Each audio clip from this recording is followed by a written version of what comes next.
A Yellow Journalist by Miriam Michelson. Recording by Leanne Howlett. Chapter 1. The Pollexfen Story, in which Miss Massey aimed to beat Mr. Thompson. As I stepped from the train, I came face to face with Ted Thompson of the Times Record. He took off his hat with a rather sardonic smile. Everyone knows that Thompson doesn't consider a newspaper woman a foeman worthy of his steel. He's said so often enough.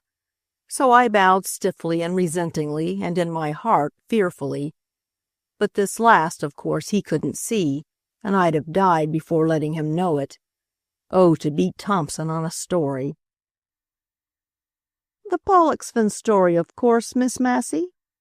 he asked, turning with me to walk up the main street leading to the hotel. "Why, we must have come on the same train," I exclaimed irrelevantly, not daring to answer him. "Yes, I was in the smoker. Both the News and the TR seem to have caught the contagion at the same time. The Press and the Tribune will get it by tomorrow, and all the boys will be up here, but it's no use." I looked up at him inquiringly. "Not a bit," he continued. "This is my third trip after a Pollexfen story. It'll be my third failure." "But there is a story?" "Oh, of course there's a story. You won't be in town half an hour before you hear that Pollexfen poisoned his brother-in-law, that he has Mrs. Chipchase hypnotized so that she signs anything he puts before her, that the girls, Mrs. Chipchase's stepdaughters, fear and hate him, that the Chipchase fortune is melting away in his hands, that he has a private hoard, and that Miss Stemple, the housekeeper—" He paused and looked at me a moment. I wish I hadn't such a silly baby face. "That Miss Stemple and he are dividing the property between them, with the exception of Mary Chipchase's own fortune, which State Senator Newberry, her guardian, you know, has invested for her. But when it comes to getting anybody to talk and to stand behind a single rumor, you're up against it. You've got to take your choice between being responsible for a libel suit or going back to the office empty-handed. Which will you choose, Miss Massey? It's your first out-of-town assignment, isn't it?" I nodded. He waited. "I don't know," I said at last slowly. "I won't do either, if I can help it." He smiled again and lifted his hat. "If I can be of any use," he said.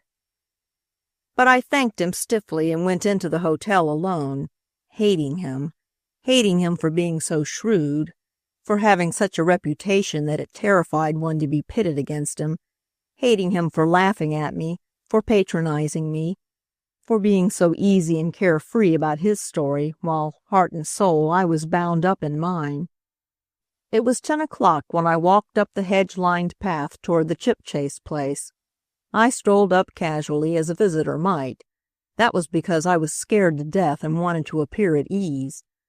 The day may come when Rhoda Massey will condescend genteelly to her work, like Mrs. Hilgard and some other newspaper women I know. But you must remember this was my first big detail away from the office. The big old Chipchase house faces the road rather haughtily. To me, a lone, small reporter, trembling in my boots, it looked insolent, forbidding, in spite of its being so badly in need of repair. So because I was terrified and wanted to cut and run, I jangled the old-fashioned bell as loud as I could, and then stood listening to my heart beat, while mechanically I repeated to myself what McCabe, the news editor, had said when he handed my transportation. "Whatever you hear, Miss Massey, and whatever you see, bear this one thing in mind. I know this story's true. I know it, but I don't dare to print it without knowing more. They'll deny it, of course. The Chipchases are the swells of their county, even if they have been going downhill ever since old Chipchase died and Pollexfen got the upper hand. It's Pollexfen you'll have to fight. He's Mrs. Chipchase's brother. She was the only decent one of the shiftless lot, and so long as her husband lived he kept her gang of disreputable relatives at arm's length. But at his death, Wells Pollexfen stepped in. Senator Newberry, the girl's guardian, has tried more than once to dislodge him, but nothing will, except Rhoda Massey if she gets this story. Mind, it's no cinch you're up against. During the past 3 years, there isn't an ambitious reporter in town who hasn't heard of a Pollexfen story and tried to land it. Every deviltry on earth that man's been accused of by the country people up there, but the charges melt away before your eyes, and every time they're downed, Pollexfen brings his sister and her stepdaughters to town, exhibits them at a theater or the opera to clinch the proof of his innocence and their good will, and then back they all go to live in seclusion at the old place, the House of Mystery. Thompson first called it that. Mary Chipchase's elopement the other day is absolutely the one Pollexfen story that stuck, and that Pollexfen gave it out himself is a sufficient reason for anybody who knows the man to dispute. What is it, miss, if you please? I jumped. So sudden was the interruption, so softly had the door opened behind me. Mr. Pollexfen? I asked. I knew it was. That square, tanned, yet colorless face, with its coarse, thick, white hair beneath a skull cap, its thick-lipped, large, clean-shaven mouth and domineering eyes, was the same that I had seen Aiken in our art room drawing from a portrait yesterday. "My name is Pollexfen," he said. "What a fine view one gets of the valley from here," I commented lightly, turning as though to admire it while feebly I fenced for time. "Very," he dryly responded. "It's well worth climbing up from town for," I continued gaily. But I wasn't feeling very gay, I can tell you. I only wanted to gain time, even a moment, that something, anything in the world, might happen. And sure enough it did. A tall, white-faced woman with large, timid eyes and long, clasped hands came out into the hall behind him. I smiled at her over his shoulder, and a faint, wistful greeting came into her face. "I'm Miss Massey of the News, Mr. Pollexfen, and Mrs. Chipchase," I added, trying to include her. "And I've come up here on the most absurd story. I hope you'll both pardon me, but what is one to do when one's news editor insists upon sending one on a wild goose chase?" For a moment I thought he was going to shut the door in my face, but the agitation of the lady behind him and a half movement she made toward me, it must have been that, made him change his mind. "Come in," he said, leading the way to an old-fashioned, high-ceilinged room on the right. "Kindly, will you excuse Mrs. Chipchase?" he added with a significant look at her. "She is not very well. This affair of Miss Chipchase's, Mary is her mother's favorite, and—" "A denial from Mrs. Chipchase would be particularly effective," I hazarded. Oh, I longed to get at that woman. I could see my story just trembling on her lips. But a hysterical cry came just then from Mrs. Chipchase. She put her hands to her throat, tried vainly for composure, then hurried from the room. "You see?" Mr. Pollexfen was looking at me closely. Evidently he wanted to know how much I could really see. "Poor lady! Perhaps when she feels better," I suggested. "Yes, a little later.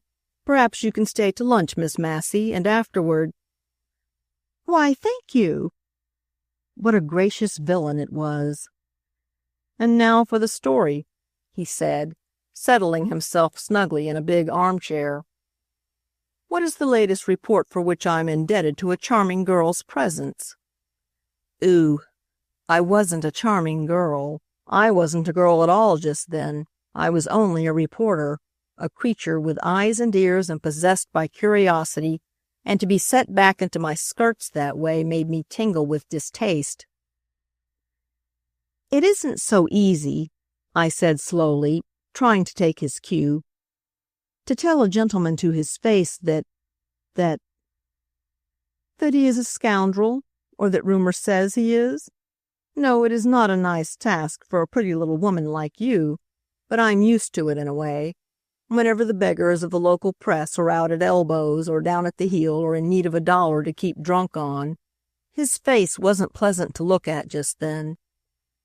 They turn their filthy imaginations loose on me in what they choose to call the House of Mystery. It is for this reason that I never see a reporter from the village.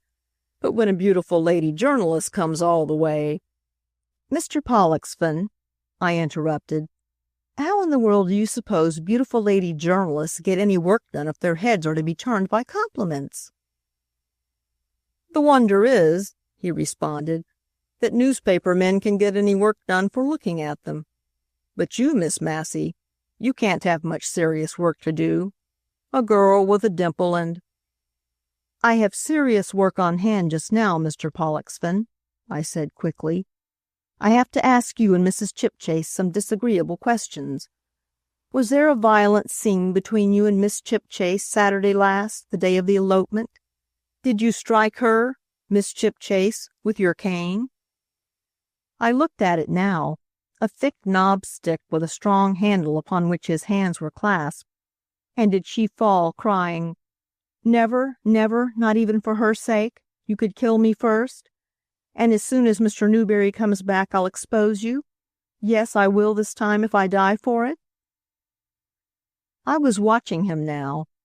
His hands, upon which his broad chin rested, may have gripped the handle of his cane tighter, but his heavy, sallow face did not move a muscle. There wasn't the smallest change of expression about the strong black eyes or large-lipped mouth. And when he spoke finally, his voice was unruffled either by indignation or apprehension. "No." The monosyllable was curt but complete. "No," he said again, "to all of your questions." "This Howard Davis, with whom Miss Chipchase ran away," I began again. "I haven't been able to find the smallest clue to his identity down in the town. Who was he? How long was he here? Where did Miss Chipchase meet him? No one knows. Is it an alias, do you think?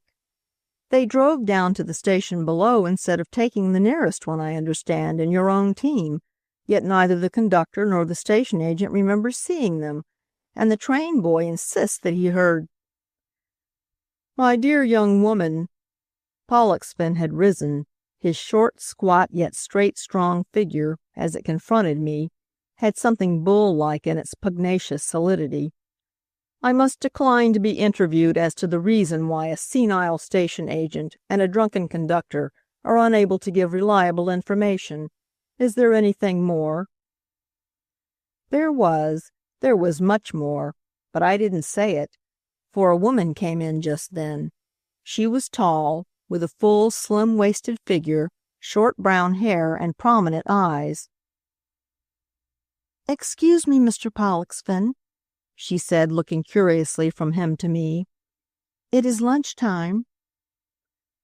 "Miss Stemple, Miss Massey," Pollexfen said, and we both nodded.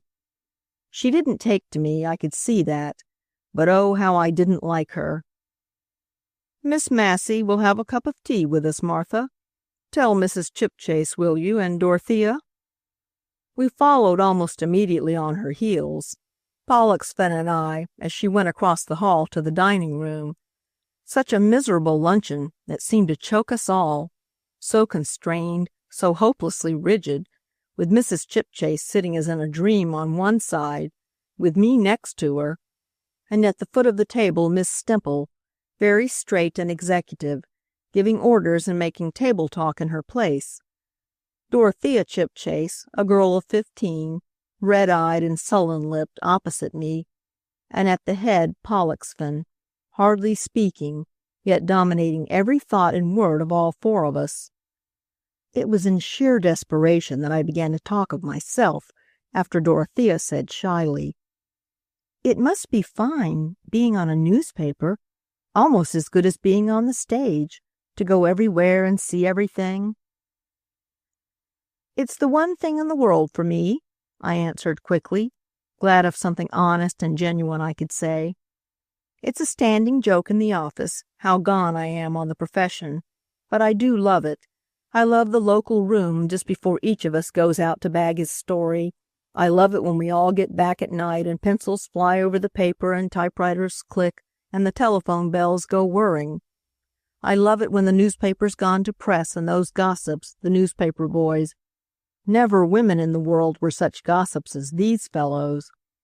Get down to chinning over their pipes, to telling the truth, more truth than they've been permitted to put into their stories, to bragging how they got their tips and how they followed 'em up, to turning things and people inside out and letting you see the springs that move them. I even love that local room, for the chance there's in it to redeem a failure, when one comes back empty-handed after a long, hard day's work and there's Bowman to face. Bowman, he's the city editor. There's no explanation goes with Bowman of why you fell down on your assignment. You've got your story or you haven't. You've made a killing or you haven't. Don't waste time telling Bowman how the deer jumped just at the critical moment, how the gun misbehaved, that the weather was bad, or any other old thing. Just lay down your weapons and throw up your hands. I did it, just once. It was my first interview. A little thing, I know now. But when Bowman sent me out on it, my hands were numb, cold chills ran down my back, and I kept gulping nervously to swallow the brassy taste of terror in my mouth. Talk about stage fright. And it was an actress I had to interview. Fancy. A vaudeville performer who'd made a hit with the frantic vigor of her dance. She was delighted to be interviewed, of course, but I was too green to know that. She received me in the most domestic little stage scene, made to order to impress me, but how could I know that? I was too frightened and self-conscious to use my eyes, my ears, or my tongue. I didn't have any brain. But she talked. My, how she talked. Told how she was starving when she first happened to hit upon the boom-boom style of dancing, how her manager discouraged her, how she persevered, how much money she had made, the price of her dresses, what her jewels were worth, what suffering her last divorce had cost her, what happiness she had found in her latest marriage, how she happened to have one last photograph of herself that really belonged to her dear husband, but I might have it because somehow she felt we were such good friends, and so she would write her name and mine at the bottom of it. How glad she was to meet me, and how invariably she read everything I wrote. I had never signed a thing then. And when would the interview come out, and would I be sure to send her 6 copies? And I found myself out of the hotel, hurrying in a feverish dream toward the office, and at last entering Bowman's room with not a line written, not a word in my memory, and only the photo of an actress whose pictures her press agent had been peddling hopelessly for weeks, for my day's work. I can hear his laugh yet, Bowman's. I can hear it and I can feel. Quickly I felt a foot touch mine under the table. It was a warning, friendly, surreptitious, timid. I put down the glass that I had lifted to my lips, and as I did so I saw Mrs. Chipchase do precisely the same thing. But her face was miserable and humiliated, and her eyes refused to meet mine. And yet it must have been she, for Pollexfen sat at the extreme end. She or Miss Stemple or Dorothea, who had given me warning. About what? Or was the warning not meant for me?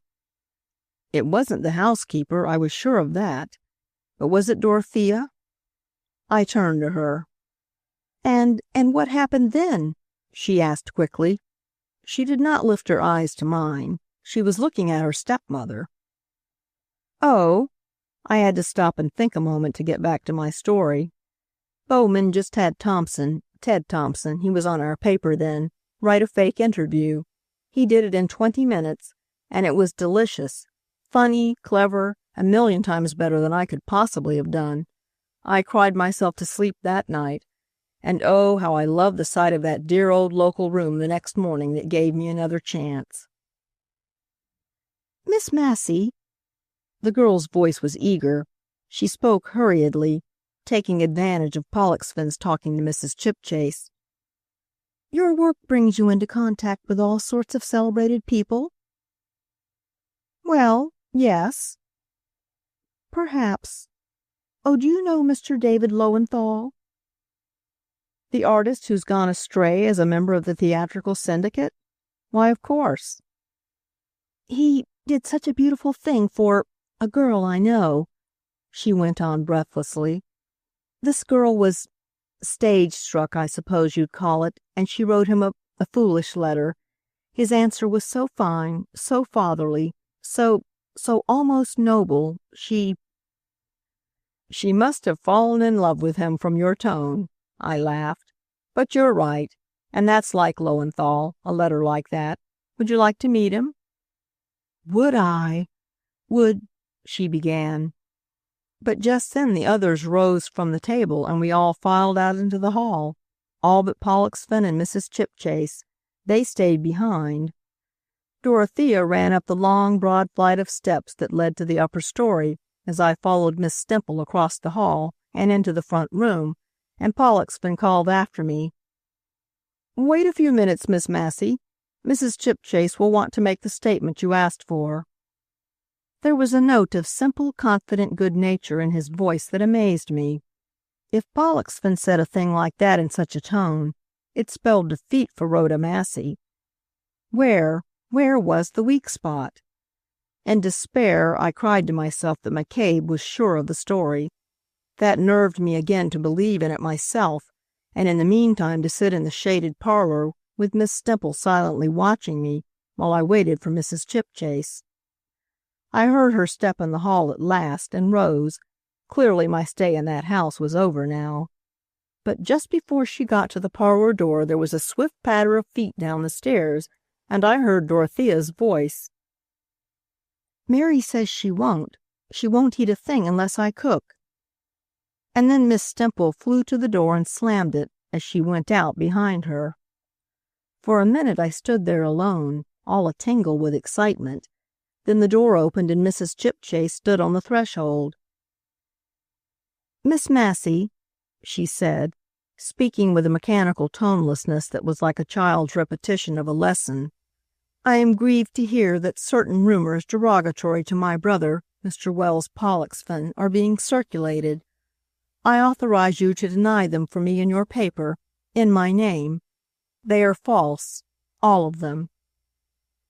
She bent her head and started up the stairs. And as Miss Stemple closed the hall door a moment later, shutting me out of the house of mystery, the last thing I saw was Mrs. Chipchase, then almost at the top of the staircase. She was clutching the banister as though every step was a mighty effort. And the first thing I became aware of, when I had stormed down the steps and out beyond the hedge, was Ted Thompson's smiling, clever, satisfied face.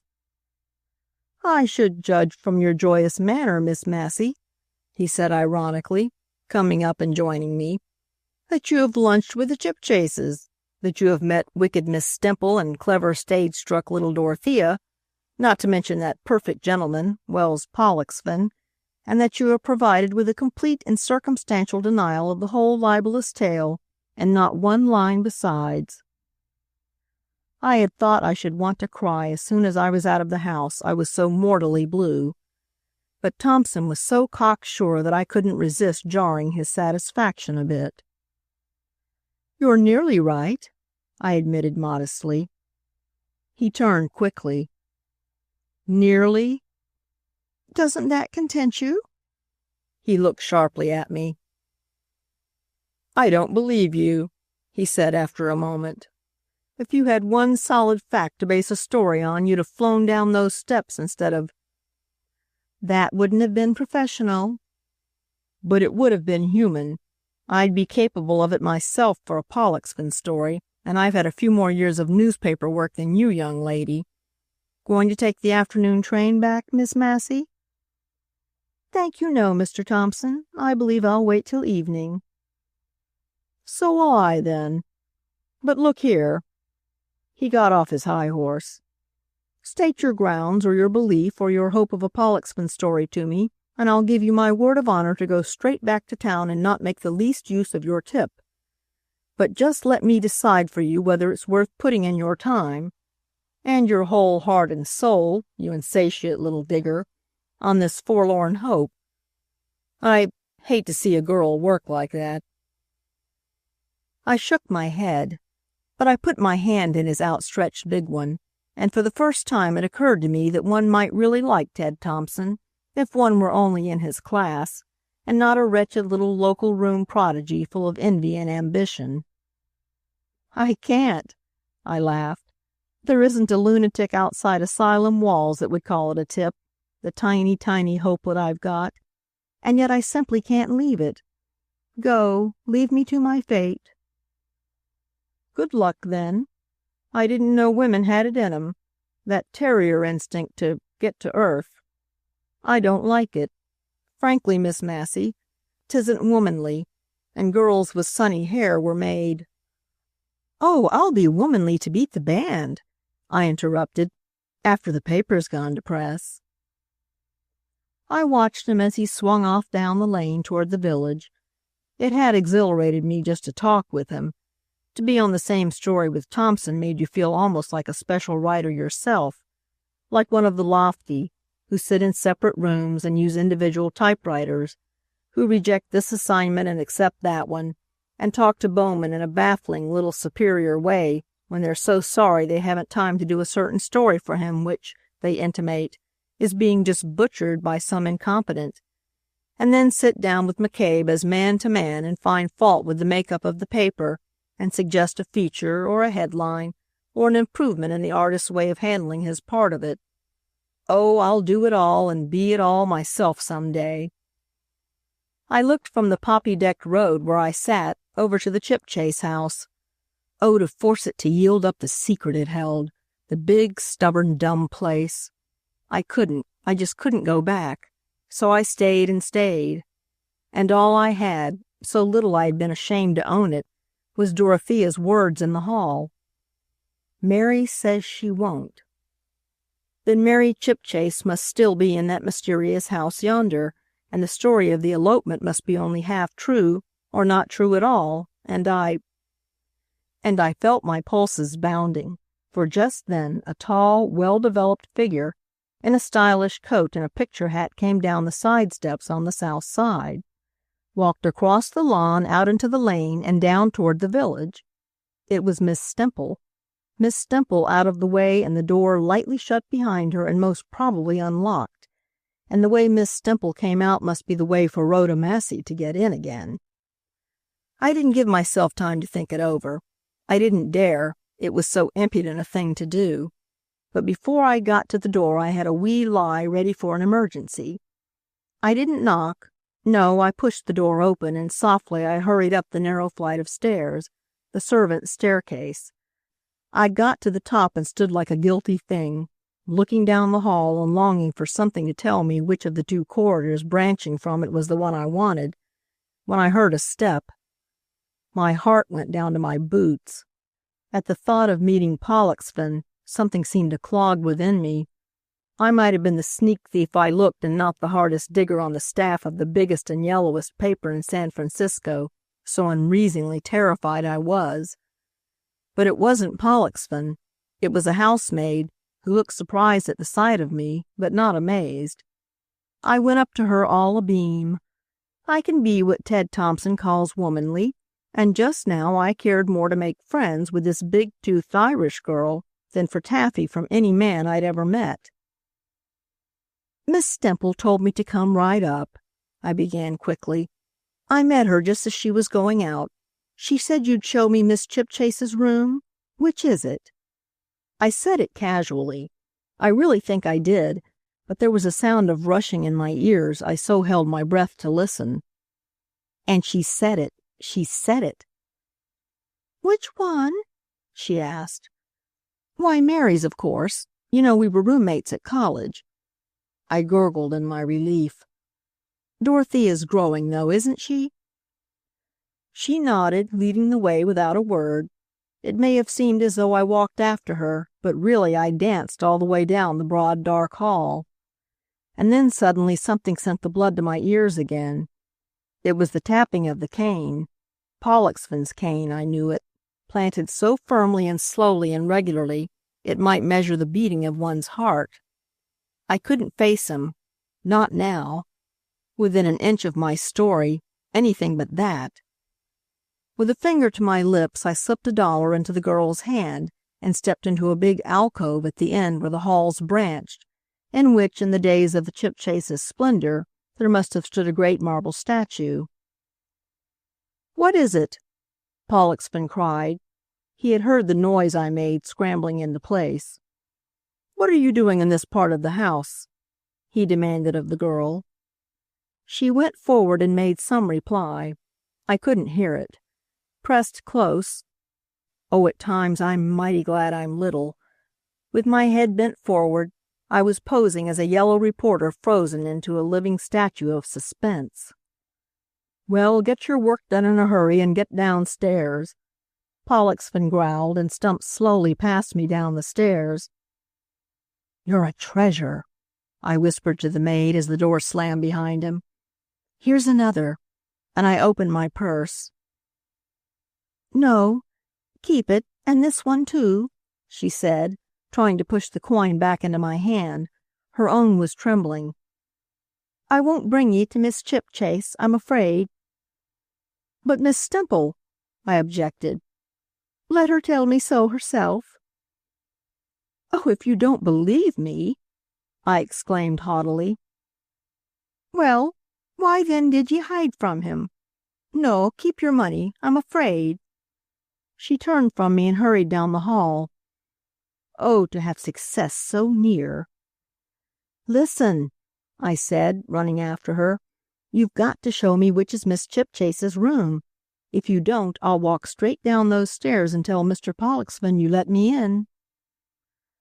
"Aw, you deceitful little devil with your baby face," she wailed aghast.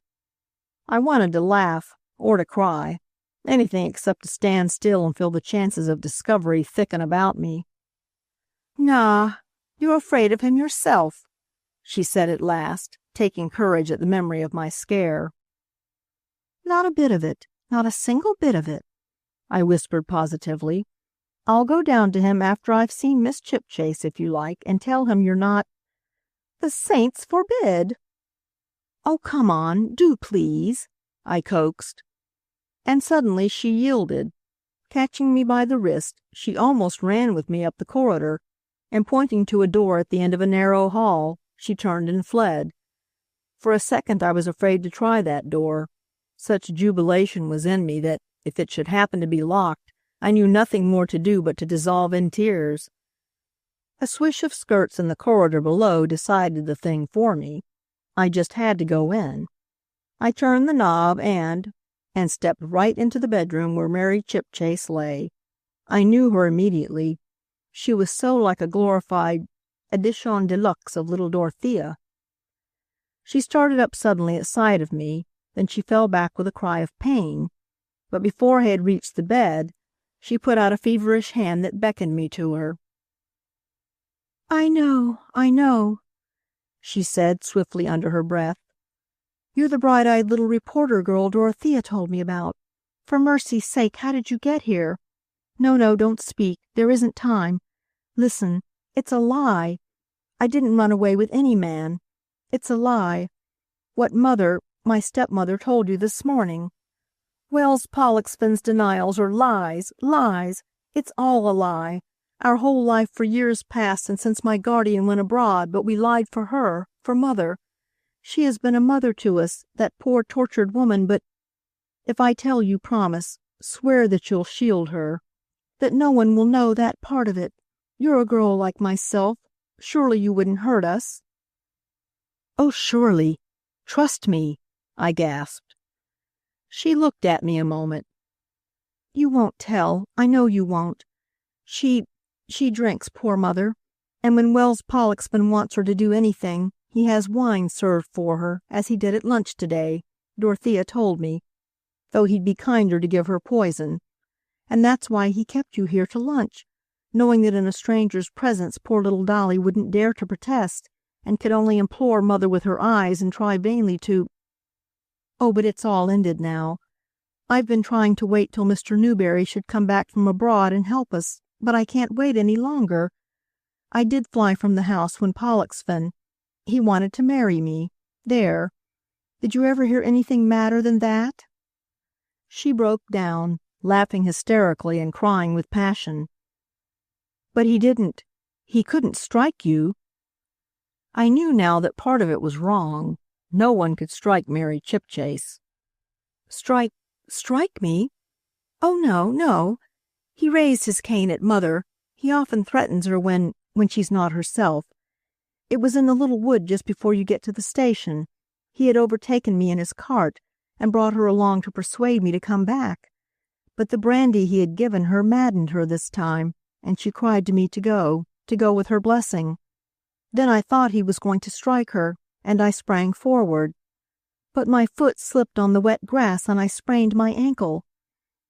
She winced and closed her big dark eyes as though still suffering. "It was all I could do to bear the jolting of the cart that brought me back home. I had to come then, but I drove Mother back, and he, Pollexfen, followed on foot. I made up my mind then and told him it was the end. Then he gave out this lie about my running away with some man. He thought it would ruin my reputation, and then I might see the wisdom of becoming Mrs. Pollexfen. Oh, fancy, fancy! He'll say I'm mad when you publish this, but the publication of it will end. What are you writing?" "Just a line for you to sign, if you will." I passed her a bit of copy paper and my pencil. She took it, and all at once, without a sound, the door I was facing opened. In some previous incarnation, I'm afraid a certain girl I know must have been something yellower than a newspaper woman, for it was instinct, not reason, that sent me slipping noiselessly to the floor, with the bed in front to conceal me. "Mary, my pretty, pretty Mary, you are better, darling?" It was Mrs. Chipchase. I couldn't see her face, but I knew what the stammer in her voice meant, and the uncertain motion with which she dropped on her knees on the other side of the bed. In misery, the poor soul abased herself, flagellated her weakness and the vice that had brought her dead husband's daughter to this, begged piteously for forgiveness, yet would not be forgiven, but lay sobbing, till in sheer exhaustion she dropped asleep on her knees there, her gray head pillowed on the girl's knees. With her body held motionless by the tender weight she would not disturb, Miss Chipchase turned her head and nodded toward me. I got up. "You must hurry," she whispered, holding out the slip of paper to me. "He'll miss her soon. I couldn't sign it, you see. She broke the pencil." I'd give a lot for your signature," I stammered. "If Dorothea were here. Wait, leave it with me. If I can sign it, she may get it to you. But go now, quick." "Do you suppose when he sees it he'll be desperate enough to—" She smiled bitterly. "You don't know him. He's a coward underneath it all. Once exposed, he'll run away and hide, and my guardian comes back before long. Then he'll take care of Mother. Remember your promise about her. Quick, I hear his stick." She pointed to a door at the other end of the room, and out I flew. Flew? Oh, yes, I had wings, wings of triumph that bore me so swiftly through the corridors and down the stairs that I bumped into Miss Stemple coming up. She cried out, "Dorothea, you—" And by the time she'd caught her breath, I was out. Out, and with my story, my dear story, the Pollexfen story. It was written, hours it took me, I was so excited, and filed with the telegraph operator, and I'd got a message from the news. "Bully for you. Congratulations from the office. Signed, McCabe." When train time came, I've got it yet, that telegram. It's like wedding cake or a baby's shoe. It's so precious. And then to complete it all, as I was stepping into the car, an envelope was put into my hand. It was Mary Chipchase's authorization of the interview. I wired that down, too, at the first stop, but kept the original. We might need that, the office and I. And I was lying back in Ted Thompson's seat, too exhausted even to be happy, while the porter made up my berth, when Thompson himself came in from the smoker. "Tired out, eh?" he asked kindly, standing for a moment beside me. "Poor little girl. Next time you'll take a more experienced fool's advice. Better go to bed. See you in the morning. Good night." I nodded. I couldn't speak without slopping over and telling him the whole thing. I was cold and hungry and too excited to eat or sleep. But oh, to have beaten Ted Thompson. Chapter 2. Honors are easy. Between Miss Massey and Mr. Thompson. "And where were you at the time the arrest was made?" I demanded. He sat opposite me in the little hotel parlor, Blewett, local correspondent, his clothes too tight for him, his skull too thick, his vanity too dense for disgust to penetrate. "Oh, I was at a dance, you know," he said in an aggrieved tone.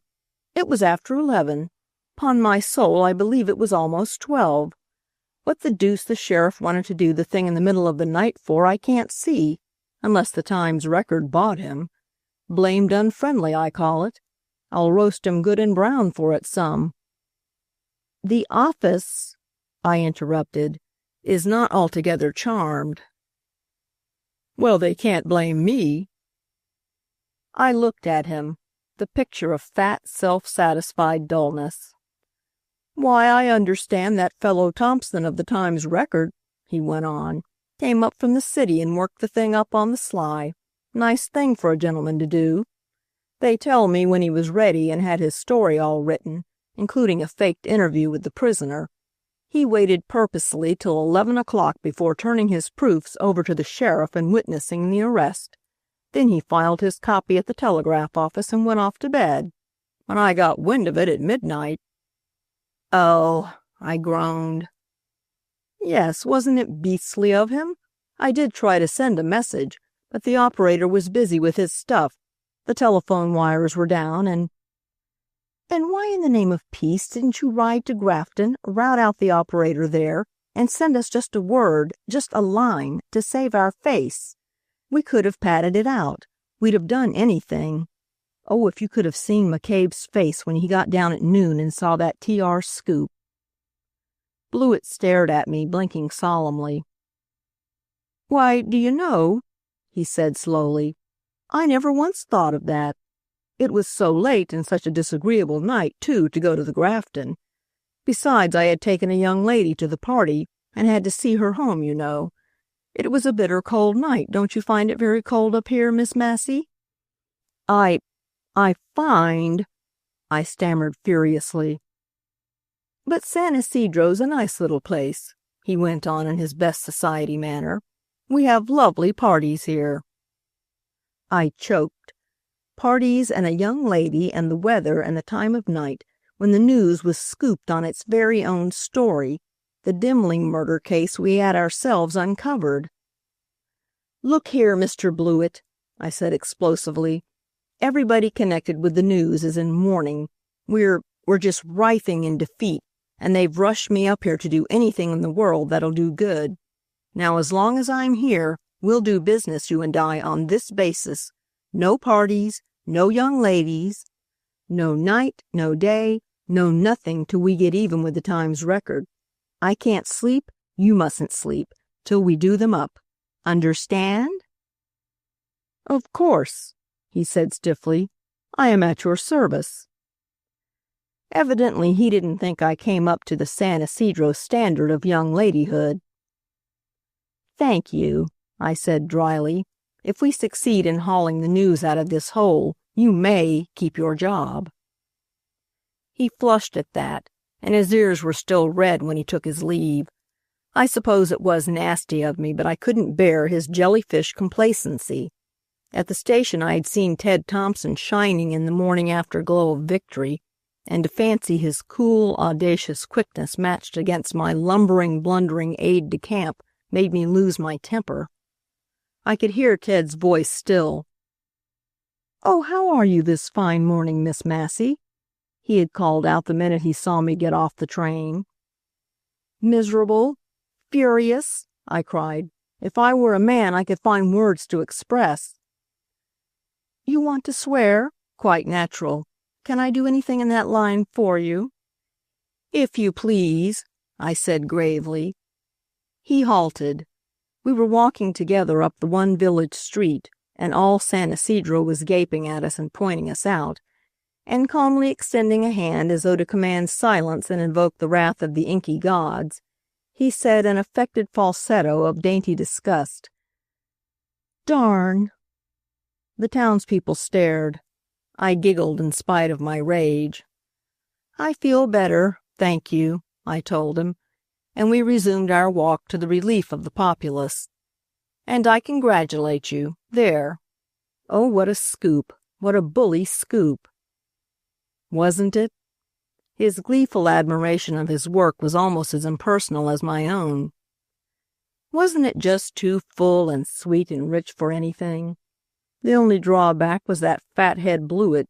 He's just too easy. I knew you'd be coming up. I've learned to look for you, you know, which makes work double the fun. Tell me, are the news people very sore?" "Sore?" I exclaimed. "Sore?" Words failed me. He laughed delightedly. "Is there anything more I can do for you in the way of elegant and perfectly ladylike profanity?" he asked. "Thank you, no. I couldn't find it in my conscience to ask you to put forth so tremendous an effort twice." He chuckled.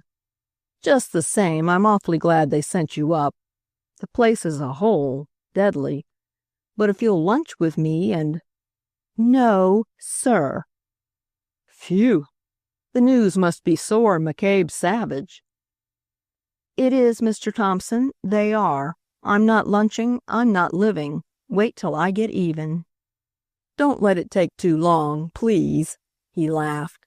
"We were at the hotel door. There's but one at San Isidro. The office has just sent me an extra 100 as a token of esteem, and I want you to help me to blow it in." "Blood money. I couldn't touch it," I declared, and ran upstairs. I hate a murder case. One's sympathies are all with the poor devil against whom all the resources of civilization are trained, till he falls down before the fearful odds and crumbles into nothingness, and a back-page paragraph. But Demling stood staunchly as only innocence or extraordinary guilt can. His mother, his father, his sister, and his little brother were dead, and the house in which the murders had been committed was a heap of charred posts and ashes. We knew that much. Was Demling the wretch who had done it all? Half the people in San Isidro believed he was. In Grafton, his own town, where the murders had been committed, not a soul believed in his innocence. And in addition, he was accused of being the masked robber who had held up the stage a month before. As for me, how could I tell, when Hornick, his attorney, was holding the fellow incommunicado, and I couldn't bribe or bully or coax him to give me an interview? We condoled with each other, Thompson and I, and that day we even united forces to try to break down Hornick's resolution, but it was all for nothing. But the rest of my day's work wasn't. Blewett came rushing up to me that afternoon at the station. We were all waiting for the train, already an hour late, to take us to Grafton. The sheriff was to take his prisoner back there. "Beg pardon, Miss Massey," Blewett said mysteriously. "May I see you a moment?" I nodded to Thompson and McGowan of the press and joined him.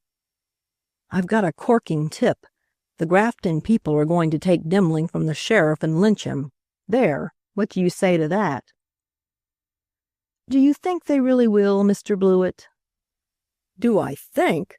Why, Pennoyer, the sheriff's deputy, who came down on the local to go up with them, says Grafton's all aflame with indignant and outraged public spirit. The populace is aroused. A mighty sentiment." "What I mean," I interrupted. I can't bear people to talk their stuff to me. "What I mean is, from your experience of the miners at Grafton, do you really think they'll carry out their threat, or are they only bluffing?" "Why, Demling is shivering in his cell and—" "So I have said in my story, Mr. Blewett, part of which is already on the wires." "Oh, you knew about it?" "At 10 this morning. A long-distance talk with Grafton, that's how." He was crestfallen. "Do you want to do me a favor, Mr. Blewett?" I asked. "Do I?" "Well, when the train arrives at Grafton, get us a good story of the way the crowd up there receives it. They fancy the sheriff and Demling will be on board." "And?"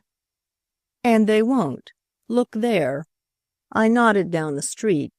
Coming toward us was a two-seated rig, with the deputy sheriff, Pennoyer, in front, driving. On the seat behind him was the sheriff and a thin-lipped, rat-eyed young man whose wrists were handcuffed. Blewett jumped. An idea had occurred to him.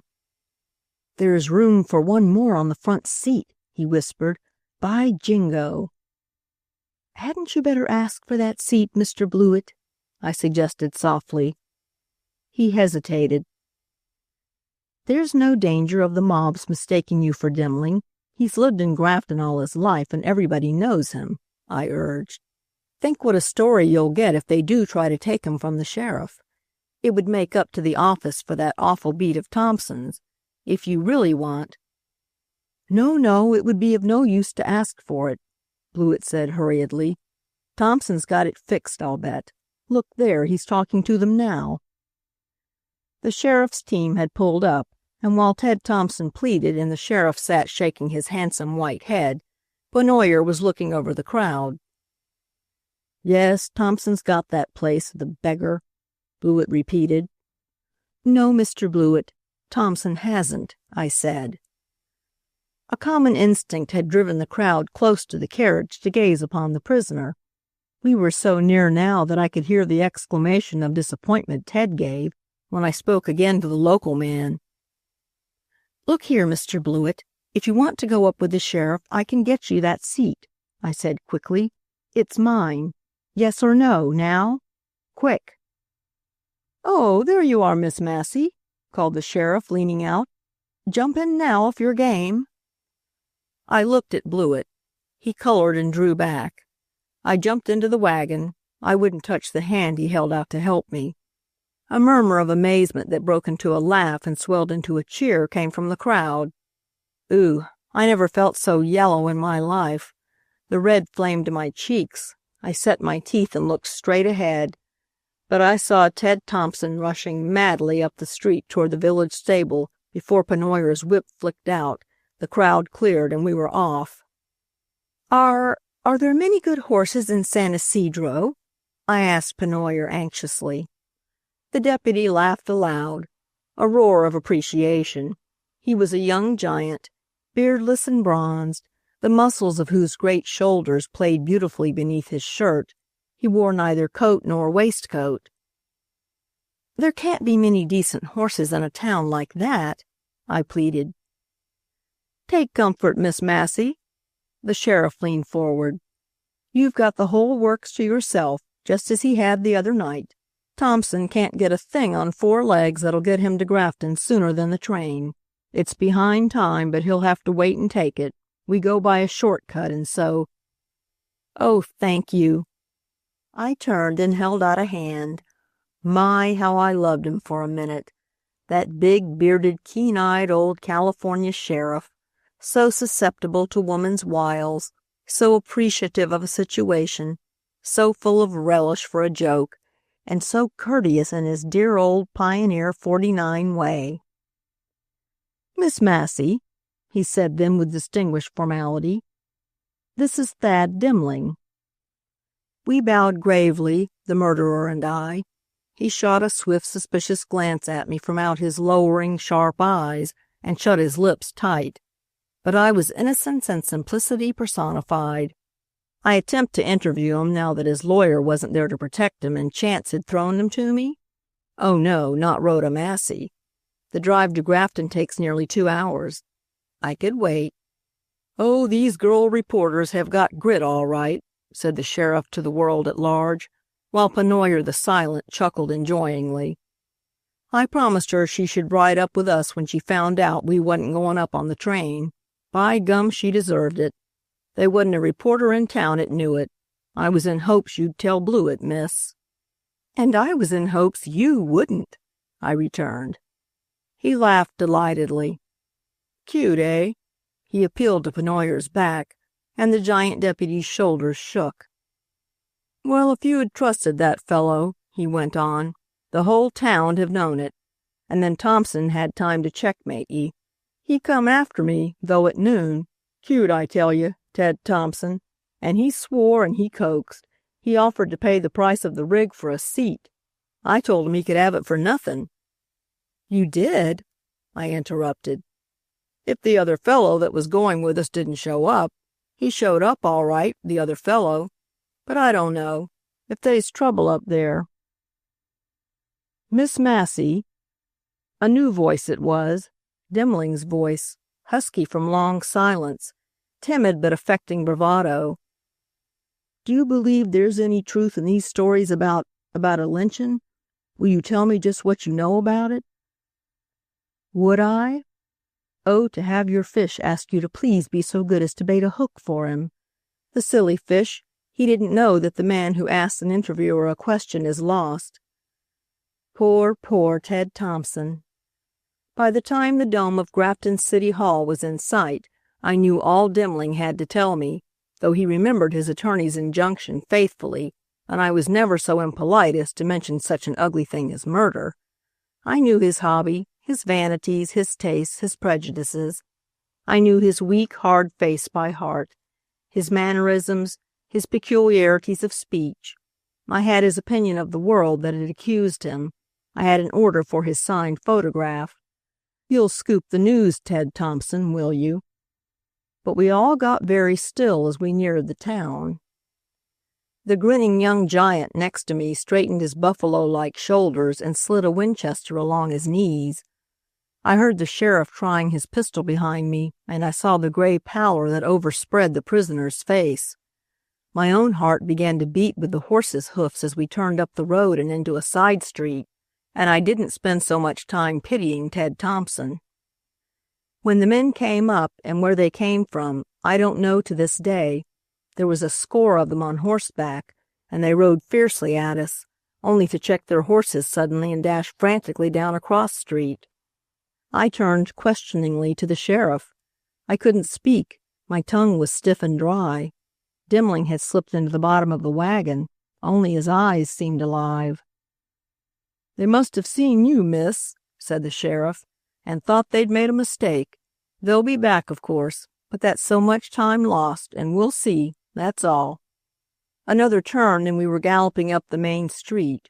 We galloped and Penoyer lashed the horses on, and yet every moment the crowd ahead was denser. We got slower and slower. Then a bunch of men were hanging at the horses' heads. Then the wagon stopped. And it seemed to me my heart stopped beating too. "Get down, Wilson, or shove him out to us. We're going to have him." It was one voice, but it sounded like a chorus in the sudden stillness. "That you, High Huffaker?" The old sheriff put his white head out the side. Demling was under the seat by this time. "Better be about your business and let me mind mine, or hell'll pop some, I warn you." His answer seemed to let loose a torrent of ejaculations, of curses, shrieks, and threats. They were clambering up on the wheels now in the back. Those that started to get up where I sat looked at me as though they did not believe their senses and fell back again. And all the time the steady young giant at my side sat without a word, the reins in one hand, his gun in the other. I couldn't see what was going on behind, but I heard a scream from Demling and the click of the sheriff's gun before it rang out. And then, just in the nick of time, came the answering crack of the guards' pistols and the clap of their horses' hoofs as they galloped down toward us from the jail. I know now that they fired in the air, but none of us knew it then. At any rate, the mob, caught between two fires, wavered for a second, and in that second Penoyer had dropped his gun, shoved the reins into my hand, and leaning far out, was lashing the horses right and left. I must have heard the pop-pop of the sheriff's gun and felt something swift fly across my cheek that made Penoyer swear. But I really knew nothing except the tug at my arms and the swishing cry of Penoyer's whip that made me wince every time he brought it down, till the sheriff leaned over me and almost pulled the reins from my stiff hands that even then refused to let go. I hadn't spoken a word when we got to the courthouse door. I couldn't. I was dumb with terror and shivering so that the matron almost carried me into the jail. Penoyer was still swearing over the wound in his shoulder. Demling was lifted, swooning from where he had fallen. I saw the mark of the sheriff's boot heel on his face, and the sight so nauseated me that I broke into shivering cries. We might. I scribbled in court the next morning on a page of copy paper that I had passed on to Ted Thompson. Have that luncheon together today. Hornick, the prisoner's attorney, and the district attorney were fighting over the introduction as evidence of Dimling's half-burned, blood-stained coat. The two lawyers were intimate village enemies, and their testy wrangling gave me my only leisure second since the examination began. Thompson had just come in and taken his seat at the other end of the reporter's table. I'll bet he had been leading a strenuous life since he got to Grafton, trying to cover all the story I'd had at first hand. He wasn't his usual debonair self by any means. The bit of manila paper went through the hands of Frankie McGowan of the Press, Bliss of the Mail, and Cohen, the Times record artist, before reaching him. He got it finally, read it, grinned over at me, and soon there was a white sheet of the TR copy paper traveling back to me. It was a bold, bad beat, Thompson had written. No lady would have done it, even if Blewett as a coward. It was purely masculine business. You deserved to get shot. How good it is that young women seldom get what they deserve. Lunch at 1, if these two old cocks ever get through fighting. I nodded across at him in answer, and he turned and gave a message to Pennoyer. The big young deputy received the note as though it was a sacred thing, and solemnly tiptoed away with it, though he had to worm his way out through half of Grafton crowded into the little courtroom. On the part of that king, the press, his manner proclaimed, and the people, awed and curious, made way. They did love us so, these Graftonites, sobered now, with the mobbing miners sent back to the mountains. To them we reporters were mountebanks practicing our stunts and getting ready for the circus before their very eyes. As for me, a live newspaper woman, they felt for me all that delightful compound of curiosity and patronizing interest that they annually bestowed on the bearded lady or the two-headed calf. When I did a human thing, such as to eat my breakfast, with one accord the people in the hotel dining room took an hour off just to watch me. And when I showed myself not only human, but feminine too, as when it got warm and I put on a fresh shirt-waist and stuck a rose in my belt, they chuckled and commented upon me with a freedom that charmed the newspaper men who sat with me at the reporter's table. My eyes, which had followed the progress of Pennoyer through the open window and over to the hotel, traveled back slowly. The day was warm, and the absurd peacocking of the two lawyers was delaying things abominably. I found myself reckoning up the time I should have left to write my story if the afternoon session should move no faster than this, and I looked irritably over toward Ted Thompson, sure that the same thing would occur to him. But Ted was reading a telegram that had just been brought him, and as I watched, he rose quickly and hurried out of the courtroom. "Something's up, Rhoda," I said to myself, and instantly the whole preliminary examination palled upon me. I sat there, looking at the two battling attorneys. I even took a note or two when they gave utterance to something particularly funny and wrathful that I might use to guy them with later. But my heart was in the Highlands, following after that slippery Ted Thompson. What in the world was the tip he'd got? "What's this dull town to me?" hummed little McGowan of the Press under his breath. "There's mighty little Frank McGowan isn't on to." "Exactly." I turned to him frankly. "What's he got, Frankie? Do you know?"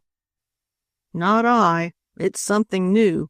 He's been crazy, though, since he saw your story this morning. Of course he's bound to get even."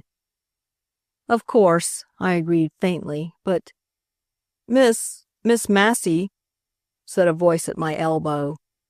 It was Pennoyer's voice, and he spoke in a hoarse whisper that turned every head toward me. I took the envelope he held out. "Ted's writing," commented McGowan cheekily. It was. "So sorry. No lunch for me today. Called away. Asked McGowan to help you eat the spread I ordered at the hotel. Tomorrow noon I'm sure to be happy to fill that engagement. T.T." I passed it over to McGowan. "It's a nice teddy, it is," he chuckled. "The lad loves his little stomach." "It's a threat, that's what it is," I said gloomily, tearing the note across. "If he'll be so plaguey happy to fill that engagement tomorrow, it means that I'll have no appetite for it and there'll be no lunch. Oh dear, I wish I knew what he is up to. If only these lawyers would get down to business, he might at least miss the prosecution's star witness," I added vindictively. No such luck. McGowan went on laboriously decorating his copy paper with funny sketches of rural Grafton. He has the crudest talent for caricature, but a genius for discovering physical weaknesses. "They've got the center of the stage now, for the only time of their lives, those two old billy-goats, with all the big dailies from the city eager to report every word, and they'll butt and bully and bulldoze till we'll be tempted to ask Dimling to lend us Exhibit A, that bloody gun over yonder, and turn it on 'em for the good of the cause. If they'd only quit sidestepping and mix things up a bit." But they didn't. For all that day and late into the evening, the pompous little attorney for the defense and that lean old bore, the district attorney, blocked and barricaded and objected and denied, and were called to order and threatened with contempt of court. When I sent off my stuff that night, I could have stamped on it I hated it so. It wasn't worth the telegraph tolls the News would pay on it. But I hated it worse the next morning. There was the Times Record. I'd left orders to have it sent me the minute their special train got in, with a full first-page interview and sketches and a signed statement from Ella Harris, Dimling's sweetheart, who had disappeared and been in hiding ever since the crime, though both prosecution and defense had been seeking her. No wonder Ted Thompson had skinned out of that dull courtroom. Who wouldn't for a beautiful thing like that? I got it that day. The lawyers and the sheriff and the judge and all the rest of them were on to the battle between the Times Record and the News, and their heavy witticisms over Thompson's story drove me nearly frantic. The TR had sent Bunnell up to do the Grafton end of it. Thompson didn't appear in court that day or the next. But another story of his appeared in the Times Record all right. Letters with facsimiles from Dimling to his sweetheart, photos of the pair at a picnic and at the Cliff House, and a column statement signed by the girl and bearing Ted Thompson's unmistakable hallmark in every line.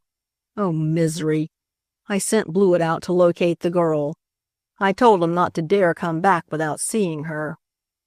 He sent me a tearful wire from San Isidro, whither he had traced her, saying that Thompson evidently intended to continue on the move with the girl in tow, to keep driving up and down the coast from now till doomsday with her, to spend every cent of his expense money on her, to keep her entertained and happy, and incommunicado.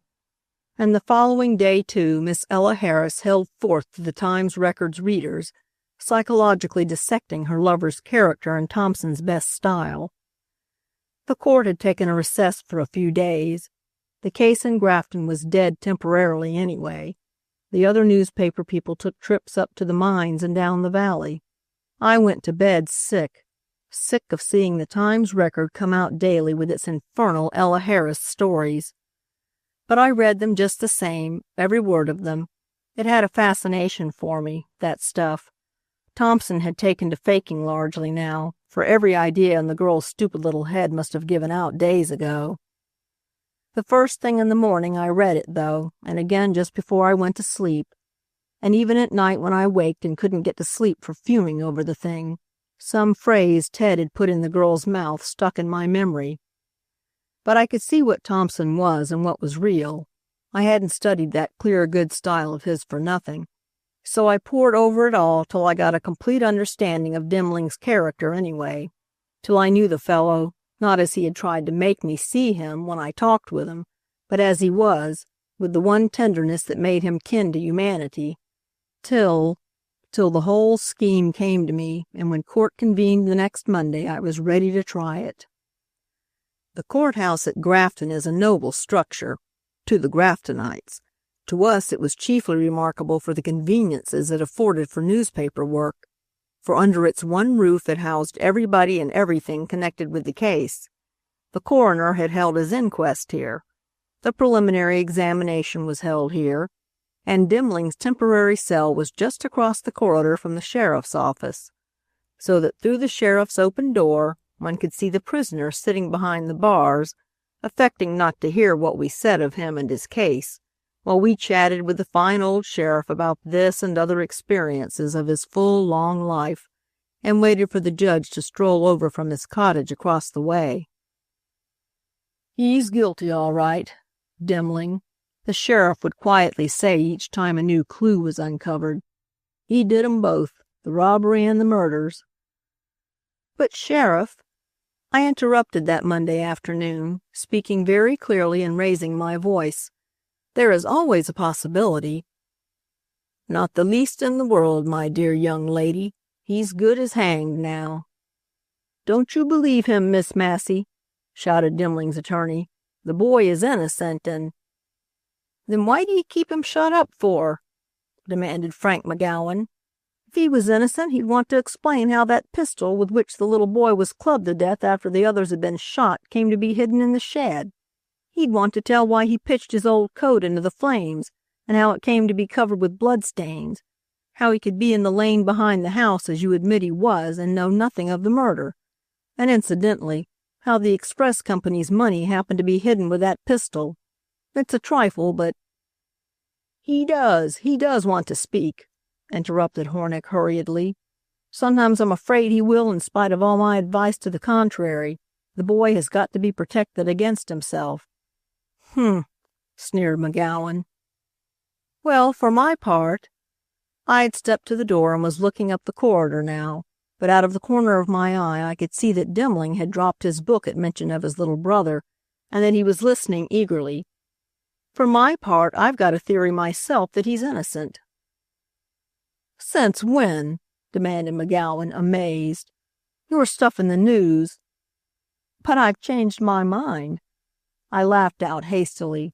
We were on our way to the courtroom now, and we had to pass the boy's cell. "I believe he didn't do it. Yes, I do. He's innocent, and I'm sure the scheme I've hit upon is the one he'll choose for his defense. But he's innocent. I'm sure of that." "You're talking through your hat," growled McGowan, looking at me as though he thought I'd taken leave of my senses. But I didn't care. At the end of the corridor I turned sharply. There against the long bars sat the prisoner.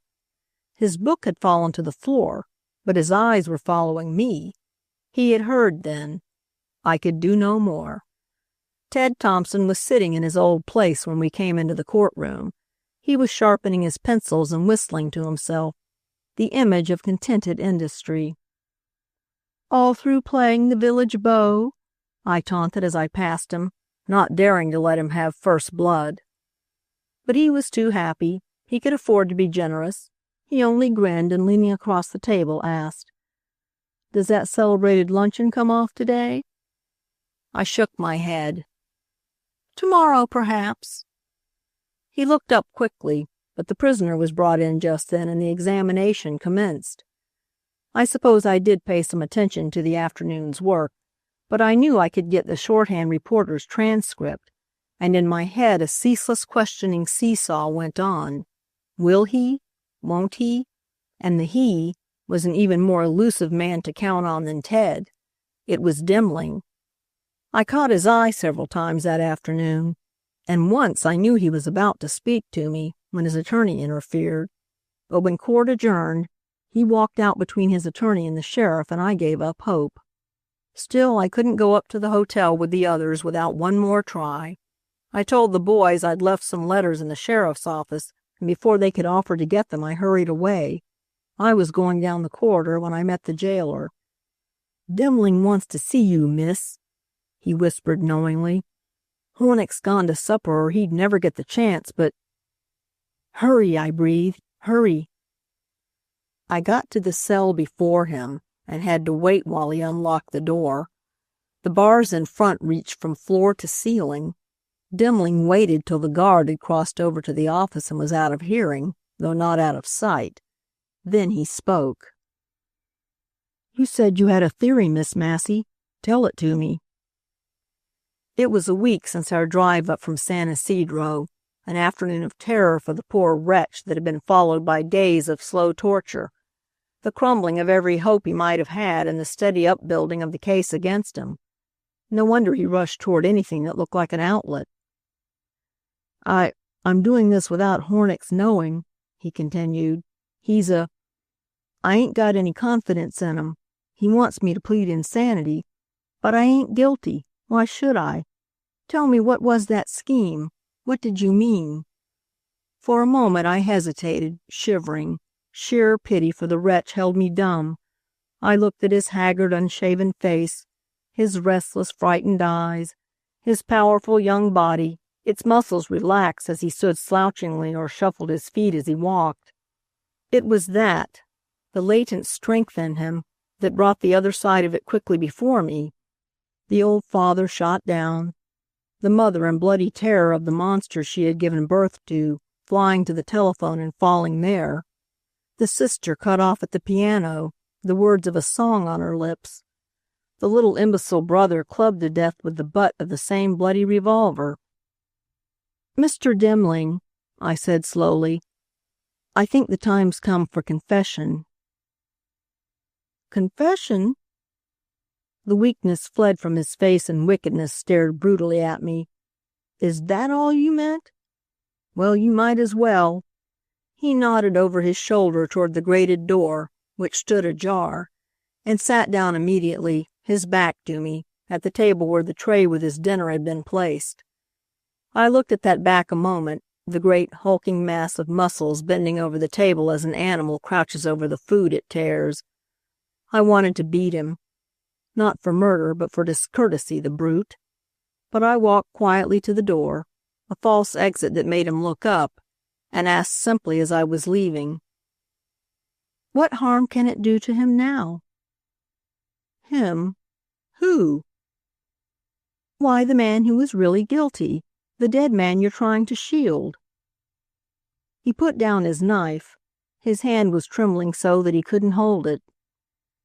Come back a minute," he stammered.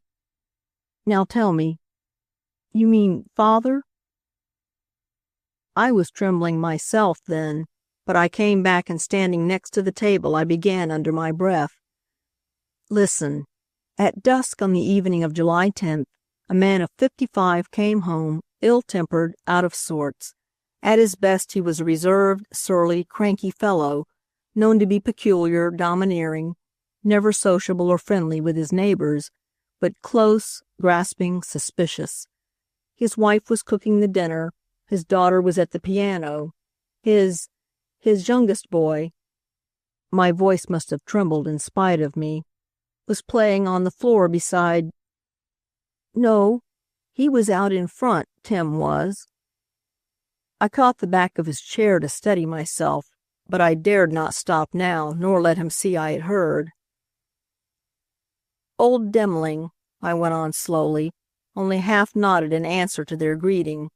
He was not a man who believed in forms, but he passed on out through the kitchen and across the yard into the shed.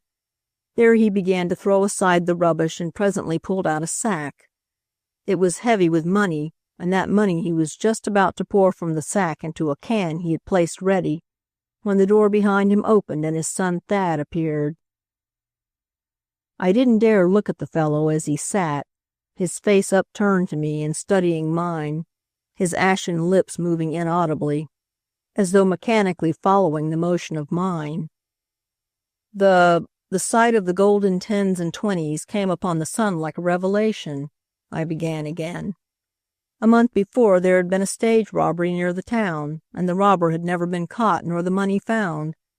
Young Demling knew now where it was and who was the robber. He started forward, trying to speak, begging, denouncing, but before he could really speak, the older man sprang at him. "Yes, yes, he began it," cried Demling. His cheeks were blazing now, and his sallow face was lit up with hope and excitement. They grappled, but the older man was more powerful, and the boy fled. It wasn't that he could do me up, but you were afraid to alarm the family," I interrupted hastily. "He mustn't talk yet. You broke from him and ran into the house, and then, fearing he was coming after you, you flew outdoors, hoping that in your absence he would calm down and then later you might reason with him." He nodded. I waited, for a minute that seemed like an hour. Yes. But why would he kill the folks? He asked. The mistake you made was in going inside. He thought you had told your mother his secret, and as soon as he had hidden the gold again, he rushed in upon her, in his hand the pistol he had kept concealed with the money. He did not intend to shoot her. In his grudging way, he respected her, this good, simple, hard-working woman. Yep, but they'd had it hot and heavy often enough about me. He wanted merely to frighten her, to compel her silence. My throat was dry, and I was so husky he had to lean back to hear me. But somehow the gun went off. She ran shrieking to the telephone, and there another shot finished her. The latent madness in him leaped to frenzy at sight of the blood he had shed and of his daughter gazing horrified at him. An uncle of his had died in an asylum. Of course the poor fellow was mad. Well, of course that would help me too, about Grandunk Peter. He completed the massacre, I went on faintly, and turned the pistol on himself at last, and falling against the lamp set fire to the place. Bully! He was gazing admiringly at me. You say that fine, just like you saw it. I do see it, and then I see you coming back. You hadn't gone far as you were first to hear the shots, and... But... I waved his objection down. You rushed into the house, from which as yet no flames came. The fearful sight in the kitchen staggered you. You almost lost your senses.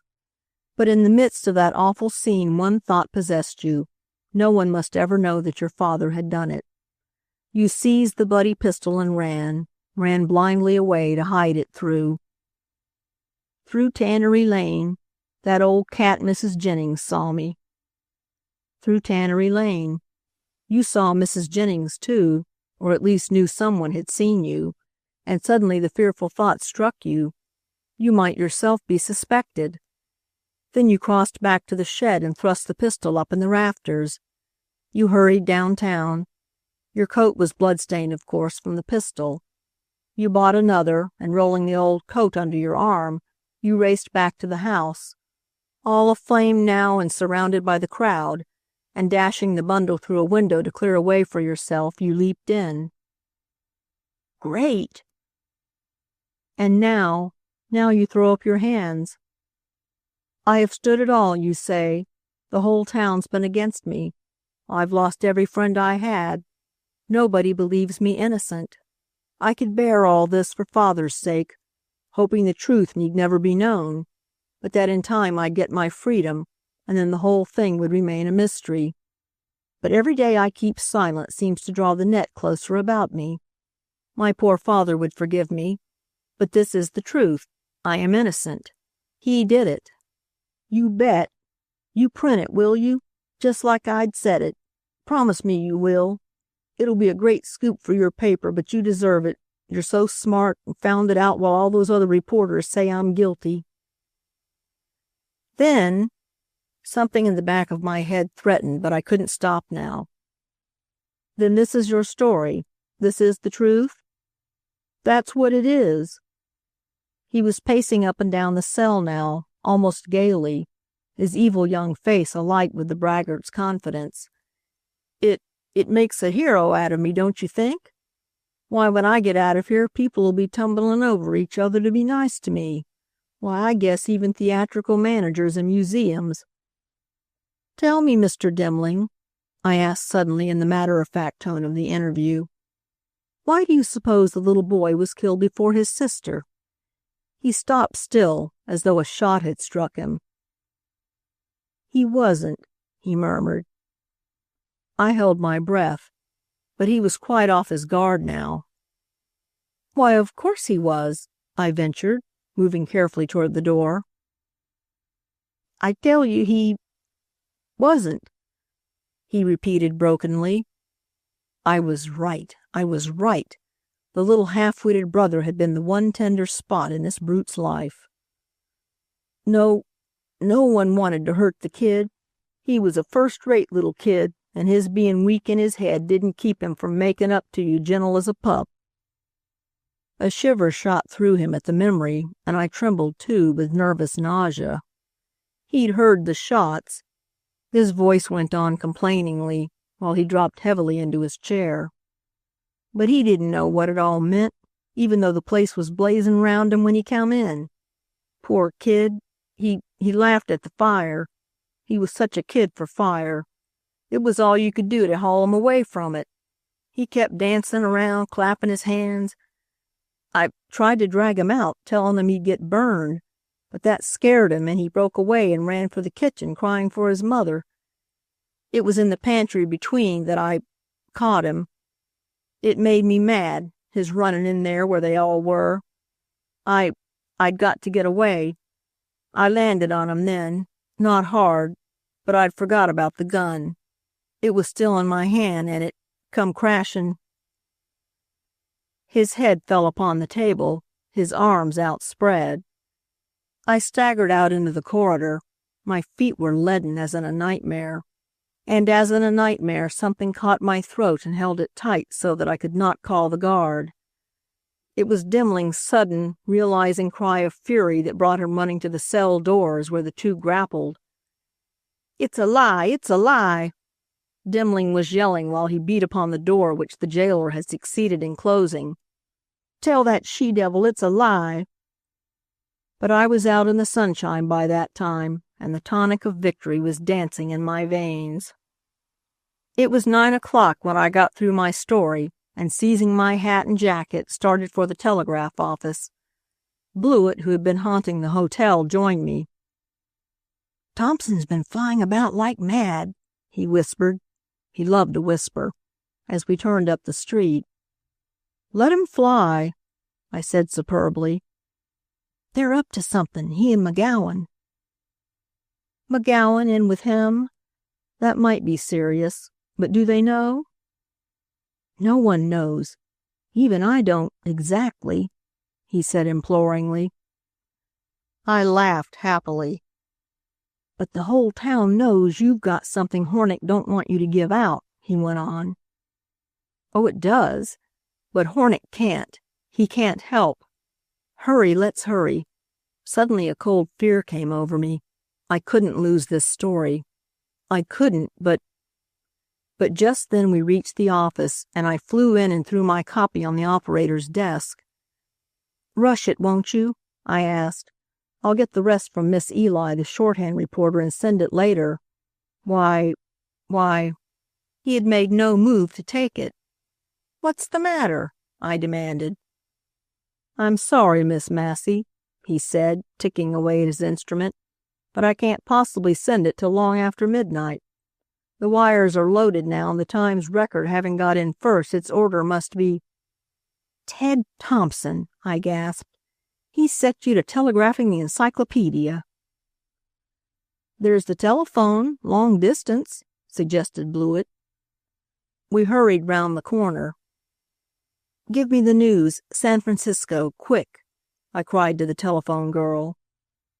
"Line's busy," she murmured. "Oh, never mind that." "Press. Yes, press," she called sweetly over the line, ignoring me. "This is Grafton. I've got 3,000 words from McGowan for you. More to come, he says. Yes, ready? Well?" "Damn it," I sobbed. Well, it shocked the telephone girl's dry voice into silence for a minute anyway, and it shivered Blewett into dumbfounded horror. It shamed me, too, the sound of it aloud. I had thought it hard enough. But one doesn't always say what one thinks, and it didn't help the littlest bit to get my story down to the news. I stood there in haggard hesitation, knowing that precious minutes were flying by. The girl's dry, low voice, she had recovered, was going calmly on. Through the thick of my misery, I was conscious of the long-winded, padded stuff McGowan had written to keep me off the line. He could keep that going indefinitely. "There's only one thing to do, Rhoda," I said to myself. "Let these two highwaymen on part of the story anyway. Make a deal, a compromise."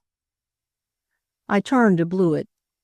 "Go tell Thompson," I said wearily, "that I want—" "No, don't." Wait, let me think. Think. I think I should be standing there yet in just that impotent agony of indecision if that blessed whistle hadn't come. The whistle of a train. "For San Isidro?" I shrieked at Blewett. He nodded. "Fly uptown," I cried, "and get Miss Eli, the court stenographer. Bring her down to the depot. I don't care.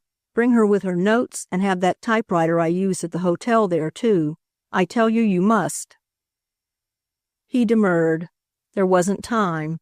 Miss Eli wouldn't come and all the rest of it. "See here, Mr. Blewett," I said slowly. "I had orders to discharge you and install a new correspondent when I came up. You shall hold your place and have double rates hereafter if you bring her to the depot. Oh, please, please, please bring her." He did. I had got the conductor to hold the train for just 5 minutes and to wire the San Isidro operator to be ready for me. I had to tell him why to make him do it, but he was a treasure, that conductor, with a natural nose for news and a taste for a fight that was just lovely, and when I confided to him what I'd planned and why I had to get to San Isidro, he stood right in like a man. "I can't possibly give you the account of today's testimony, Miss Massey," Miss Eli said as she came up, hatless and coatless but notebook in hand. "You see, there's all this to transcribe, and I've promised Mr. Thompson he should—" "Just come inside a moment and give me that one paragraph of Mrs. Jennings' testimony," I coaxed in my most deferential manner, and haughty as being in demand had made this country girl, she yielded. "You'll be sure to let me know in time when you start," she said primly to the conductor. Plenty of time," he assured her, with a jovial chuckle. And a second later we were off. I placated her by promising to wire to the Times Record for Thompson all the transcribed stuff she had promised him. I told the conductor sternly, in her presence, what I thought of his carelessness in carrying off so important a personage as Grafton's court stenographer, and he bore it gravely and apologized most beautifully to stiff, tall Miss Eli. Then I flattered and begged. And it wasn't long before she was reading her notes to me, peaceable as a lamb, while I clicked it all off on the typewriter. She was quite content, but I was mad with delight. And when at San Isidro I'd filed every blessed word with the telegraph operator, I couldn't resist sending one message in the other direction. It read, "Ted Thompson, Times Record correspondent, Grafton. We'll have that lunch in the city. The Demling case is done brown and honors are easy. Signed, one of the cooks." Chapter 3. The Pencil Will. And Miss Massey's unofficial connection with it. Each of us had a different name for the long drawn-out Dilworth trial, and that name was a key to the way we wrote of it. Pert little Frank McGowan called it the War of the Widows. Both the Mrs. Dilworths were widows, but one of them was a sort of woman who will always be known by a man's name, even after his death takes it from her. Bunnell named it A Trial of Temper. Poor Mrs. Jim Dilworth, an undisciplined creature that, a fury, ever ready to make a scene, a scourge to every one whose interests were bound up with hers, and a wrecker of self, but not a shrew, not a nagging woman, and blessed with an open-handed, generous nature, and a laugh as hearty and spontaneous as her tears or her temper. Bliss of the Mail always had an allusion in his stuff to the sinister Black Hand. He meant the long, scrupulously scoured, knotted hand of Black Mammy Sinnott, Mrs. Jim's old nurse, confidant, and some even said her evil genius. As for me, I had a yearning toward the roasting of Mrs. Muriel Dilworth. I knew just how I should go about it, by dwelling on her perfections. Sweet serenity, the widow's bonnet that crowned and softened her fine, regular features, the perfect taste and simplicity of her mourning, and last but not least, the lady's admirable tact and self-control, till every reader I had should hate her, as I did, for adding these advantages to her social position and her wealth, and so further outclassing her poor, tempestuous, and middle-class sister-in-law. But Bowman, who knows my weakness, as he does that of everybody under him, got in first. "No violent and aggressive championing of the underdog this time, Miss Massey," he said. Wait before you jump on me. I'm as hot as you are about it. It's a mighty good lay, that. Partisanship for the lowly and the erring matched against the socially lofty and besheckled. You needn't remind your city editor, young woman, that kind hearts are more than coronets to the Yellow Journal, because there are so many more of 'em. But our respected boss has a wife who's got the society itch, and Mrs. Muriel Dilworth is way up in G, as you ought to know if you weren't a rank little bohemian. So hands off the lady, and don't, like a good girl, don't revenge yourself on the paper. If you'll play fair, I'll give you leave to get in an occasional body blow on the pure and perfect Mrs. Muriel, if you can do it without the umpires calling foul on you." So I adopted baby Jim Dilworth and played him up. In another sense, he had already adopted me, came running to me every morning the moment he was brought into the courtroom. Perhaps you think it wasn't a compliment from a child like that, all gold and pink and blue, a merry bit of human sunshine in his white dresses that Mammy Sennett kept immaculate. He was too little yet to be a real boy, but Cochran, Mrs. Jim's lawyer, Cochran the vulgar, the sensational, the shrewd and crafty and a bit off-color Cochran, kept the little one bobbing about the stuffy place for the effect of his presence upon the jury. Oh, and he was winning, that kid, with his perfectly irresistible assurance of the world's breaking into smiles at sight of him.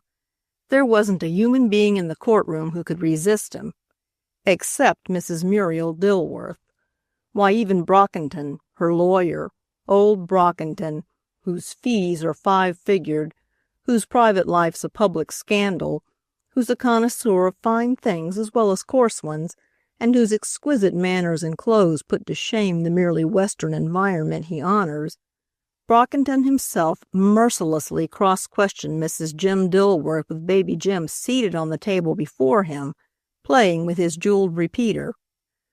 But, to get back to the newspaper end of it, not one of us reporters had the right name for the case, and we knew it, and everybody in the courtroom knew, too, in spite of Brockington, Cochran, and the rest, who were ever on tiptoe to anticipate and shut off the smallest allusion to it, that it was the impeccability of dead Albert Dilworth that was on trial, that the widows of the two brothers hated each other with a hatred passing that of mere proponent and contestant of a will, and that the paternity of this same unconscious baby, who went about the courtroom winning hearts, was in question. Why is the Dilworth case a moral spectacle and as such deserving of female patronage? Frankie McGowan scribbled on a pad that he pushed over to me. The courtroom was full of interested women spectators, and Frankie glanced about with a cynical little grin, indicating them. "Give it up." "Why?" I wrote. "Because of its deterrent effect." Phew! But the face of the transgressor is hard. Look at Mrs. Jim. I looked. Brockington was grilling her on cross-examination. With a perfection of patience, an intonation that was almost an apology for the trouble it might be to her to speak, and a flattering, courteous assumption of attention to her answers, he was yet able to sting her to a frenzy by the subtle something that underlay his every polite word. She had the look of one who is being baited, who is pushed to the extremest edge of patience. Her full breast, beneath its somewhat too ornate bodice, it looked so, contrasted with Mrs. Muriel's exquisitely simple black, heaved threateningly.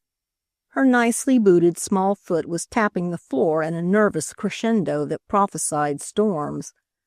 The feathers upon her large hat were quivering as the trees in the forest quiver in anticipatory sympathy with the coming tempest, and her face, usually so pale, she had a weak heart which she overworked, McGowan insisted, playing for sympathy. Coquetting pathologically, Frankie called it. Her face was aflame with wrath. At the time, Mrs. Dilworth, that this so-called pencil will, Brockington held the disputed will delicately between thumb and finger, as one might something not quite clean. Was written, where were you? At my house, she answered curtly. And Mr. Albert Dilworth, whose last will you say it is? It is, she cut him short. The old lawyer bowed. Mr. Albert Dilworth was at my house, too. Your husband, Mr. James Dilworth, was present? Mr. Brockington, she burst forth explosively, you know very well that my husband was dead 6 months before that will was written. Ah, pardon me. I see you are correct. I had forgotten the date. The airy negligence of Brockington, and yet by this pencil will 1/4 of a $500,000 estate was willed away from his client to the golden-haired boy just now dancing in Mammy Sennett's arms. That isn't true, Mrs. Jim cried hysterically. You did know the date. Madam? The judge turned to her. It was not the first time she had been reproved, and now, as with every other time it had happened, one could see by the quick, angry glance she cast at Mrs. Muriel's discreetly lowered head wherein the bitterness of reproof lay. Well, she stammered like a child, trying to justify herself. It isn't the truth. What kind of a lawyer is he if— One assumes, madam. Her plight and the impossibility of her behaving like an ordinary woman appealed to the judge. His voice was still gentle, though tried. One assumes that an attorney speaks the truth. In any event, it is not your place to accuse the gentleman. Merely answer his questions. I will, she said sullenly, when there's any sense to them. The judge lifted his hand. His eyes were angry. I trembled for bad Mrs. Jim at that moment. Your Honor, Brockington interposed with distinguished grace. The lady is of course quite right. I must apologize. But the so-called pencil will— He tapped it deprecatingly, gingerly with his eyeglasses. Is so obvious a forgery, to an attorney of course, that I have given it too little consideration. Mr. Stenographer, be so good as to read the last question. I won't answer it, she cried. I have answered it. She looked as though she could no longer contain herself. She half rose from her chair as though determined to fall upon her tormentor, but she sat down quickly, both hands at her heart. The heart pose, McGowan called it. Thank you, thank you. Brockington was gracefully oblivious. He waved the shorthand man into silence and waved the quite unnecessary question. Mrs. Dilworth, kindly tell the court and the jury in what room you were when Mr. Albert Dilworth wrote this alleged will. I was in my bedroom. Mrs. Dilworth's voice was low, even weak. Was it rage or really heart trouble? And he, Mr. Albert Dilworth, was in the sitting room beyond. An open archway between? An open archway between. You say you were ill at the time.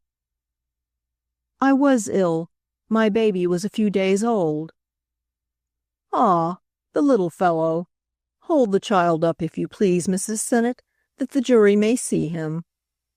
It was Brockington's ostentatious way of calling Cochrane's attention to the fact that he did not fear little Jim's influence. Mrs. Sennett, if you please. But Mrs. Sennett did not please. It was evident in a moment to us reporters who knew her that Mammy didn't even please to be conscious of Mr. Brockington's presence, and that she was determined to be deaf to his voice.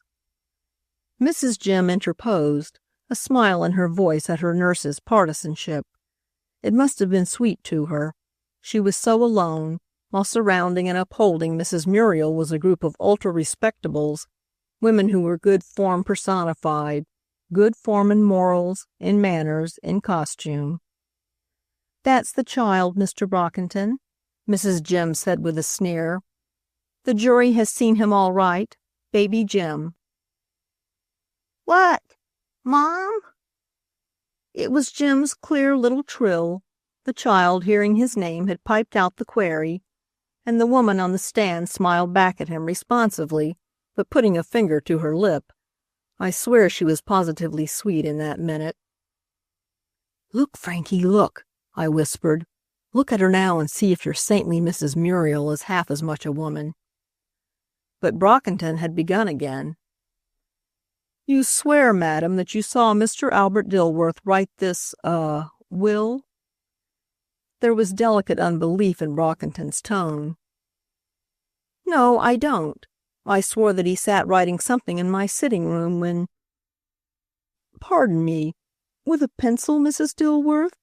Mr. Albert Dilworth writing with a pencil a formal document of this sort?" It was a strain to put one's credulity to fancy that hard-headed, highly respected martinet, Albert Dilworth, doing anything so informal and irregular as making a pencil will. I couldn't see what he was writing with," she answered resentfully. "He was writing something, and when he had finished, he came in to me." "Precisely. And where were you?" "I have told you," she exclaimed explosively. "I was in bed in my bedroom." Mr. Brockington paused to place his eyeglasses carefully on his nose. It was an old trick of his to postpone and to accentuate a situation. He knew every eye was upon him. "You say, Mrs. Dilworth, that Mr. Albert Dilworth came into your bedroom, where you lay with your infant, and that he told you of the will he had made?" "He didn't say will. He said, 'Don't worry about the boy, Etta. I have provided for him.'" "Did he say why?" "Why?" The color left her face. She was ghastly pale. "Why he should provide for another's child?" She came back at him quick then. She was not a cruel woman, though she was almost everything else that a woman wouldn't want to be, but she had suffered too much to let this chance pass. "He was childless and very lonely," she said slowly. She didn't need to turn her eyes toward the side where Mrs. Muriel sat. A sixth feminine sense must have made her aware that she had pierced the one vulnerable spot in her enemy's armor. Brockington looked at the witness almost admiringly. He had known Mr. Albert Dilworth, the conventional, the conservative, cold-blooded banker. Of such depths of sentiment no one had suspected him. He would have smiled himself at the picture Mrs. Jim's words called up. It was nonsense, of course. Even the judge passed a discreet hand over his incredulously upturned lips. But she perjured herself like a goose, and then went on like a woman to make it thorough. "He was very, very fond of children," she continued sentimentally.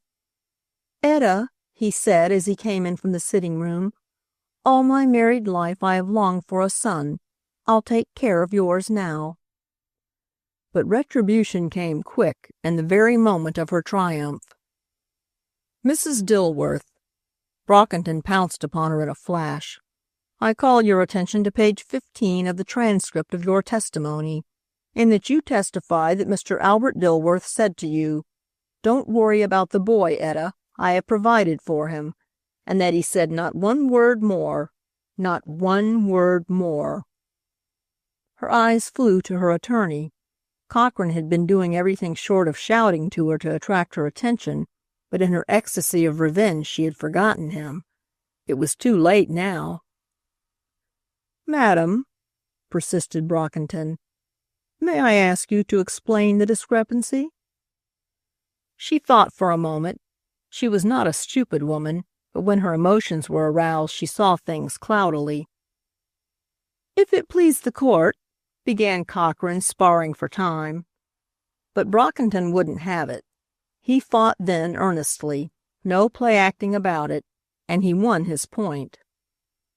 I was wrong then," Mrs. Jim faltered at last. "When, pray?" "The first time. He did say that about being childless." "Then you deliberately deceived the court and this jury in a most important particular. Madam, do you know the penalty of perjury?" "I object." Cochrane jumped to his feet, dancing with impatience, with apprehension. He made quite a little speech then, did Cochrane, in his own atrocious style, and Brockington said never a word in answer, only waited, a bit too politely, and noiselessly snapping his fingers, a habit of his, for the judge's decision. Then he resumed. "Mrs. Dilworth, why did you conceal these facts, these remarks of Mr. Albert Dilworth to you?" For a moment she looked at him warily, then something occurred to her. "I left that out," she said sweetly, "to spare Mr. Dilworth's widow. I thought it would hurt her." She was quite right. It would. It did. Mr. Dilworth's widow's bonnet sank as though with a weight, and the lorgnette she was holding to her short-sighted eyes fell with a click. Brockington saw the movement out of the corner of his eye. It was the first time his client had flinched. "Is this the truth this time?" he asked unpleasantly. "Or will this, too, be amended later?" Again her lawyer came to Mrs. Jim's rescue. She needed him. Her color was rising and all the storm signals flew from her flashing eyes. "And why, Mrs. Dilworth, does your gracious forbearance end now?" Brockington asked when things were quiet again. "Why do not the same reasons still hold good as to sparing the lady?" There was a silence, tense and anxious. What would she say? What could she say? Her eyes fell. She bit her lip. She began to speak, then fell silent, and Brockington waited, standing, with insulting patience. She hasn't spared me," Mrs. Jim blurted out at last, but even on her own ears the words fell jangled. "Oh, I don't know," she added. "It just happened to come to me." Brockington was silent, just a long, significant second, to let the words carry their own weight of venom to the jurors' ears. "Ah, just a bit of revenge, then," he murmured, as though indulgently musing aloud, and then quickly, "Have you told anyone of these supplementary remarks of Mr. Albert Dilworth?" No. It wasn't revenge, Mr. Brockington." "Have you not even told your confidante, Mrs. Sinnott?" "I say it wasn't revenge, Mr. Brockington," she repeated, blindly stubborn now. "Mr. Albert Dilworth," Brockington went on, composedly ignoring her, "had nieces whom he loved, his sister's children. Did he say, Mrs. Dilworth, why he intended to provide for your boy and not for them?" She set her teeth and merely looked at him, dumb with exasperation. "Will the stenographer please read the question?" asked Brockington with superb irrelevance. "I must ask your honor to instruct the witness to answer the question." "I will not! I will not!" cried Mrs. Jim in a fury now, dissatisfaction with herself for putting a weapon in his hands augmenting her rage at her tormentor. "He shan't insult me. He shan't browbeat me. Mine has been gracious forbearance, and he knows it in spite of his sneers. But he don't appreciate it. It's at an end now. I won't play the game their way any more. I don't care what happens. I'll produce that." This far she had fought her way in spite of Cochrane's strenuous objections, the judge's grave commands, and Brockington's insistently courteous, "If the court please." But the rest of it was inaudible. The judge's, "Will the stenographer kindly repeat the last question?" came out of the turmoil like the theme out of a fugue. But this time Mrs. Jim's face lit up at the sound of it. She hardly waited for the clerk to finish. "Why shouldn't he provide for my boy?" she cried, "instead of those snobbish nieces of his? Why shouldn't he provide for him? Baby Jim Dilworth is his own." "Mom! Mom!" It was the child's voice that stopped her. She looked toward it. Right across from her at the back wall of the courtroom, the tall old black mammy had stationed herself, with the boy high in her arms. Beside the gold and pink of his head her gaunt features looked grim and disapproving. For half a second Mrs. Jim met those hollow black eyes and battled with them. "Nephew! His twin brother's child!" she concluded lamely, and burst into hysterical tears. As we sat waiting in Mrs. Jim Dilworth's little parlor that evening, half a dozen of us reporters, she came storming in, tearing off her gloves and coat as she walked, a creature of temperament, strongly emotional, caught in the cold steel meshes of the law and floundering miserably. "Well, what is it?" she demanded, facing us. We'd interviewed her dozens of times, but never without old Mammy Sennett standing guard over her. "You want me to tell what they wouldn't let me tell on the stand? Well, I'm going to. You can have it all, every word of it, the whole lot of you. I don't care if every paper in town is full of it. They've made me desperate now, and they can take the consequences. Here." She drew a much folded paper from her blouse. I reached up to take it. I happened to be nearest, and I saw Albert Dilworth's signature on it, when the folding doors opened and old Mammy Sennett came in.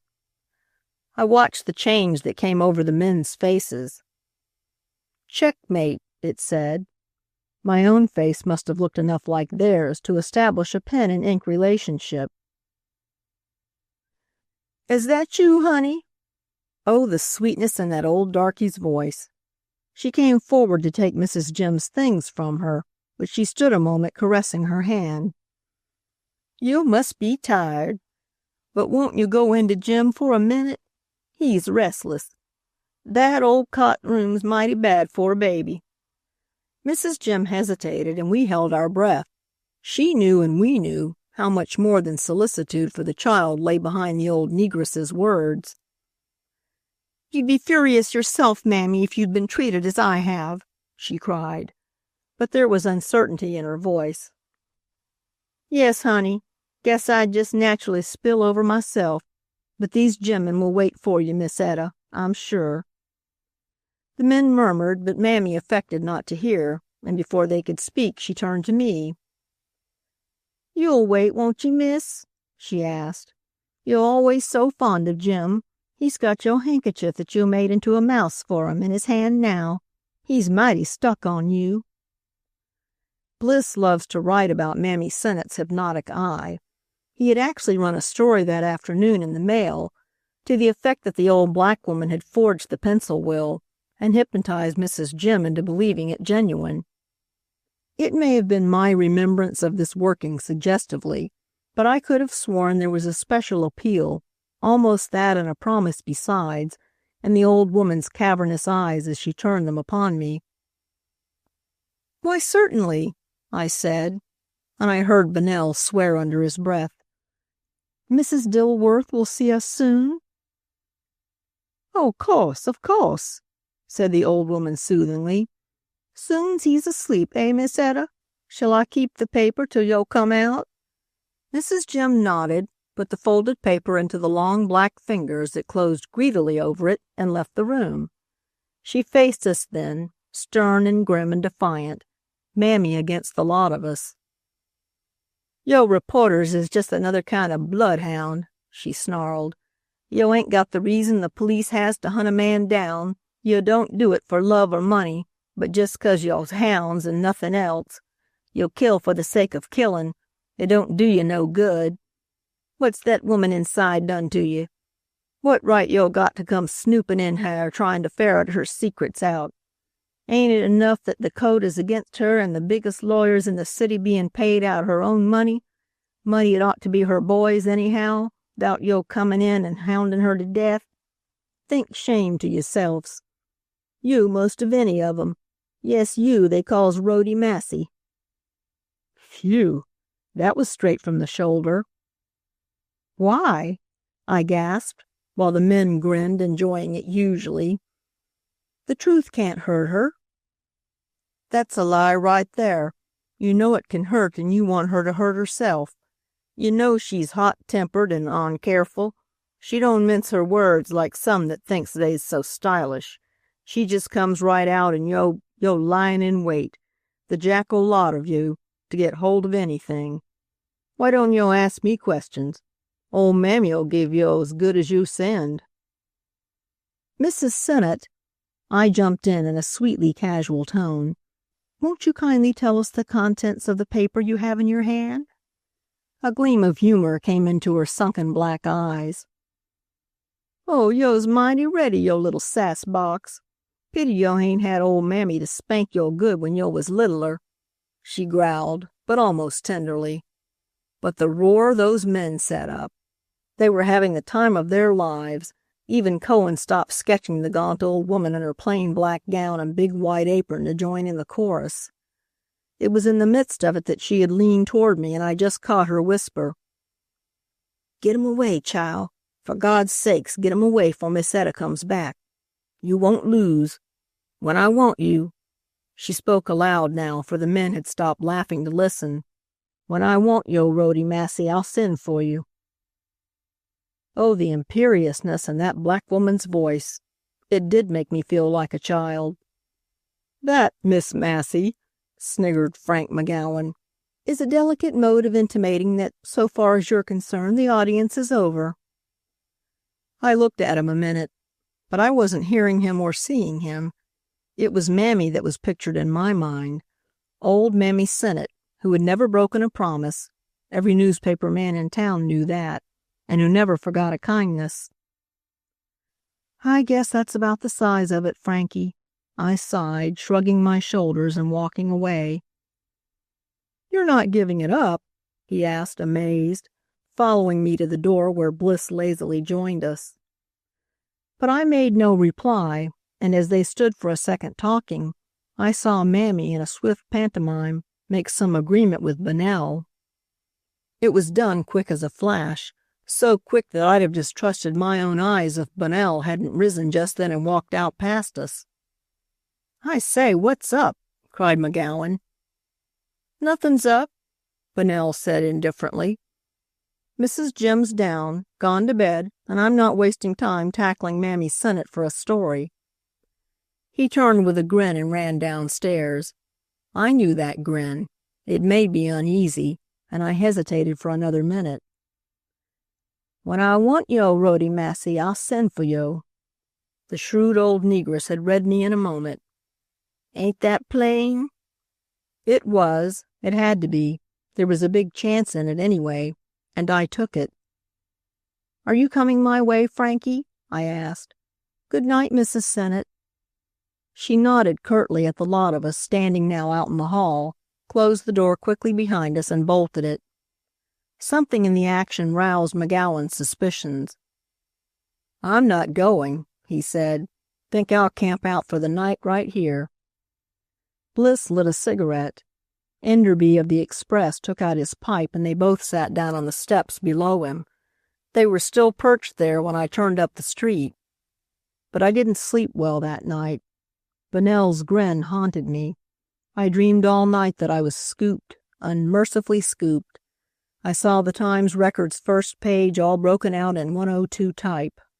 And though I knew it was a smashing Dilworth story, I couldn't read a line of it to find out what it was about, for Bunnell's face, with the grin still on it, seemed to be printed life-size behind it all over the page. I was sick with apprehension when I waked, so strong was the impression left by that nasty nightmare.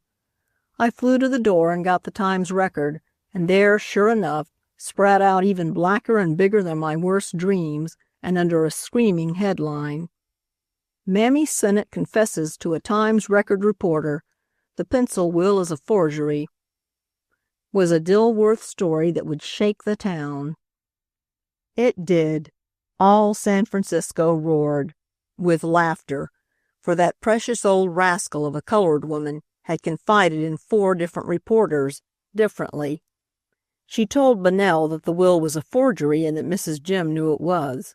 She confessed to Bliss, calling him in for the purpose from the landing, that the will was a forgery, but that Mrs. Jim innocently supposed it was genuine. She gave Enderby solemn assurance that the will was genuine and that she had secret evidence corroborating it.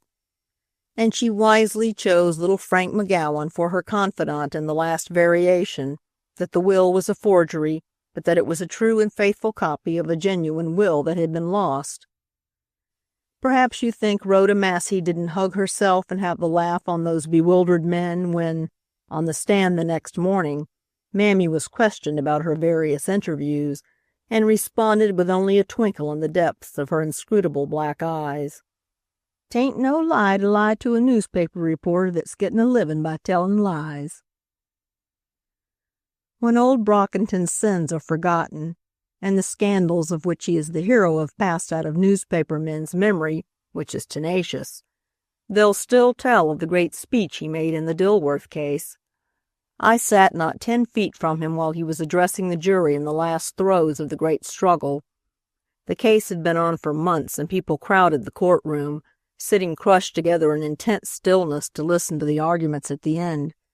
And though I couldn't help seeing through the actor's arts, though I knew his declamatory tricks and was so familiar with the case that I could almost anticipate the points he made, in spite of this he thrilled me. And not me alone.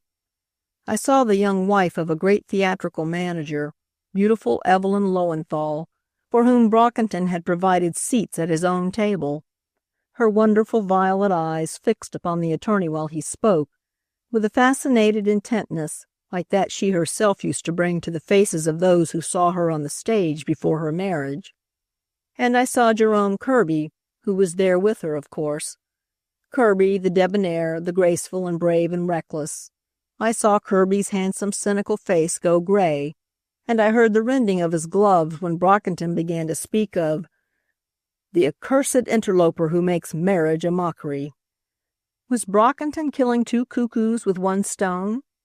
Was he flaying the enemy of his old friend Lowenthal with the same lash and over the shrinking back of Mrs. Jim? I don't know. I was shivering with excitement when he turned the thing over to the jury at last and took his seat. I couldn't look at Mrs. Jim. To turn a curious eye upon a thing on the rack as she was too inhuman. She fainted once during the terrible arraignment. McGowan insisted that it was done for effect, but I caught Mammy Sennett's eye as she bent over her applying restoratives, and I saw the agonized truth behind it. When the jury retired and the courtroom cleared, she was still sitting with her hand on her heart, her eyes staring from out a pallid face as though she were in a stupor. She did not notice when little Jim left her side and ran to me, lifting his arms and crying, Take Jim." I looked over then at Mammy. "Let me take him for a while, till she's feeling better," I said. "Ain't you going downtown to your work now?" she asked hesitatingly. I shook my head, and a grayish pallor seemed to settle like a veil over her black skin. "Yo' reckon it'll be soon, then, the verdict?" "Everybody seems to think so," I said gently. "That means it'll be against Miss Etta?" I tried to evade and to hide my face behind Jim's golden curls, but you couldn't, with those fierce old eyes upon you, tell anything but the truth. The whole courtroom, now that the judge had withdrawn, was humming with it. McGowan was offering odds that the verdict rejecting the pencil will would be brought in within half an hour. "Well, take him, then." Mammy's voice was hard. "But don't you be so sure, miss. And one thing I tell you now, if they do down Miss Etta this time, it'll be 'cause the biggest piece of evidence wasn't put in. And you can say that old Mammy Sennett'll spend every dollar she's got to see her lamb righted, and no hatched-up business between lawyers'll stop her. No, you needn't look at me that way. I never cheated you, did I? I tell you it's the truth." "Then prove it, Mrs. Sennett," I said quickly, but under my breath so that none of those about could hear. "Do you think any editor in town will dare to print anything from you now after—" "Oh, won't he?" she snarled. "Won't he print that if he can get it?" She pulled a piece of paper from her satchel, and I almost dropped small Jim Dilworth to the floor. It was the paper Mrs. Jim had flaunted in our eyes the night we all went to interview her, and it made me feel now like a little reportorial donkey before whose nose and just out of reach the most tempting wisp of hay is being pulled along. "Now look here, Mammy Sennett," I began angrily. "Shh! Look here yourself. I'm a-goin' to give it to you. I promised myself I would that night yo' got out when I told you to. If the jury say that will ain't a true one, yo' having this now won't hurt us, for we'll fight it out in a higher court and we'll use it next time. But if the jury say the pencil wheel's truly Albert Dilworth's—" "It won't, Mrs. Sennett. It's as sure as—" "Then you won't mind promising me if the jury decides for Miss Etta that you won't print this paper? I'll take your word. You'll promise, eh?" Promise? Who wouldn't promise on a sure thing like that? There in my shaking hand was a written acknowledgment of the boy's paternity. "I commend the child known as Jim Dilworth to my wife Muriel. He is my son." There it was in black and white, and not pencil this time, signed Albert Dilworth and dated scrupulously, the heart of the Dilworth case at last beating in sight of the world. Mammy watched me grimly.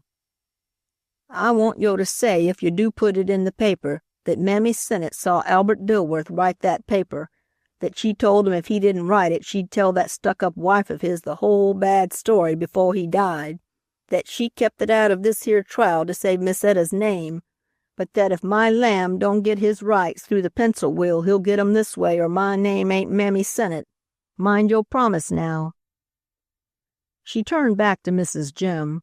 I danced out into the hall, Jim in my arms. He crowed and clapped his hands at the motion, but he wasn't a bit happier than I. Think what a story. Think what a scoop. Think. There was a stir in the hall ahead of me. It was Brockington, ushering his client into the judge's chambers, from which he and the judge came out immediately and went out to luncheon together. Oh, think what Mrs. Muriel would say to the document I held in my hand. Oh, I simply had to be the first to tell her of it.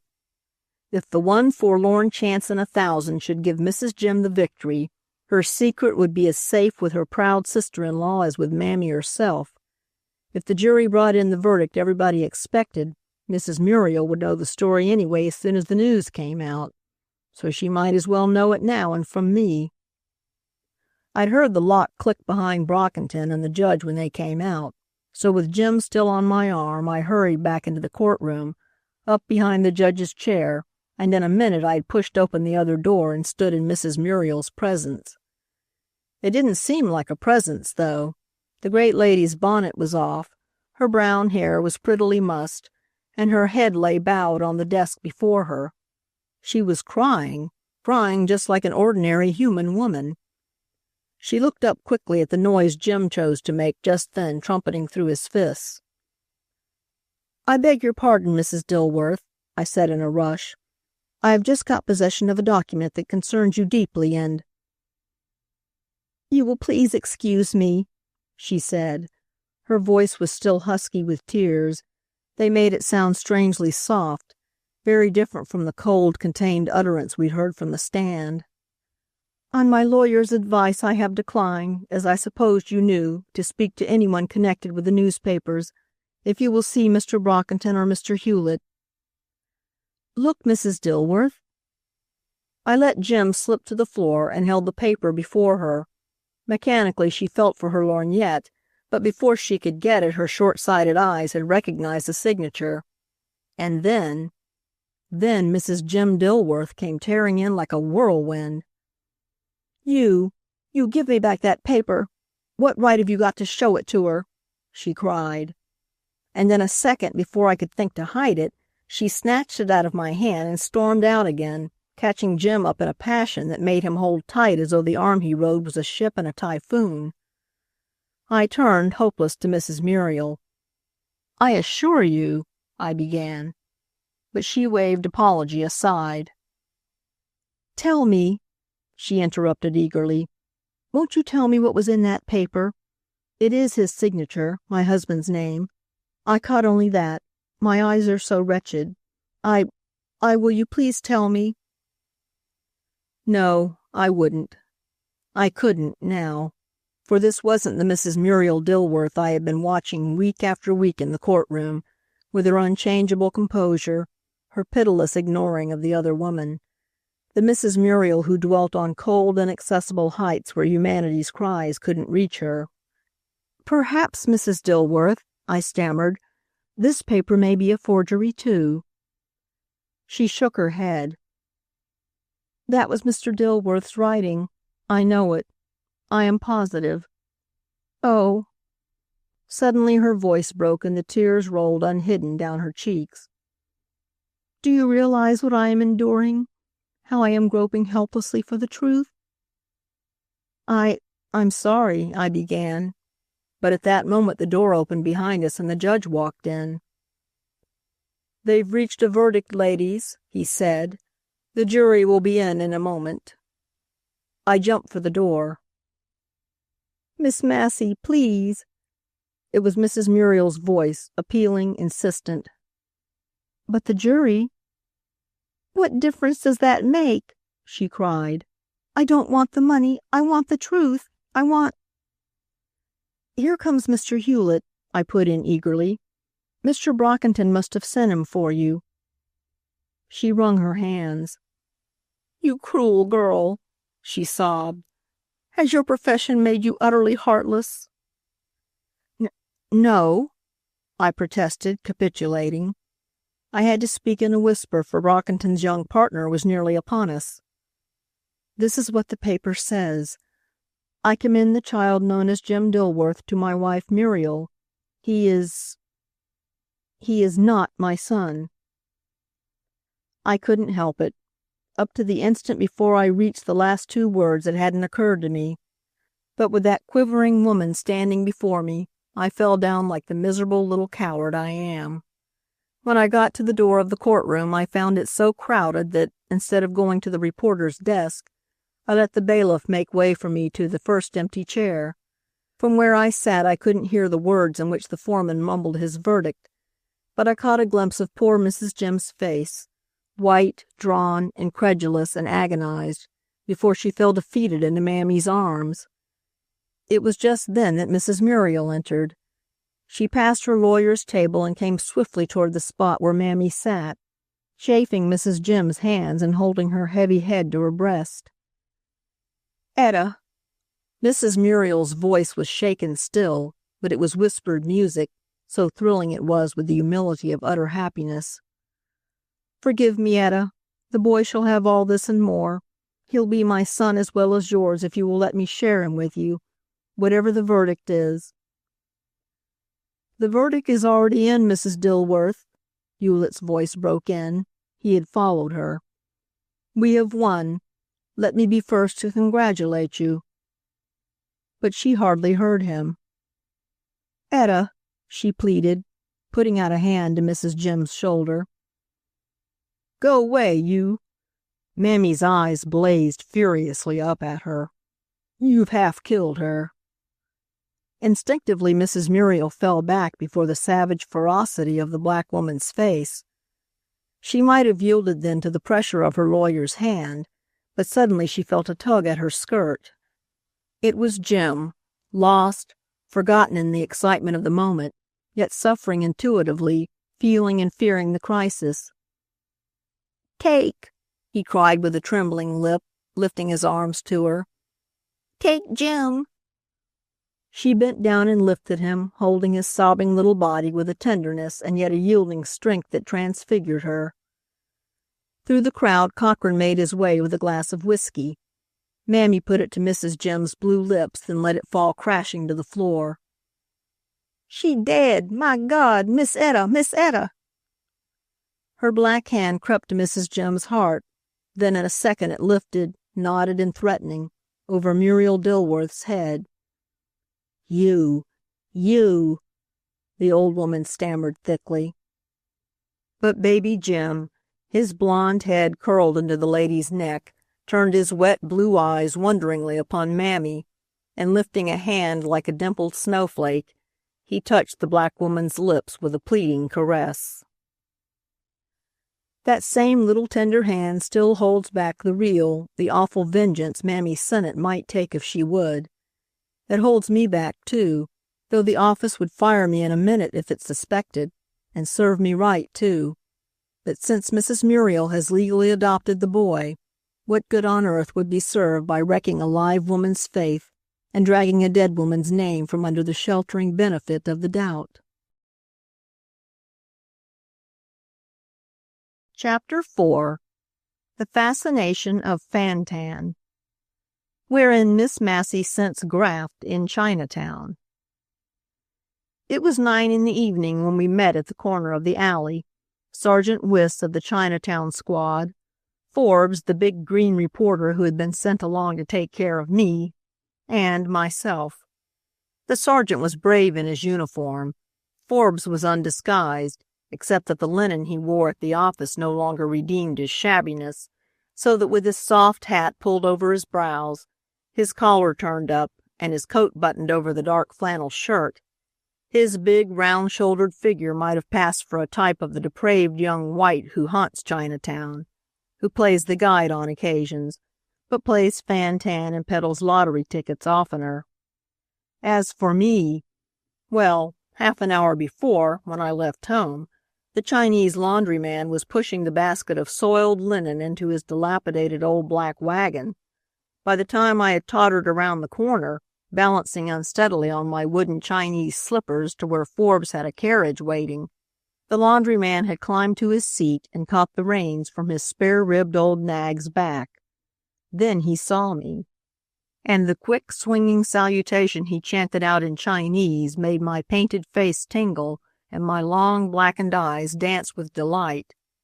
To him I was a Chinese boy, sure enough, and that was all I wanted, just to be able to slip obscurely along with a seesaw motion in my dark blouse and wide trousers, with my cute head under an American hat held low, for a block and a half, from the square where I stopped the carriage to the alley where McCabe had arranged that the sergeant should wait for us. "So it's fan-tan tonight. You want to see a fan-tan game? What won't you try next, Miss Massey?" The sergeant spoke in a bluff, hearty voice, too hearty to suit me, for it was easily audible to the group of Chinamen just across the alley, a group that dissolved and hurried away even as Wyss spoke. "Shh," I cautioned, and his voice fell. "You want to see if there's gambling in Chinatown, eh? Well, there may be, a little, in spite of all the squad can do. You'll never stamp it all out. Chinamen are crafty devils to deal with, particularly the Wiong Tong, the Gamblers' Association. We've closed 'em up pretty tight, but down here on Pacific or farther up the hill, we may catch 'em, for my men have been kept busy raiding the bigger places. We'll see anyway. Congratulations on the make-up. It's great." "Really?"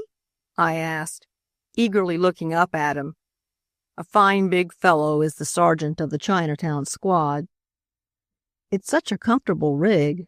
If it weren't for the shoes." I put out one of the wooden-soled things to corroborate me. "Really?" he answered, smiling. "Only you don't want to give away the game by looking up like that. No China boy's got any light in his eyes. Keep 'em down, Miss Massey. Keep 'em down for the sake of peace. To white men as well as Chinks." And demurely I obeyed.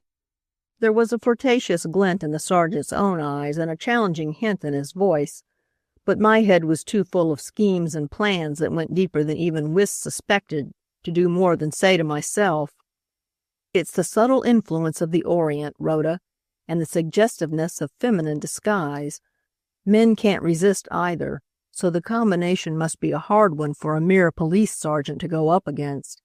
But that hasn't anything to do with the case, which concerns fan-tan, and the hunch the news has got that there's grafting going on in Chinatown, that every fan-tan game pays $5 into the bribery fund, and of the $2,000 raised weekly for this purpose, this same gallus Sergeant Wyss is strongly suspected." "Up this way, please," the sergeant interrupted my train of thought. He strolled slowly up the hill, Forbes beside him and I following. It was misery at first, balancing along after them on the narrow, crowded sidewalk along which the Chinamen were hurrying. The dirt and the glamour of the East come full upon one in these noisome, narrow streets, where the big lanterns swing and the Chinese children, playing in the entrances to subterranean dwellings, are like gaudy dragonflies lighting up the squalor. My heart began to beat with absurd apprehension as I fancied some accident separating me from the two in front, and I looked ahead at the sergeant's broad back. It was an easy, muscular, swinging, self-satisfied back, that. And even at Forbes's stooping shoulders, with a most comforting sense of man's place in nature, to do the rough work of women reporters' details.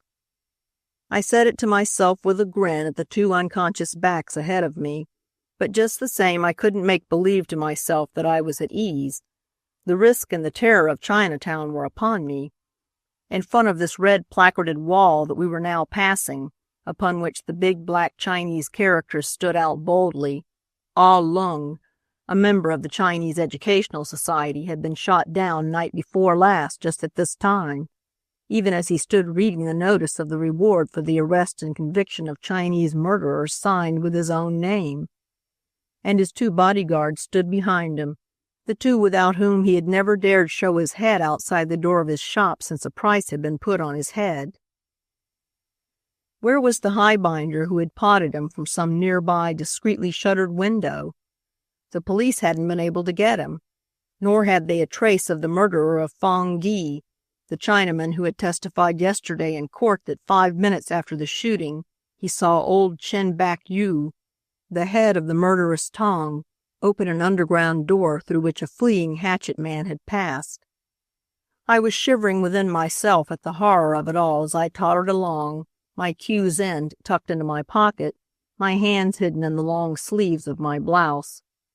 The silence of the crowd, the shuffling of those slippered feet that hushed through the night, broken only now and then by the jangling intoning of a salutation as men passed each other, it got on my nerves. There seemed nothing positive, strong, outspoken in this yellow world of guile, of sardonic contempt for the white man's laws, of cruel confidence in the white man's corruption, of the power of Chinese gold and Chinese craft, and cynical, murderous, never-tiring Chinese patience. I caught myself straining my ears to hear the sound of Sergeant Wiss's big boot as it struck the pavement. But the stones of Chinatown are cushioned and reeking with the years of dirt, as its history in San Francisco reeks with the stain of crime, the guilt of bribery, and the failure of law. Then I found that I was looking into the faces of the Chinamen that passed me. This one might be he who shot Ah Lung, that one the fellow whose hatchet crushed through Fong Yi's skull. It won't do, Rhoda, I cried angrily to myself. It's cowardly to be fanciful now. Everything in its place. Wait till you're writing your story, then you can spread yourself.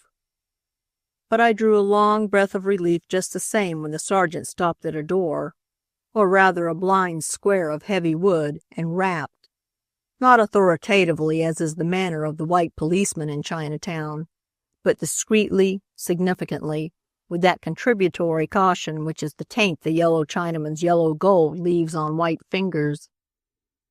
"Still game, Miss Massey?" Wiss whispered. I nodded. I couldn't speak. The door swung open from the inside. Fully 3 inches thick it was, and without a knob, but on the inside there was a bolt which, when shot, might resist the blows of giants. The sergeant passed in, stepping down a couple of inches. The door itself was longer and broader than the doorway, and overclasped it as with a great seal of wood and iron. Forbes came next. I followed. My heart was beating violently now, but with excitement. The sick terror of imagining had passed.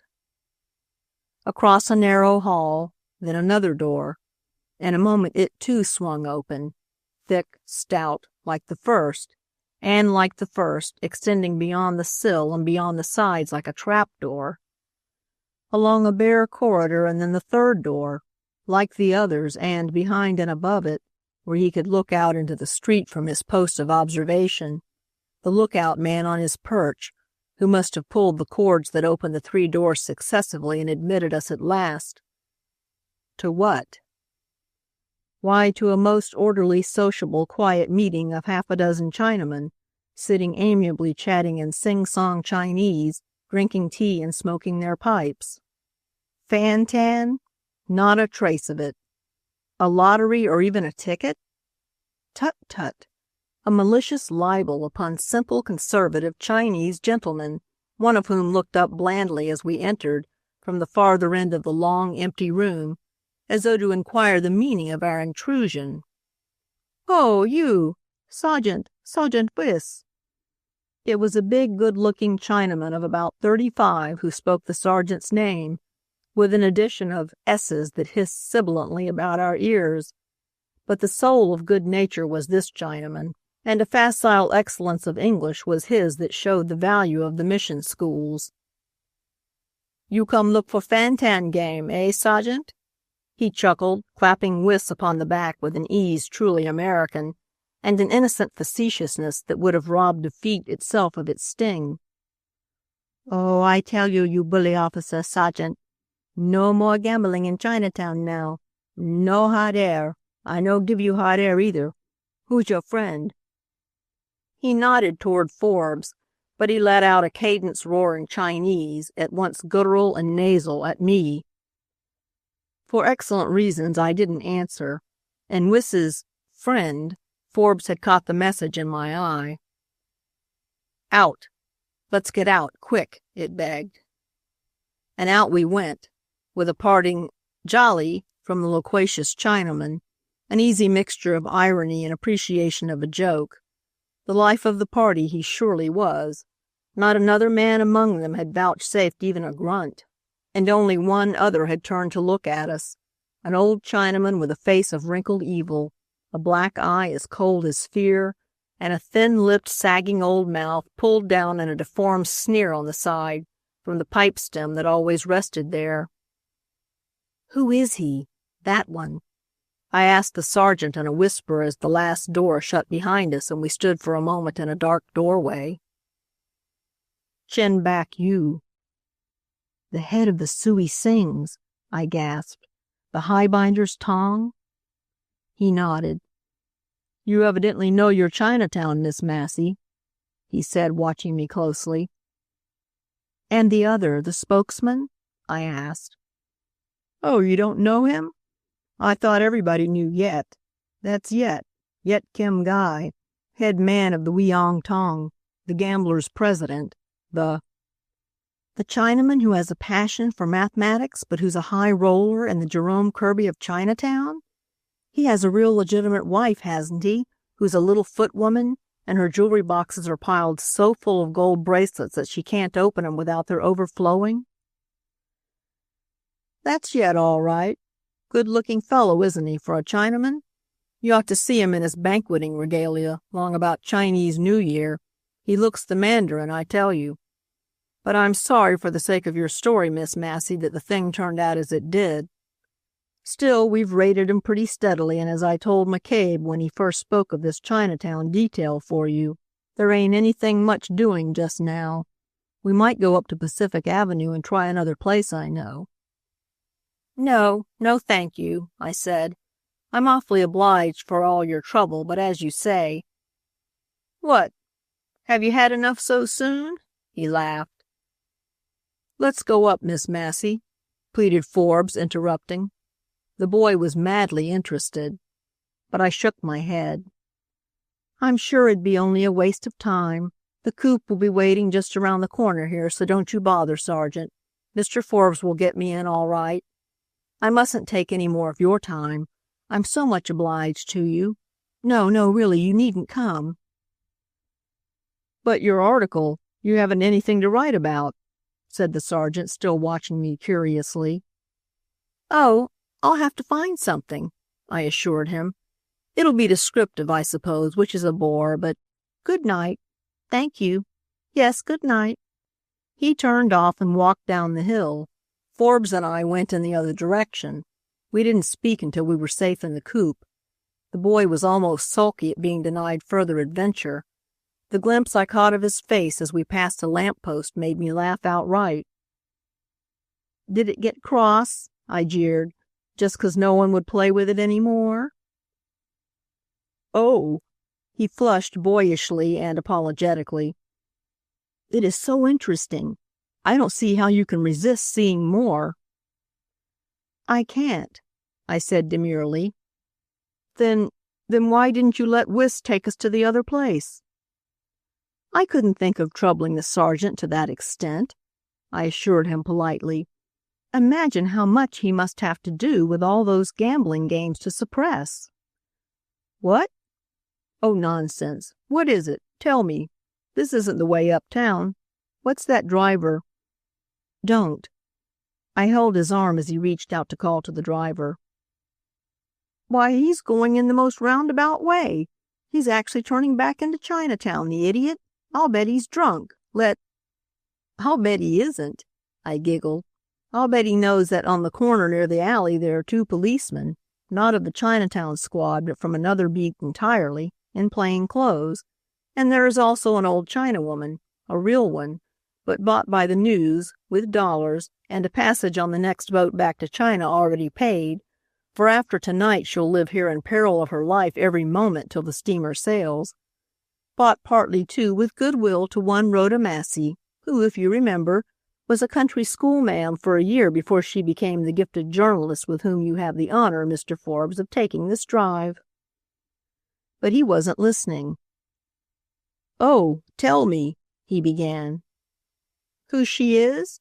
She's Gum Tai, mother of Wan Hoey, the clever, cute little Chinese boy who was in my class when I taught up in Placer County, where Hoey's father was doing a dribbling business in placer mining on an old deserted claim.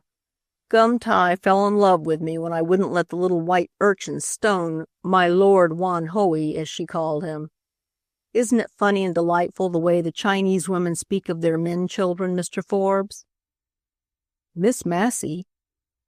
We're merely going to go back over our tracks, Mr. Forbes, and make a raid without the sergeant on the other places? He shouted. Exactly, or very nearly. We're going to make a raid without the sergeant at the same place. But what? Hush, hush now. We're not going to give it away as he did, purposely. Remember how loud he spoke when we met him? The carriage stopped in the square again, and again I tottered out upon the cobblestones. And again we walked up the hill, Forbes and the 2 plain-clothes men in front, old Gum Tai and myself behind. The old woman hadn't spoken in answer to my greeting. She only looked at me for a second, a wry smile on her leathery old lips. Then her eyes fell, and with her back bowed and her hands in her wide sleeves, she wobbled on, and so did I. When we got to the great blind door, the 3 men had stopped at the corner. She stooped for a moment and filled her claw-like brown hands with pebbles. Or perhaps she already had them and stooped to pick up another. I don't know. I looked at her inquiringly, but she shook her head, and just then the door swung open. We passed in, she and I. She seemed to stumble a bit over the low step and again at the second one. But by the time we had got to the 3rd door, I didn't know what she did or what I myself was doing. For it swung open, and the room was crowded almost to suffocation. That room where, not half an hour before, we had left only 5 or 6 Chinamen peaceably smoking. On the table was a heap of the big oval beans of Fantan, the rejected beans. The croupier was piling up the money before him, getting ready to pay out and haul in the bets. One of the counter's long, slender brown hands was just lifting up the bowl from the smaller white heap it had encircled, and chopstick in hand, he was deftly counting out the mass by 4s. Yut! 1, shouted a gambler. Gee! 2, wagered another. Say! 4. Sam! 3, yelled a triumphant chorus as the winner's quick eyes, mentally segregating the diminishing heap of beans, anticipated even the counter's swift stick, and prophesied that the division would have a remainder of 3. Sam it was. Sam! Declared the croupier, and the clink of American money that went to pay Chinese gambling debts resounded through the smoke-blotted close room, and suddenly old Gum Tai caught my arm. I had actually forgotten, in my interest and excitement, why we 2 had entered first. There came a jarring whir and a slam, and quick as a flash, one after another, the 3 lookout doors went shut. No, not quite shut, for strangely enough, in a place where Chinese guile foresaw all, and had provided for just such an emergency, some little trifling thing lay in the way of every door's closing. Pebbles. A few pebbles had slipped from Gum Tai's palsied hands as she stumbled over each threshold. And over those pebbles, which just prevented the mighty locks from catching, Forbes and the policeman rushed in. And there was pandemonium in that yellow gambling hell, and the Chinaman cursed and the money flew. I don't know what I did, but I saw Forbes, the greenest cub reporter we'd ever had on the news, dancing in ecstasy first on one leg and then on the other. And then the police whistles blew, and Sergeant Wyss, white as death, came dashing in with his men. His eye caught mine, and for a second I had an absurd sensation of being in peril, in pain, suffering, of feeling what a hypnotized subject must feel when it is suggested to him that he is being knocked down, beaten, trampled upon. When Forbes, waking with a start to memory of what his detail was, dragged me out and put me in the carriage, my teeth were chattering from sheer excitement. I couldn't speak a word, and I didn't want to. I only wanted to keep my jaws still, and they were beyond my control.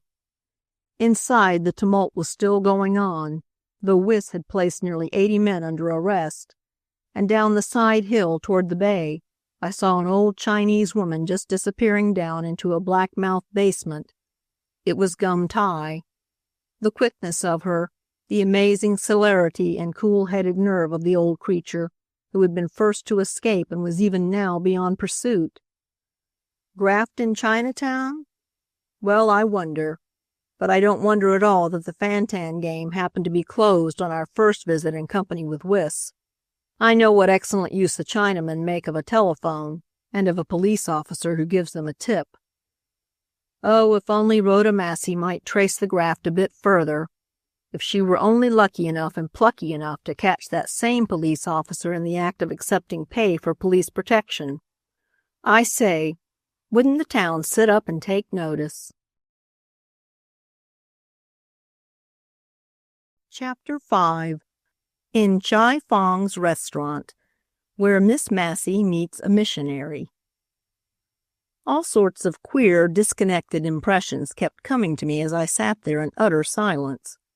The ear-splitting crash and clang of the Chinese orchestra in the front room, the gaudy dragon-embroidered hangings to the rear of the restaurant, the gentle twanging of the slave girls' guitars, the teak wood chairs and tables, the handleless cups, the bizarre sing-song conversation of the men at the banquet table in the next room, even my own satin blouse, upon which peacocks were embroidered in silver, and the absurd wide trousers of salmon pink, whose bands of purple were embossed in flaming orange, my purple silk hose and crimson gold embroidered slippers, all this was unreal to me, as fanciful and impossible as a mad dream.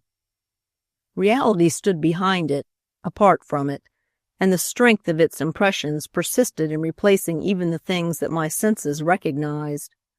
I could see the News's first page of yesterday, with its screaming headline and my story of the raid on the Fantan games below it, more clearly, much more clearly than the expressionless ivory face, so near to me, of Ah Oi, the most expensive slave girl in Chinatown, worth $3,000 in white man's money. I could repeat word for word the printed statement of Sergeant Wyss, denying the implication of grafting, which was the atmosphere of my story as surely as the faint smell from the opium smokers' pipes was penetrating every part of Chai Fong's restaurant. Scraps and phrases of the News's big double-leaded editorial, openly charging Wyss with protecting gambling in Chinatown for a bribe, instead of wiping it out, came to me. And the whole of that last paragraph, accusing him of bad faith, of deliberately tipping off our projected raid, of warning the gamblers in advance through their spies who lurked about when we met at the corner of the alley. But back of all this there was a still stronger impression, as of a thing one has got by heart. No talk, no look-see, no turn head, no move, no listen, no speak, no bite lips, no move fingers, no sit so straight, neck down, so. No lift feet when walk, slide, slip, soft. All time wait, all time sit still, head down, eyes down, all time wait. And here I was, all time waiting, as old Gum Tai, the duenna of the slave girls, had taught me in a long afternoon rehearsal, with my eyes on the floor and my sleek black head, with its jeweled bow-tow lowered, my senses dulled by the strong perfume of the narcissi in the cloisonné bowls, by the smell of opium, and the dreamlike sensation of being apart. All time sitting still, all time waiting with an oriental stupefying patience for bribers and bribed to meet here, as was their custom, and pay the bribe before my very eyes.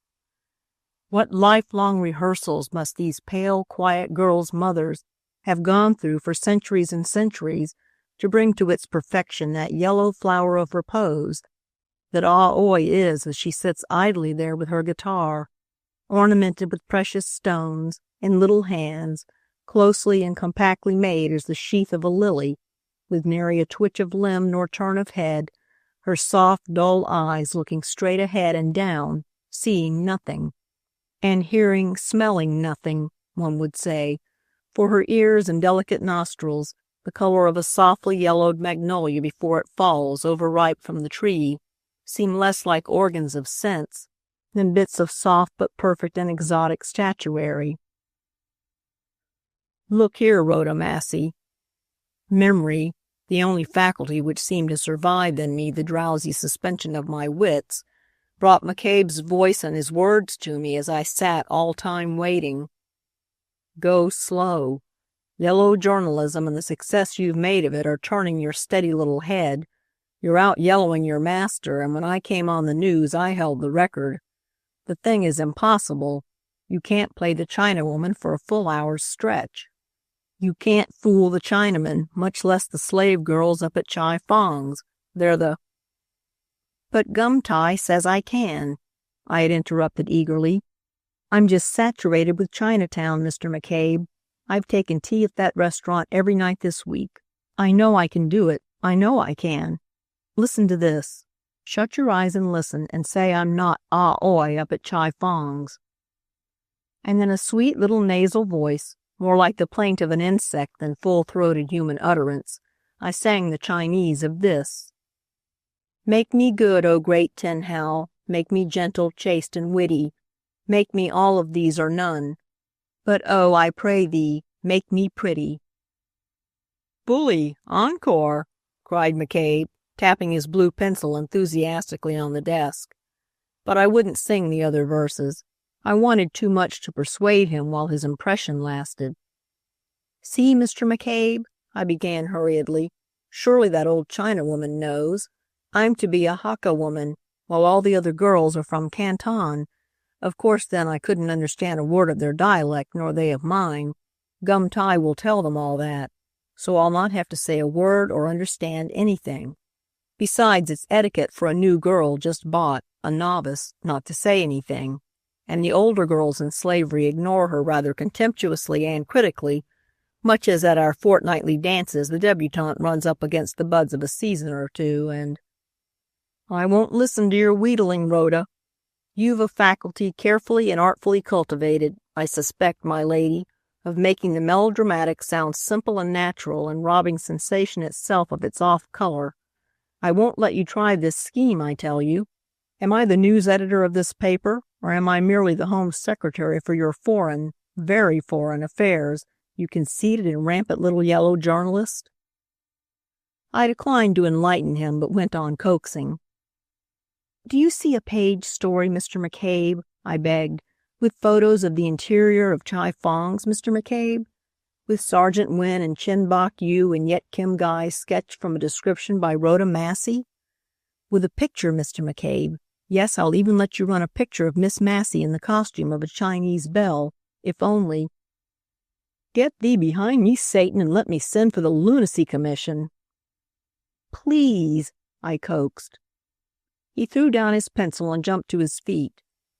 I won't. I can't, Rhoda.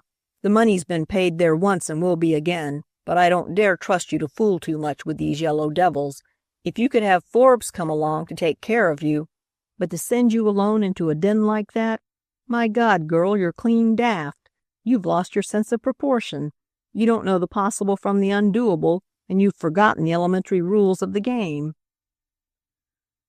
I suppose I have, I said slowly. Give it up, Rhoda, he growled tenderly, as I made sorrowfully for the door.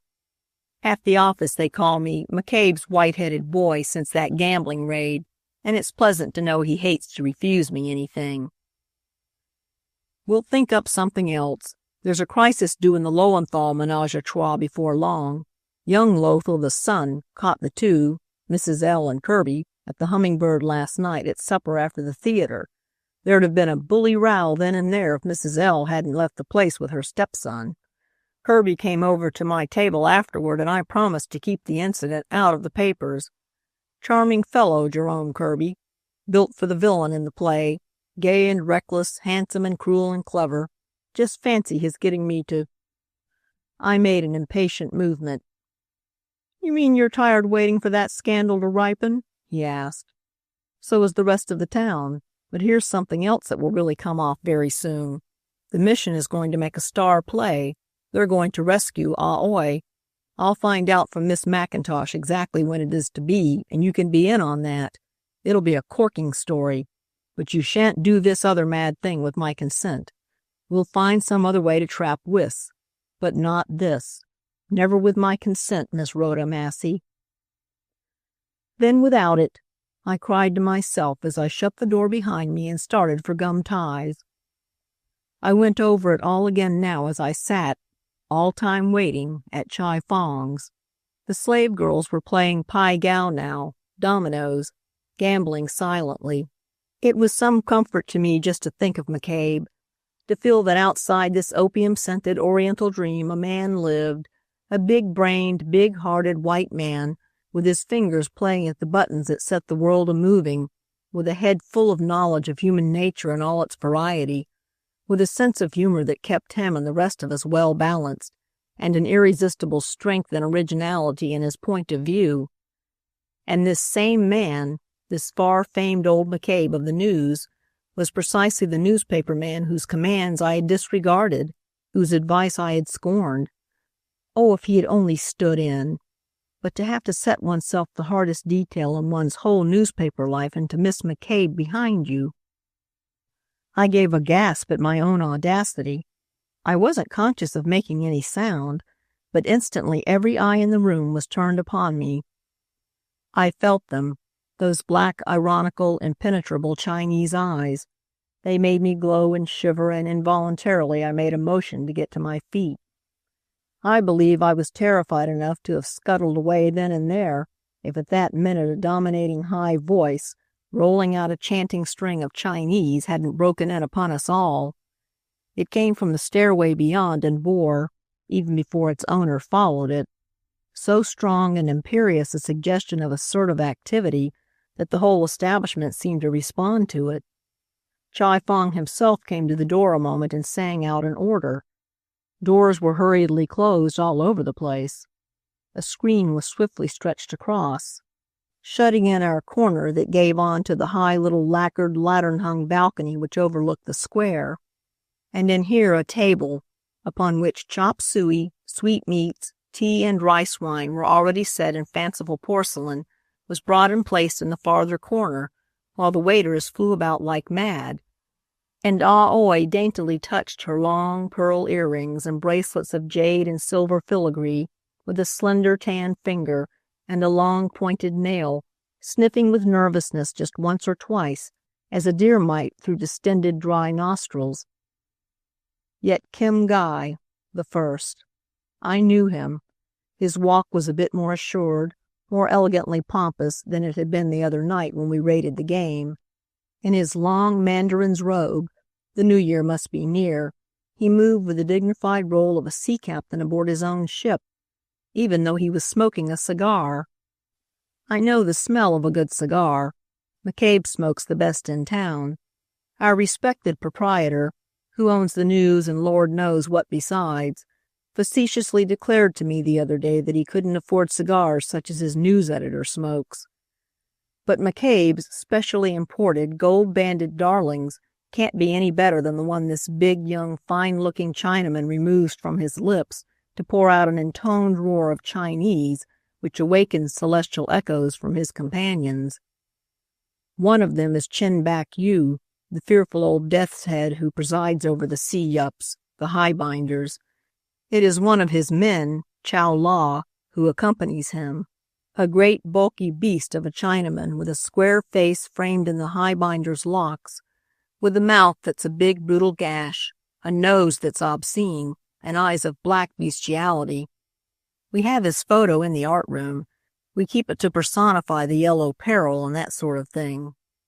All Chinamen look alike, they say, to white men, but these three are strong types. Once seen and their characteristics fitted to them, one isn't likely to forget them. What I had forgotten in their coming was the panic terror that had seized me. So possessed was I by curiosity now that it was all I could do to remember the old duenna's words. No look-see, no move, no listen, no turn head. No look-see, when my eyes were irresistibly drawn, fascinated by the three. No listen, when by straining to the utmost, my ears could bring to me only the burden of sound without sense. Listen? I listened as though all my senses were merged into one. Yet Kim Guy's was the voice that rolled out with a declamatory clearness of utterance. I could almost repeat the syllables after him. Old Chen's grunts and whining nasal phrases seemed wrung from him as he sat smoking, his dull old eyes like pinpoints under their wrinkled lids, his everlasting pipe dragging at his misshapen mouth. The hatchet man bellowed out a guttural sound now and then, but he ate like a famished beast till, nauseated, I had to bite my painted lips to keep from crying out at him. I missed my handkerchief then and was putting my sleeve to my lips when it was twitched suddenly, and looking up, I saw Ah Oi gazing at me in mute astonishment. I had forgotten Gum Tai's first and last admonition, to do in Rome what the Romans did, and at just this minute the three other girls were standing about the table. "Oh, I began. But Ah Oi had already taken her place, fortunately, and slip, I slid after her. I had been well trained for this part of it. I knew the slave girl's role at the banquet, to be mute, to be vacantly smiling and ornamental, like a figure on a fan, and only to accept wine when a guest has had more than is good for him. I watched Ah Oi take the thimbleful of samshu, rice-fired rice wine, from the highbinder's unsteady fingers. I saw her affect to sip a bit and then with disdainful grace spill it upon the floor. When Yet Kim Guy motioned toward his own cup, he hadn't eaten at all but drank with a full-throated intemperance that was most un-Chinese. I was ready. I reached a trembling hand out in front of him, lifted the tiny glass cup to my lips and let it fall, shattered into bits upon the floor. Right opposite me, looking over the screen and straight into mine, was a pair of eyes, gray American eyes, the eyes of Sergeant George Wyss. I don't know what happened for a second.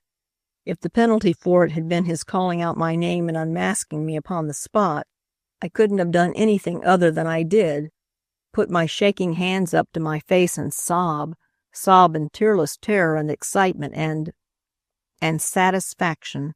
For he had come. It was true then. The money was to be paid here. What did I care for anything else?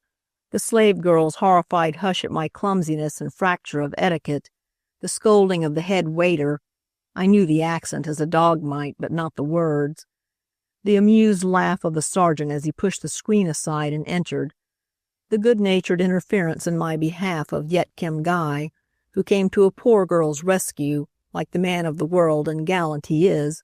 His pantomime was unmistakable. It was all nothing to me. My story was coming true, the impossible story, the story that McCabe himself had not dared to tackle. "Kung Hai!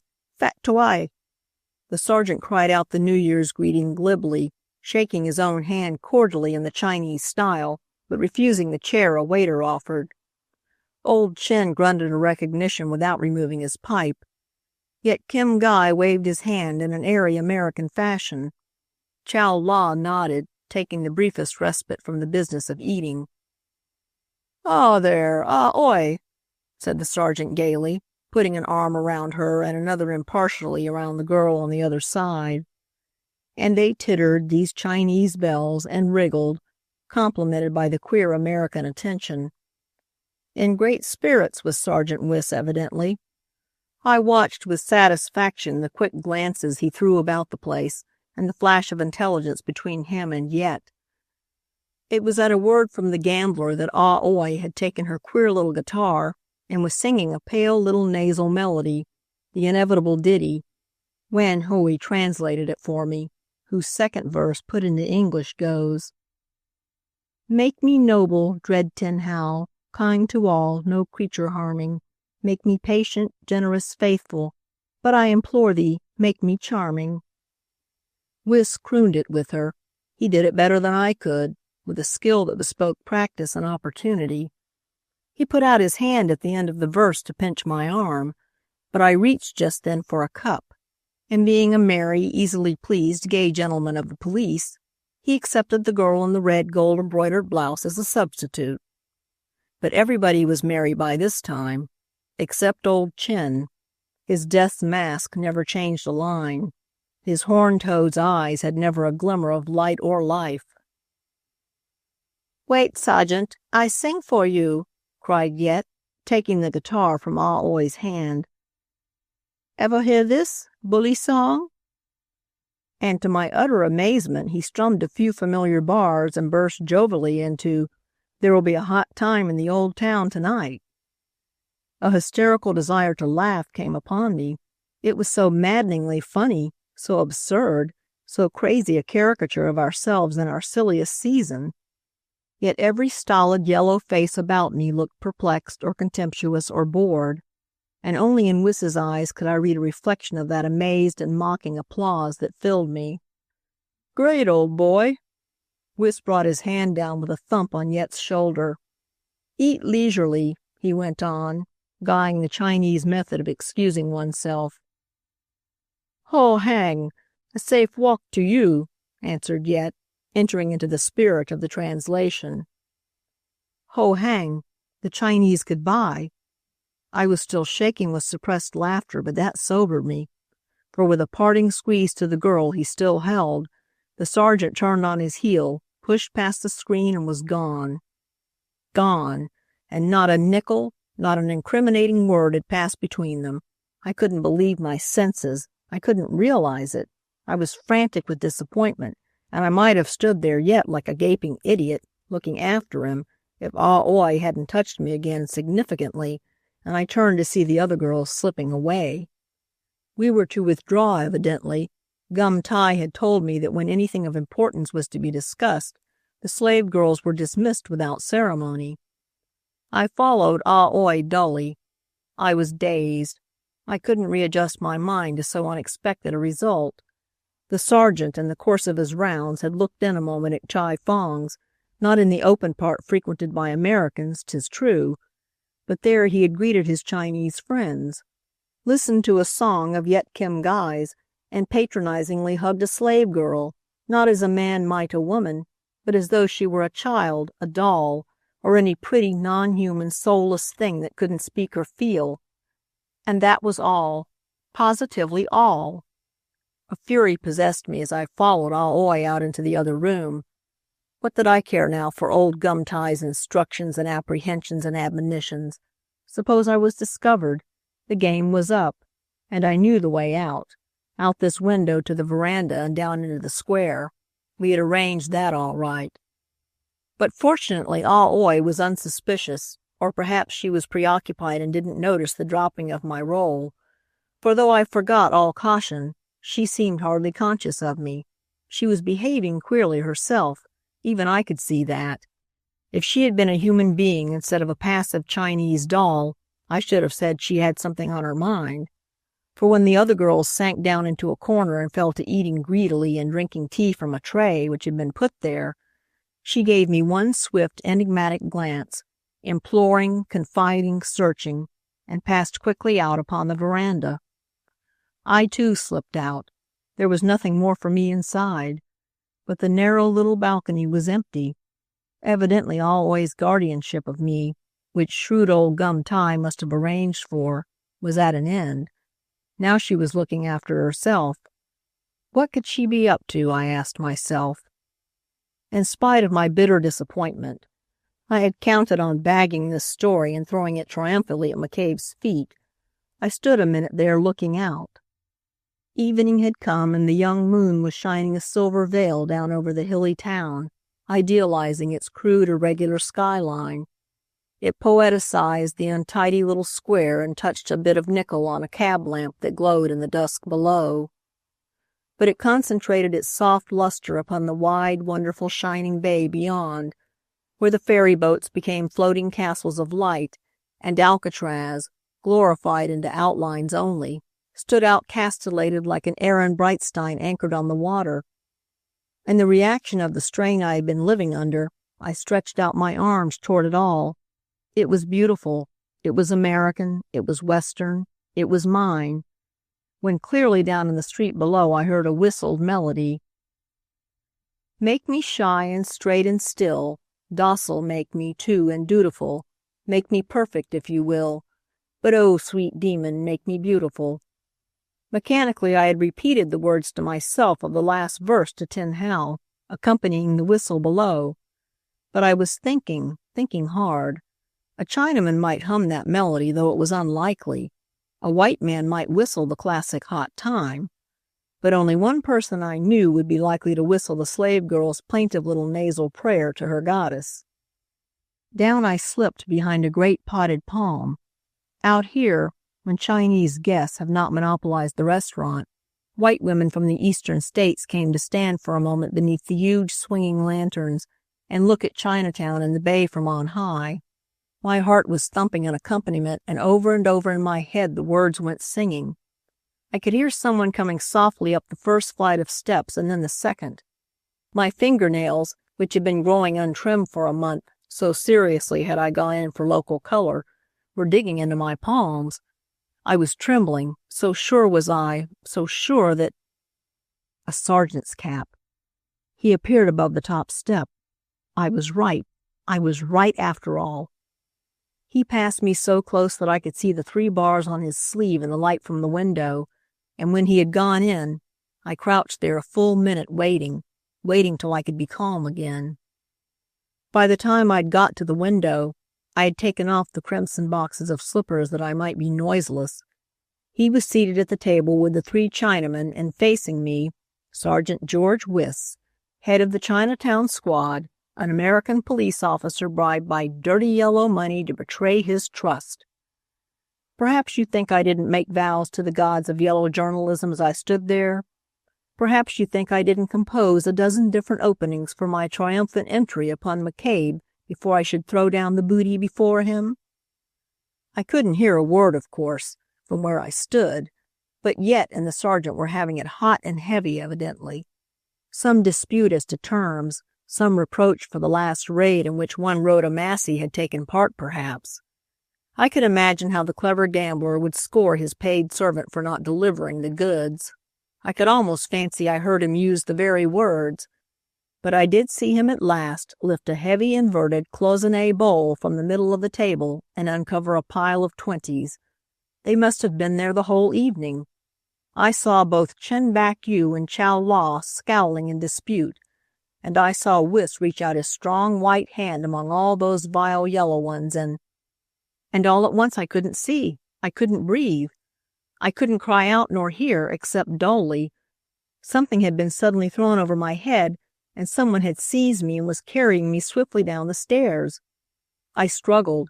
I gasped and tried desperately to scream, and somehow I got the idea that my struggles surprised my captor, for he kept murmuring under his breath to me in Chinese, in a tone that I fancied was reassuring.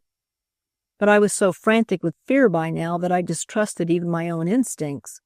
I would have welcomed Yet Kem Gai himself if I could have brought him there by screaming, but I couldn't scream, and I was still struggling like a cat in a bag when the big Chinaman, reaching the alley below, almost dumped me down into something that quickly moved away. It was a carriage. I knew that as soon as the door slammed and the horses started. But when I tore at the cloth that covered my head, a woman's hands helping me all the time, and at last sat up, red and furious and terrified, I knew in a moment what had happened to me. I had been rescued. Shades of Confucius. I had been rescued at the moment when I would have given the earth for 1 minute more as a slave girl. Yes, rescued, alas, by the mission. The good, stupid, angelic mission that helps Chinese girls to escape from slavery and even permits them to pretend to fight against their rescuers so that in case of failure, the unhappy creatures may claim that the effort was an abduction, made against their will and not with their connivance. I sat up and looked at Miss McIntosh opposite me. She was murmuring the few Chinese words she knew in the most reassuring way. I looked at the dear old respectable Scotchwoman, devoted, tender, brave soul, and I longed to beat her. "Ah, oi, she asked then, doubtfully. "Ah, oi," I cried, the words escaping me after hours of silence with the pop of a released piston. Great gunny bags, how I wish it was. I can see her face yet, and it almost consoles me. McCabe? Oh, he doesn't know yet. I wonder if I'll ever dare to tell him. Gum Tie? She's safe at sea, sailed on the China the next morning. Sergeant Wiss?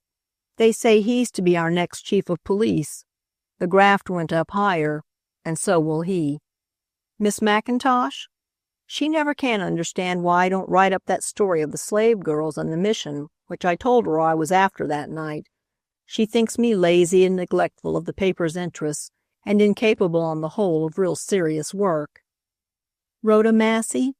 Oh, she's living humble these days and walking soft. They say at the office just now that the rumor about her getting the big head was all a false alarm. She's a model of amenability, is Rhoda, of conservative good sense and good judgment, and is actually in line for a desk position, I've heard. But it's way down low, that part of it. No man and only one woman on the paper would believe it. Chapter 6. That List of Bassetts, which Miss Massey published. It all came about through Senator Thorpe's constitutional incapacity to take program.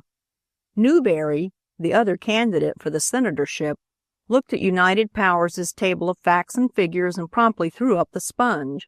There was no use fighting Boss Bassett and the mighty corporation that controls politics throughout the state. He knew that. Thorpe knew it too, but admitting a fact and being reconciled to it were two widely separated processes to Thorpe. "You're in the fight to stay, Senator?" Bassett had asked by way of preliminary. "You really expect to be re-elected?" The two men were closeted at the senator's headquarters in the one hotel at Sacramento. Everybody stays at the same place at the Capitol during sessions, even reporters. There is no other place. "You bet I'm in it. Bill Thorpe's no quitter," answered the senator. Bassett passed a fat white hand over a close-shaven chin. "You can count on your men, I suppose, or—" "That's what I can," declared Thorpe positively. "Or you think you can," amended Bassett softly. Whereupon Thorpe swore roundly, fussed and fumed, announced his absolute conviction of the loyalty of his supporters in a loud, uncertain voice, and then fell silent and uncomfortable, biting his short nails and casting scrutinizing glances at Bassett. "But you might scrutinize UP's boss's face till doomsday without finding out anything but what he wanted you to know.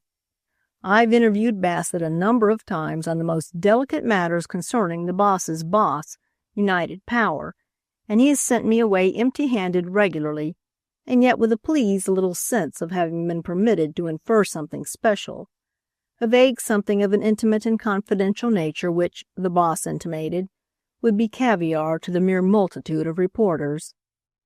The old fox, with his small, twinkling cold eye, his stiff, short hair, his shrewd, sharp nose.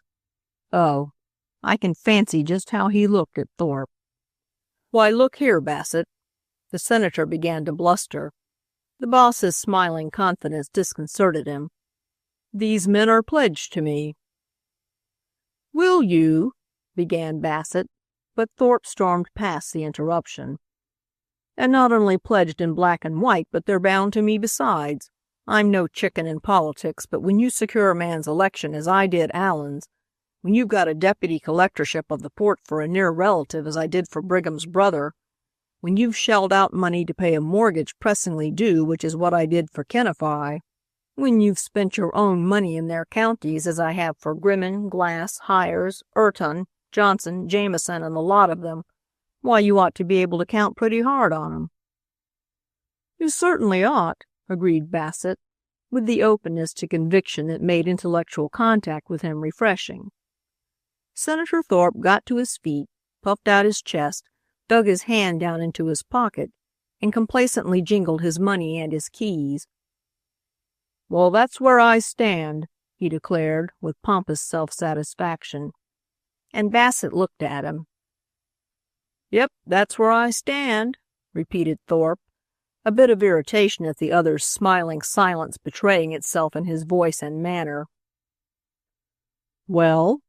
he demanded presently. "Well, I wouldn't stand too hard, Senator. I wouldn't—" And Thorpe began to bluster, drowning the very words he really wanted to hear in his effort to keep up his own courage. Bassett scratched his stiff, bristling hair gently and waited. "Do you mind, Senator," he asked pleasantly after Thorpe had subsided, "showing me your list? Only the true and tried, if you please, those you're absolutely sure of.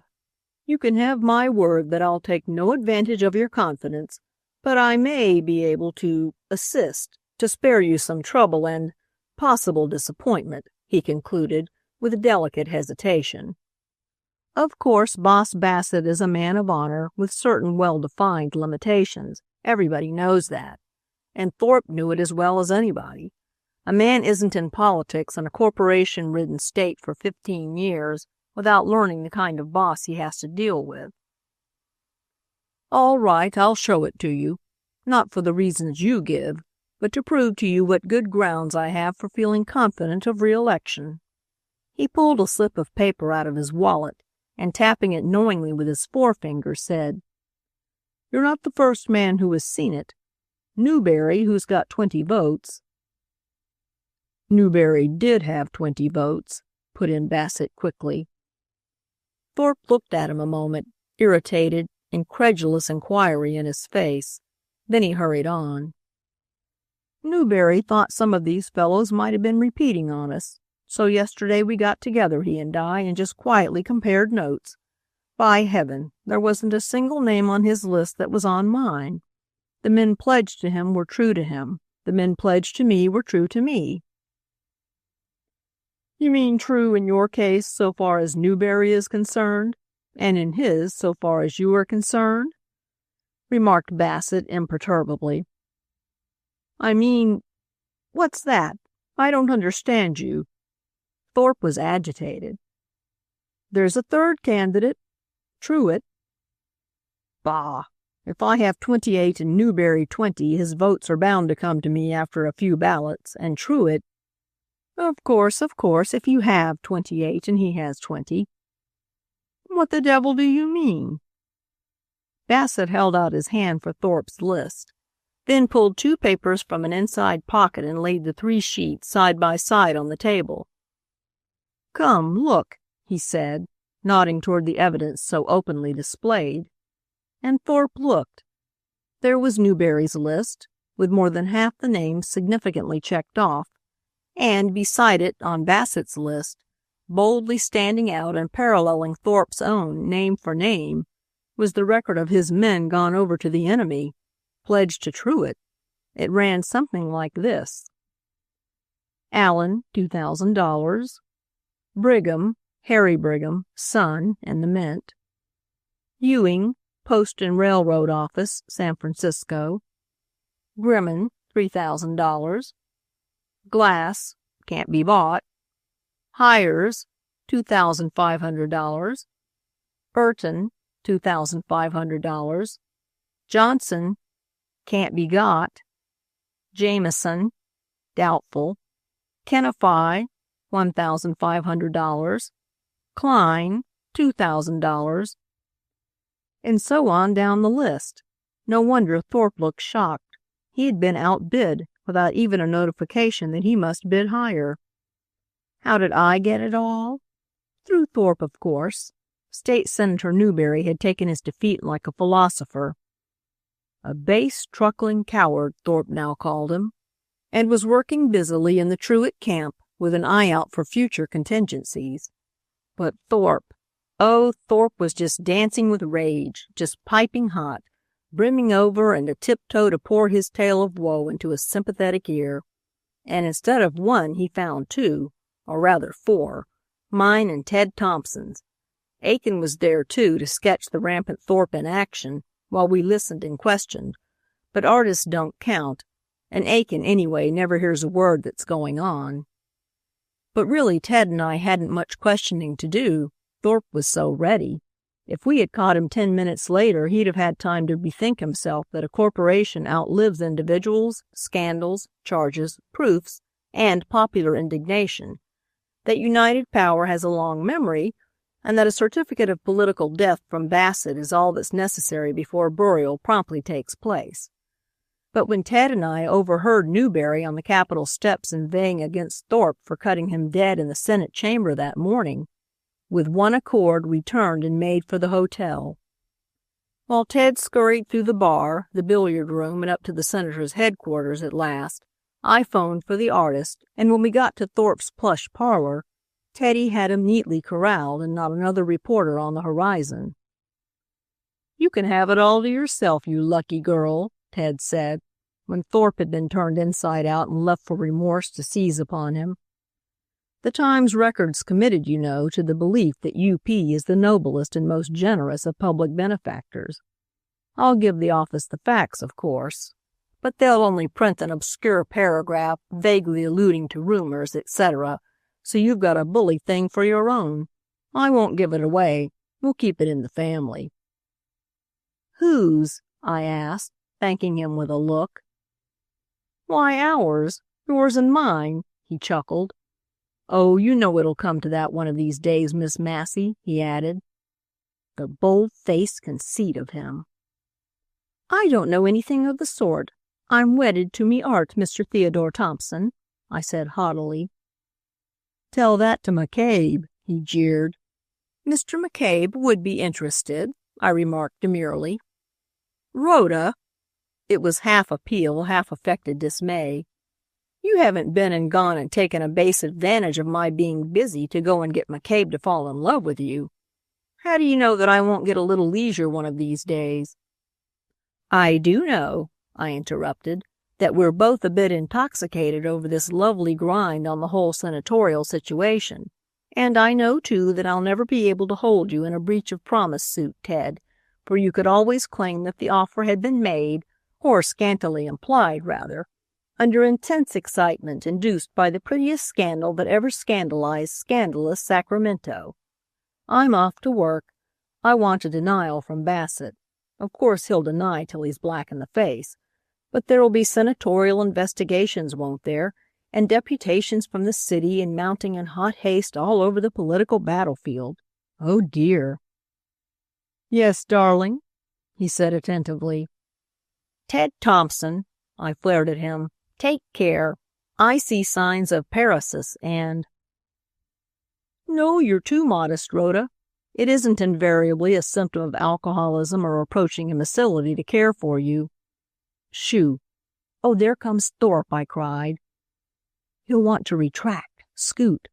Rhoda," Ted whispered, "I'll cover the retreat. The TR will print all the retractions he wants, but you don't have to, you lucky little thing." I hurried up the stairs, but before I got to my room I heard Ted say sweetly, "Not the slightest use in the world, Senator.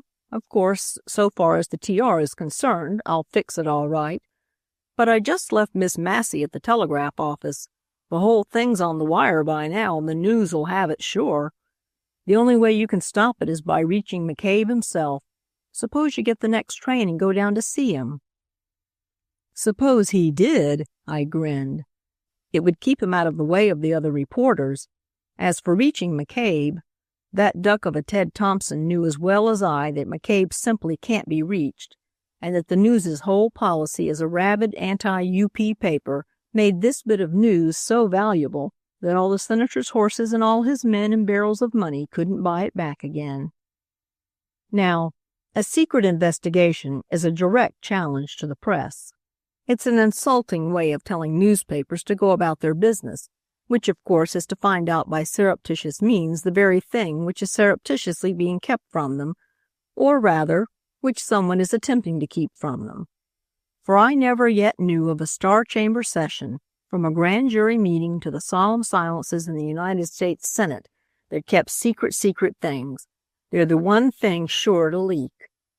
So at first we were hopeful up at Sacramento when the legislature appointed a committee to investigate certain charges made by a certain newspaper published in the city and county of San Francisco, besmirching the fair name and fame of California, stabbing to the very vitals the reputation of legislators of this great state, legislators who, if the said grave charges might be substantiated, must be driven with scorn and loathing forever from the honored seats of public office, driven to the festering haunts of obscurity, and left to rot there in their own infamy. I quote from the resolution introduced by the Honorable Horace Kennefi of Grafton. It was a beautiful speech, quite Kennefi. A grandstand play, Ted Thompson said, but McCabe always believed it to be indignation due to the Honorable Horace's discovering that he had been sold too cheap. McCabe came up, you know, when I wired him that I was summoned to appear as a witness at the investigation. Ted wasn't in it to any extent, for the TR had carefully belittled the whole thing. But my, I was glad to see McCabe's big-coated figure stalking into the Saddle Rock, where Ted and I were at breakfast. It gave me the snuggest feeling of being personally conducted. "Hey, Rhoda, has the sun just come out?" Ted demanded as I jumped up to meet McCabe's outstretched hand. "No, Mr. Thompson, the father's just come up, the journalistic daddy of Rhoda Massey, who feels just as safe when the news is news editors on desk as—" "But suppose the managing editor had come up instead?" McCabe asked, still holding my hand. I made a wry face. Old Brofton has always been a figurehead on the news. I knew that McCabe was really running things the very first day he took me into the office in spite of Bowman's prejudice against women reporters. McCabe laughed and, sitting down at the table, called for a cup of coffee. "So, you don't approve of your managing editor?" he asked, smiling. He was positively shining with good nature this morning. "Miss Massey, rebel, is the way they put it down at the office." "I don't approve of Brofton," I insisted. "Nobody does." "I said your managing editor," he repeated significantly. "Not—" I looked at him. Of course it was. It was gratified ambition that beamed from his face. You couldn't mistake it. "Oh, Mr. McCabe," I squealed, "congratulations." And we shook hands all around the table. "But it makes a fellow feel a bit as though he were butting in on a Thanksgiving breakfast or some family function of that sort," growled Ted. "She's ungrateful anyway, Mr. McCabe. Here I have been coddling and comforting my hated rival ever since she jumped with both feet into politics. She's the most looked-at girl in Sacramento. Raw young assemblymen yearn to meet her. Shy old state senators are afraid of her. And all this time, instead of throwing bombs at her for holding the center of the stage so cheekily, I've been playing guardian and masculine prop and shelter. Yet the minute you appear, she flies to your bosom like a poor little dove who's been all alone among hawks. Fie, Rhoda."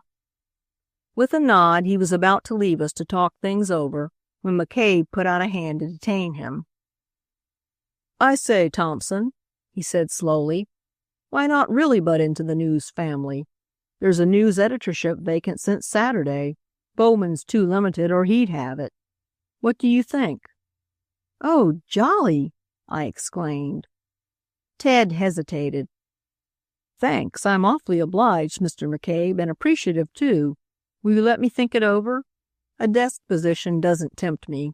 I wouldn't have the city editorship on the TR, you know, because I've always had a sneaking feeling that perhaps I could write someday, something other than newspaper stuff. But thank you. I'd like to work for you, and can it stay open just for a day or so?" McCabe nodded. Ted went off, and we got down to business. "It's all straight, eh, this Thorpe Bassett stuff?" was McCabe's first question. "Confess now. If this thing's on the level, the news'll back you till the last shot is fired. But if it's a fake, Rhoda, I want to know now before we go into action, and the news'll back you just the same, of course. But upon honor, now." "Don't be so heroic, Mr. McCabe," I grinned. "Of course it's all true, every word of it. Thompson could corroborate it, only it wouldn't be fair to put him in such a position with the TR. But what makes you think it isn't straight?" "Thorpe denies it." "Phew." "In his testimony before the investigating committee, he disavowed the thing altogether. The main thing, that is. The charge that Bassett brought his men and showed him a list with the market price of legislators attached." "How do you know what he said before the committee? Even Thompson can't get a line from the inside, you know." "Neither can I, for publication. But we got this as a private tip, on condition the news shouldn't make use of it. The one thing on earth that we want now is a copy of that list of Bassett's." "Well, you are modest," I cried. "Is there anything else you'd like?" "It'll be produced before the investigating committee." "No." "Yes, it will. Not by Thorpe. He is recanted all right. Donned his hair shirt, walked barefoot to the UP office, and is now groveling for Pope Bassett's forgiveness. But you see, this ruction of yours has stirred Newberry up. He sees a chance with Thorpe out of it, and with Bassett's man Truett blasted effectually by suspicion.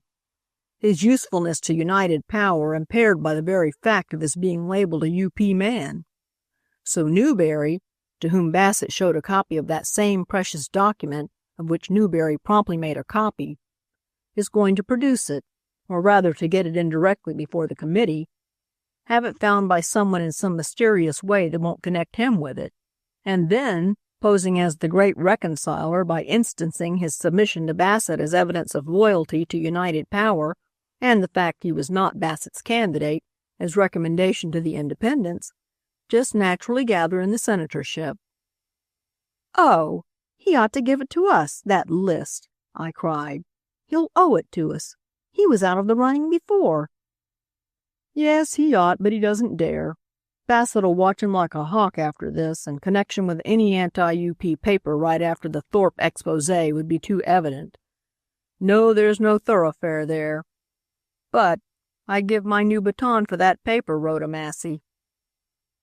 "The stenographer," I suggested. He shook his head. "It's Benson." "Abandon hope, all ye who—" I moaned. "Benson's like glass, incorruptible." He laughed. "Well, come on. It's a great fight anyway. And the office is pleased to be pleased with you, Miss Massey, and if the small sum of 20 more per would be considered any testimonial of our appreciation, why—" "Oh, how nice of you!" I cried. "I'll actually be able to pay for the gown I've ordered for the inaugural ball, and—" "Don't. Charge it to the office, and make it a corker, mind you, and do us credit." He kept me laughing all the way up to the Capitol. McCabe's hair is getting gray, and his lean, strong face can be grim at times, but he's as boyishly interested in newspaper gossip as Forbes, the green reporter, is, and he does tell a story beautifully. Positively, when I walked with him into the Supreme Court rooms, where the investigation was being held, and we met Wilson, the News's lawyer, there, I was ashamed to remember how I had quaked when the formidable document subpoenaing me had been handed to me.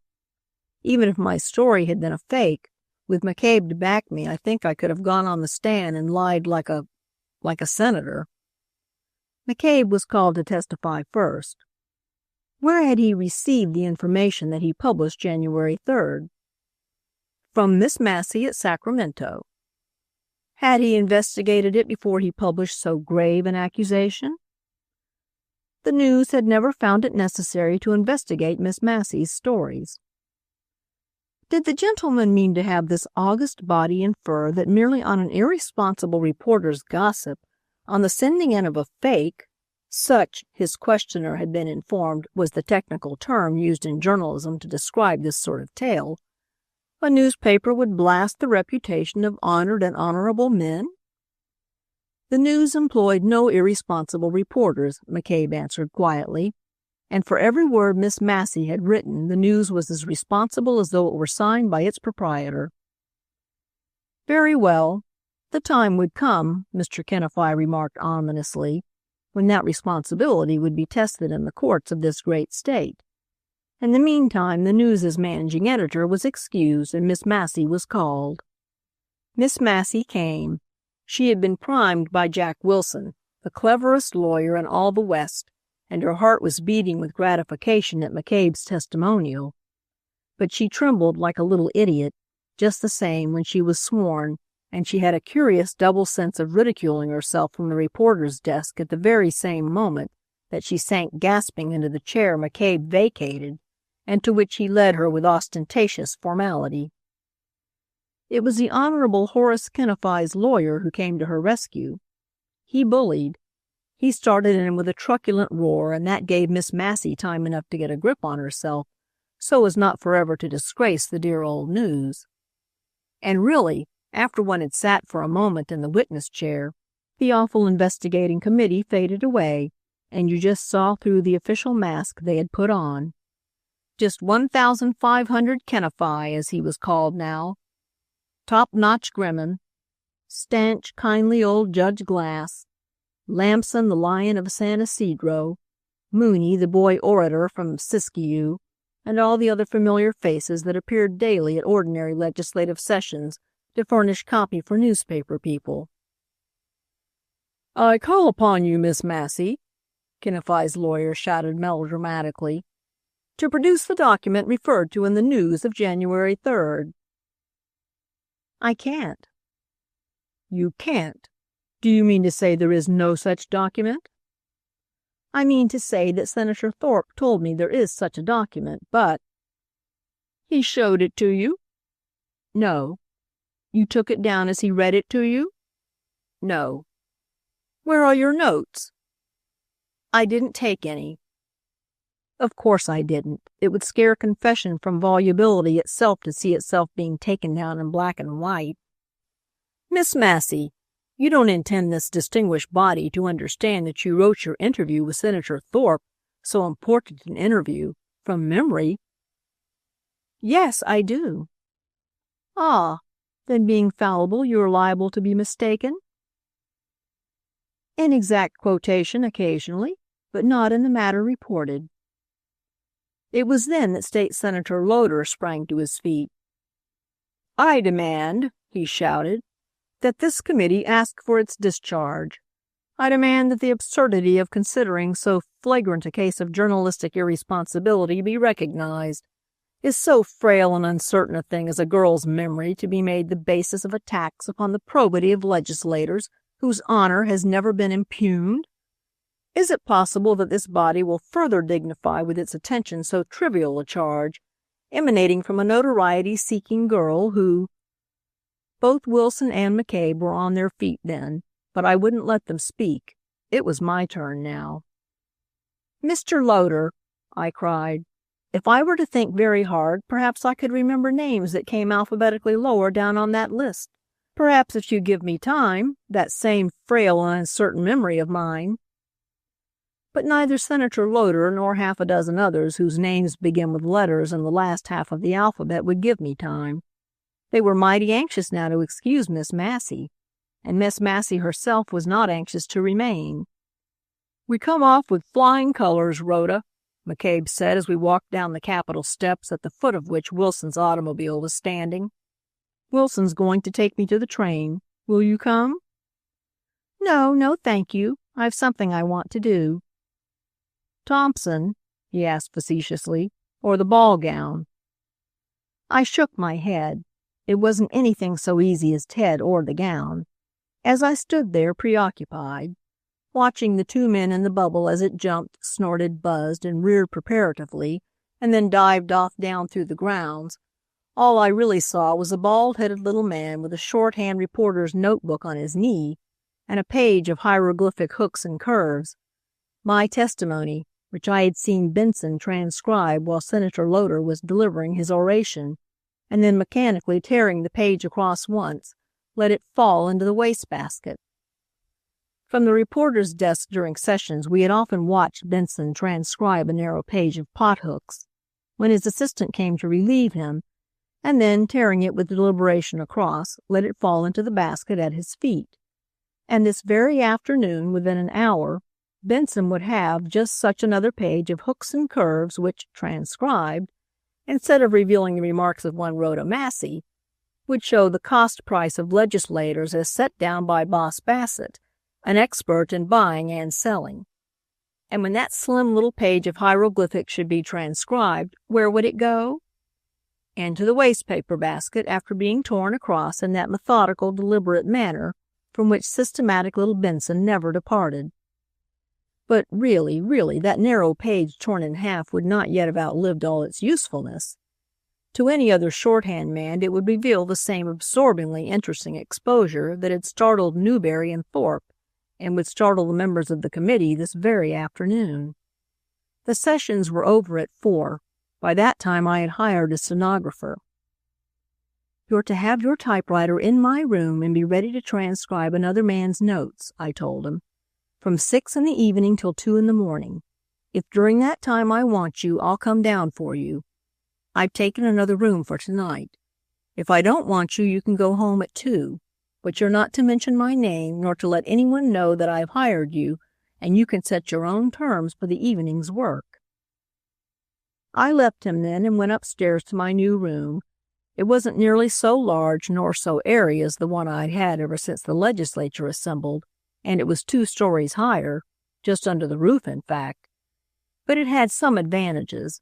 One was a big old-fashioned transom, exactly like the one belonging to Benson's room next door. On the score of my new room being so small and my needing a lot of room to dress for the ball that night, I had Sam the porter set my square-topped big trunk outside in the corridor.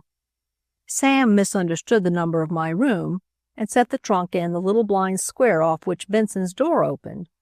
But I tipped him just the same, in fact, twice as much. I heard little Benson stumble against the trunk when he got home that afternoon at 4:20 precisely. The little square landing was already dark, and he must have come upon it unexpectedly, but he didn't swear. Nothing perturbed Benson long. In just 5 minutes I saw the light he'd lit through my open transom. His was open, too, and I heard his typewriter rattling off a volley, its clacking, crackling commentaries, punctuated by the singing little bell and the almost as regularly rhythmic tearing across of each sheet of paper as he finished with it. I ate my dinner alone there, what I could eat. I was so excited that nothing on the tray I had had sent up appealed to my appetite, but I drank the coffee down like a toper, and then I waited.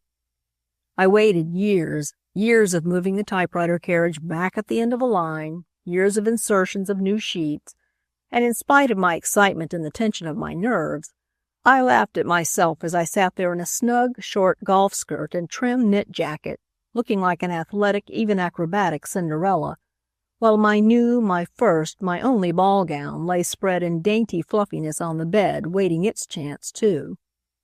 I wondered whether either of us would be gratified. It must be neither or both, I thought, as I sat there in the dark listening to the perpetual clatter in Benson's room. I couldn't see myself going to the ball knowing I had failed, though everybody else there should be talking of my success, and I didn't dare to fancy myself on the way there with this thing accomplished, for that was enough to intoxicate me. And I'd need all the small wits I had before I got through. It was 6:30 when Benson's bell sounded the last time, and the typewriter gave a discordant screech as the last sheet was torn from it. It took Benson 10 minutes more to get ready. He'd been working 2 hours without a second's breathing space. I waited till I heard the patent lock on his door click behind him, and he ran hungrily down the stairs to his dinner. Then guiltily I opened the door. Yes, guiltily.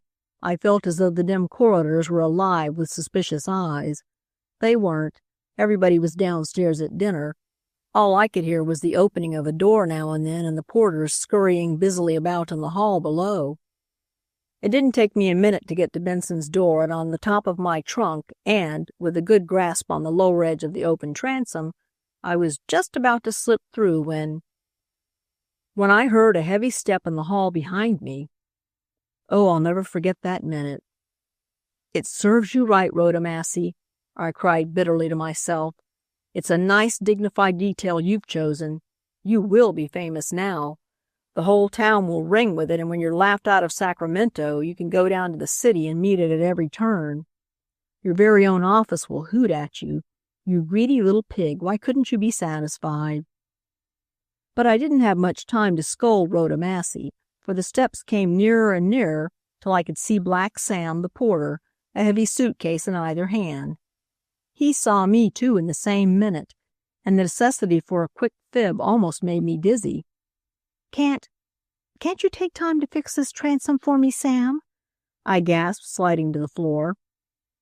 I was sure it wouldn't occur to him that not this one but the next room was mine. "It won't stay open, and the room's awfully close." "Certainly, miss."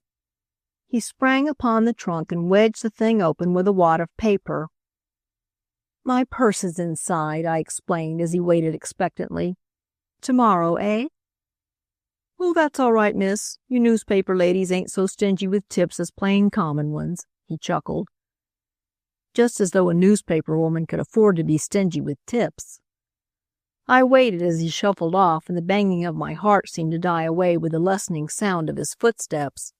Then quickly I climbed on the trunk again, and in a second I was through the transom and hanging inside Benson's room by my fingertips. For a moment I swung there. The room, being on the garret floor, wasn't high, but the couple of feet that separated me from the floor — a yellow journalist's education ought really to include athletics — terrified me. It must be nice to be a man. You can count on so many more inches, and inches count when you're hanging by your fingertips.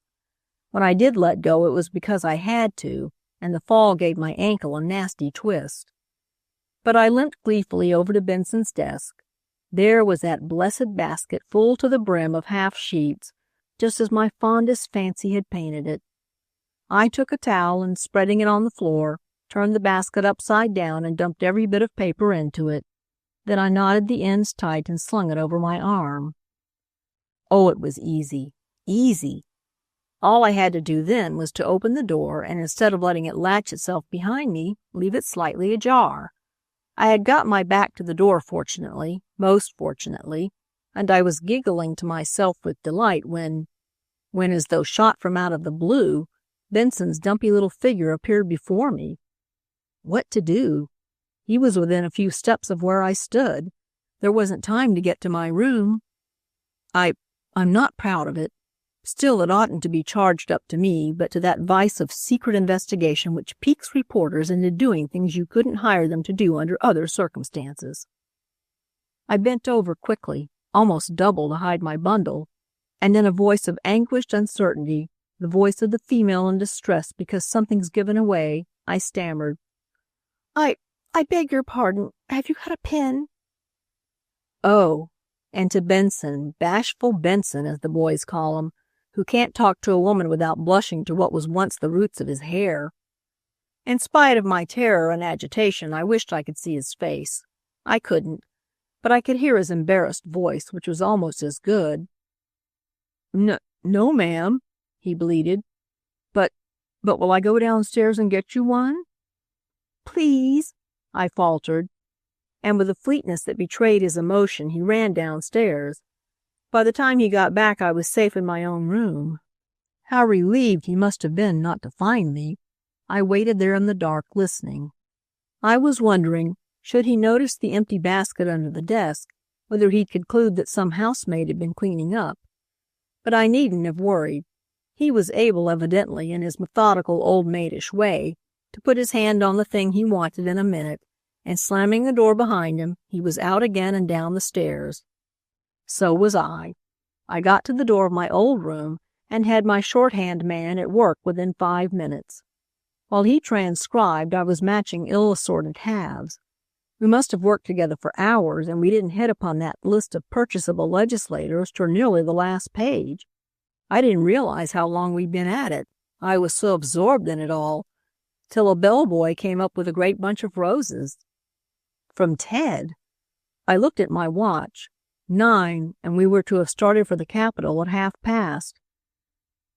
"Tell Mr. Thompson," I said to the boy, "that Miss Massey has hurt her ankle and can't be ready till 10. Then we went at it again. When we got through, I gave that shorthand man an order for $100 on the office for his evening's work and as a reward for discretion. But I didn't tempt him too far. I didn't let his transcription out of my hand till I had filed it with the telegraph operator. And every single one of those half sheets of Benson's I tied carefully back in the towel. Then I dismissed the stenographer.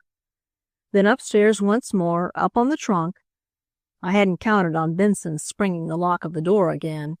Over on the most undignified of details. Say that the writer's life is a sedentary life. Another wrench of that unfortunate ankle, the papers dumped back into the basket, and Rhoda Massey back in her room with 2 maids to help her get into her ball gown. Said Ted as we paraded through the crowded hall, "I wish some miracle might make life all one long inaugural ball, in which one's partner is a witch in pink, with an ankle damaged just enough to prevent her dancing away with other men. Are you aware how triumphantly sweet you look, Miss Massey?" I shook my head. I was trying to get calm as a statuesque Miss Chipchase, for instance, who was coming toward us on Senator Newberry's arm. But really I was intoxicated with success and Ted's praise. "I don't believe you," he said, getting in front of me as I nodded over at them both. Mary Chipchase was the heroine of one of my biggest stories. "Besides, you've got to look at me. Don't waste smiles on politicians. They're notoriously ungrateful.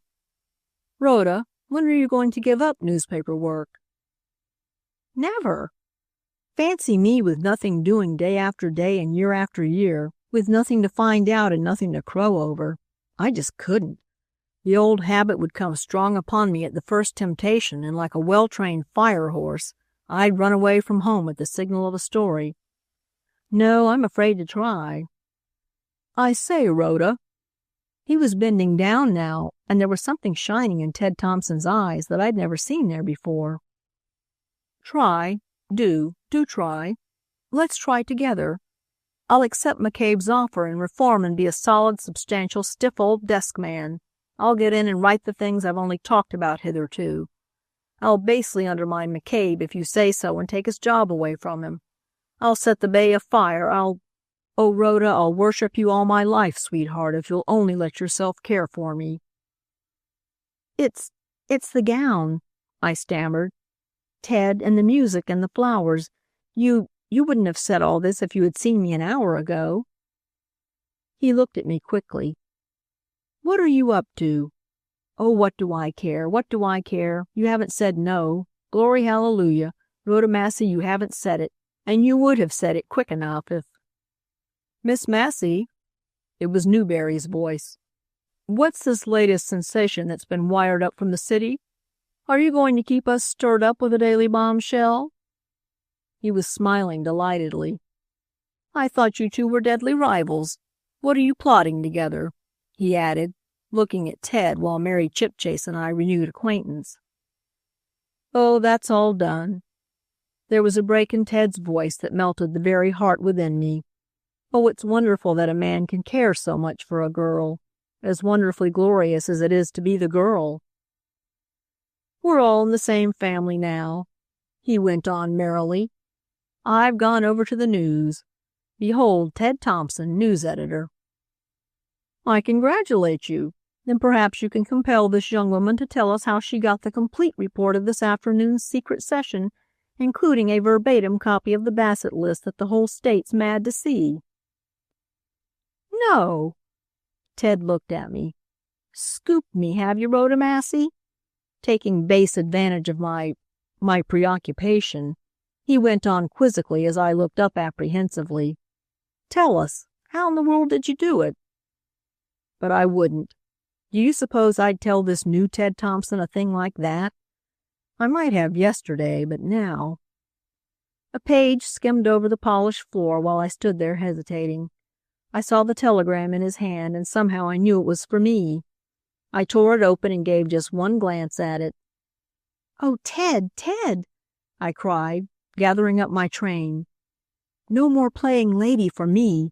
The Lowenthal stories broke loose at last. Chapter 7. The Legion of Honor, which Miss Massey earned. It was just like a play. The minute I stepped inside the door and saw old Lowenthal seated at the fire, his back to me and the paper held high before his eyes, and Lawyer Brockington, his features masked, coming courteously forward to meet and intercept me, I knew the tip was straight.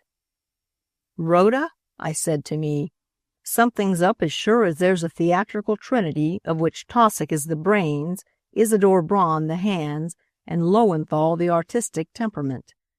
Things have been doing in this same big, beautiful room, and they have only reset the stage.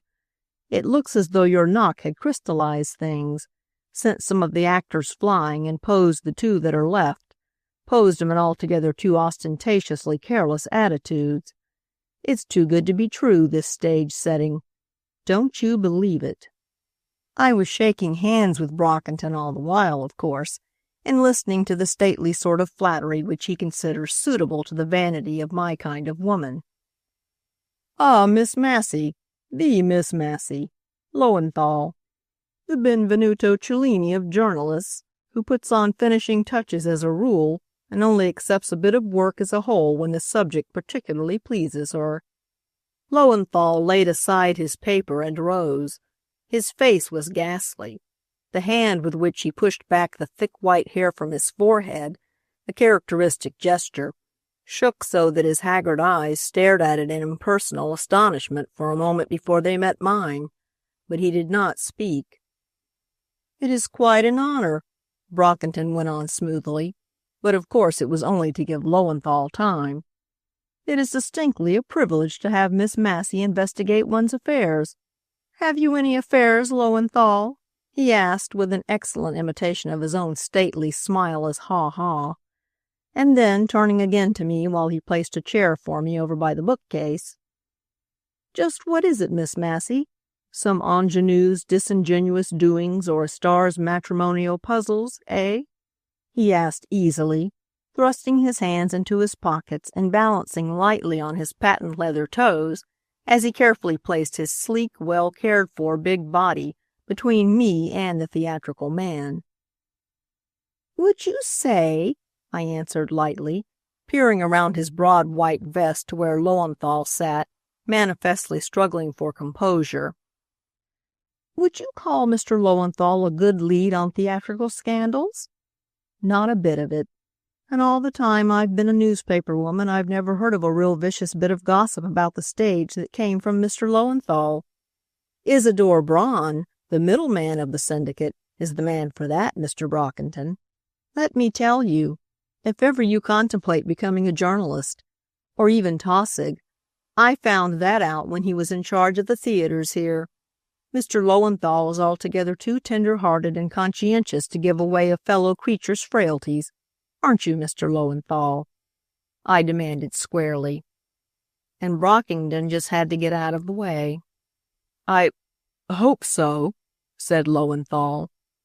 His hesitation was half sigh, half sob, but having mastered his agitation sufficiently to speak, the sound of his own voice apparently gave him courage. "You'd never do for a yellow journalist, Mr. Lowenthal," I said archly. "I hope not," he answered seriously. I laughed. Oh yes, I laughed.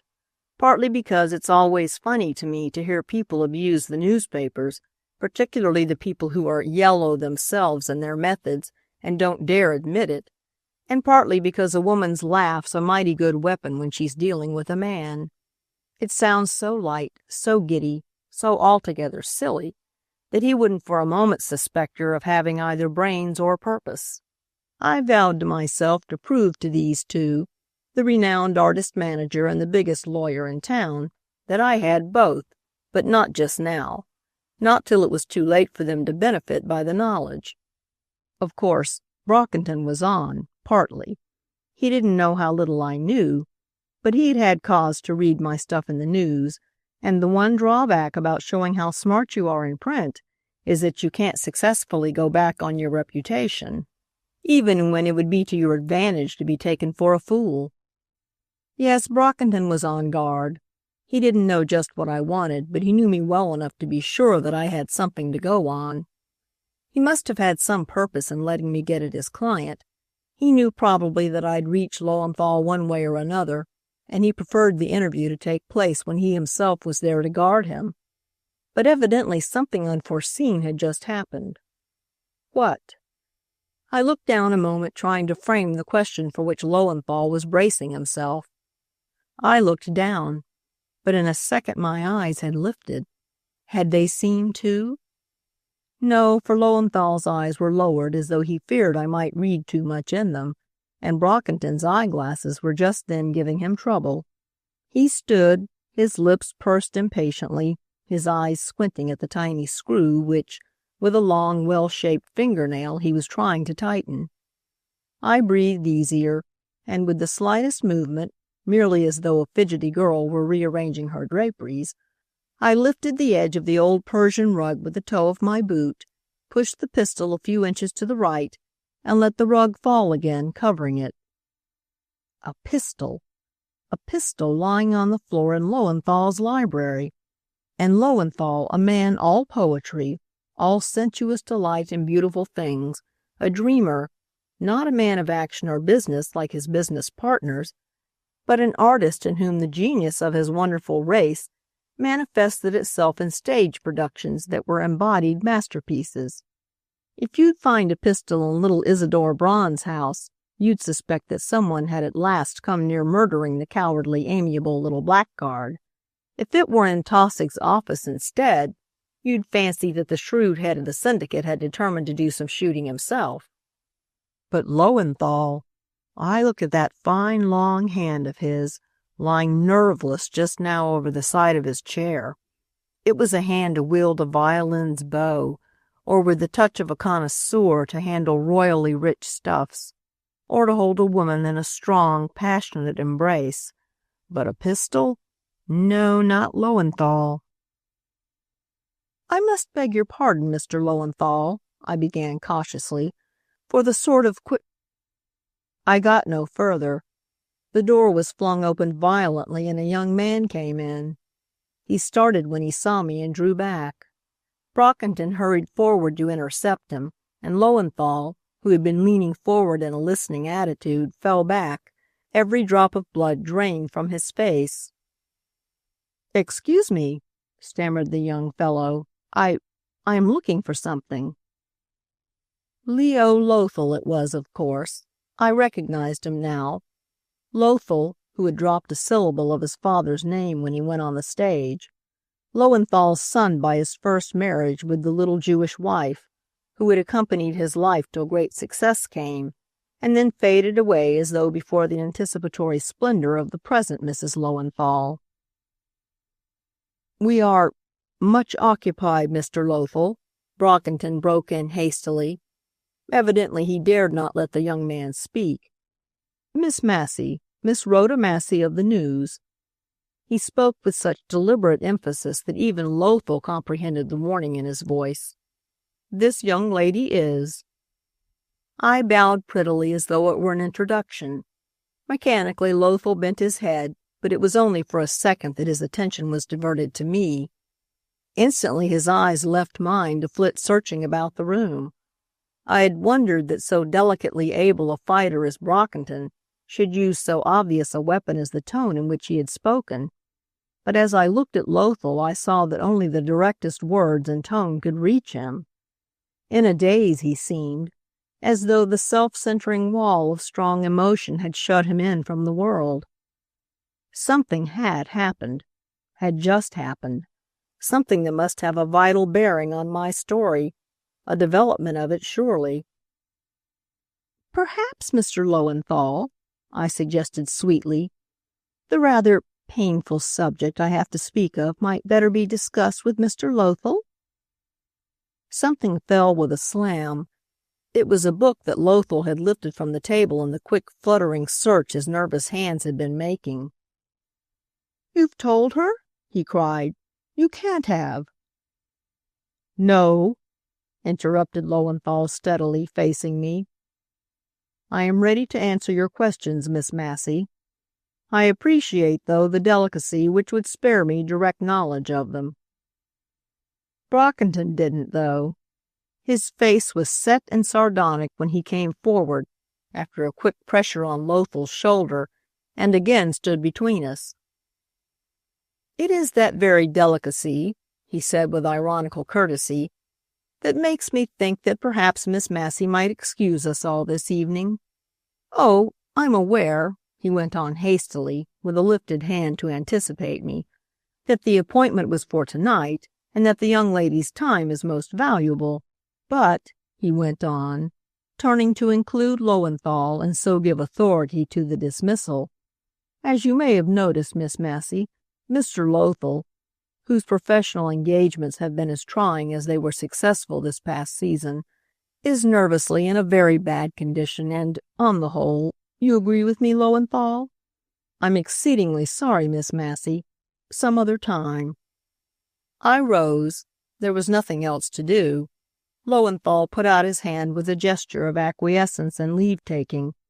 Lothal, his back to me, was searching along the mantel for the thing he missed. "I'm sorry, too," I said simply, but I was furious with disappointment. "I don't like to print the story without corroboration, and yet it came so straight. In fact," I went on, manufacturing testimony to brace my case, "our Sacramento correspondent wired that Mrs. Lowenthal and Jerome Kirby were on the limited eastbound this—" "It's a lie!" In his frantic search, Lothal had reached the bookcase near which I stood. He turned now and faced me. I'm glad to hear it," I stammered. I wasn't. I didn't know much, but what I knew I was sure of. And all the town knew that the story might have been true any time since Kirby had followed the Lowenthals west. "Of course it's false," Brockington corroborated smoothly, with a laughing, patronizing recognition, as between us two wise ones, of the young man's heat. "No need to turn upon the young lady, though, Leo, as though she had said the thing herself. Miss Massey's a clever girl, clever enough and kind enough to overlook a young fellow's impatient resentment of scandal that attacks the name of his beautiful and beloved young stepmother. Eh, Lothal?" But Lothal's face was grim and dissenting.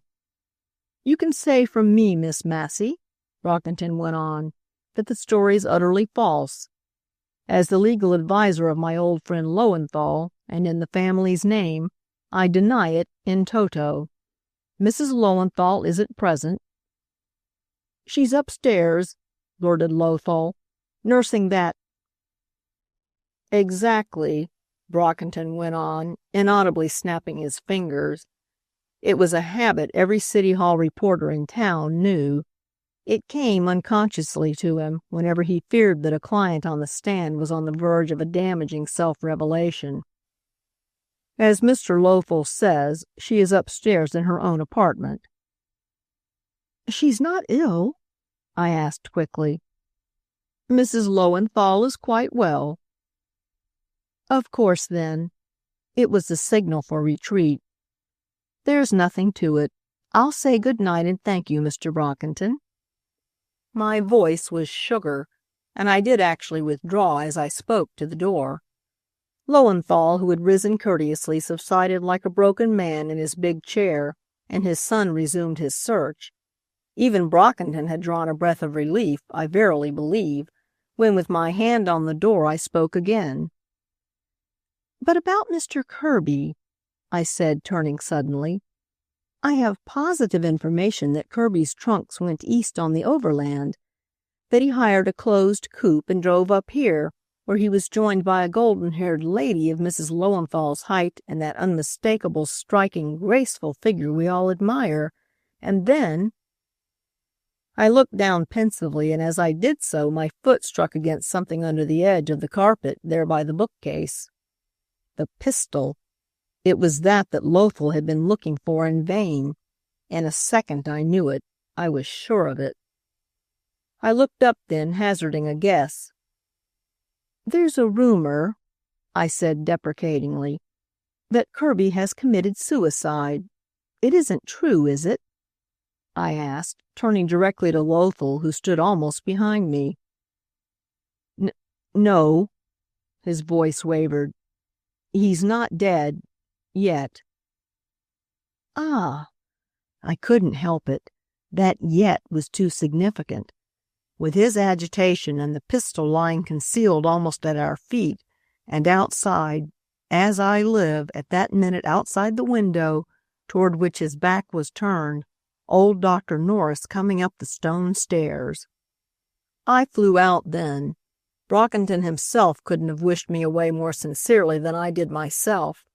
I whisked out of that room in a jiffy and met the doctor just at the foot of the first short flight that leads to the entrance, whose praise is sung by every architect who's seen it.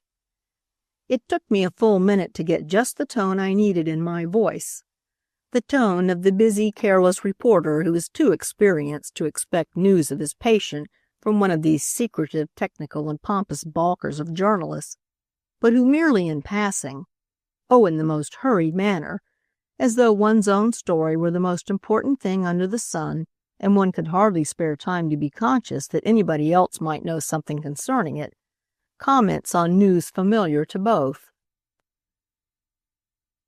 "He's no better, Doctor," I murmured, nodding casually as I passed. "Do you think he'll live through it?" He shook his head gravely. "Doubtful," he said curtly, and rang the bell, turning his back upon me uncompromisingly. But he hadn't denied it. He hadn't denied it. I danced off the landing and down the wonderful staircase. It was too mad to be true that Kirby should be lying wounded in that house.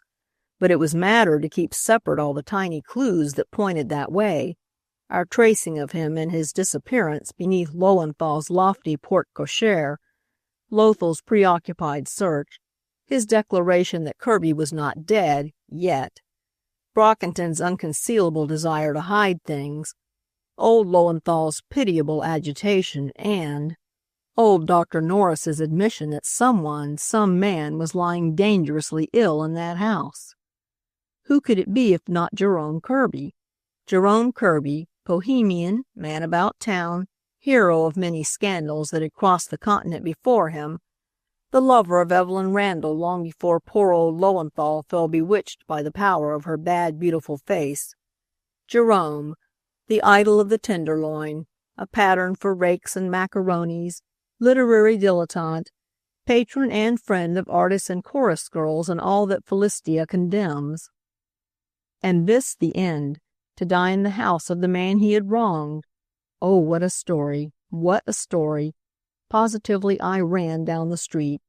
A motorman, thinking I was after his car, stopped it at the corner and waited for me.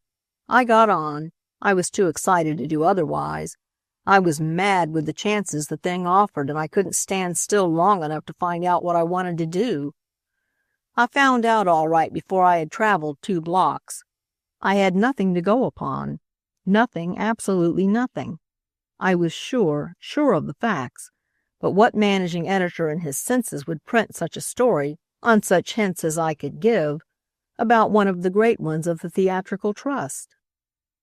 I stopped the car and got off, but I wrung my hands as I stood there in the night watching it twinkle its way downhill. If Kirby were to die in that house tonight, his death must be reported, and that would mean a scoop for the evening papers with only a warmed-over second-day story for us. Oh, I couldn't bear it. Not with such a bully chance as I had to get it and get it first, and, oh Lordy, exclusive. "You'll give up the elopement story, Rhoda Massey," I said sternly to myself. "Let the office think you've fallen down, that you've been beaten, or that there's nothing to it. Anything that'll give you time and a chance at this biggest story San Francisco ever slept over and waked to find spread out before it." I looked down over the twinkling town. I was due down yonder where the news building towered, but I couldn't go. Something pulled me up, back where the Lowenthal house stood, a palace in stone modeled after the little Trianon, looking out over the gate at the bay, and even to Tamalpais and Diablo, and beside it a littler Trianon, also built by Lowenthal, not for wife or mistress, but for the old mother he adored, the gentle, timid, sweet, little old-fashioned Jewish mother who... I had it. I had it. For a second it whirled me down toward the corner where the car was coming, and then it sent me right about up in the opposite direction. I don't know how I got to the servants' entrance of old Mrs. Lowenthal's house. My head was so full of plans, of scenes played halfway through and then shifted in a second to make way for others as short-lived, that I wasn't aware of myself save as an embodied determination. A determination to get into the house and to get the story no matter what might be the obstacles, no matter what I might have to do to overcome them. "You can't see the old lady," said the maid who opened the door. "It's too late. Grandma Lowenthal is never up as late as this." "Except tonight," I added confidently. "Nobody in either house is going to bed early tonight." She looked at me a moment, but she was not so sure by now. There was hesitation in her face. Oh, little loyal maid of the Lowenthals, you, and they too, were lost in that moment's hesitation. The Rhoda Masseys sing jubilats in their hearts when that shade of hesitation falls upon your faces. They know victory's in sight then. "What's your business? What do you want with her?" she asked sharply. "You don't suppose," I retorted quite as sharply, "that I tell Mrs. Lowenthal's business to any saucy maid that happens to answer the door. This isn't a time to gabble about people's affairs, I can tell you." She flushed at this and twisted her lips resentfully. She was hurt. Her face was troubled, too. I could see by the light that swung above her head she had been crying. Grandma Lowenthal must knit her servants' souls to hers in a consistently old-fashioned way. Lucky for me that I hadn't tried to bribe this one. "And," I went on significantly, "as late at night as this, I wouldn't be likely to come here if I wasn't sent. You'd better believe that. And you'd better not keep me here any longer than you can help, for it's you that are keeping the old lady up by it, remember." She fell back and motioned me in. "She's not here," she began. "What?" I stopped in the hall dismayed. "She's in the big house, but there's a passageway that connects them in the second story. Come on, I'll show you." "Don't bother," I said lightly, hurrying up ahead of her. "I know where it is. You needn't wait for me. I may stay all night, but if I don't, I'll go out the other way anyway." "Oh, then you are the nurse?" she called after me. "I thought they finally decided none should come." I looked down over the banister pityingly upon her. Glory hallelujah, I was in. "It took you a long time to guess it," I chirped back at her. Of course I was the nurse. I was anything that could get in. Grandma Lowenthal in the big house at this time of night. Why, for any reason but one, I kept asking myself as I scurried noiselessly about looking for the passageway. Everybody in town knew that the old lady and her new daughter-in-law seldom met. A daughter-in-law of another religion, a different caste, an outlandish woman, lightly contemptuous of the man who was sacrosanct in that clean, simple temple, his mother's heart, who trailed her husband's honor in the dust, and as contemptuously counted upon consideration she received without repentance and accepted without gratitude. "Rhoda?" I whispered to me. It was very still. The family must all be on the third story where the bedrooms were, but my heart beat a terrified clamor within me. There's only one reason for this. There's got to be only one. And, oh, the luck of you, there it is. Yes, there it was. At sight of it, my knees knocked together. I had known it. I had been sure it was there. And yet when I saw it, I stood staring unbelievingly across the passageway and through the open door. A man's body with a bloody bandage about the head lying supine upon the low, broad couch. And opposite, the shaded lamplight falling upon her white hair and soft, round face, her fingers moving mechanically at her knitting, while the tears fell resignedly over her withered old cheeks. Grandma Lowenthal in attendance upon this wrecker of her son's home. Oh, what a situation! What a story, Rhoda! Rhoda, what a story! You can bet I had pulled myself together by the time I got to the door. I had skimmed over the heavy velvet carpets. She hadn't heard me. I knew she hadn't heard me, but it took nerve, I tell you, to walk in casually but softly, with just an offhand businesslike nod to her. Not too respectful. Your trained nurse is acutely conscious of that dignity which doth hedge her own greatness. As she lifted surprised, mild old spectacled eyes, my finger to my lips, while leisurely I scanned the doctor's chart pinned up on the door. I'd seen nurses do it at the receiving hospital and elsewhere, and I've seen 'em since. Those seismic charts of fever and suffering. But since that night I never look at one without feeling a hollow panic inside of me and without seeming to look through a weary, gentle old face upturned like a child's and, hooray, as guileless. I tell you I thought fast as I stood there. I thought of Lowenthal's face if he should happen to come in. I thought of the tone of Brockington's voice. I thought a dozen different fibs for as many occasions, but I couldn't be prepared for what really happened. I couldn't be ready for the quick benevolence that moved this old lady, that brought her toward me with a cup of hot tea in her little old hands, and a benevolent, pitying care in her face. "Drink it," she said under her breath. "You're wet through. How it rains." Raining? So it was, just buckets full of black water tumbling against the windows. My clothes were drenched, but I hadn't noticed it. I did drink the tea. I scalded my throat as I poured it down. "So young," she said, nodding gently as she watched me slip off my jacket. "I hoped they wouldn't send a nurse, and you're just a girl and out all alone on such a night, poor child."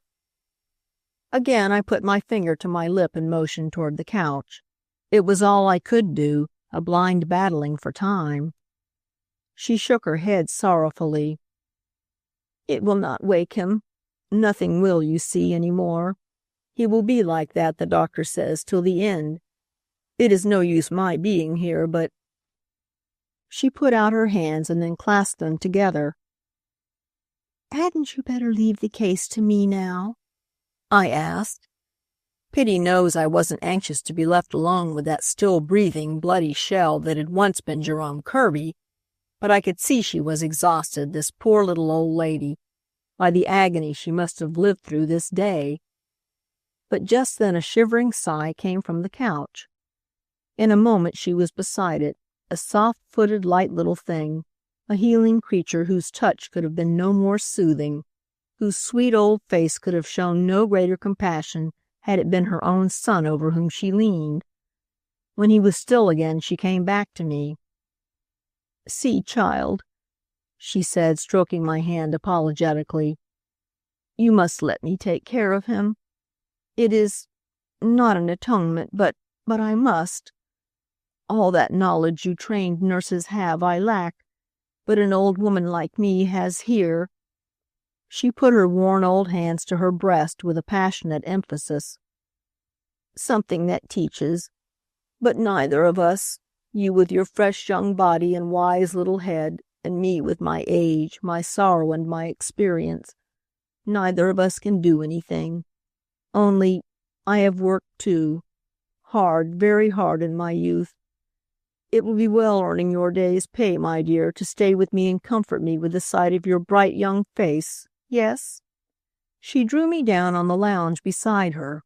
Me, Rhoda Massey, a journalistic dynamo charged to the brim with questions and waiting the very first opportunity to fire 'em off.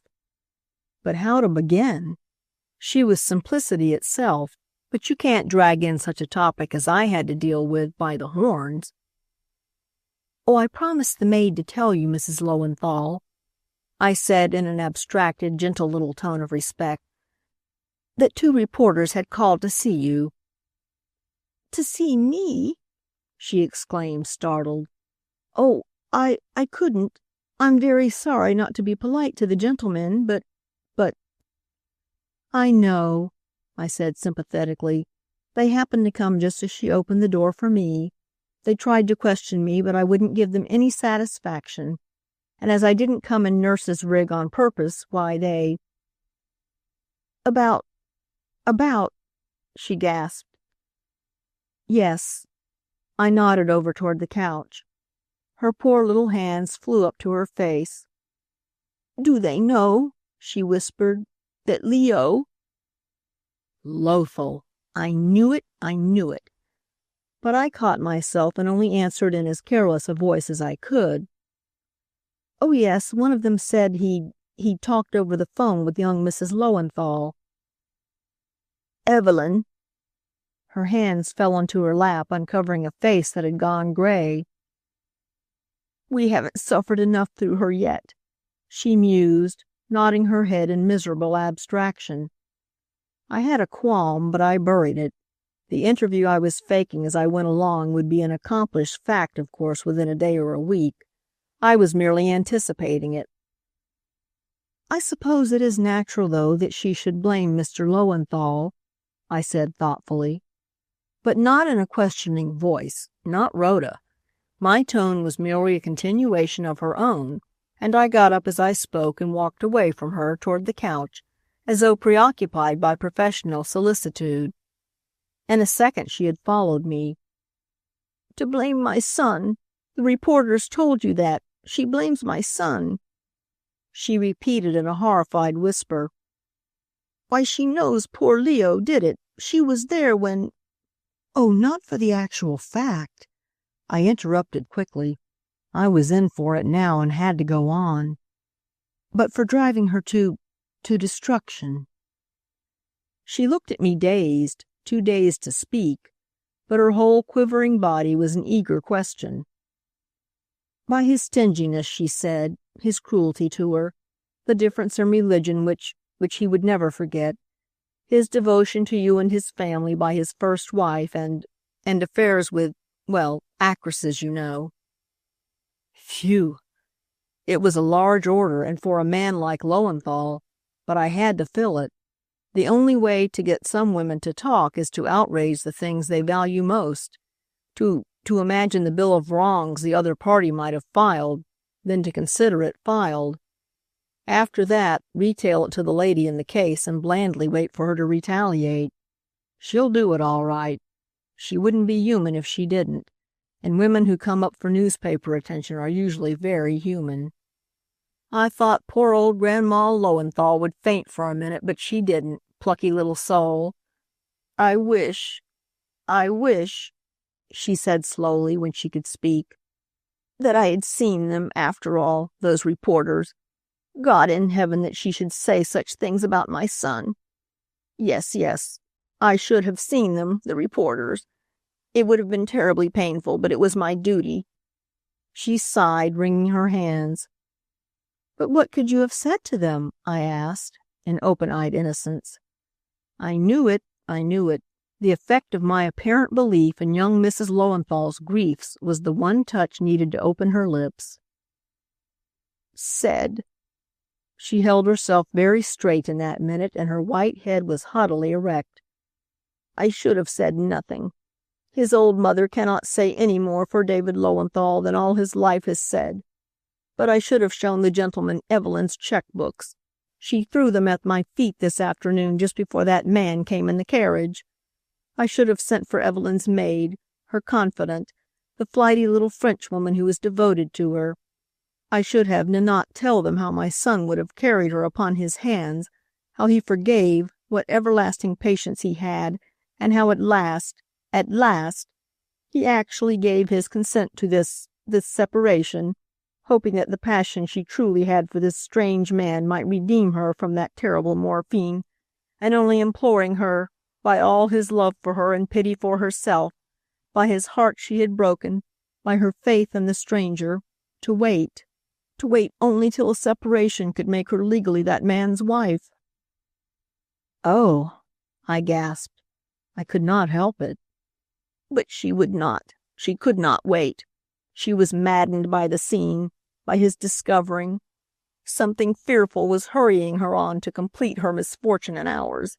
And when Leo, crazed by his audacity in coming for her here, rushed upon him then at the last, frenzied poor boy by his father's dishonor and our wrecked miserable home, he, this man, drew a pistol. They struggled, it went off, accidentally. There he lies. She is locked in her room, and since the doctor has said he must die unconscious to the last, she will open to no one. The lawyer says he must give himself up to the police. Leo, my only grandchild. The pistol, what does an old woman understand of such things? He says is not this man's pistol. He is known never to have carried one, they tell me. It is David's own pistol, they say. But how did this man get it? No one saw the struggle between them, no one but Evelyn, and she... What more will that woman do to torture us? What more can she do? She broke into sobs. Shh, shh, I cautioned, pointing to the couch. Kirby's body was rigid, but his hands were fluttering like light, bodiless things trying to detach themselves from the inert thing he must become. It was the tonic she needed. Her unselfish soul forgot its own misery and turned mercifully toward the dying man. "O eternal our God," she prayed passionately, bending over him, "pardon all our sins and forgive all our iniquities and grant us remission for all our transgressions. Forgive this one, forgive." Ted Thompson caught me in the hall as I came flying into the office. He had on evening clothes and an expression of wrathful hauteur, and the unusualness of both these things, together with the fact that they were mighty becoming, got to me in spite of my mad rush to get to my desk. Oh, I exclaimed, really half bewildered with trying to grope back of my story, my great big bully story that I'd cut out of life itself, to the personal memory Ted and his new dress suit evoked. "Oh, I remember, Ted. The opera, wasn't it? Yes, it was to be Carmen tonight, and we were going." His eyes went black as he stood silently looking at me. Phew! He was in a towering rage. Ted, the gay, the good-natured, whose sense of humor is too strong to permit him or anybody else's taking himself seriously. I looked from the nice, long, clean, straight figure he made in the new rig he'd got just for this occasion, to my forgetful little self, disheveled, dripping, with my rain-washed but triumphant face and my soaking boots. It all came back to me, the details of the spree we'd planned for Ted's night off, the first since a certain day in Sacramento last week. A carriage was to call for me in that same pink chiffon gown. There were flowers Ted had sent, La France's, to match. The box at the opera to hold our glory, the reserved supper table afterward in the palm garden where... Oh, Ted! Oh, It was too funny. I giggled outright. That settled his dignity. "Damn it," he cried. "What do you think a man's made of?" "It is a shame, Ted," I gurgled, trying to stop laughing. I was awfully tired and overwrought. "Such an elaborate party we'd planned, too, and—" "That for the party!" He brought his fist down upon the stair railing with a force that made it vibrate like a tuning fork. You're more like a ghoul than a human being, Rhoda. There's something repulsive about your preoccupation in this sort of thing. You might have forgot all about our party," he sneered, "and it could hurt only my vanity. But to let pass clear out of your head the thing that sang itself into every moment of my day, that changed the whole world for me, our first evening together after—" Our being engaged, you mean," I interrupted. "But oh, if you knew what a story—" He ripped out a swear then. Bowman himself couldn't have done justice to the occasion more completely.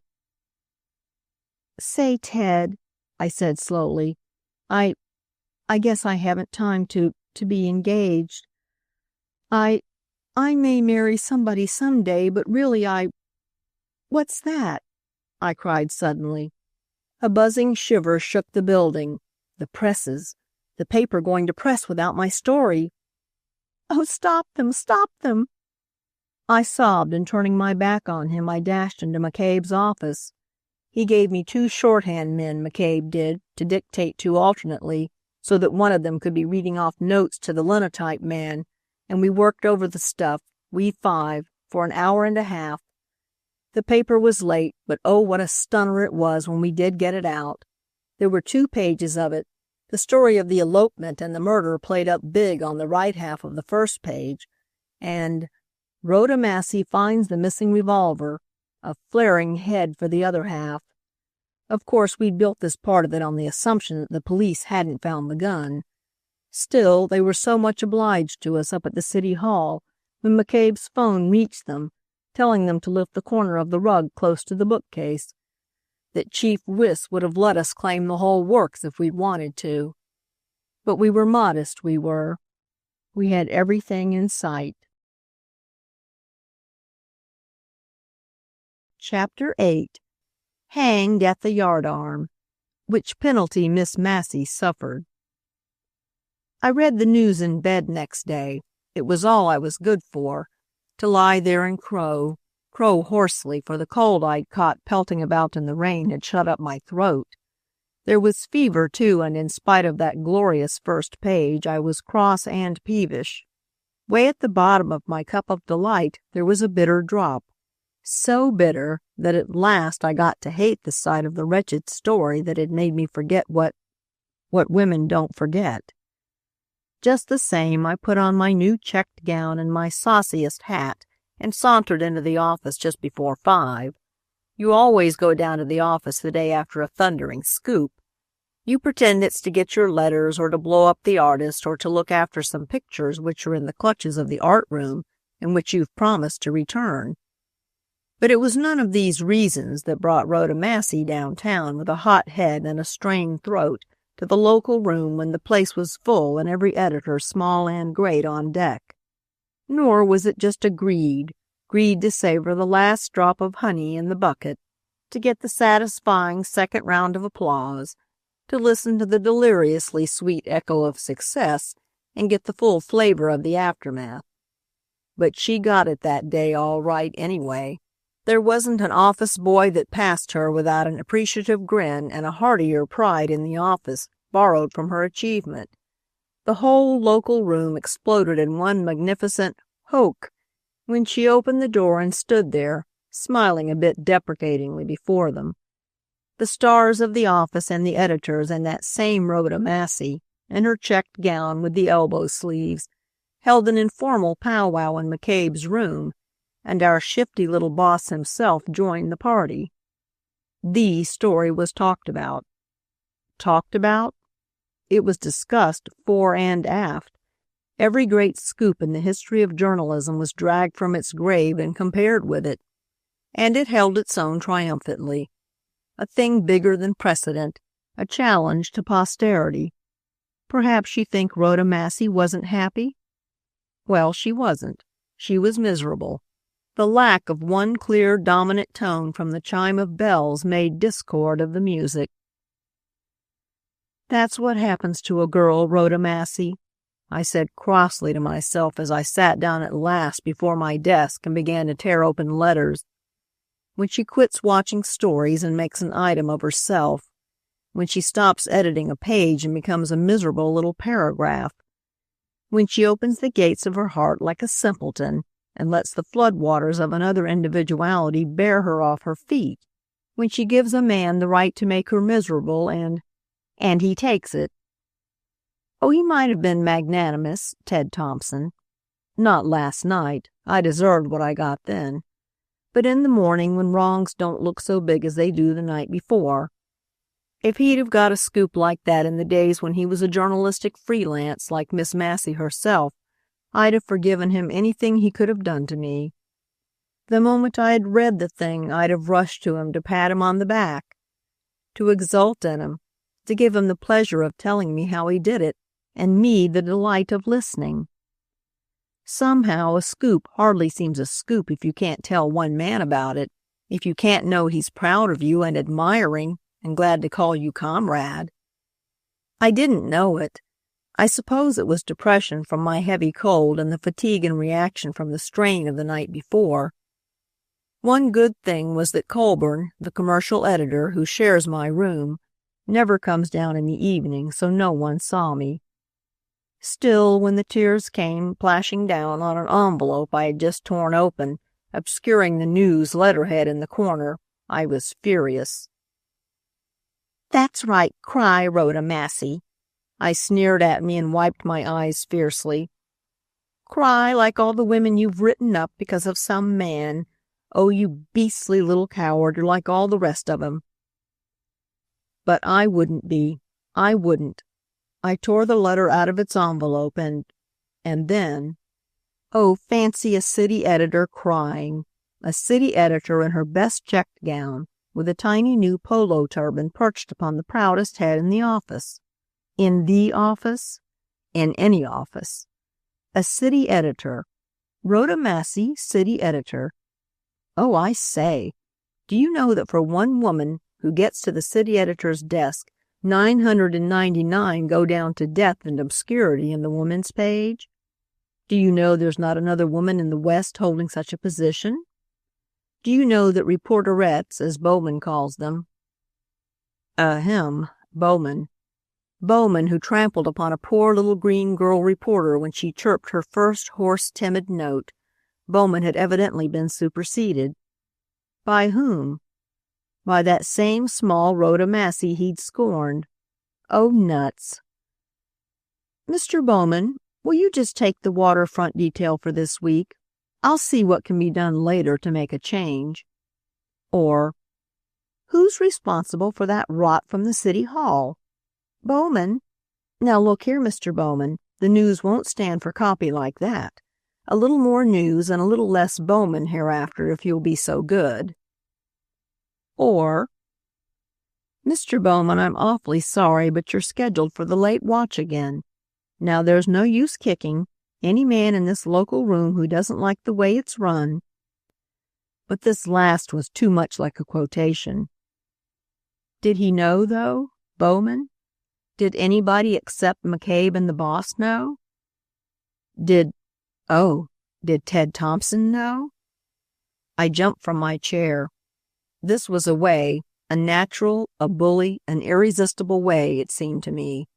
With that bewitching note clutched in my hand, I made a dive for the news editor's room, just across the little hallway from mine, and there in the dark I stopped short. Through the open door came the sound of an old woman's voice talking to Ted and McCabe. It all left me then, the glow of triumph, the intoxication of power and pride in my work, the assurance that in sharing my happiness with Ted I'd double it for myself. It all shrank and shriveled away and left not Rhoda Massey, city editor, but a girl whose heart hung trembling upon a chance, the fickle chance not of discovery, but of interpretation. "She seemed so young, so innocent to be working so hard, my heart bled for her. My own burden was heavy, you will readily understand, gentlemen, yet I was good to her. That a child like that could be so deceitful, so heartless." "But you knew Miss Massey was a reporter, Mrs. Lowenthal." Ted's voice was gentle. "The old ladies' department, we used to call 'em. So susceptible he is to some quality that belongs to mild old faces and patient spectacled eyes." "A reporter from a paper? Oh, no. She was a nurse, she said, sent by Dr. Norris. I thought at the time it was strange he should change his mind and send a nurse, but I couldn't bear to deprive her of an opportunity to make a little money. She might need it badly. She did not wear the nurse's uniform, and I thought her too poor perhaps to afford one. How could I tell?" There was a pause. Oh, if Ted would only speak! I knew what McCabe would say. I knew he'd back me in anything, but sometimes a perverse something makes you care nothing at all for the man who judges you leniently, and everything in the world for another man who lifts you to a standard it tries your soul to attain. But not a word came from in there, and the silence seemed to be weighing me and to find me miserably lacking. And yet what had I done? "Brace up, Rhoda Massey," I said to myself. "You've only made use of the common stratagems of war, and I tell you wartime's all the time if you're a girl making your own living." But just the same as I stood there and listened to the story of Rhoda Massey's biggest scoop told in that soft, slow, dignified voice, all the smartness, all the devotion to duty, all the victory was stripped from it. It looked, seen through tear-dimmed old eyes, it looked a wanton, cruel, treacherous holding up to the public gaze of innocent creatures sore wounded, who asked only the boon of silence and solitude to bear their misery in. Such poor little fake pretenses these were of saucy, dashing Miss Massey and black with deceit. Her smart little lies were cheap, detestable. Her courage was brazen. Just the soft, sorrowful murmur of an old woman's voice had, like a charm, transformed a bold, fearless, and skillful journalist, fighting against odds, into a hard young creature cozening helplessness, taking base advantage of old age and bitter sorrow, and planting strong, cruel feet upon the very tenderness that gave her her opportunity. And at the end, when she had what she had come for, though I was still ignorant of it, she hurried to the door, the old lady was saying. I followed her surprised. I was interested, attracted by the bright little thing, but she caught the door on the outside and held it closed. Her strength, sir, against mine and in my own house. When finally I got the door open, she had noiselessly stolen away. I writhed there in the dark, but I wouldn't go away.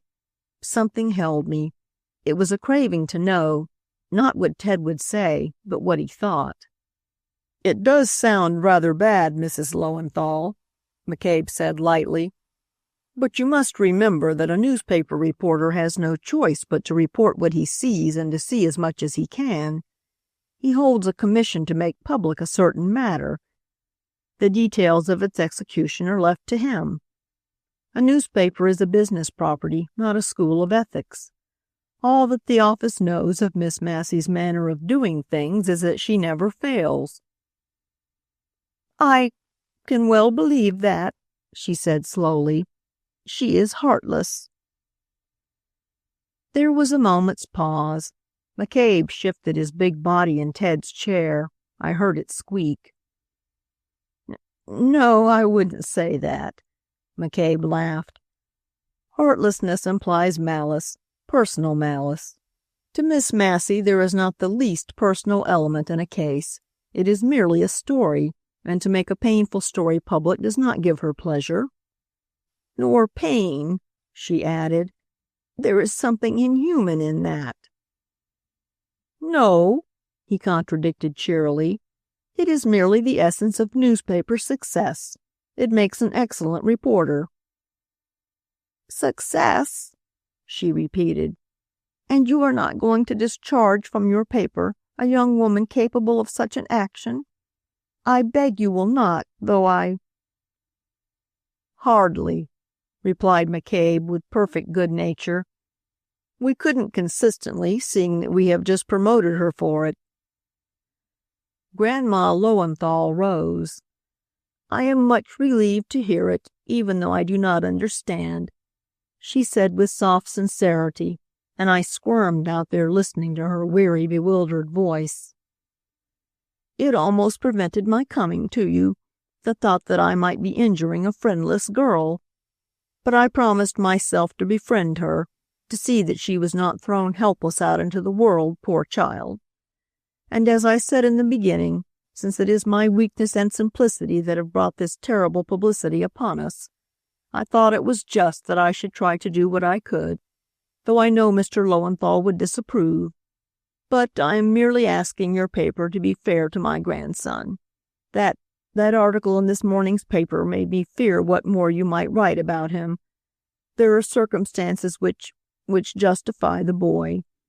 I have never been in a newspaper office.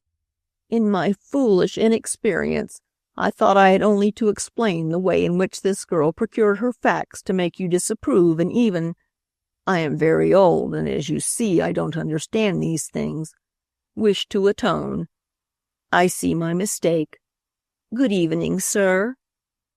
McCabe followed her to the door. "I promise you, Mrs. Lowenthal," he said, touched, "to handle the thing with consideration. We may be heartless, but in a case like this we are not deliberately unkind. I'd like to assure you of my own sympathy, Mrs. Lowenthal." She bowed.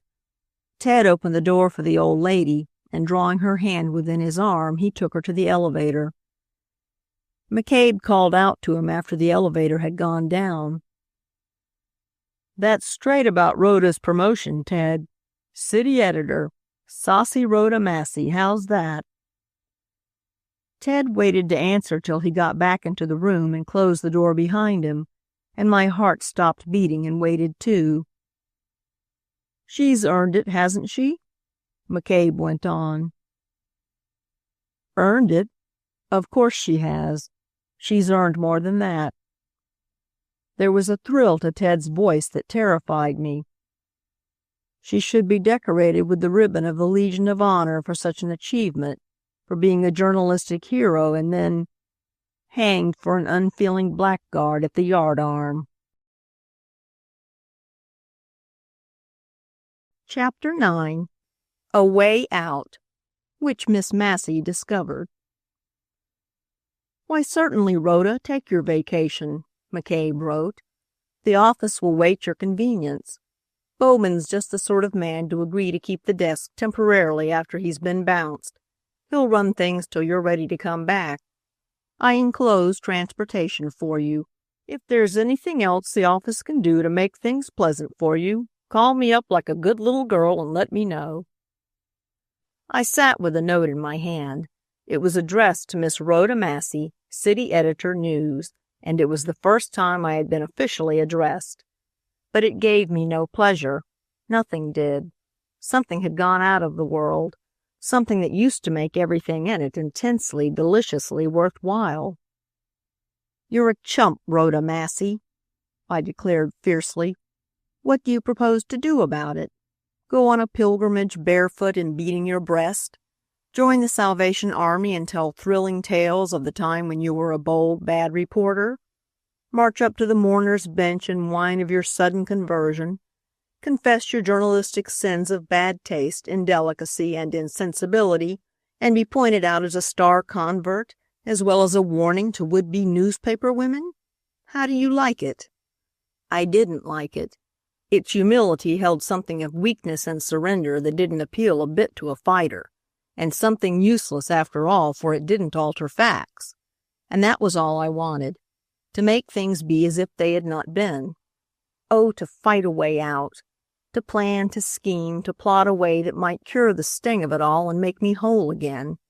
A journalistic freelance without conscience or country, a beggar save for your pen that may be drawn in any fight and becomes more valuable with every scalp it takes. What has the journalistic soldier of fortune to do with reasons? His not to question why, but merely to wade into battle and perhaps get a chuckling satisfaction in being paid for running amuck. Oh, the bloom's off the rye the minute you lose the office's point of view. Woe, woe to the Rhoda Massey who stops to think. She'll get all tangled up in other people's whims and prejudices. She'll be troubled by pity and hampered by taste and worried by doubt. The very ground of her insouciance and assurance will give way beneath her feet. She'll find her conscience and, alas, never be able to lose it again, and her story'll go a-glimmering. Ditto her self-respect. Oh, yes, I had had it, self-respect. I had even been a bit in love with Rhoda Massey. I'm a privateer, I used to say, one of the privateers of publicity. It's my mission to prey on secrets. I'm not to blame. I'm not responsible for the secrets nor for the public's demand for them. I'm just me. And it wasn't Ted Thompson's words that had taken that from me, nor even the fact that he had said them. It had been leaving me as I stood there in the hallway the other night, little by little, drained away merely by the sound of a voice, old, feeble, sad with the sorrow of many years. No need to hang Rhoda Massey to the yardarm, Ted. She was swinging there all right, long before you suggested it. In her own eyes, she was gibbeted already, a guilty, cruel thing to whom a public shame couldn't add a twinge more misery than that she was ready to heap upon her own conceited, nasty, vulgar little head. "Stop there, Rhoda," I cried suddenly, when I had got this far. "That poor head of yours is all you say, but oh, it's got a memory, a precious, precious, trained memory that acts automatically and on occasion drags up from your subconsciousness a thing as valuable as self-revelation. And that thing? It may be a false alarm, a straw that'll melt away from drowning fingers, but it's all you've got, Rhoda. Take it and fight your way back to the desk. Your desk. Or... But I wouldn't see an alternative after that. I could see but one thing. That's always been the trouble with me. I can see but one thing at a time. And this time it was something old Mrs. Lowenthal had said. The words were distinct and suggestive, as though they lay printed before me. "She knows the truth. Evelyn. She knows how David's pistol got out of his own room. But she will never tell. Never. Perhaps not, but there are ways and ways of getting at the truth. Old Brockington, whose specialty is only cross-examination, would go about the loathful difficulty in his own heavy way, yes, and miss it.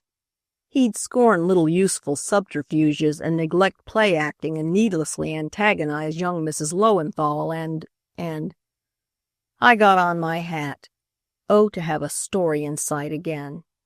For days I had sat in my room as though the world had stopped making stories and reading them. But to feel your conceited, vulgar little head set itself manfully to the task again, to be conscious that it is reaching out in a dozen different directions, making suggestions, dismissing them and considering others, in its own limited way doing the wisest thing, shutting out the rest of the world and putting every effort upon one thing, the story. For the story you're working on is the story to you, the story that might never get printed this time, but whose success must print the piece of atonement upon the heart of a girl who deserved to hang at the yardarm all right, but who had once merited the Legion of Honor just the same, and who would again if any amount of work, self-denial, pluck, and persistence could earn it. You shall have it, Rhoda. You shall have it. There may be nothing to do, but if there is, I'll bet on you to do it. And perhaps the Board of Pardons that's in a session inside of you will review your case. Newspaper people always have a pull, you know. And then... But I wasn't wasting time preaching optimism to Miss Massey. I was too busy. I was out in the bustling, clear, windy afternoon, and I'd caught a car and got up to the office of the chief of police in the city hall, scarcely aware that the sun was already going down, and the electric lights were flowering out with a sputtering explosion. So busy, so tremblingly, happily, hopefully busy I was. There was nobody in the chief's anteroom, into which I was shown, and I was just as well satisfied to wait a moment there alone. I had followed my instinct in getting to the storm center as quickly as possible, but it suddenly occurred to me that, to him who hath shall be given, is mighty true of news, and a wise reporter will remember it. I crossed over to a desk on which a telephone stood and called up Forbes at the reporter's room. "Why, Miss Massey," he cried when we'd gone through the preliminaries, "everybody at the office thinks you're out of town." "Well," I answered authoritatively, it must have been my brand new city editorship working upon me, like a king's royalty through his disguise. "I might be, and I'd still be able to use a long-distance phone." "Oh," he exclaimed, "your voice sounded so close I thought you were in town." "I want to know, Mr. Forbes, just where the Lothal case stands," I said. "Nothing much has happened, Miss Massey." Forbes's voice was beautifully respectful. The potential city editor in me just loved it. "We can't get an interview with Lothal. He won't see a soul. The Times Record had a faked and—" "That isn't what I want to know. Wait a minute. I broke off. I had heard a step behind me. I thought it was the chief, but it wasn't. A white-faced, fat, black-mustached man came in and sat down heavily. I was relieved. "I don't care for the newspaper side of it, Forbes," I went on. "I want the news." "Oh, don't you understand?" No, frankly I don't. What's the good of the news except to be used in a paper? There wouldn't be news, would there, if there were no papers?" "We won't discuss that at long-distance rates. Tell me what has actually happened." "Well, Kirby's body was shipped east to relatives and—" "Oh, get down to business," I exclaimed wrathfully. "Lowenthal is ill at his mother's home. Mrs. Lowenthal is ill or pretends to be at the Little Trianon. Chief Wiss was up there yesterday questioning her. She went over the whole thing with him. Lothal came out with the gun in his hand, she says, and fired before Kirby could realize that he was attacked. It looks black for Lothal. He won't talk, of course, but Brockington says, very politely and circuitously, that she's lying. That Lothal wrenched the gun from Kirby and it went off in a struggle. But how the deuce could Kirby get Lowenthal's gun? That's the rub. It is Lowenthal's gun and—" "Yes, I know. What's Brockington's theory?" "He won't tell us. But Chief Wiss has got hold of Nanette Sabatier, the French maid. Her husband's Francois, you know, who has a little restaurant on Sacramento Street. She's supposed to know a lot, and the chief has had her here all afternoon." Now, do you mean," I cried, "is the maid actually here in the chief's office now, Mrs. Lowenthal's maid?" "There?" Forbes clicked his phone vigorously as though to clear it. "I didn't say the maid was at Coronado, but—" "I beg your pardon, mademoiselle. You speak of my wife, who is the maid of Madame Lowenthal." I slammed the receiver on the hook and turned breathlessly. There at my elbow was the fat-faced, black-mustached fellow who had come in while I was talking. What luckiest chance in the world had brought him here just now? "I ask your pardon, mademoiselle," he repeated in careful, slightly accented English. "But I am anxious. I am most anxious. Tonight, this very evening. It is 10 years since I established my place, Francois. You know it, of course. To celebrate, I have invited many friends to dine with us, my wife and myself, and the time goes by. Nanette is still inside there. The whole afternoon is gone, and—" "Did you say," I interrupted suddenly, "that Mrs. Sabatier was Mrs. Lowenthal's maid? Isn't she still?" No, mademoiselle." He shook his close-cropped head decidedly. "Nanette will stay with me and be cashier, as Hachet's wife is in his restaurant and Depoisier's wife in his. See what comes of the wife leaving her place. Such a scandal. Bad for business. And our friends to be there in an hour. I am dressed." He put out his arms with the vanity of the child, indicating his short, stout figure packed tight in evening clothes. "But Nanette, I would give half a month's receipts to get her out. Oh, monsieur," a deputy had just entered, "my wife is finally—" The officer laughed. "You had better put off your dinner, Francois, 10 years more or eat without your wife. The chief will see you now, Miss Massey." "But, monsieur, I implore you," began the Frenchman. "My wife has done nothing. You cannot possibly—" "She only holds her tongue too well," interrupted the officer good-naturedly.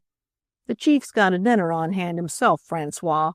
As soon as he sees Miss Massey, he'll go off to that, and in a couple of hours, say, when he gets—" "A couple of hours! And my dinner, such a dinner as mine!" squealed the Frenchman.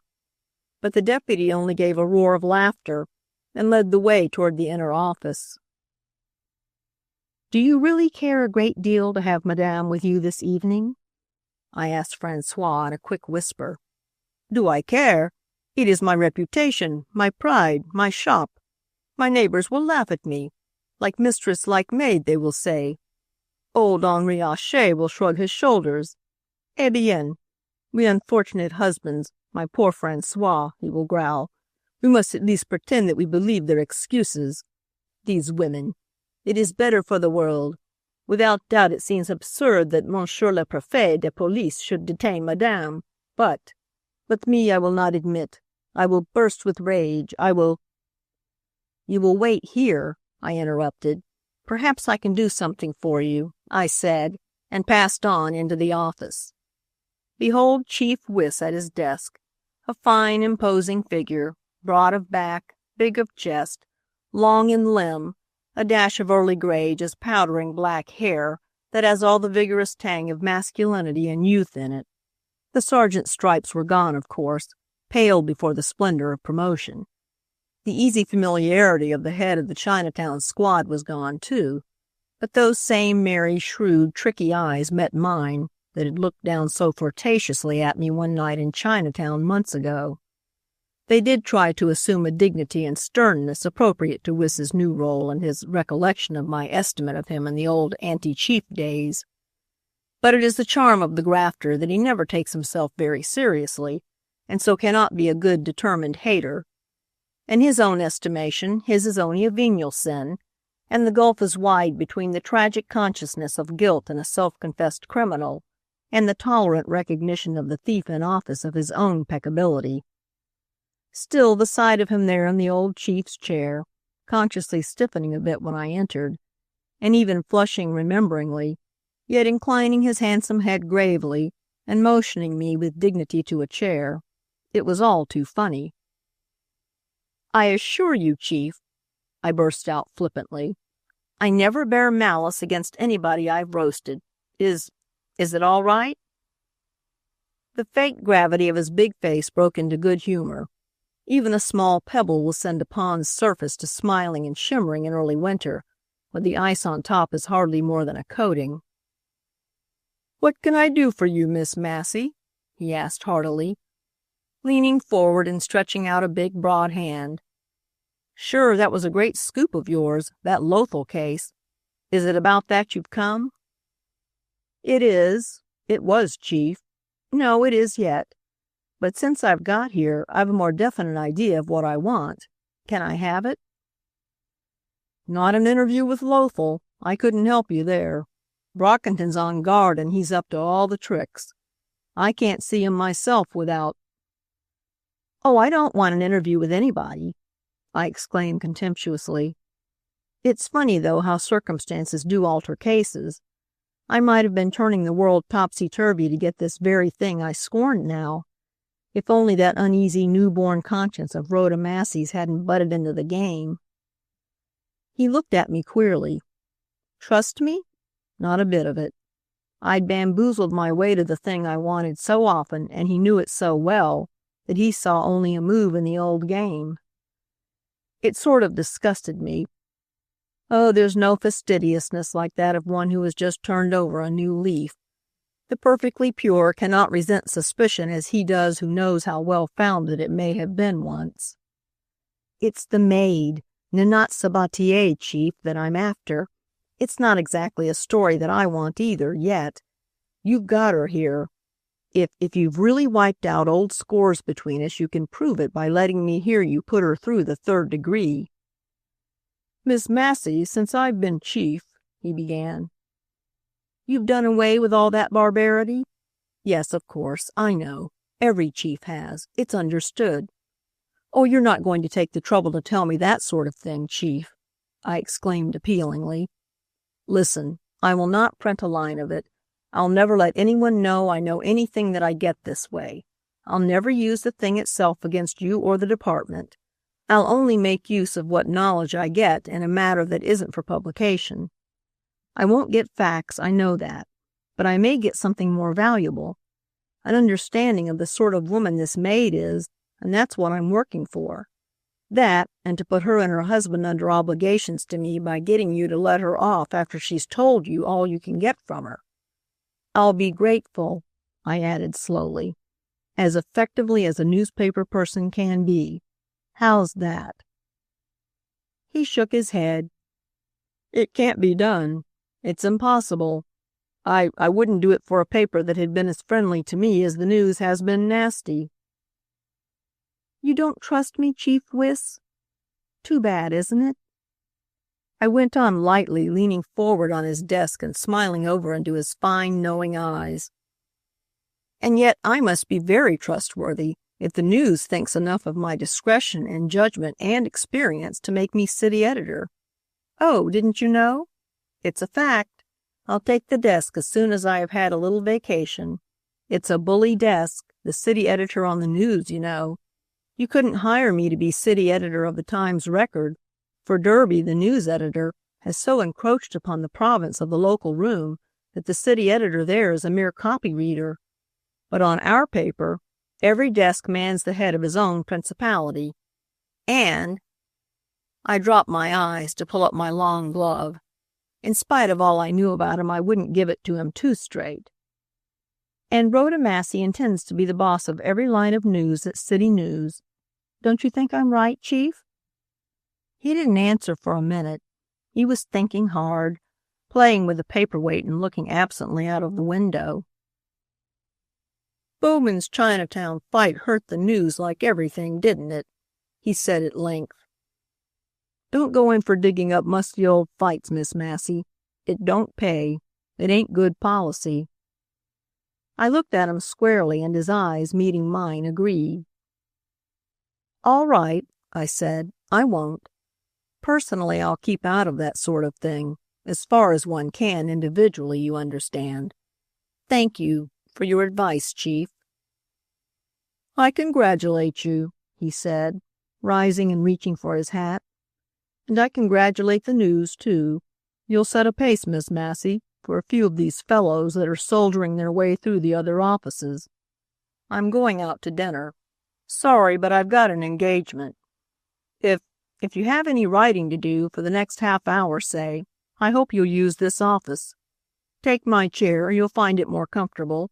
The light is better here at the desk. You'll see better. I'll leave word that nobody is to disturb you. It is possible that Jackson may be questioning some people connected with this Lothal case in yonder. He nodded toward an open door leading to a small room beyond. If it bothers you, the noise, why, just ring. Jackson will understand. Good evening. I do congratulate you, Miss Massey. And pulling on his overcoat, out he went. And out I went, too, the moment the door closed behind him, out into the anteroom where poor old Francois sat huddled up, his white expansive shirt front creased, his rumpled head bent dejectedly, his face bowed in his hands. You shall have your wife to go home within 20 minutes, monsieur, I said, and retreating quickly before his voluble gratitude, I shut the door between us and seated myself in Wiss's big leather-cushioned chair. Behold Rhoda Massey, then, chief of police for a minute, looking about the comfortable, dignified office and laughing in its very face. Well, if it could stand Wiss, it might bear me. I looked out of the window at the big figure of the chief crossing the lawn. I looked at the open door, but from where I sat I could see nothing but an angle of bare wall. Perplexed, I leaned back in the chair and waited. It went rather far back, but stopped at last at a comfortable angle. Just so must Chief Wiss lounge backward when, relaxed from the cares of office, he lifts his gay, tricky eyes and lets them rest idly upon— Great Scott, upon a mirror! A mirror hung rather high up and pitched well forward and reflecting, just at this minute, two figures entering the little room beyond.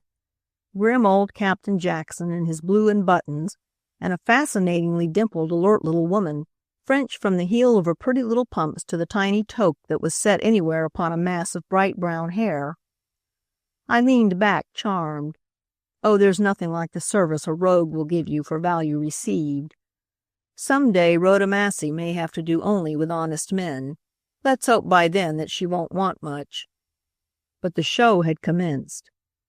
How he badgered her, that big brute Captain Jackson! How shamelessly he threatened her! How unsparingly he told her everything he said he had found out about her! How, in spite of her pluck and her royalty and her delicious little insulted airs, he compelled her to tell him details of her mistress's life. But after all, what did he gain? There was nothing in it all that a captain of police or a newspaper woman could not have imagined, nothing relevant or vital anyway. For old Lowenthal's blasted honor and the captain's asserted confirmation of poor Francois's suspicions could not alter the fact that Kirby was killed with a pistol belonging to David Lowenthal. "What were you doing in Mr. Lowenthal's room the afternoon of the shooting?" Jackson asked her sharply. "Monsieur?" she questioned. "I say, what were you doing?" "But I have not said I was in Monsieur Lowenthal's room, Monsieur le Commissaire." She chirped saucily with a soft throaty R that was irresistible. "No, you haven't said it, but one of the maids saw you coming from there all right, and you had something concealed behind your apron. Aha!" he cried triumphant as she shrank before him. "Out with the truth now." "It is true, monsieur. I did go into Monsieur Lowenthal's room. Madame sent me." Oh, the sweet, resigned candor of her voice. Too suddenly sweet, too candid altogether by contrast. For what? Jackson's questions caught the end of her sentences with a snapping alertness, as though he were trying physically to trip her. "Must I answer?" she asked appealingly. "You'd better, and get a hurry on," he growled. Silly old Jackson. She had him going and he didn't know it. "Well, for Madame's photograph. It always stood on the table of Monsieur the husband," she went on hurriedly as Jackson's face grew red with wrath and disappointment. "Madame had a sentiment about leaving it there. You understand, Monsieur le Commissaire?"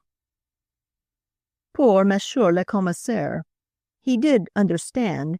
He understood now the guile behind her sweetness, and he raged inwardly and impotently. "And you haven't seen Mrs. Lowenthal since the morning the whole thing came out in the papers?" he demanded at last. "But no, Monsieur le Commissaire." She was ruffled but very charming in her dove-like hauteur. "Monsieur, my husband will not permit of my leaving him for the future. I have not seen Madame since I told you. I repeat it." "But you have heard from her?" he demanded. "Heard from her? Heard from Madame?" The little Frenchwoman repeated the words as though she wanted to make him believe she did not quite understand him. Ah, but she was crafty, that small bit of Frenchiness. She was dainty and alert and witty, and though she was exasperated by Jackson's bullying, and really had something to hide, she was as saucily defiant as a bantam, or she pretended to be, which is just as effective with thick-fingered fellows like Jackson. "I say, you got a letter from Mrs. Lowenthal yesterday," he bellowed. She wilted, she crumpled, she fell to pieces. Evidently she did not know that he knew this fact. Positively, as I watched her in the glass, every spark of resistance seemed to go from her.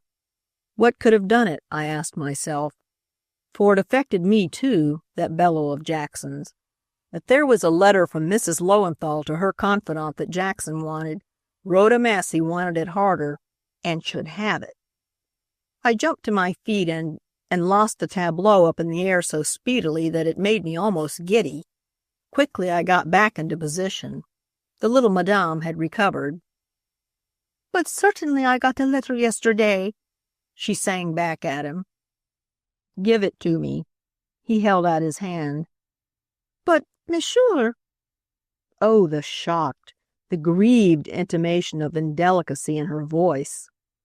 "We want that letter, I tell you." "But I have not said it was from Madame Lowenthal." "But we know it was. We know she mailed one to you. Now there's no use lying. We know it." "It would be to betray a trust, monsieur." Her hands flew to her breast. "I implore you, monsieur, let me go now. My husband, he is very jealous, monsieur. He is old. I am—" she shrugged her shoulders. "Young. He is what you call heavy. Me, I am quick, spiritual. I am gay, me. He loves the money we must make before we go back to Paris, and tonight—" "If you don't give up that letter," roared Jackson, and stopped suddenly, merely because he had heard a bell touched in the chief's office. There was just a second's silence. I could see Jackson's mottled red face twitch with anger. He had been called off in the thick of battle. "Make up your mind to give up that letter," he growled, turning away and making for the outside door.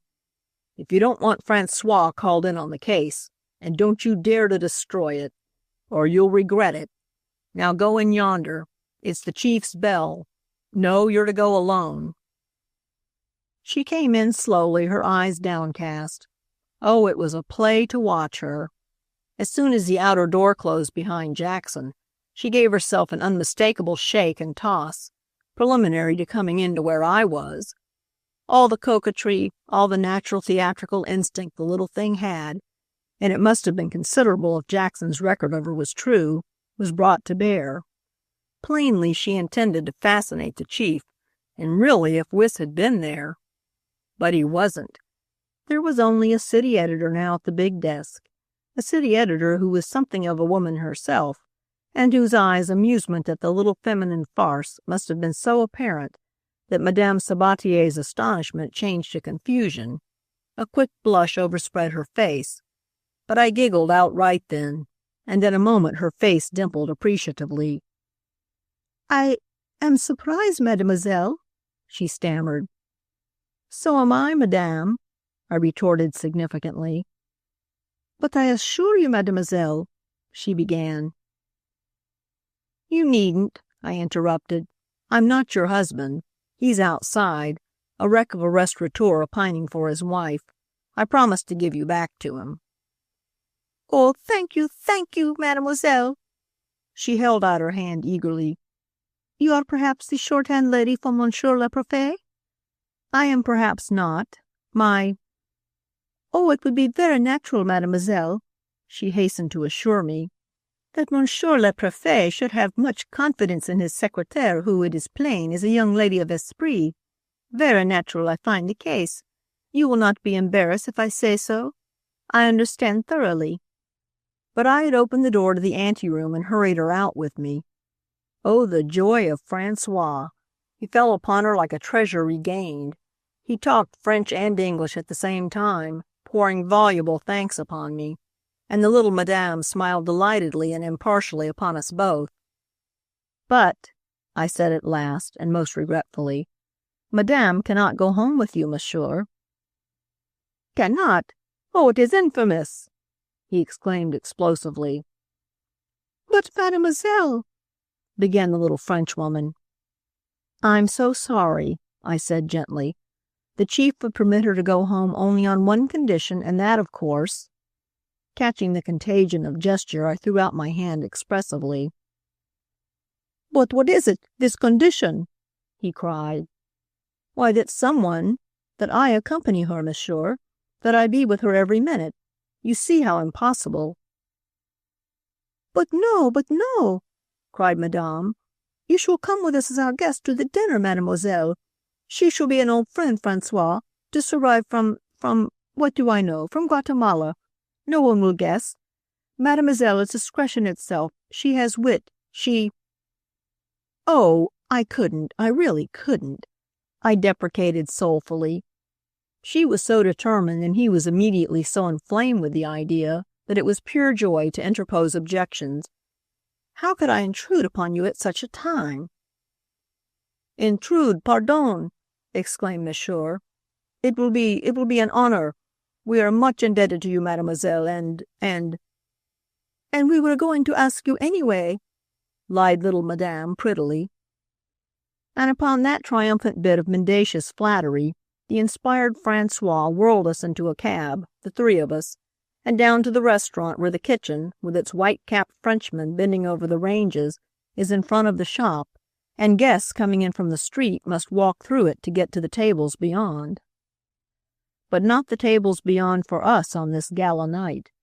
No, upstairs where the rooms had been thrown into a large banqueting salon, with pianos standing in four corners thereof, where the well-smoked lace curtains hide the street without, and within the long tables stand aglitter with glass and aglow with flowers.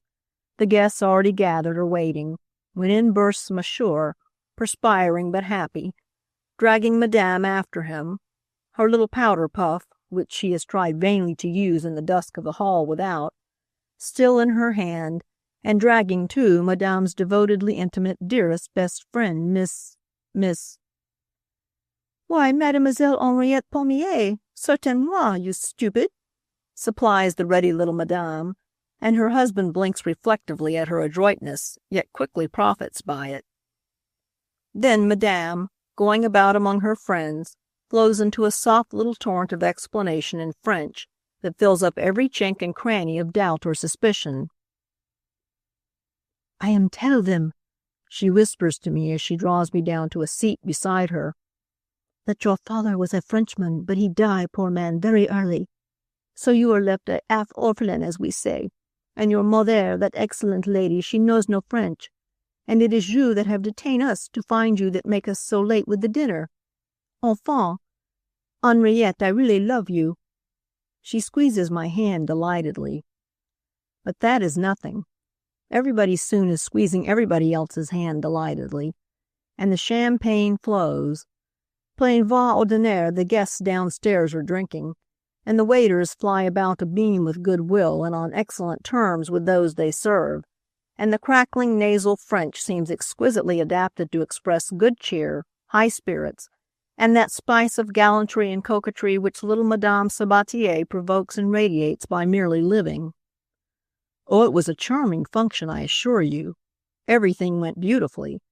Every man there was so busy envying Francois that there was no room for the smallest insinuation that might ruffle the important little host's sense of well-being.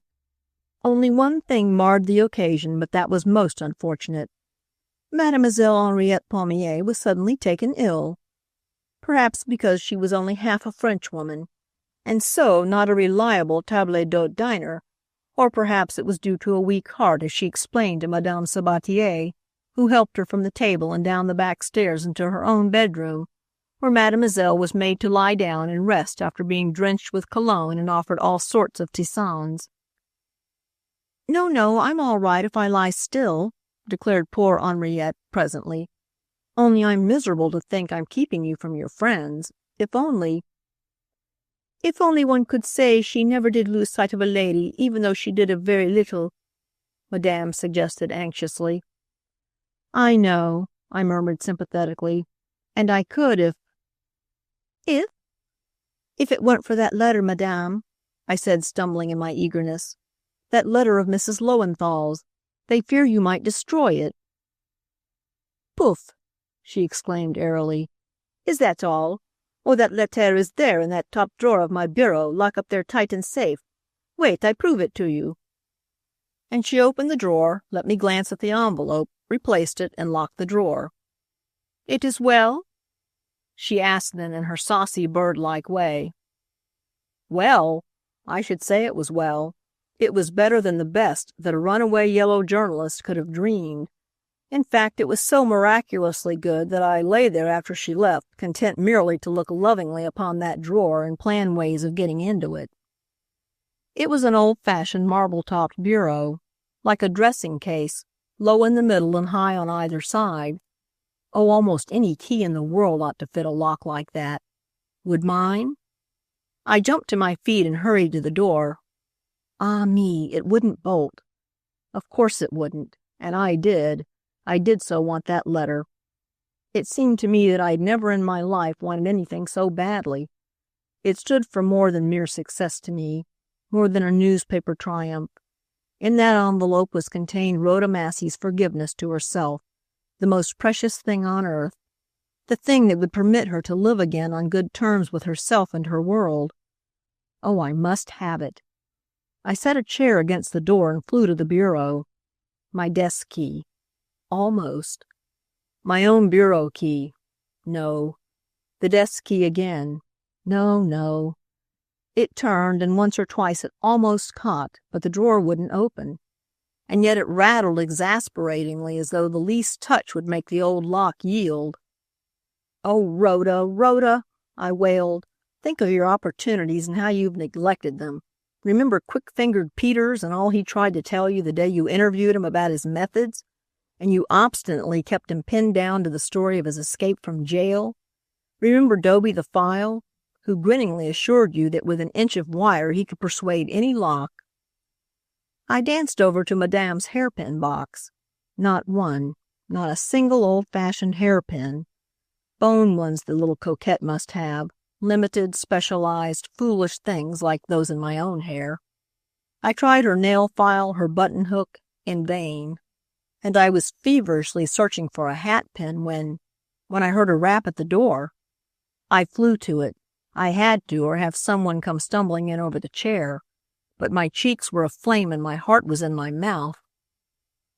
"With the compliments of Madame," said the waiter, who was standing there, a horrible dish of fried cream with a brandy sauce in his hand.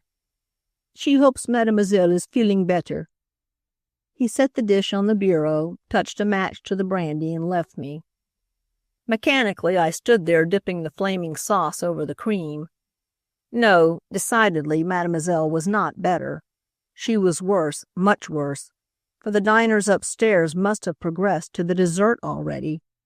Francois's great dinner must soon be over, and then— Discouraged, I dropped the spoon and leaned miserably against the cold comfort of that graveyard slab beneath which was buried my hope and Grandma Lowenthal's. "Oh, you stubborn old bureau!" I cried, giving it a shake. And it moved. At least the marble top did.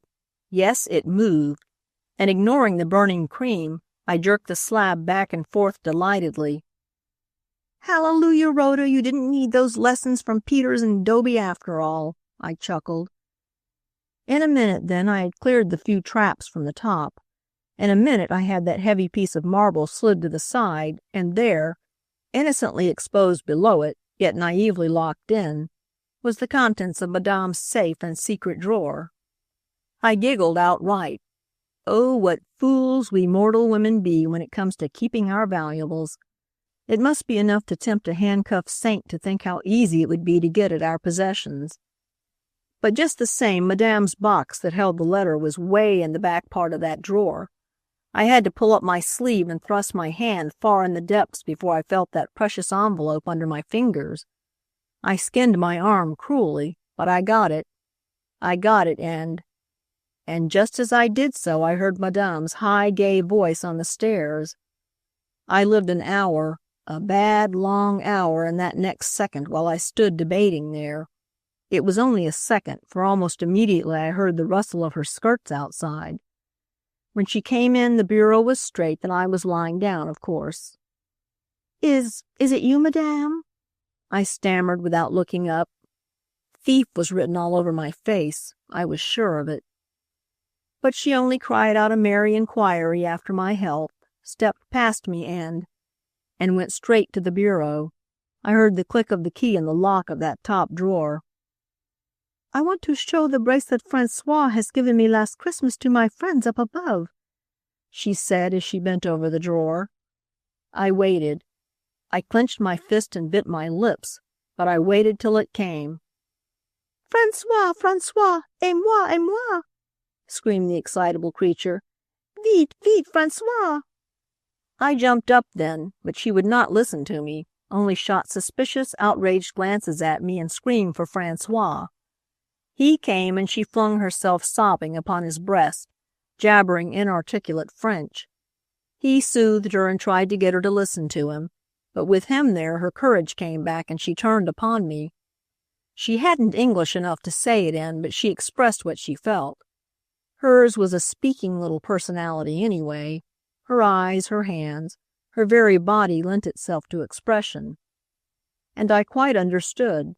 I got what was coming to me, not for this alone, but for innumerable other little transactions like it. And hate it?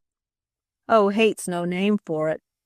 I loathed myself every minute of the time, but I'd have loathed myself more if I hadn't played the game this last time, and once determined on playing it, why, there's no choice of weapons. "But, Madame," I managed to say at last, "I haven't your letter." I almost had, I added to myself, shamed but regretful, but it slipped from my trembling fingers back into the drawer, and I hadn't time to get it again and have the slab replaced when you came in. Mea culpa, I have failed. "Where is it, then? Where is it, then?" she cried frantically, turning over the contents of the drawer. "Ah, voici! I must have put it back wrong. I was so hurried. Pardon, pardon, 1,000 pardon, mademoiselle."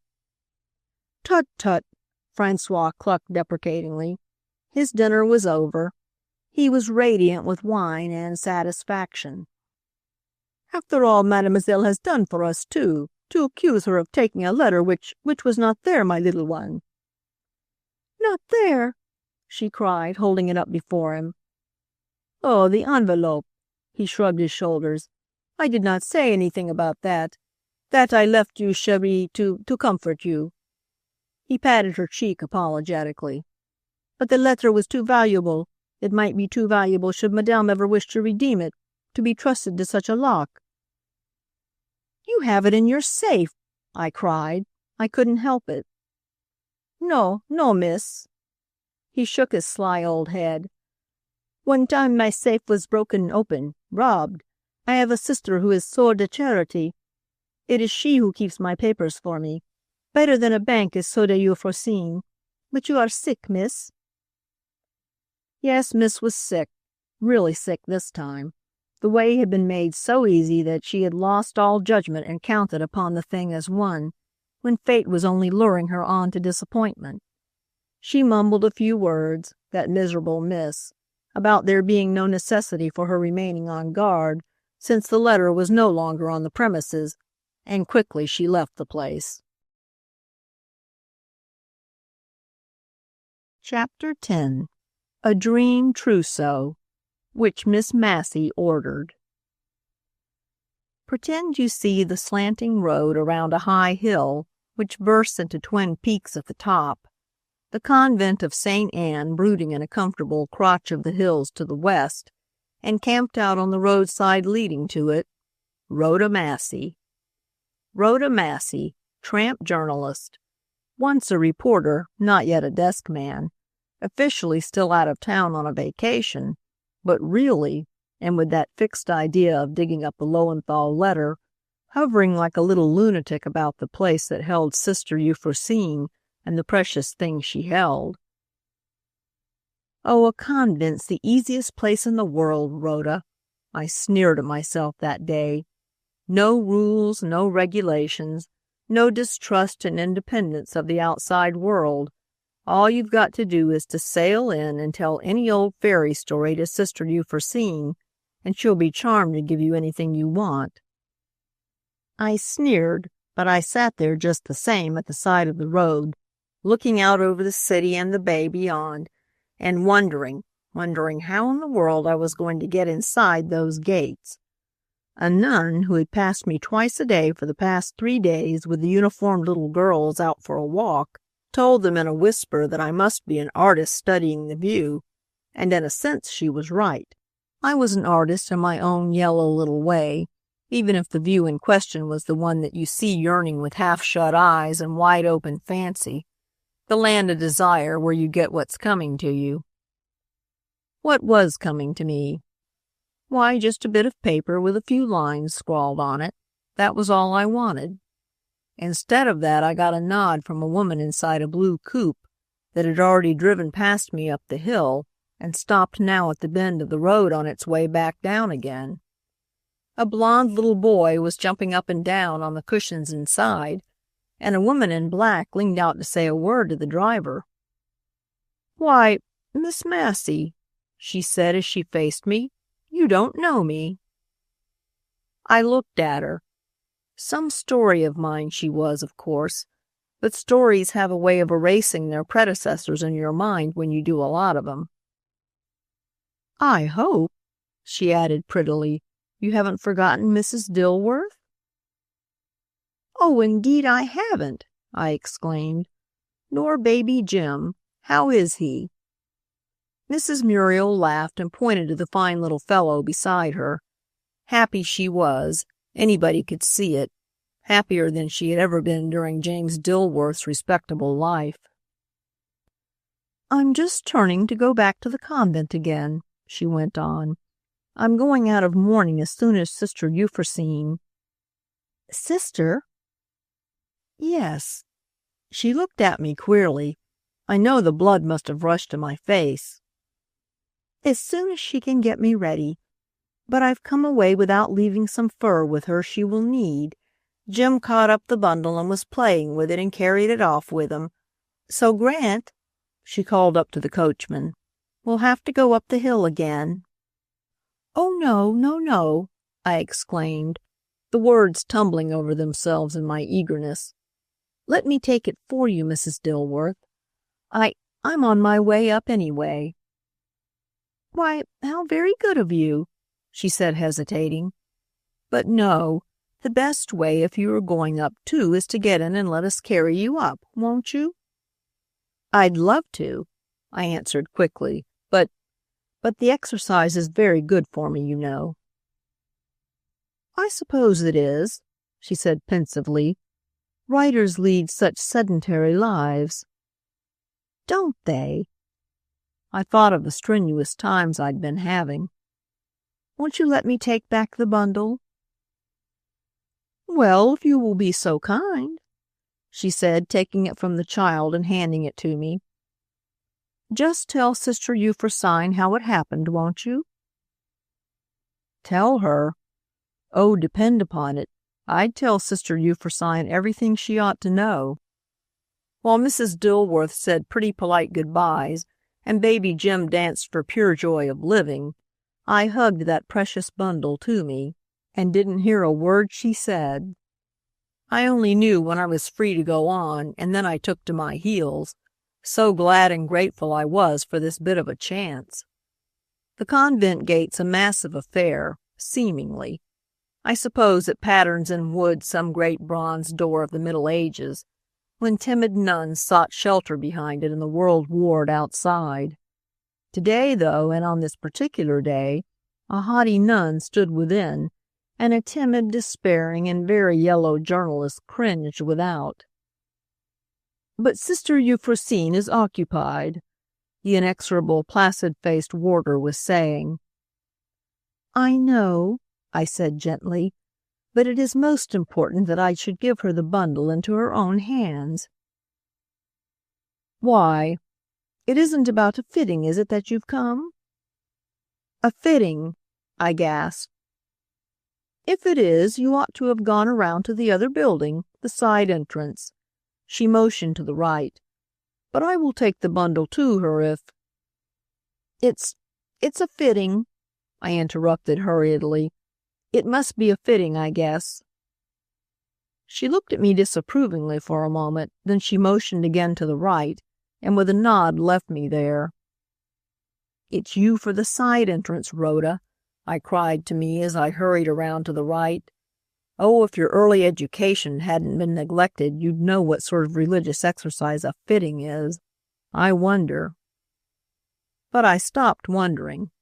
Before me a door stood hospitably open, and an immaculate little maid in the convent uniform bending over her embroidery rose at my approach, and in the most casual voice imaginable, "What name, please, shall I tell Sister Euphrosyne?" she asked. What name, please? And here for days the smartest reporter on the news had been yearning her heart out, scheming a way to get inside, when all one had to do was to walk around to the side and say a name. Oh, I was humiliated, but I gave her a name quickly just the same. "Tell the sister," I remarked, "Mrs. Dilworth." And the rest she didn't need to hear. And neither did Sister Euphrosyne, evidently, after she heard that open sesame, Dilworth. She came in, a clear-faced woman of 50, say. She wore the nun's gown and coif all right, but in her eyes and about her lips there shone that same alert, businesslike intelligence that makes one understand Francois Sabatier's success. "You're up against it now, Rhoda Massey," I said to me with an inner sob. "A nun, a Frenchwoman, and a business head, all in one. What can you do against a combination like that, you poor little schemer?" "Ah," she said. "I understood Marie Sophie to say it was Mrs. Dilworth." "No, only a friend of Mrs. Dilworth's," I answered gaily, and talking quickly. When your heart has tumbled down into your boots, your lips have just got to pump it up again. "A friend of Mrs. Dilworth's," she said cordially, motioning me to a chair and seating herself, "is always welcome. What is it to be, mademoiselle?" I looked at her. If the Sphinx ever opens her granite lips and tells her secret to the world, in an unknown tongue, perhaps it'll know what I felt just then. Here was my chance. I knew it, and yet I dared not speak, for fear of spoiling things, but could only sit dumb and crimson and stupidly embarrassed, while I struggled vainly for the right thing to say. I saw Sister Euphrosyne's large, clear eyes open in astonishment, and then, all at once they closed, as Francois Sabatier's do when he thinks he has found a good joke. "Ha, ha, ha!"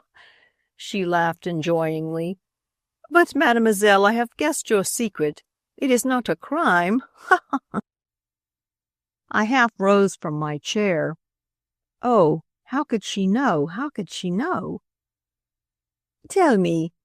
She leaned forward, laying a large white hand on both of mine. "It is a trousseau, eh? Am I right?" Right. Of course she was right. But whose trousseau and what of it? I felt like the stupid odd one that can't guess a riddle when everybody else is on. For a moment more I looked confused into her smiling, significant face. Then my eyes fell. On what? I defy you to guess. The very last thing in the world you'd expect to find in a convent, but it was the solution of the riddle all right. A fashion plate. Actually, on the table, there, at my very elbow, some fashion magazines from Vienna and Paris were spread open. I did blush then, for my own blundering stupidity. I had forgotten the nun who is the Worth of San Francisco. Ah me, it shows how far from being swell Rhoda Massey is, since she has never had an embroidered gown from the convent of St. Anne. All I could do was to nod consciously, and she laughed merrily then, pleased as a child with her own divination, but pleased as a woman is who deals with a bride, and pleased as an artist who finds a subject. "My congratulations, mademoiselle," she prattled. "If there's anything I love to do, it is to plan a trousseau. I hope you have not arranged details of it. Oh, charming! You will let me do it all. Slip off your jacket and let me take some measures." I obeyed as in a dream, and stood patiently, my mind awhirl with wonder and wishing, while she wound the tape measure about me, calling out a series of numbers to the little maid in the hall, rapidly like the signals of a football coach. "I can't get over my surprise, sister," I said cautiously. At a nun's being a modista?" she supplied quickly. "It is all for the glory of God, my dear. From each according to his capacity. I was apprenticed at Paquin's shop and had ambitious dreams of becoming a Paquin myself, when I turned from worldly things. If the good God had given me a voice instead of quick hands, a good eye, and a delight in beautiful lines and textures, I should be teaching singing here at the convent, instead of embroidery and dressmaking. And then you would not have been shocked, mademoiselle." "Oh, shocked, sister!" I exclaimed. Oh, but she was big and fine and workmanlike, flitting about me, and her long, deft hands played inaudible music when she turned over a heap of silks and chiffons to choose a material from the mass. "Well, well," she smiled agreeingly, and somehow I felt that she was conscious, as I was, of being in tune. There's a subtle something that tells you when you're in accord with the other fellow. We both felt it. "This talent of mine came from God. Its benefit flows back to him, and I am twice happy in working this way in his vineyard. See how we prosper out here, how God blesses the work of our hands. Some day I will ask you to step into the workroom and see the embroidery my little girls do. Ah, it is charming, but they are not wearing the pouch this year, mademoiselle, and 24 around the waist." In dismay, she interrupted herself and drew the tape measure about me again as though she doubted her eyes. The reproachful note in her voice made me feel grossly guilty in the waist. Oh, it is this. What in the world? It's just my pygmy Kodak, sister, I answered, relieved myself to find that the deformity she deplored wasn't natural. Haven't you ever seen one? I took out the tiny machine and showed it to her. She was as eager and interested as a child. Oh, the beautiful capacity for enjoyment in that sweet nun. She was sunshine embodied and couldn't help smiling and shining. But she hadn't much time to give to anything but gowns. With a serious face like a big Belgian Madonna's, she turned to bend over the figures which, interpreted in a knowing way, formed the plans and specifications of that piece of humanity known as Rhoda Massey. There was an expression of delight on her lips, and she looked from the statistics of me to my own small self, standing erect and on parade before her, with such impersonal and unconscious flattery that my whole face went red, and embarrassed as a kid, I slipped down on the stool beside her. Pardon me, she said, her voice half laughter, half contrition, but the proportions are exquisite. You must let me make you a décolleté gown, and— Sister, I gasped. But she was too far gone. The nun had been swallowed up in the dressmaker. Not for the wedding gown, of course not, she said, wholly innocent of my meaning. Do you know I have never made just the bridal costume I long to? And a diminutive bride, a round, gay little figure like yours, with the mignon face. Come. She pulled herself up suddenly, crossing herself remorsefully. It is true, what Mother Marie Catherine says. Instead of taking the trip to Paris next year to look at the fashions, I must give up my work and for a time go into retreat. But not before the trousseau is finished? Ah, no, mademoiselle. But expect no more compliments from me. I must not turn this sunny head of yours. He will do that. He? She laughed delightedly at my puzzled face. But surely he, she repeated as she turned over the pages of a fashion book on her knees. Where there's a trousseau, there must be a he. Ah, so there must.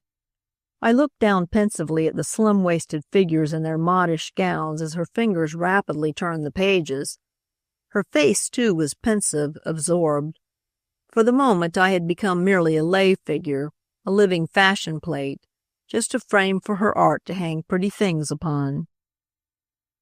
None of these, she said with gentle disdain. The fashionable bride's costume is still too much like the decoration on an old-fashioned wedding cake. Too sumptuous. The bride must rise above her clothes in this supremely poetic moment of her life. Too much satin, too much veil, too much conventional stiffness and observance of modes. Naturally, what can one expect?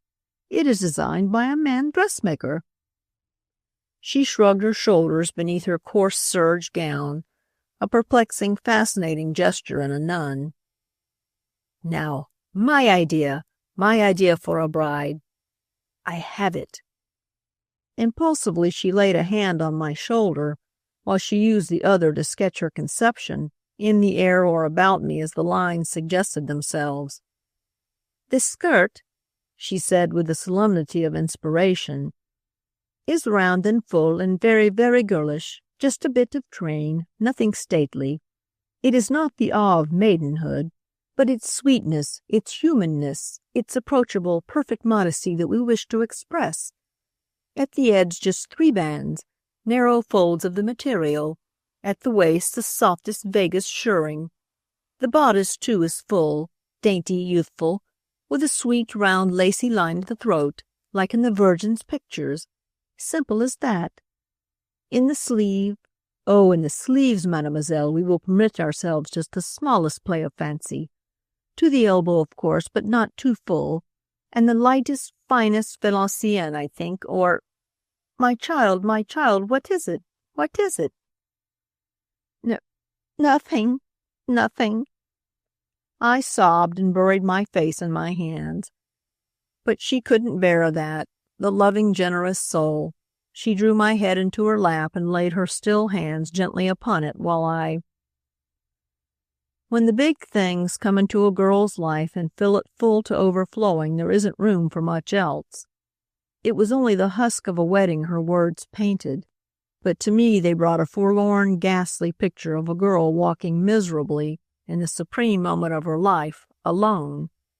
A girl who had wagered happiness on success and God help her, won. In her loneliness, her tragic, successful loneliness, she was a travesty on all the sweet, intimate dependence this bridal figure of Sister Euphrosyne symbolized. 10 days since I had left the office, and in all that time, Ted Thompson had not missed me enough to make allowances for a mad, selfish, unthinking thing like me, as heedless as an animal whose instinct to hunt down has been aroused. The necessity for making a fool of myself hasn't come very often in my life, but when it did come, I found I could be as silly and hysterically without reason as any woman I've ever interviewed. So I wept now, sobbed hard and plenty, and with my head in the lap of a woman I'd never seen before today, gave capricious vent to the impulse I'd always found so contemptible, so unaccountable in other women. Sobbed and strangled and shook, and got quiet after a while and dried my eyes, yet still lay there, with burning cheeks and shamed, swollen lids, exhausted from the new strange passion of tears. My dear, Sister Euphrosyne murmured. She had sat quite still through it all, like a beautiful big statue of sympathy, but not unmoved. I knew that by the thrill in her deep voice when she spoke. I drew a long, quivering breath. I'm very sorry and silly, I stammered. It's because... Do not tell me, do not say anything, she pleaded, as I rose and pulled my veil down over my feverish face. But let me say one thing to you. It may be a mistaken thing, my child, but you will know that it is heartfelt and forgive if I'm wrong. I know of a woman, I do not know her name, who married a man, not loving him. I know that she lived with him years, loathing him. I know that at last her sin brought death to her lover and terrible affliction to her husband. And yet in a letter she wrote since all this has come to pass. In a letter? I gasped. I had forgotten the whole thing. Yes, I have a letter in my room. See, child, what selfish misery brings a woman to. She shows she has no pity even now for the husband she has wronged, and writes this very letter to caution her confidant against revealing some secret that would bring comfort to him. But how can you keep such a letter, I cried, from the man who ought to have it? It was given to me, she replied with dignity, for safekeeping by a person who will produce it when the time comes. When the time comes. The time when Francois Sabatier should decide which side would pay him most for it. Oh, the sly old Francois! How well he knew the way to secure his sister's cooperation. Being apart from the world, she went on gently, I cannot, of course, understand the whole sense of that letter, but I would not have a girl's nature become so warped as that. Rather than see her marry a man she does not love, rather than have her weep at the thought of her wedding day, I would counsel her to come into the great compassionate church, as I did. I stood trembling before her. I was all at sea. How good you are, I mumbled helplessly. We will not speak of your trouble any more, she said softly. Be comforted, my child. Sometimes a girl does not know her own heart. But if before the day comes for you to wear the pretty frock I will make for you, if you look into your soul and feel that you need something to strengthen you in a resolution, come to me and I will show you that letter. The name you need not know, but the lesson it... You will? It's a promise, Sister Euphrosyne? You'll keep it? But suppose you should have to give the letter up?" "I will let you know then before I do. It is a promise, my child. Pray that you need not ask me to fulfill it." Chapter 11. The Act of a Thug, which Miss Massey committed. A fantastic fiancé I seemed to myself in those days, ordering a dream trousseau. Sweet Sister Euphrosyne pitied me, thinking me promised to a man I couldn't love. I wondered what she'd have thought if she had known I hadn't any bridegroom at all. It's strange, though, isn't it, how sentiment finds one out? I tried to think of all that elaborate planning of clothes, of my frequent journeyings out to the convent, of the fittings, the consultations, as merely the outside of a story I was working on. But all the time I was conscious of the real story, the story of which these things are the evidence. No, you can't touch the symbols that move the world without feeling all the emotion the race has felt before you. "You're a ninny, Rhoda Massey," I railed at myself. "The thing's a farce, and it hasn't any significance anyway. If you don't get this dream bee out of your bonnet, you'll lose your chance for that letter as well as all the pennies you're squandering on nonsense." But just the same, there were times when I loved it, and dreamed, as I stood before the nun dressmaker in the filmy prettiness of my wedding gown, that it was not a dream trousseau but a real one, meant to begin a new but a very real life with Ted, my dear, dear Ted. Dreamed that I was sweet and honest and merciful, fit to wear the white of womanliness, fit to shine out before him in my beauty. Oh yes, really I was beautiful. I didn't know it before, but you couldn't help being lovely when Sister Euphrosyne's fingers and her fancy took possession of you. If he'd really cared the littlest bit for you, Rhoda, it came to me one morning while I was looking at some lace in a big department shop. He'd have found some way to excuse you to himself before this. He'd have given you a chance to tell him you were sorry and ashamed and— "You say it's for a wedding gown, Miss Massey?" interrupted the clerk cheekily. "Yes, but not—" I was going to say not mine, and was trying not to blush so bridally, but I didn't say a word, for I looked up just then and met Ted Thompson's eyes. He had heard. Oh, yes, he had heard, for he stood there as though transfixed, quite deaf to the floor walker who was directing him to another counter for the traveling bag he'd asked for. I put out my hand. I couldn't help it. The sight of him set the sun to shining and scattered all the fog of misery from my sky. But he made no motion to take it, only raised his hat stiffly and passed on. I think I'll take this," I said to the clerk. I pointed to the wrong pattern, of course, but what difference did it make? I couldn't tell one from the other just at that moment. All I could see was Ted's wrathful, incredulous, suffering, adoring face. "Miss Massey!" I exclaimed inside of me, smiling upon the clerk as he handed me the package in a way that bewildered and excited him. "Oh, Miss Massey, you lucky, lucky Miss Massey!" I was still smiling with the joy of it when I caught a westbound car, and when Sister Euphrosyne came into the fitting room with her arms full of white fleeciness still nearer completion, I gave a rapturous squeal. Oh, if one could heal all the hurt in the world, it wouldn't be enough to earn the right to wear that wedding gown of mine and choose the bridegroom. I slipped into it, and that nun artist put her 2 hands upon my shoulders as I stood smiling at all the world. "It is— You will forgive me, but you know I care, little miss. The trouble is past?" she whispered, her clear eyes smiling into mine. I nodded. I couldn't speak. I was so happy and my heart was so full. She hugged me then. Oh, but carefully, for she loved the crisp curves of my sleeves too well to risk mussing them. "My dear little mademoiselle, I am so glad, so glad. Excuse me then a moment." And with the lace in her hand with which she had been draping my sleeves, she walked over to a telephone standing on the corner table. "Call Mr. Sabatier to the telephone," she said after she had got the number. "Not there. Well, tell him he can send for that letter immediately."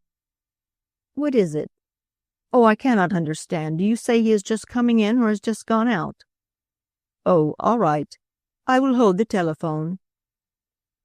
I had been standing in front of a long glass, looking at my happy self and loving the very sight of me. Why? Oh, just because I knew Ted Thompson's eyes would rest on that little girlish brighty thing shining out of the mirror some day, and I was grateful to her for being worth looking at. There.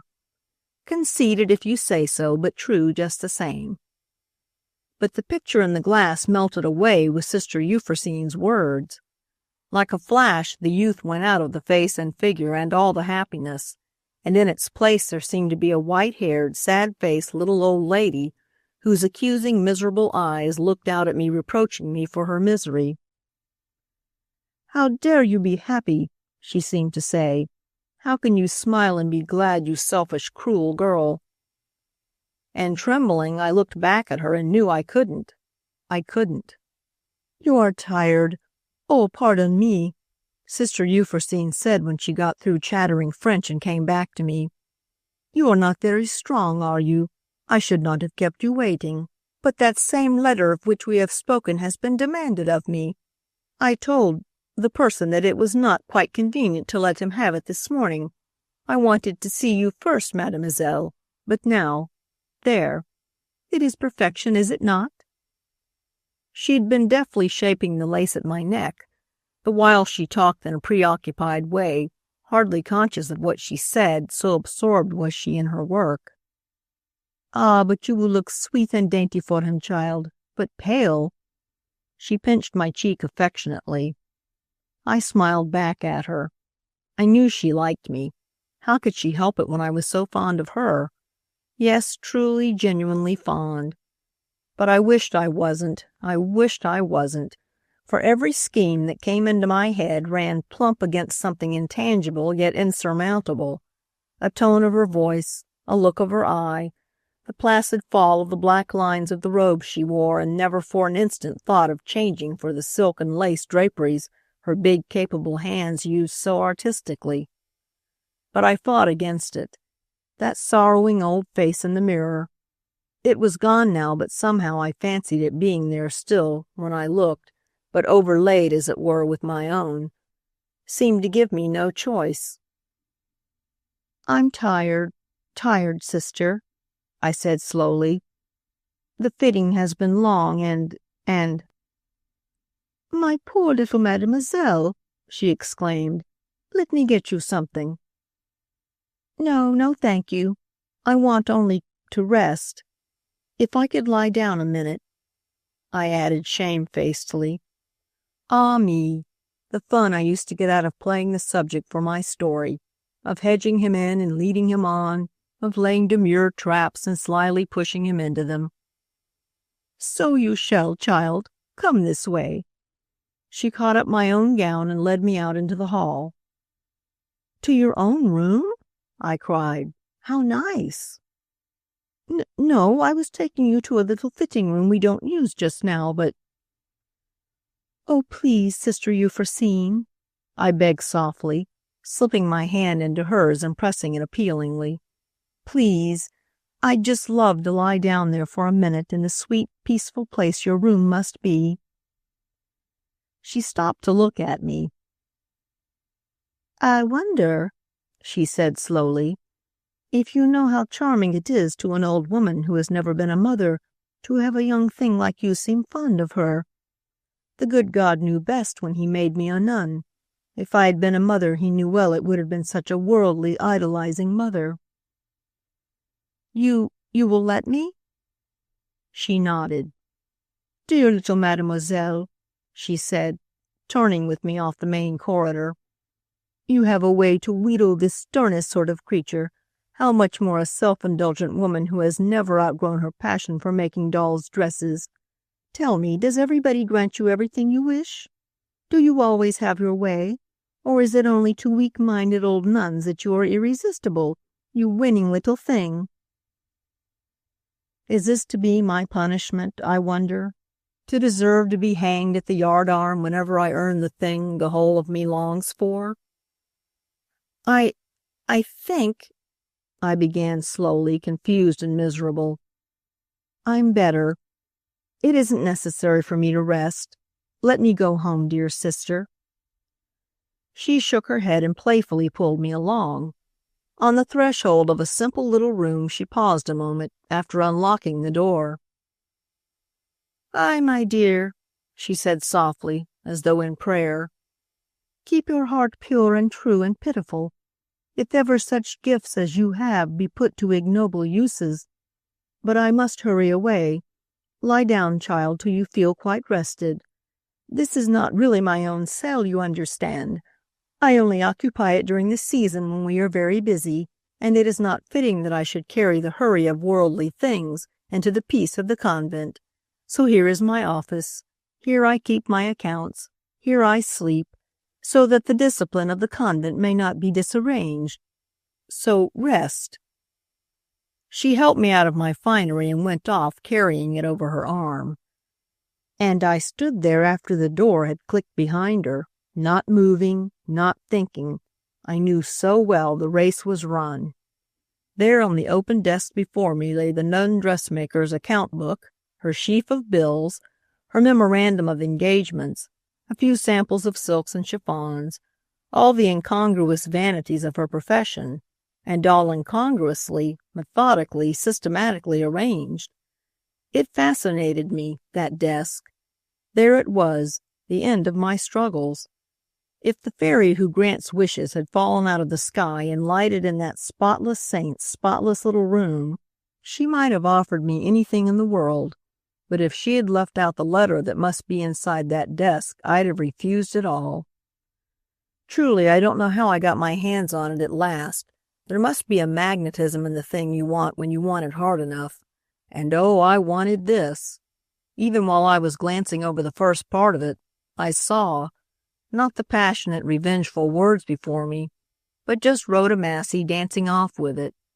I saw myself back again at the office, sitting in a lordly fashion at Bowman's desk and running that bully busy old local room. I saw endless opportunities for bedazzling and enraging and fascinating a certain red-mustached news editor and bringing him repentant to the feet of a city editor who was only waiting for his formal capitulation to surrender herself humbly, abjectly, joyously. But it all left me when I turned the half sheet and read the words on the back. There it was. There it was. "And not one word, Nanette, to anyone about the pistol. If anyone should have happened to see you going into Mr. L's room, remember it was for my photograph, the big one that was on his desk. Remember. I'll be ready to testify that way, too. Be sure, Nanette. I count on you. E.L." That settled it. I could think of only one thing now. If I'd had all my clothes on, I'd have been off with it in that instant. But I didn't dare wait to get dressed. Anything might happen. In a moment I had it. I propped the sheet of blue paper up against Sister Euphrosyne's account book, and there, with the clear light from the big window shining square upon it, I clicked my camera at it. "The best and biggest lens in the art room shall enlarge it for you, Rhoda," I gabbled to myself as I hurried into my things, "and with the big copy of it. But see here, you'd better take another shot at it to make sure." In a jiffy I grabbed the Kodak. Horror! There wasn't a film in it. There hadn't been any. I might as well have tried to take a picture with the empty button box in which Sister Euphrosyne's pens lay. Oh, fancy the misery of me. Fancy the idiocy of me. I had left the roll of films in the fitting room that day I'd explained the mechanism of the box to Sister Euphrosyne, and had never thought of them once since. I lost my head then and decided to do a half-dozen things in as many seconds, but my fingers were thick and unsteady. I was so rattled, I was so nervous, I was so miserable. When I flew for the door and out into the hall, I had ceased to care whether anybody saw me half-dressed or not. I made for the fitting room to get my films and stood stock still in the hall as I reached the door. Mrs. Evelyn Lowenthal, blonde, tall, stately, and heavily veiled, was standing there opposite me. She herself had come for the letter. For a second the sight of her seemed to petrify me. Then I turned and ran for all I was worth back to Sister Euphrosyne's room. No time now to be squeamish about methods. I would grab that paper and, half-dressed as I was, jump out of the window with it and make for the cars. Yes, I would have, I swear I would, but the lock had caught when I slammed the door behind me, and I flung myself desperately at it, only to come bang up against its unyielding, stubborn surface. It was just then that Sister Euphrosyne came up. I knew what she had come for, all right, and the thought set me frantic. "Don't give it to her. Don't give it to her," I begged. "Oh, please, I'll explain to you. I'll explain it all. But trust me, won't you?" "Trust you, dear little mademoiselle?" she exclaimed, amazed at the sight of me there clinging like a little idiot to the door as though I could keep her from entering. She put the key in the lock and opened it for us both. "Come in and tell me what is the matter, child. Of course I trust." Her eye fell upon the desk. There, propped up against the account book, the white north light falling full upon it, was the letter just as I had left it. Caught? Of course I was, but do you suppose I cared? I intended to tell her the whole thing anyway, but she wouldn't listen to me after that. With a look of horror and a hand lifted as though to shield herself from the sight of me, she caught up the letter and hurried from the room. Clapping on my hat, I hurried after her blindly, fastening on my collar and tie as I went. What did I expect? Nothing. But I saw her give the paper to Mrs. Lowenthal, who glanced over it with a queer expression on her lips before shutting it with a click inside the satchel that swung from her wrist. If she had made a motion to destroy it, I think I could have flung myself upon her and torn it from her. I couldn't? That shows how little you know Rhoda Massey. But you see, she didn't.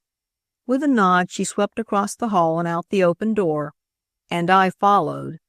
Sister Euphrosyne must have called after me, but I was deaf, blind to everything but one. I couldn't let go. What's the difference between Rhoda of the News and the bulldog I named after her?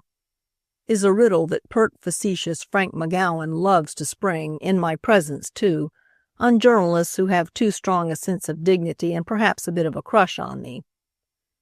And when, with a shocked stare, said journalists had to give it up, Frankie would murmur gently, "Well, the four-footed Rhoda will give up after a time."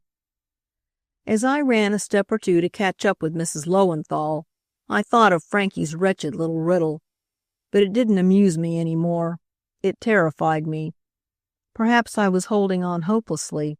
Perhaps it was only instinct, not reason at all, that kept me doggedly on the track. But anyway, I had given the last handicap to fate. Hereafter we'd play this game of the letter for every point in it. "Pardon me," I gasped as I caught up to her. "Are you going into town? So am I. Sister Euphrosyne has sent me in to match some trimming, and she says I'm to show you the short cut over the hill." I said it lightly, hurrying on beside her, but my heart was beating so I could hardly get my breath. "Thank you," she said, falling into step with me. "I took the wrong car coming out and had to walk quite a stretch. Are there any open cars on this line? I've been indoors all forenoon with many people. I've had a headache. I'd like to ride outside." I nodded, but inside of me I was thinking, many people, many people. How could a woman whose name was on everybody's tongue be with many people unless Lothel's preliminary examination? It came to me in a second. She had had to testify there, and she hated her stepson. "Perhaps," said Mrs. Lowenthal, her eyes on the overloaded car that came plunging up toward us just then, "we'd better wait for another." I shook my head. I couldn't speak, for just then it came to me. And it needed just such a car, the reckless thing, the only thing left to me. A man got off and let us climb up. She wanted to stay outside, but the platform of the dummy was too crowded, so we went in. There was a bit more room here, but we had to hang on straps, both of us, while the car whizzed on again. The conductor reached me first. I gave him $1 purposely, letting go the strap to open my purse, and stood balancing and swaying there while deliberately I put back the change in my purse. Oh, very deliberately, you may be sure, and bumping stupidly against Mrs. Lowenthal as she, in her turn, let go the strap and prepared to pay her fare. She never paid it, though. That is, I never saw her pay it, for the car gave a lurch just then, and with a squawk, I threw out my hand, plunging bulkily forward and knocking satchel and all out of Mrs. Lowenthal's fingers. Do you know what I felt down there on the floor of the car, with the conductor in the doorway vainly trying to get me to my feet, with Mrs. Lowenthal exclaiming and all the passengers standing now or stooping to pick up the scattered contents of her bag? It wasn't triumph. No, though I had a page of blue paper covered desperately with my sprawled right hand, and it wasn't the pain in my wrist, bleeding and strained and agonizingly hot. No, it was disgust. This wasn't the guile of the journalist. It was the act of a thug, and a thug had taught it to me. I deserve San Quentin for it. Remember Quick-Fingered Peter's last break into jail? You don't? Well, read the news. Miss Massey's special article on the subject. Just the same, I wasn't proud of it. Not Rhoda. But oh, I was glad and savagely unrepentant. "How awfully stupid of me! I'm so sorry!" I exclaimed, looking tearfully up at Mrs. Lowenthal from under the smashed straw of my hat. Oh, they were genuine tears, all right. I was trying to close my hand on that paper, and the slightest motion stung me as though a million needles were pricking it. But she wasn't paying any attention to me, nor did she seem to see the outstretched hands that held out the various articles picked up on the floor. "There's a paper," she said breathlessly to the conductor. "A half-page of blue notepaper. Find it. I must have it." That was just how I felt. I, too, must have it. I had nearly broken my wrist to get it, and indeed I virtually had it. It lay under my sprawled and suffering hand, but try as I would in the quick second that I lay there, I could not close my bleeding fingers upon it. "No, no," I cried to the conductor, tears of agony rolling down my cheeks. "Let me lie here a minute. I'm hurt." And turning, I put my other hand over that poor crippled one, lifted the fingers of it as though each was a dead weight, and the wind, the capricious, cruel wind, blew a little eddy about the open door, caught the paper away from my tortured fingers, and I fell back nearly fainting. There it goes," cried the conductor. "Should I stop the car, madame?" he asked Mrs. Lowenthal. "Do you want to get off?" "Yes, yes, quick," she cried, and he gave the bell a sharp clang that stopped us on the slant of a steep hill. That meant me. Of course it did, I knew that, but for a second I couldn't get to my feet. Oh, to have to begin all over again. It was the rustle of Mrs. Lowenthal's silk ruffles that roused me. She swished swiftly past me as I lay there propped up beside the door, and, gritting my teeth, I started to rise and follow her. But I didn't get up. I fell back staring with popping eyes out toward the dummy. At what? Merely at a bit of blue paper playing like a leaf in the afternoon breeze about the motorman's feet. The others were standing or sitting. They couldn't see it, but from where I lay, in the minute it took for Mrs. Lowenthal to hurry off and the car to bound forward up the hill, I could watch the gay, imprisoned bit of blue flutter there and just be content to smile wistfully at it. "She's fainting," cried an old woman opposite. No, I'm not," I said quickly, "but I do want more air." I got it. Out on the dummy, with the concerned conductor propping me up, asking my name and address, and beseeching me to say it wasn't his fault, I got it. All I had to do was to drop my handkerchief, After such a clumsy accident, it wouldn't have surprised that wretched conductor if I'd fallen to pieces at his feet, and insist upon picking it up myself. "I'm Rhoda Massey," I said to the police court bailiff when I had struggled my way through the crowd in the corridor. "Yes," he said stolidly, looking cynically at my bedraggled hat and swollen, tear-stained face, but not budging an inch from his stand in front of the door. "And this is the third time today that same dodge has been tried on me. What did Rhoda Massey be coming in at the end of the examination for?" "At the end?" I cried. "Oh, call Brockington out, do." And he did, strange to say. "But why not come in yourself?" Brockington urged when I stammered a word or two and jammed the bit of paper into his hands. "It would be—" I can't, Mr. Brockington. I'm ashamed." He looked down at the disheveled thing I was. "To meet Grandma Lowenthal," I mumbled. He stared. Then quickly he dropped his head, and over his glasses he looked at me. Oh, I've seen a look of admiration in old Brockington's eyes before. In court, after I'd done a good piece of work on a trial, a character sketch with any subtlety, or when I'd put on a gown that fitted, that spoke of the feminine. But Attorney Alexander Brockington had never looked at me like that. And oh, Rhoda Massey just loves to be looked at that way. With surprise, but with gratification, with admiration perhaps, but oh, with esteem and kindly, kindly regard. He caught my hand in his as he grasped the hand of young Hewlett, his partner, when they'd fought through the long Dilworth case and won. It was a grateful, cordial grasp, but it caught my right hand, and the agony of the pressure, as well as the excitement, I suppose, and the suspense and the blessed relief of it all, sent something quivering into my knees and made the crowded, foul-aired courtroom swim before me. But I couldn't fall down then. There was too much to see. And I can see Brockington now. I can see this very minute the delicious deliberation with which, when he got back to his place between young Lothal and Grandma Lowenthal, he put on his glasses and prepared to speak.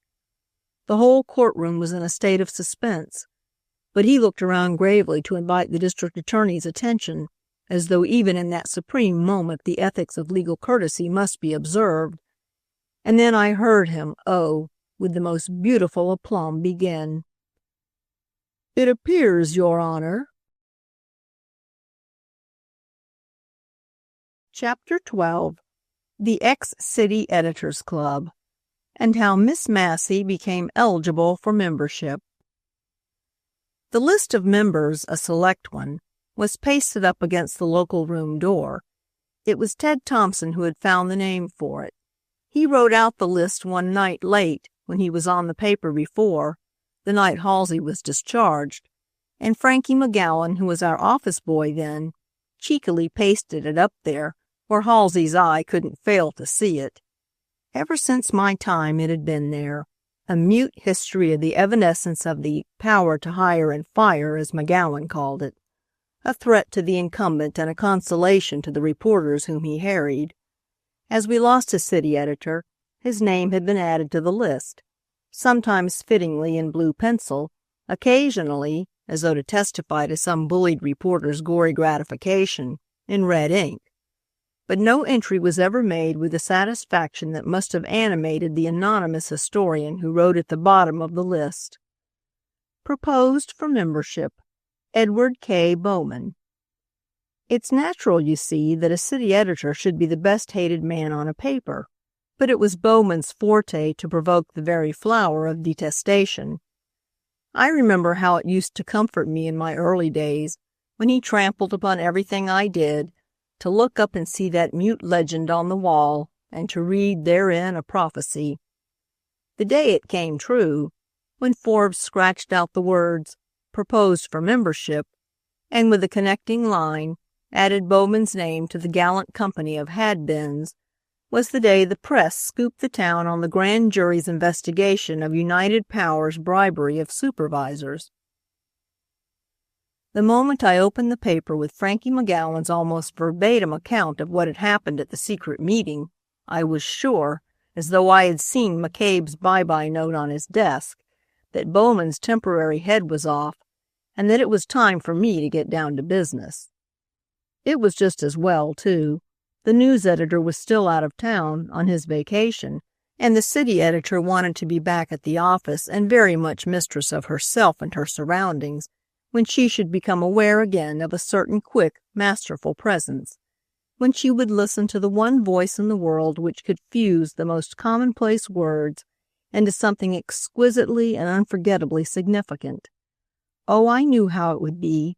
A man would come stalking into the city editor's room, a man, big, straight, alert, and strong, his dear eyes seeking me with a look of such love and longing they might be my very own, so like them my own must look then. But that would be 3-4 days off. Today, I had to shut it all off in an airtight compartment in my heart to blow breezily into the office at noon, assume the desk, and, the open press in my hand, demand reasons why. "I can't understand it," I cried to Forbes, who was down early. "If Bowman couldn't land it, why didn't McCabe take the thing out of his hands?" Forbes looked thoughtful. "Mr. McCabe," he said with a significant glance toward the managing editor's closed door, he is, unfortunately—" Oh, I'm sorry. But he isn't altogether off the reservation? He still comes down to his desk?" "He is here today." "And gone tomorrow, eh? Poor old fellow. But it's up to me, then. The grand jury's still in session. The news'll print a bigger story than the press is tomorrow morning, or you can propose my name for membership." I nodded over toward the list on the door. "Listen, the first thing to do is to find out how McGowan got that story. Find out for me. No, I don't care what becomes of all the other details in the office. We'll steal every bit of local we need, but we must have this. Just get me Frankie's story of how he did it. He'll be bragging all over the town, will young Frankie, about this time of day. Peacocking round at the press club, I guess. You get him talking. Be humble. Be very green and inexperienced and admiring. Just lie down and let him walk all over you. Tell him he's put Bowman out of even the temporary city editorship. He hates him, and that'll make him still more cocky. Tell him, yes, give him that too. He'll believe anything the morning after such a scoop as that. I would myself. It'd turn my head so.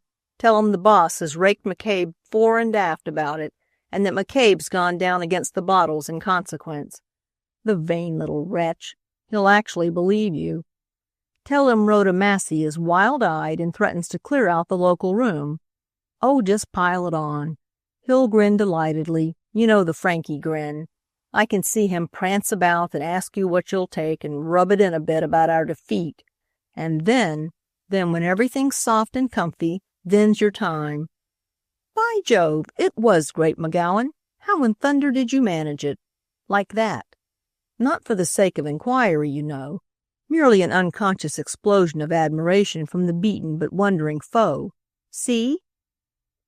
He didn't, very clearly. I could tell that, but I had to let him go with that much. It was his early watch, and though I'd had a general alarm beaten over the phone for the whole staff to turn out, nobody else was on deck yet. When they did come down, they were sulky and heavy, and not a suggestion from one of them did I get. Half of them hadn't seen the press yet. The detail men were indignant at being mustered in like privates. It was unlucky that on my first day on the desk I had to go in for martial law, but I had to. My fingers were itching to get at the story, and we had no time to lose. "There's no use rushing things now, anyway," growled Cottrell, Bowman's crony. "The jury don't meet till 2. "There is use," I snapped back at him. "At any rate, you make it useful. You fellows ought to have been down here without my sending for you. A beat like that is an emergency call for every last soul to get into the ranks and dig." I was getting mixed, but I tried to laugh with them when I saw the grin on Fairboy's face. "Never mind. What I've got to say is that there's only one detail on this paper today, and every last one of you is on it. Mr. Fairboy, detail a man on every grand juror's track. Send 2 to investigate the building. It's the new Chamber of Commerce, isn't it, where they meet? How in the world could there be a leak there? Send someone after the stenographer. Look up the janitor. I tell you, we're going to lay the press out cold tomorrow, and the man that gets the story needn't be backward about asking for a raise.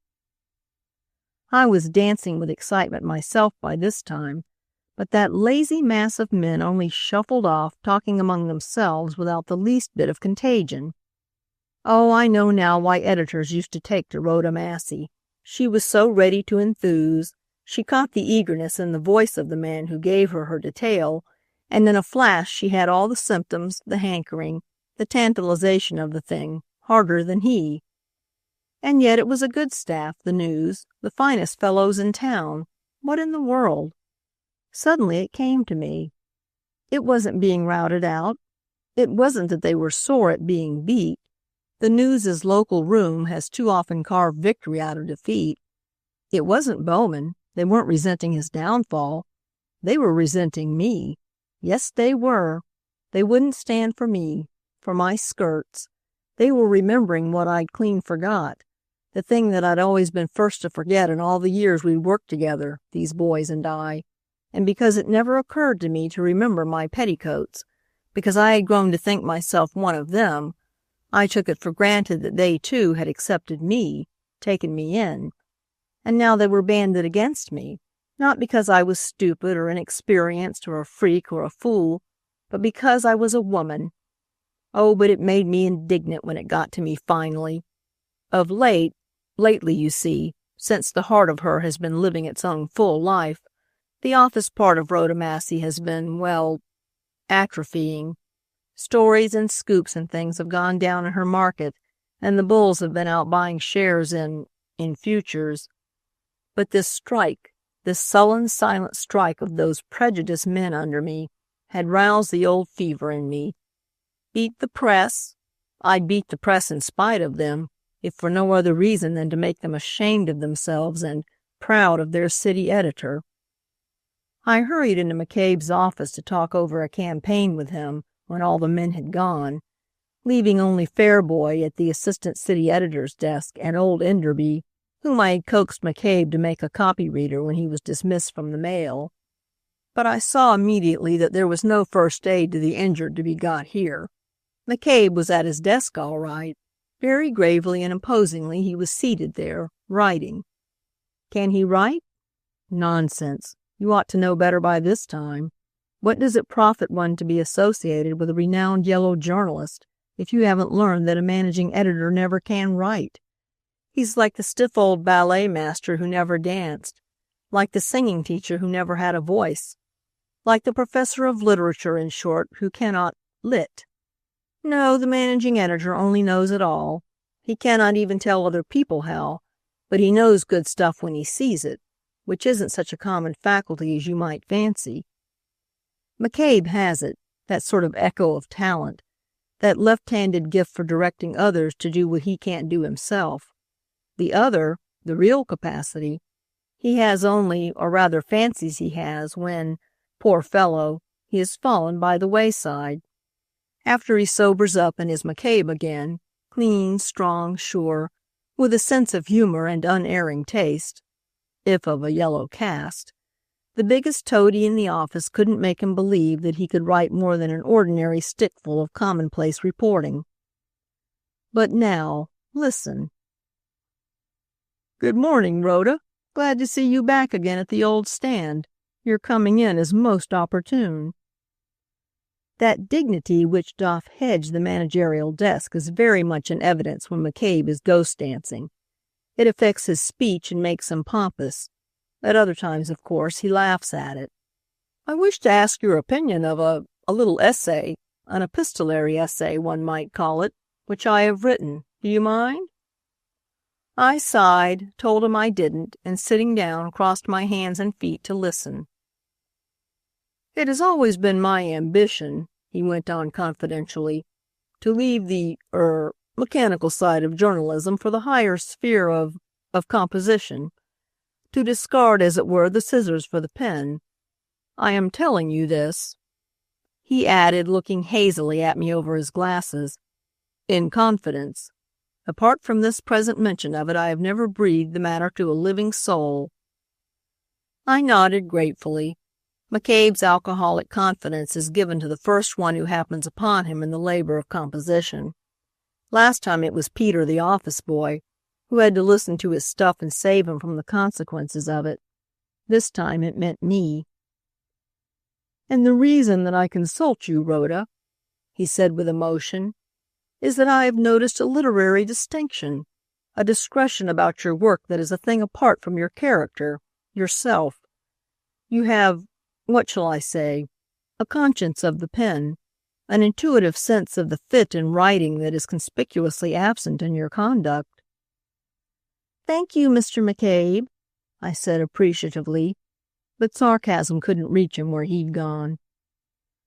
"Of course, there is a certain vivacity in your stuff that partakes of your temperament," he went on, with painstaking and pain-giving deliberation, "but a natural and very valuable hypocrisy, feminine, I suppose, leads you instinctively to avoid complete self-revelation. No one, to read your stories, would realize that you are not a girl of heart, of taste, of wholesome womanliness. Only we who know you, Rhoda, see the journalistic blackguard, as Thompson so aptly put it once." Furious? Oh, I was consumed with wrath. It's all very well to tell somebody else not to mind the simple, straight, whiny truths that will out when McCabe's incapacitated. As for me, I forgot every nice thing he'd ever done for me and hated him as though he'd been sober and saying, with rancorous intention, what he neither meant nor would remember. "Don't you think, Mr. McCabe," I cried. It was silly of me to argue with him when he was so obviously not himself, but I couldn't help it. His quoting Ted had hurt me so. "Wouldn't it seem impossible for a writer to put on paper what isn't in himself? Mightn't there be some of those qualities in Rhoda Massey that her work shows, even if circumstances have made her act like an altogether different sort of creature?" I heard my voice break before I could control it, but he was tone-deaf, shut in a tipsy mist. He got the words of what I said. The rest, and it is the rest that counts, passed by him. "I thought so myself once," he said, with the impersonality with which he can discuss your pet weakness with you at times like this. "In fact, the quality of your work deceived a number of us. Ted, now, I rather thought he was seriously interested in you before he so cleverly characterized your performance in the Lowenthal case. Later, I complimented him upon his clear-sightedness. 'Ted,' I said, 'I admit that at your age the glint in that girl's eye, the tantalizing turn of her lips, the color of her hair, and her gay, piquant face would have blinded me to defects in her character. I must congratulate you, Ted,' I said, 'upon being a young fellow of balance, of stability.'" "That was very sweet of you, Mr. McCabe," I snarled, "and awfully clever." "No, do you think so?" he asked deprecatingly. "It seemed so to me at the time, but something Ted said— this happened just before he left town to go off fishing up the Truckee. He was looking seedy, rather done up, as though the whole damned world had got on his nerves, poor chap. And he already, young as he is, the very best newspaper man in town, bar none. He stopped uncertainly. The sentence was too long for him. He let his head fall into his hands. Poor old McCabe. Dear old fellow. There's something irresistibly gracious and charming about the man at the top, whose recognition of talent on the way up is cordial and ardent as Daddy McCabe's." "But something he said?" I prompted softly. "Yes, he told me to go to the devil," he said absently. I laughed outright. Fancy Ted calling his managing editor down like that, and a man like McCabe. "He added," McCabe went on with a stare at my squeal of laughter, "that he would punch the head of any man in the office who repeated that absurd and indefensible expression of his, that men were cads and cowards anyway in their dealings with women, and that you had once said to him that the sweetest thing in a working girl's life was to earn men's praise for doing men's work in a workmanlike way, and that I myself a man and more than twice your age, had given you just that and, in a sense, had made you what you are, Rhoda." He looked at me dreamily. I didn't say anything. You don't say anything when words like that come back to you. You only sit still and promise yourself many things. "That being the case," McCabe went on with sudden briskness, "I decided to ask your judgment upon a composition of my own which, have I told you, is in the form of a letter to Mr. Offield." I didn't see the connection, but relevancy is too much to expect of McCabe at the stage when he's capable of writing letters to our respected proprietor. Straightening himself then so that he almost looked like the real Daddy McCabe, he read aloud in his easy, well-modulated voice, and without the least passion or even emphasis. "My dear Mr. Offield, permit me to denounce you as a contemptible little businessman, a sordid scoundrel, whose money has brought him the privilege of associating with men of brains, yet who is incapable of benefiting by such association. Sir, an unprincipled cad like you is unfit to meet gentlemen of the sort that his money hires. For my part, and expressing the sentiment of the office as a whole, I say to you that there isn't a drunken printer upstairs who isn't a worthier human being than your detestable self, your measly, suspicious, rascal self. I weary me, Mr. Charles Staniford Offield, of the task of trying to make a gentleman of you, or rather of making you appear to be a gentleman. I weary of standing between you and your blackguardly greed for graft that would ruin the paper's reputation and expose your own real characterless, contemptible, cowardly self to the public, before whom I and the men who work for me, not for you, sir, you merely hire them, have erected a figurehead that stands for honor, probity, and civic decency. This letter is for the purpose of informing you that I have just heard of the latest rascality in which you have compromised the paper, after permitting me to engage my talents and my journalistic reputation in an altogether contrary course of action, and even approving our expose of the Sacramento business. You are the Louis XV of journalism, too cowardly either to adopt a policy or to keep it. You are a tin-horn gambler, betting against your own hand. You are a vile, contemptible little scavenger." He broke off suddenly. "Offield père made his money with street-sweeping machines, you know," he said explanatorily.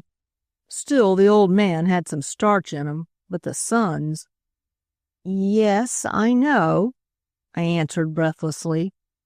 He watched me a moment. "The style," he said interrogatively, "is good, don't you think? Direct, incisive, yet without passion?" "Oh," I answered, getting to my feet, "the thing certainly says what it means." "You think so? Oh, thank you. But where are you going?" "To get a story of the grand jury's investigation of U.P. Your vile, contemptible little scavenger will make mine a short city editorship if the press scoops us again." He looked at me owlishly. The peculiarity of McCabe drunk is that nothing interests him which interests McCabe sober. But oh, how I longed for him to be straight just now. I did so need his help. "Don't bother, Rhoda," he said in his most fatherly way. "Life's too short, and, take warning by me, don't serve the scavenger too well. First, be sure you're right, and guessing at your boss's policy, then go ahead. Otherwise you make a spectacle of yourself. Behold, James McCabe." I did, but the sight wasn't edifying. James McCabe had risen and, rather erratically, catching up his hat, had made for the door. "Don't monkey with U.P.," he whispered stertorously. You'll attend to the mailing of my letter to that scavenger?" I nodded. He hurried out and I tore his communication to the scavenger in two and let it fall into the wastebasket. What if I hadn't? Oh, nothing. Offield has received at least one such ingenious epistle from McCabe that I know of, but his managing editor is too valuable to lose. Forbes rushed in at that minute. "It was this way," he commenced without preliminary. "McGowan's bragging all over town about it. There's no need for him to keep still because they've plugged up the heaters now." "The heaters?" "That's what. Frankie bought the janitor to see that the heater in the grand jury room was left open, and with his ear close to the one on the half-story above, he got the whole thing." "Oh, disgraceful, disgraceful," I moaned. "What? Not of Frankie?" "Of Frankie, not much. Of you and every man in the office. The simplest scheme in the world, and not a one of you thought of it." Forbes nodded miserably. "Of course," he went on uneasily, "McGowan's pretty cocky, so you can't believe all he says, but he swears that in spite of their closing up the heaters, he'll have another scoop tomorrow." "Forbes," I shouted, "fly out to the Chamber of Commerce and hire every room that's to let in the whole building, every room that touches that grand jury room on any side. Hurry, hurry." He did. "And Forbes," I rushed out to the local room calling after him, "keep in touch and let me know if you've got him." The men were getting back when I sat down to the desk. Bowman reported first. "It was this way," he said under his breath, leaning over my desk in a confidential attitude. "The grand jury's foreman, Farwell, who hates Offield, has gone on to a story that the News is secretly in with United Power, and it was to make Offield hot that he gave the stuff to the press, making McGowan promise to put it up to any old thing. Heaters, Frank says." "The News in with UP, after that Sacramento story of mine about the Bassett list!" I exclaimed. "Yes, after, I may even say since," Bowman replied significantly. "In fact, they say that very story brought Bassett with this proposition to Offield, who—" "I don't believe it." Bowman lit a cigarette and went off to his desk. "The only thing to do," said Cottrell, coming up, "is to get hold of a new sensation. Anything will do. Play it up big and scream the press down. There's the rumor—" "Tell it to the Marines or to Fairboy," I interrupted. "It doesn't interest me. Nothing does but UP stuff. What did you get, Dexter?" "Nothing very exciting," drawled Dexter. "But I want something exciting," I cried angrily, "and I want it quick. Glory, it's 2:00. You three fellows go out again and haunt that place. I tell you we've got to get something." "Forbes on the phone, Miss Massey," chanted Peter, the office boy. Yes, Forbes?" I asked, taking the receiver off the hook. "I got all the rooms," came over the phone. "The bill is—" "Never mind that. Have it sent to me. Tell me, is McGowan out there?" "He did show up. I'm afraid—" "Well, what?" "He seems so confident, and he has sublet one of the upstairs offices from Crowley, the lawyer. I know that." "Bid over him." "Too late. The window cleaner saw him take possession half an hour ago." "Forbes," I said slowly. "Forbes, do you hear me? You've just got to find out what he's up to." I jammed the receiver back on the hook and jammed my head between my hands. Ladies came to see the city editor, club women a-wanting favors. Telegrams came to her. Tickets for the prize fight were brought in to her. Dinky little municipal politicians came in upon her and retreated precipitately when they saw her skirts.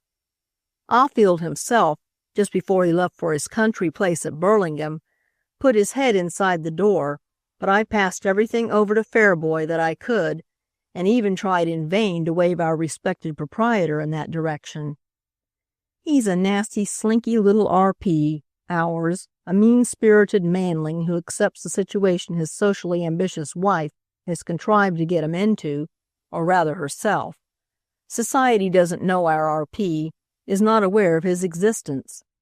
But it accepts theater tickets and box parties from his wife, sends in accounts of its dinners and teas to his paper, invites our respected proprietress to its functions and will even go to hers, provided always that Charles Staniford Offield is conspicuously absent. "What about this grand jury investigation in United Power, Miss Massey?" he asked me. "Nothing. Plain nothing." I threw out my hands.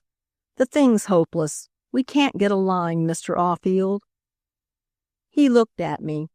You can never tell what Offield is thinking. McCabe's supposed to know, but Ted has always insisted that he guesses, and then squares the result by bullying the RP into believing he guessed right.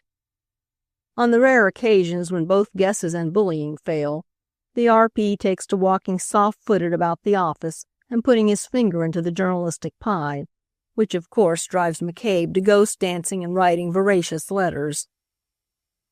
I looked back at Offield. I was wondering just what particular guess of McCabe's had gone wrong. If I hadn't been thinking so hard of that, my brand new city editorship might have taken alarm, and I might have made the mistake of trying to follow an impression through those crooked brown eyes of his, and into the tortuous maze where Offield makes honey of the flower of the world's activities. But just then there came a whir on my phone, and I grabbed the receiver. "It's Forbes, Miss Massey," came with a welcome giggle over the phone.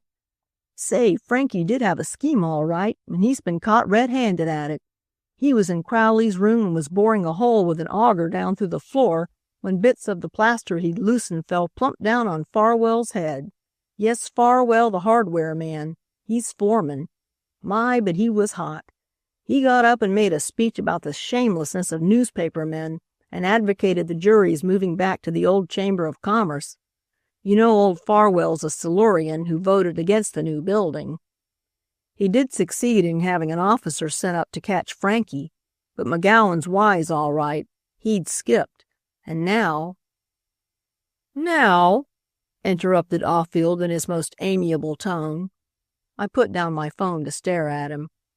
"Now there's no danger of the presses getting anything either, so don't you bother your pretty little head any more about it, Miss Massey. Good day." I sat there petrified, looking after him. He'd actually taken the other phone and listened to everything Forbes had been telling me. And the nerve of him to patronize me like that. Oh, he's a gentleman of taste, our respected proprietor. "Marvelously philosophical about this United Power investigation, isn't he, Miss Massey?"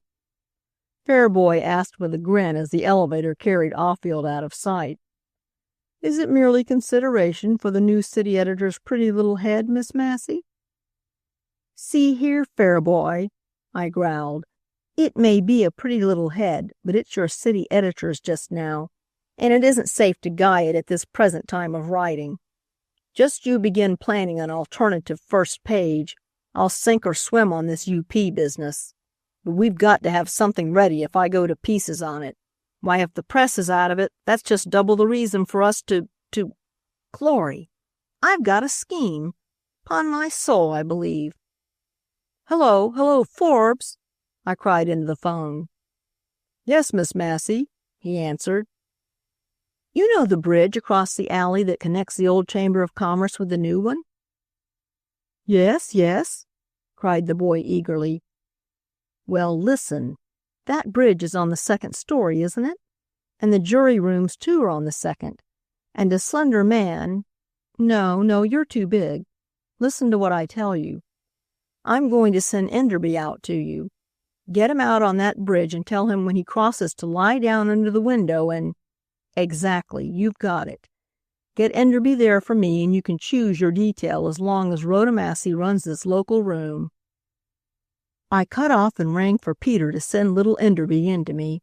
I gave him a good, quick talk and sent him off in a rush. Then I sat down to try to hold myself steady and to read the afternoon papers. But I didn't really read. 3 o'clock came and not a hint of success. 4 o'clock and no word from Enderby. I could hardly keep my seat, but I was sitting there with my hands up to my blazing cheeks, trying to fix my mind on the possibilities of the little commonplace murder the afternoon papers were playing up to conceal their lack of information about the UP investigation, when the phone at my elbow mercifully jangled. "It's Forbes, Miss Massey," the boy called fretfully. "What in the world's become of Enderby?" "Of Enderby?" I cried. "Oh, surely. Do you mean he didn't get there an hour ago?" "No. McGowan saw him go into a saloon with Bowman, and since then—" "Bowman," I gasped. "But Bowman's on the water wagon now, I know, Miss Massey, so how—" Never mind, wait a minute." "Shall I hang up?" No, I tell you, wait a minute," I cried irritably. But I didn't really know or care what I said. I was thinking quick and hard. About Bowman? No. What difference did it make whether Bowman had queered me purposely or not? You can't think of two things at once when you're on the desk. All I wanted was the story. There'd be time enough to settle with Bowman afterward if— "Forbes," I cried, "in just 10 minutes I'll be on the Chamber of Commerce corner. Meet me there. No, not a word. Goodbye." Fairboy looked up as I came flying out into the local room, my hat on and tearing into my jacket and gloves as I walked. "Off so soon?" he asked. "Oh, it's 4," he laughed. "Going to give the ladies a chance?" It was an old joke of Bowman's. I can see him now straighten himself pompously for his parade up and down Kearny Street at just this time in the afternoon, and declare half humorously, but wholly sincerely, his intention to bedazzle and delight the sex. I nodded. I had grown distrustful. If the whole local room, with the exception of a green reporter and a tipsy one, was leagued against Rhoda Massey, why there was nothing to do but give the ladies a chance. One lady, anyway, a wretched, feverish little city editor lady, whom nobody else would give half a chance, but who couldn't live any more in inaction, who was deadly tired of issuing orders that didn't seem to stick, who was determined now to get out to the firing line and do some real fighting herself before she'd accept defeat.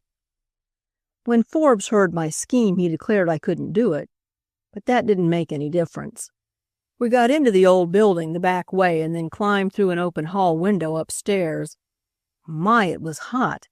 Concentrated, radiated, reflected stone heat sizzling out there upon the bridge. "Now you go back," I said, slipping off my jacket and hat and handing them to him. "Hang around the entrance. Be there if I want you, and, say, Forbes, don't give it away, even to our own men. It isn't a very dignified detail for a city editor, but I'm littler than Enderby anyway, and so long." I flew across the bridge and cautiously tried the window at the end. It was locked. I couldn't budge it. My heart was beating terrifyingly. I was so afraid of being caught. Stiff and straight I held myself, while I edged along the broad cornice, turned the corner, and got to the west side. All the windows in the court looked down on this side, but all of them, too, had shades pulled far down, for the sun was blazing down upon the white stone walls of the new building, sending out a blinding, reflected light that protected me like a dazzling screen from other eyes. Dizzy? No, I wasn't dizzy. It isn't so very far up that I was too busy thinking to be physically afraid, but the heat scorched through me. Contact with the stones burned my hands and the sun blistered my cheeks and lips. But I forgot it all when I caught sight of the last window on the west. The window, the grand jury's window, and open, at least halfway open.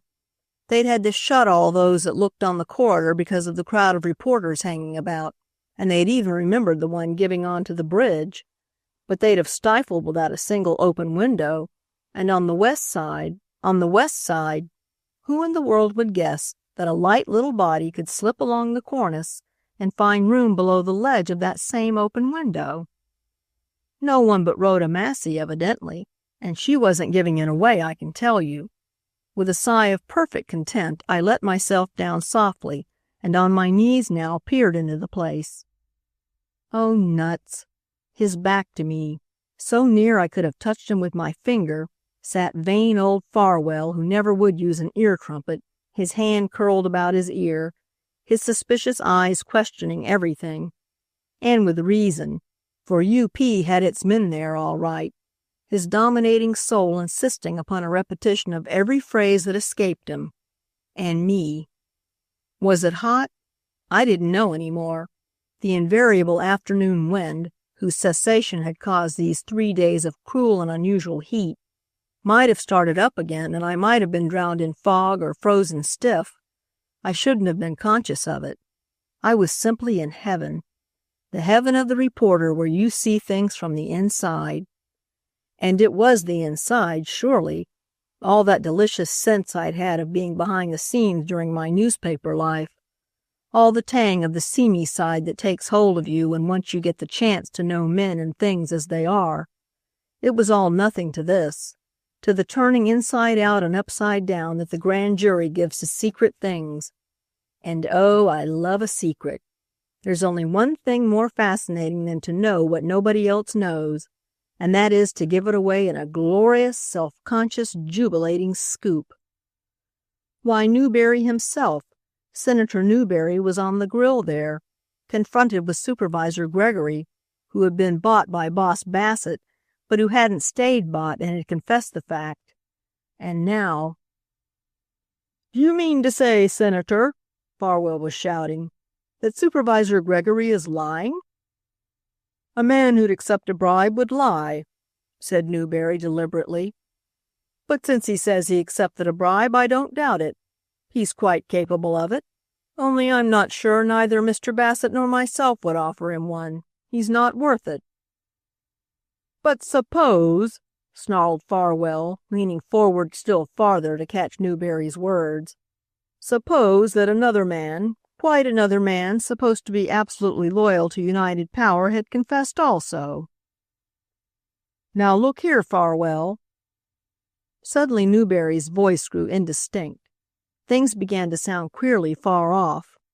Surely Farwell couldn't hear if I couldn't.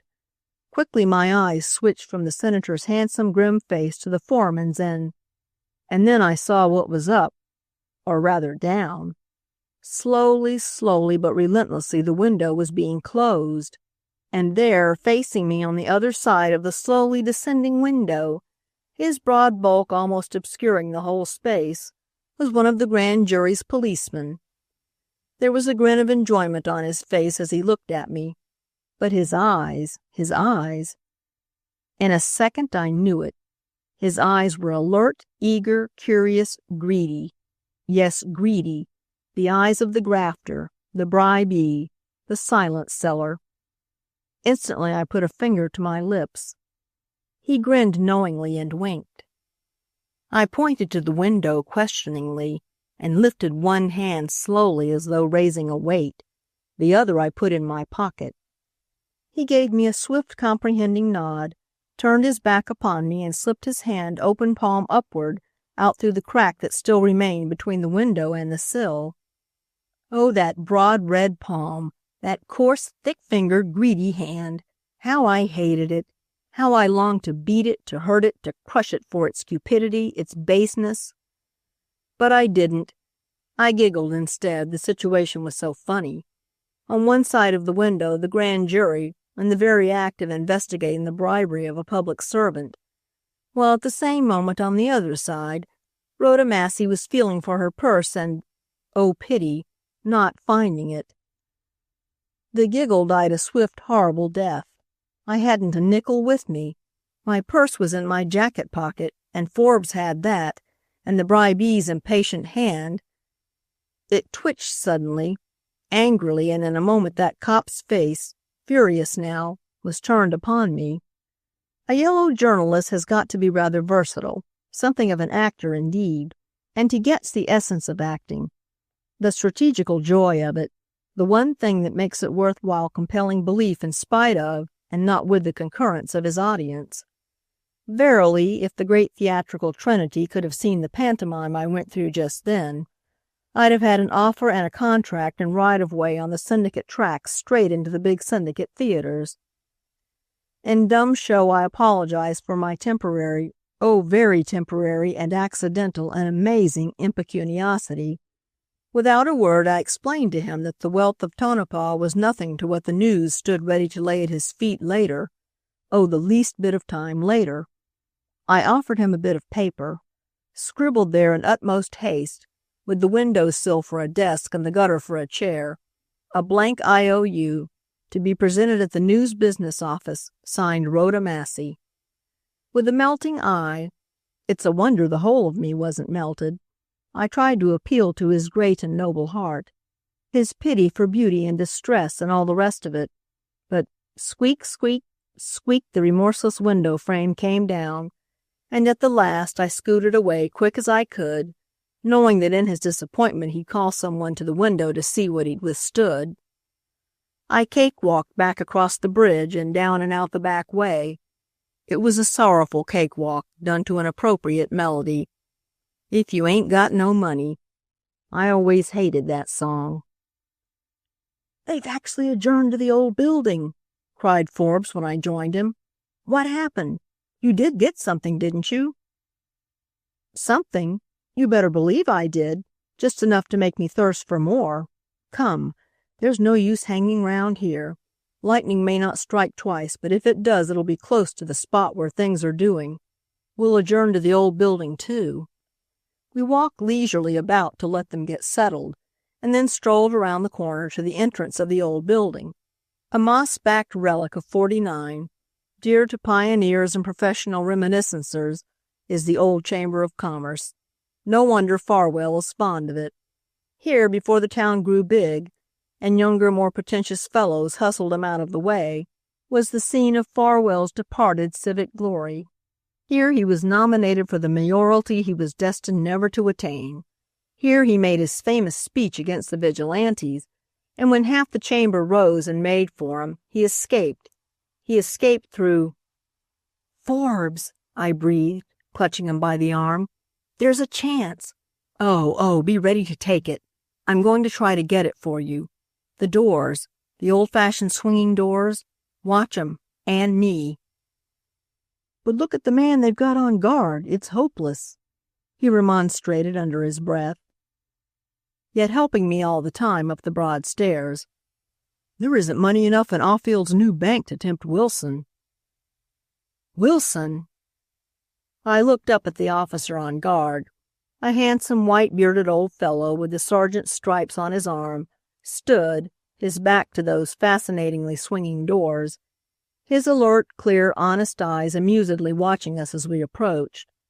He looked like old '49 himself, yet hale and strong as the pioneer spirit, and as unflinching. He looked— Why, Forbes!" I cried. "It looks for all the world like Sheriff Wilson of Grafton." "Not Sheriff Wilson of Grafton any more, Miss Massey," the officer cried as I put out my hand, "but Sergeant Wilson of the Police Department of the City and County of San Francisco. It was my heart give out up there," he explained, "and the doctors sent me down to sea level." "Good for the doctors," I exclaimed as we shook hands cordially. He beamed upon me. "But 'tain't no use in this particular business so far as you're concerned, Miss Massey," he added quickly. "They's been 3 attempts today to get a leak on the jury room. That's why they got me out at last. And the 10 minutes since the jury's been here, every reporter in town has taken a squint up here, seems to me. But they give it up when they see who was on deck. Lord knows I wish you could get it, this or anything else you want. But not through me, little gal. Or if you could get it in spite of me, I'd be glad as yourself. 'Tain't my funeral. Only don't expect me not to do my duty, for you'll get left if you do. If ever anything else comes up that you want that I can give ye, and not disobey orders, why, it's yours. I never see a girl that's got your grit, and the way you handled that Dimling case just made me your friend for life. You bet I'd like awfully well to oblige you, Miss Massey, but—" His big, sincere voice was full of appeal. "Don't ask me like a good girl. 'Pon honor now, I might give in to you, but I'd blow my brains out afterward. By gum, I would." "Wait, wait," I cried gaily. "Don't blow them out till you have to, Sheriff Wilson. Nobody's asked you, sir," she said, "to betray the lofty trust imposed in you and all the rest of it. I haven't the least intention of coaxing you. Surely, Sheriff." He looked at me suspiciously, shrewdly, but he was convinced just the same. And so was poor Forbes. Oh, the black melancholy that settled upon him. And his face had been radiant since Wilson and I had so unexpectedly fraternized. "Mr. Forbes and I," I went on with a quick reminding glance at him. "Are out reconnoitering. This is Grant Forbes, Sheriff, the sharpest green reporter in town. When he's been at it a bit longer, he'll rival Ted Thompson, if only he learns not to jump too quickly to conclusions." The two shook hands. Forbes shot a look at me that was worth the price of admission. It was so grateful, so apologetic, so promising. "Of course, Sheriff," I went on, stepping a bit to the side where the upper porch threw a welcome spot of shade, "I would get the thing if I could. It's as useless to deny that as to insist that the day's not sweltering hot. So hot that, if I were you, Mr. Forbes, I'd step farther in out of the sun." He did, bewildered a bit, but watchful, and stood, his back to the door, facing me.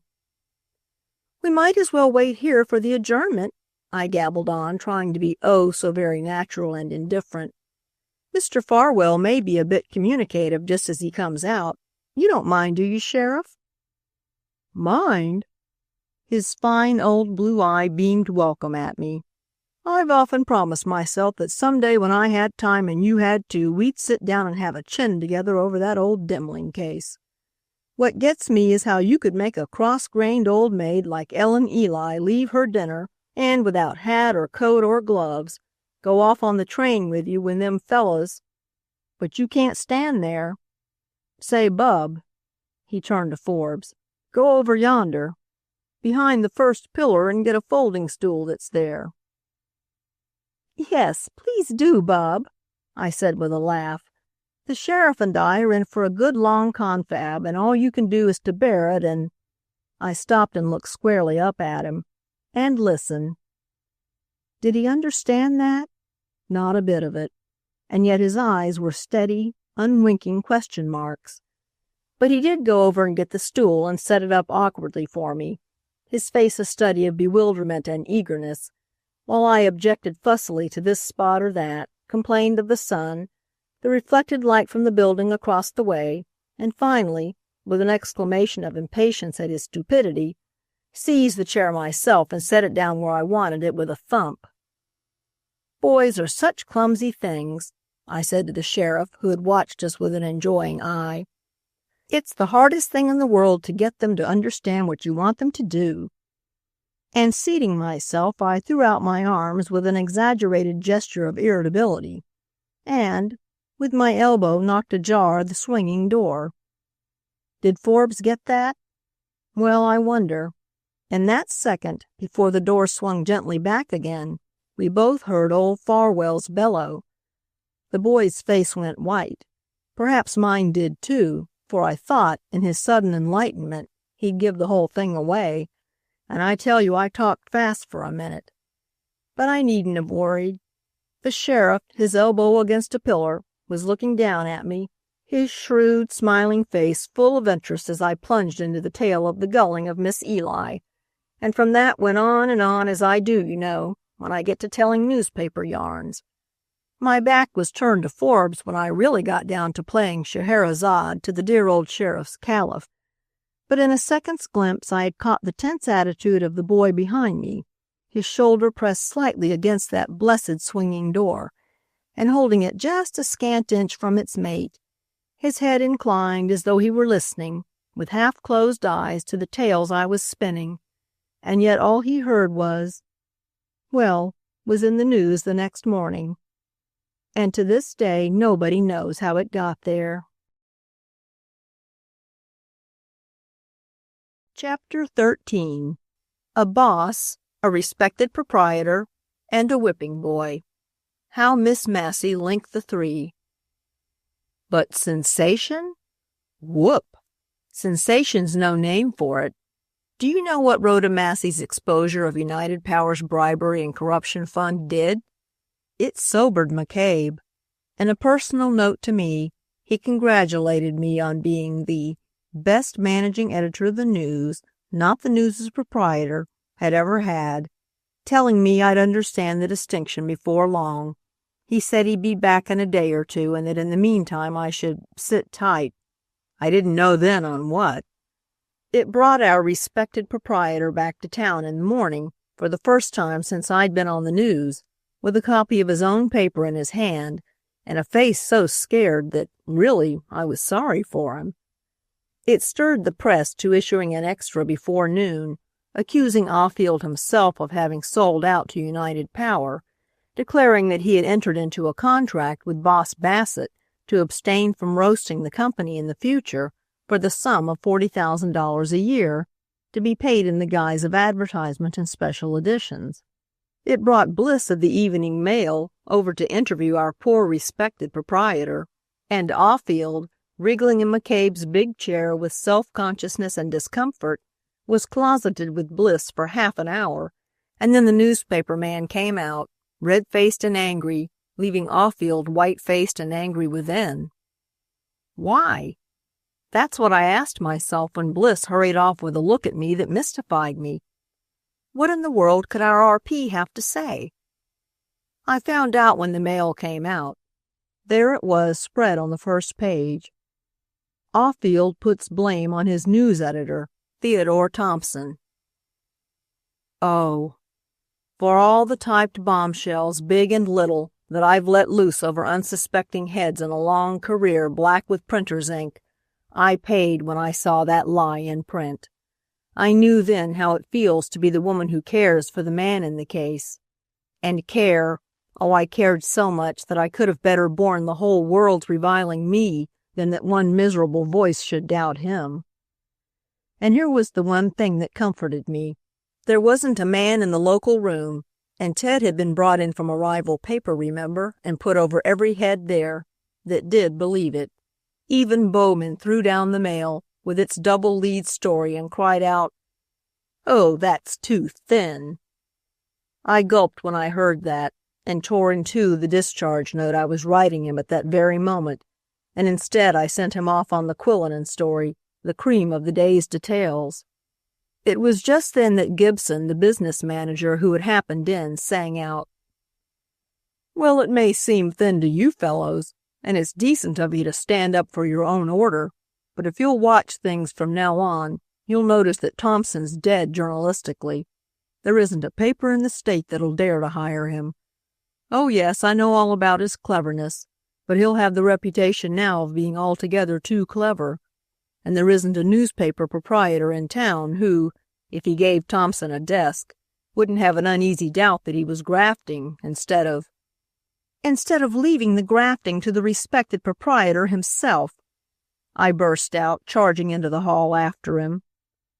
Gibson stared at me aghast, and his stare brought me back to my senses.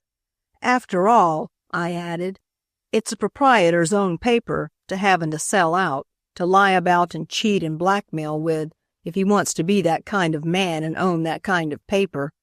You're right, Mr. Gibson. There's only one man on a paper who's got its columns for sale. The rest of us are only freelances, who uphold the particular journalistic banner under which we happen to have enlisted, stoutly ignoring the spots and blotches on it, and swearing stoutly that its black is white and its white is dazzling purity.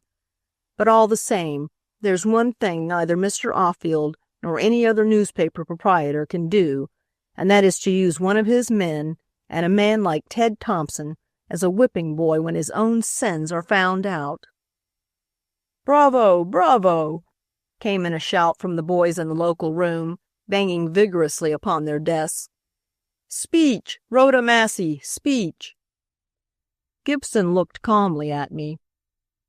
"Have you seen the contract signed with Thompson's name, Miss Massey?" he asked. "No, and I don't believe—" "Oh, yes, I have," he interrupted. "I have seen it. Would you like to?"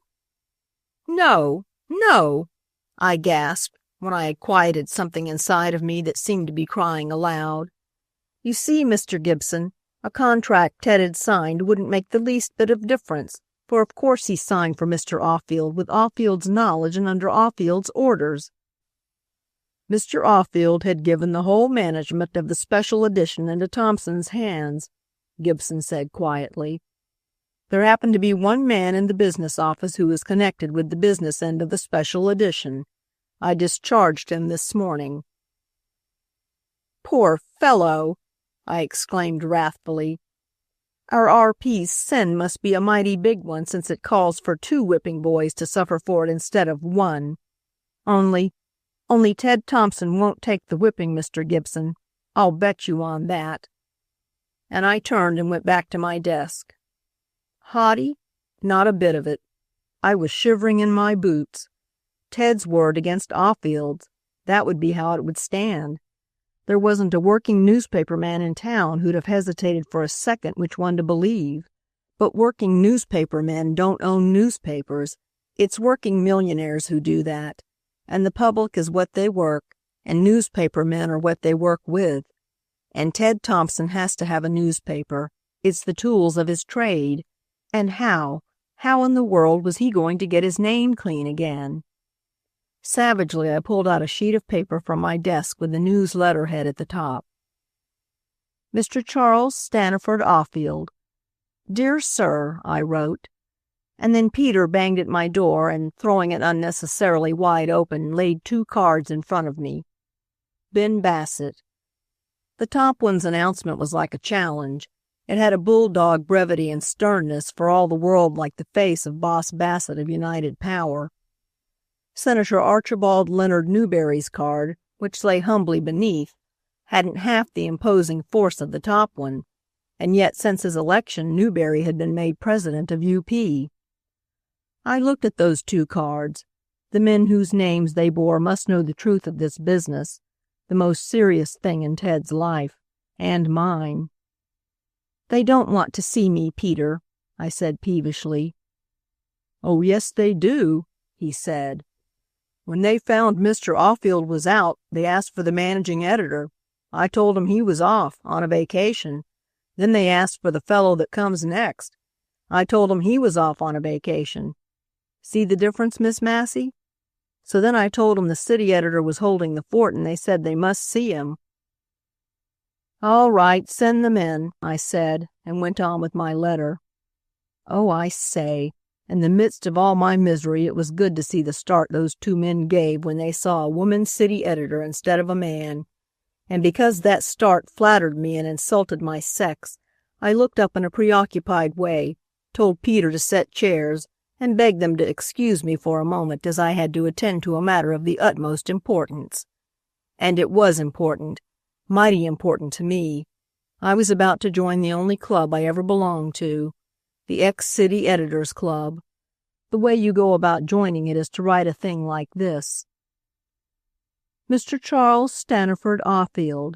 Dear Sir, I herewith present my resignation as city editor of the News. Kindly relieve me at your earliest convenience. Rhoda Massey. I rang for Peter. "Take this yourself, Peter. Don't trust it to anybody else," I said, sealing it in an envelope. "And rush it. I want an answer as soon as you can possibly get back. Understand?" He did, and was off. And he seemed, with that envelope, to take a part of me with him. But I hadn't time to think of that. I just grabbed the telegraph blank and scrawled, "Ted Thompson, Fisherman's Point. Come back quickly, Teddy, and let's fight it out together. R." I rang for a messenger of the other company so that my message shouldn't go through the hands of Graves, our telegraph editor, and then brushing back my hair, I turned to those 2 big fellows. And they are big fellows. They hold the town and the state in the hollow of their hands. They know all the secrets of politics, all the follies of the press, all the weakness of the public, and yet they might have it all, for all of me, if they'd give me one little hint that'd clear Ted Thompson.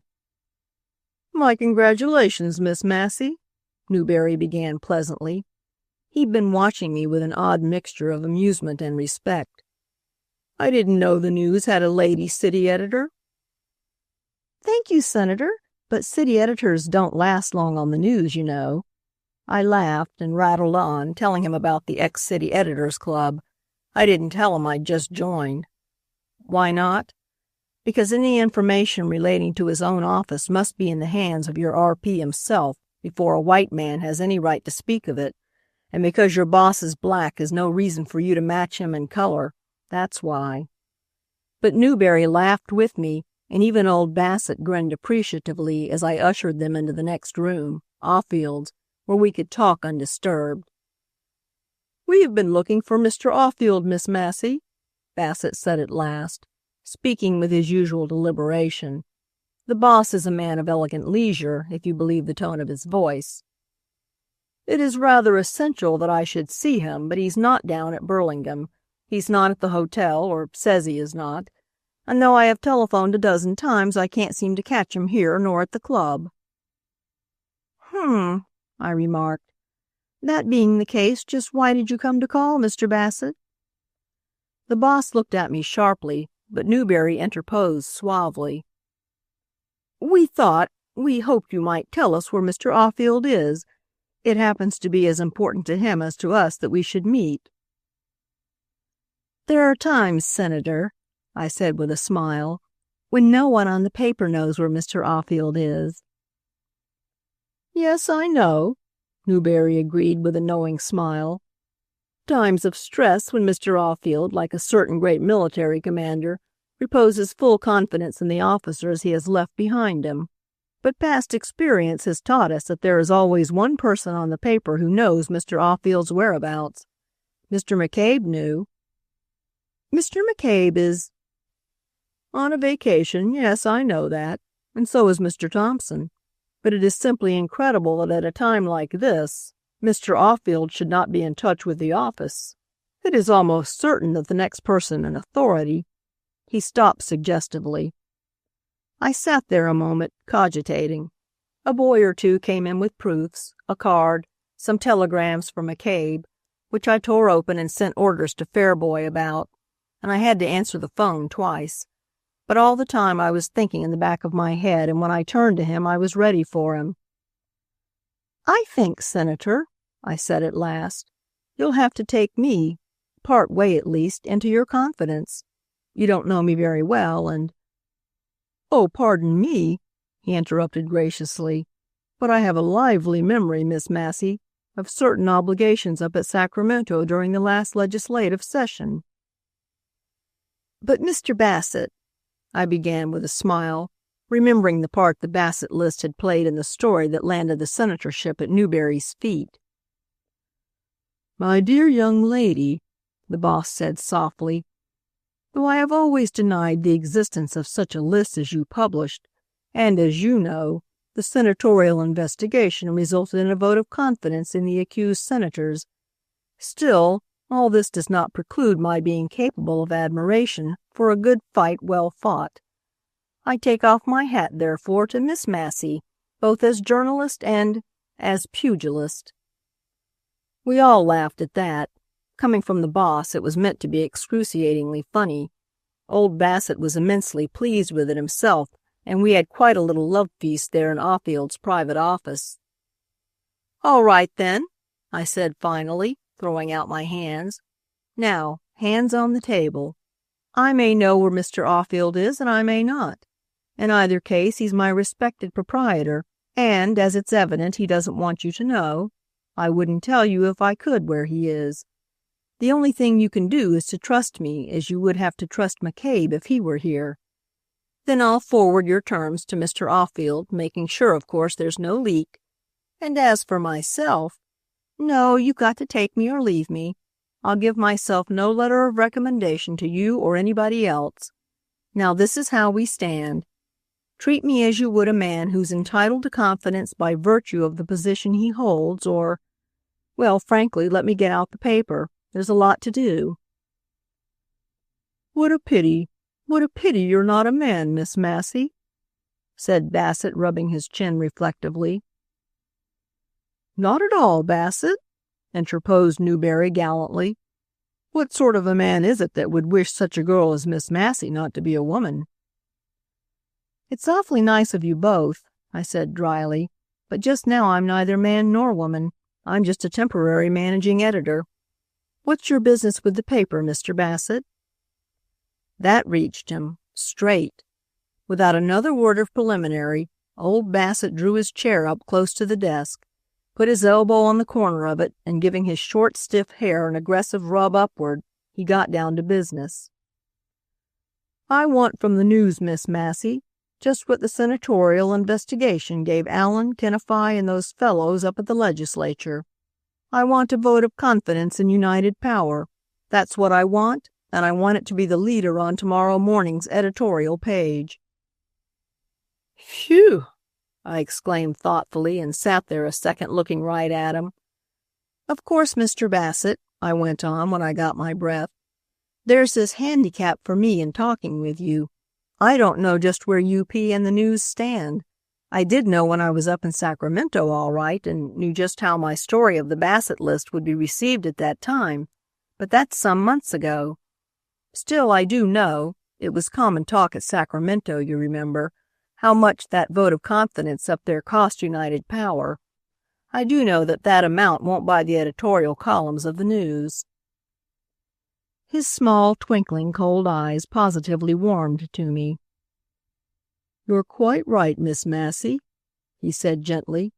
"If you'll pardon me, I know that even better than you do." I laughed outright at that. It was such a facer. "Oh," I said, "I'm beyond my depth, eh?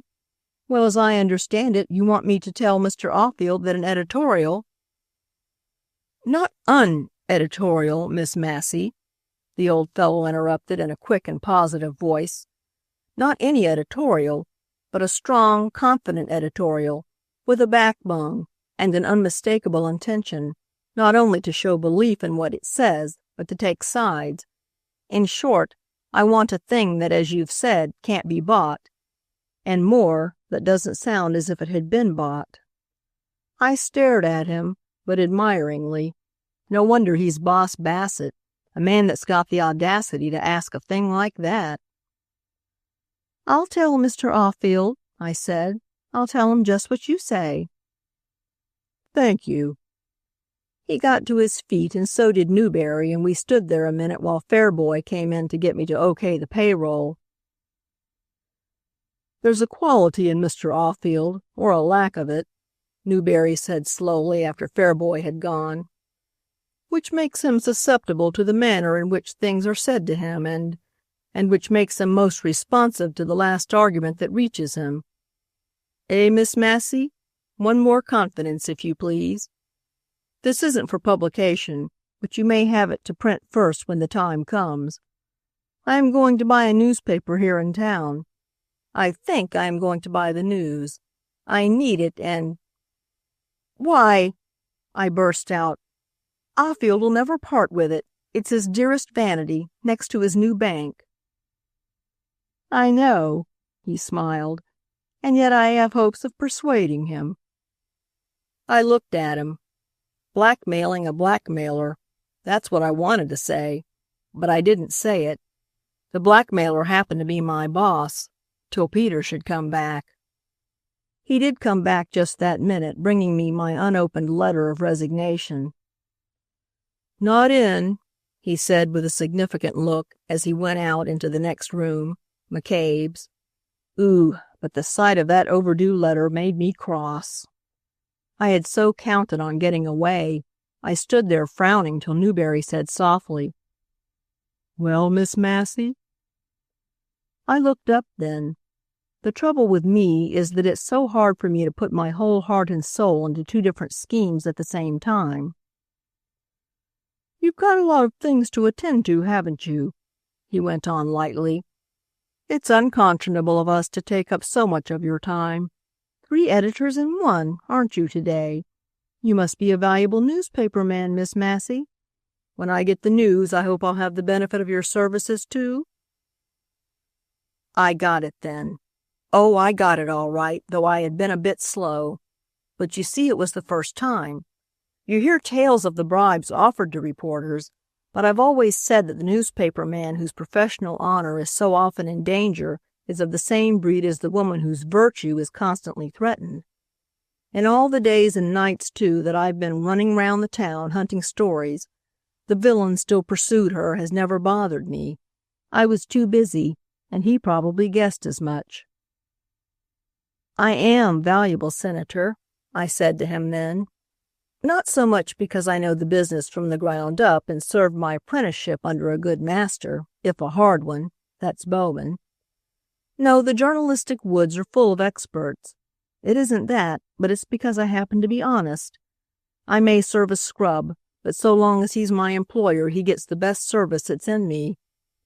I'll give Mr. Offield your message, but I'll tell him, and in the absence of my superiors, I'm the nearest thing to good newspaper judgment he has to rely on, and he knows it. I'll tell him that he'll ruin the paper if he does what you want. That it'll be a virtual confession of the truth of the press's story, of course, and that he might have saved himself that lie about Ted Thompson if he Newberry's start stopped me. Of course I had done it. It wasn't in me to say Ted's name and talk like a managing editor. I had to let my voice quiver like a goose, and the red come to my cheeks, and be filled with rage at the world while I spoke. "Miss Massey," Newberry said, and there was actually respect in his voice this time as well as eagerness, "I really think we might do business together." But I shook my head loftily and marched to the door to show them out.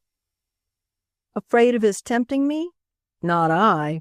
If the mere thought of getting in with him and fighting for Ted from behind the fort of united power didn't do it, what more could Newberry add? He winked out, but Bassett stopped just a minute, and under his breath he said, "You will say whatever you please to Offield on your own account, my dear young lady, of course. But that very clear conception of honor which, permit me to say, I find most admirable in you, makes me confident that you will also deliver my message with this addition. United Power wants that editorial, but Mr. Offield would be more anxious even than ourselves for it if he knew what good ground we have for demanding it. Tell Offield just that." I stared at him. Jove, that was pretty straight. "Is it a threat, Mr. Bassett?" He hesitated a moment. "You and I need not label it, need we, Miss Massey?" he asked finally, with the utmost good nature. "What I beg of you to convey to Mr. Offield is that we hold a trump card which he had probably forgotten, or of whose existence he was unaware when he gave that interview to the Mail this morning. Good afternoon. Thank you. My apologies for detaining you." I stood there petrified. The elevator went down, taking them with it, and still I stood there. I seemed caught, by the magic of a little thing called duty, in a net of inaction, chained to a bewitched spot, where there was nothing to do but to stand and look on while these men of power and wealth played at a game whose stakes were Ted's honor and my heart. I really suppose I might have been standing there yet in a daze of paralyzed emotion if I hadn't felt a light touch on my arm. Quickly I turned. Offield! Our R.P. it was, with a finger to his white lips and a hand on the door, which he shut quickly behind me while his furtive eyes drew me inside. And yet, when he'd got me in, he didn't seem to know what to say, but threw himself into the chair at his desk and played with an envelope lying on the blotter before him. "Just what does Bassett say?" he asked at length. I began at the beginning. Yes, I heard that," he interrupted in a matter-of-course way. "You—" "In yonder." He nodded toward McCabe's room to the right. "Oh," I exclaimed. "Then you know the sort of editorial he wants?" He nodded. "Would you—" he began. "You wouldn't— I heard what you said about it. You were in earnest. You think—" "Think!" I cried. And I waded right in then and there. I sketched the kind of roast United Power ought to get, written in the style Channel, our editorial writer, would put it. Oh, I haven't been reading those hummers of his all these years without learning something of his way of saying things, of roasting rogues and seeming to enjoy it. And I put the thing with all my soul. Something in me was crying out against myself all the time, but it only made me throw myself into the business all the harder, to drown its cries. To convince him, that was my duty. To make this uncertain-eyed, hesitating scoundrel see the thing that would pull his paper and himself out of a hole, that would speak louder to the town and the state than any other thing he might do or say or not say. and he really began to glow, himself, with enthusiasm as I spoke. I could see his back stiffen with every smashing thing I imagined Channel writing. "And if you don't do it and do it this way," I cried at the end, "you might as well run what Bassett wants, the whole of it, and just as he wants it. It won't hurt the paper a particle more than keeping still about the matter, or running a water on both shoulders editorial, and in the bargain you gain UP's goodwill, if that's what you want." I was hoarse now from talking and from temper. I wanted to cry, to sob aloud and tear things, and instead I had to stand there and talk sense and newspaper honor to a man that knew little of and cared less for either. But my last sentence caught him. Newberry had gauged him right. "But what do I care for United Power's goodwill?" he asked defiantly. I looked at him. It was like him to bluff to the last, to lack the virtue of frankness to the end, and even with those he would finally be compelled to trust. "Well, of course, you know better than I," said I, with a shrug. "Or perhaps Bassett knows." And then I delivered the end of the old boss's message that he had whispered to me at the door. My, but it hit him straight between the eyes. He caved. He went to pieces. Falling back in his chair, he turned from white to red and back again. And then suddenly, all at once an idea seemed to strike him. Quickly he bent down and unlocked the lowest drawer of his desk. The drawer was full of traps, I could see that. Photographs, proofs, letters, all sorts of truck. He passed all these over with hasty, trembling hands, and from under the heap he drew a typewritten sheet of paper, marked and interlineated here and there with red ink. The sight of it seemed to comfort him inexpressibly. He read it over. He kept fondling it. And then he looked over the top of it and saw me watching him curiously. "Just have Channel in, Miss Massey," he said with an embarrassed smile, "and give him the points of that editorial just as you've given them to me." And tearing the paper he held twice across, he threw it into the wastebasket. Bewildered, I rang for Channel, or I suppose I must have, for he came in, his pencil behind his ear, his pipe in his smooth-shaven, big, humorous mouth. We talked the thing over, and Oldfield, quite restored, sat all the time at his desk suggesting a more damaging punch or a heavier smash in the intervals of opening and reading his letters. But really I was hardly conscious of what I said. My mind had gone clue hunting. What was the thing our R.P. dreaded? What was the thing that reassured him?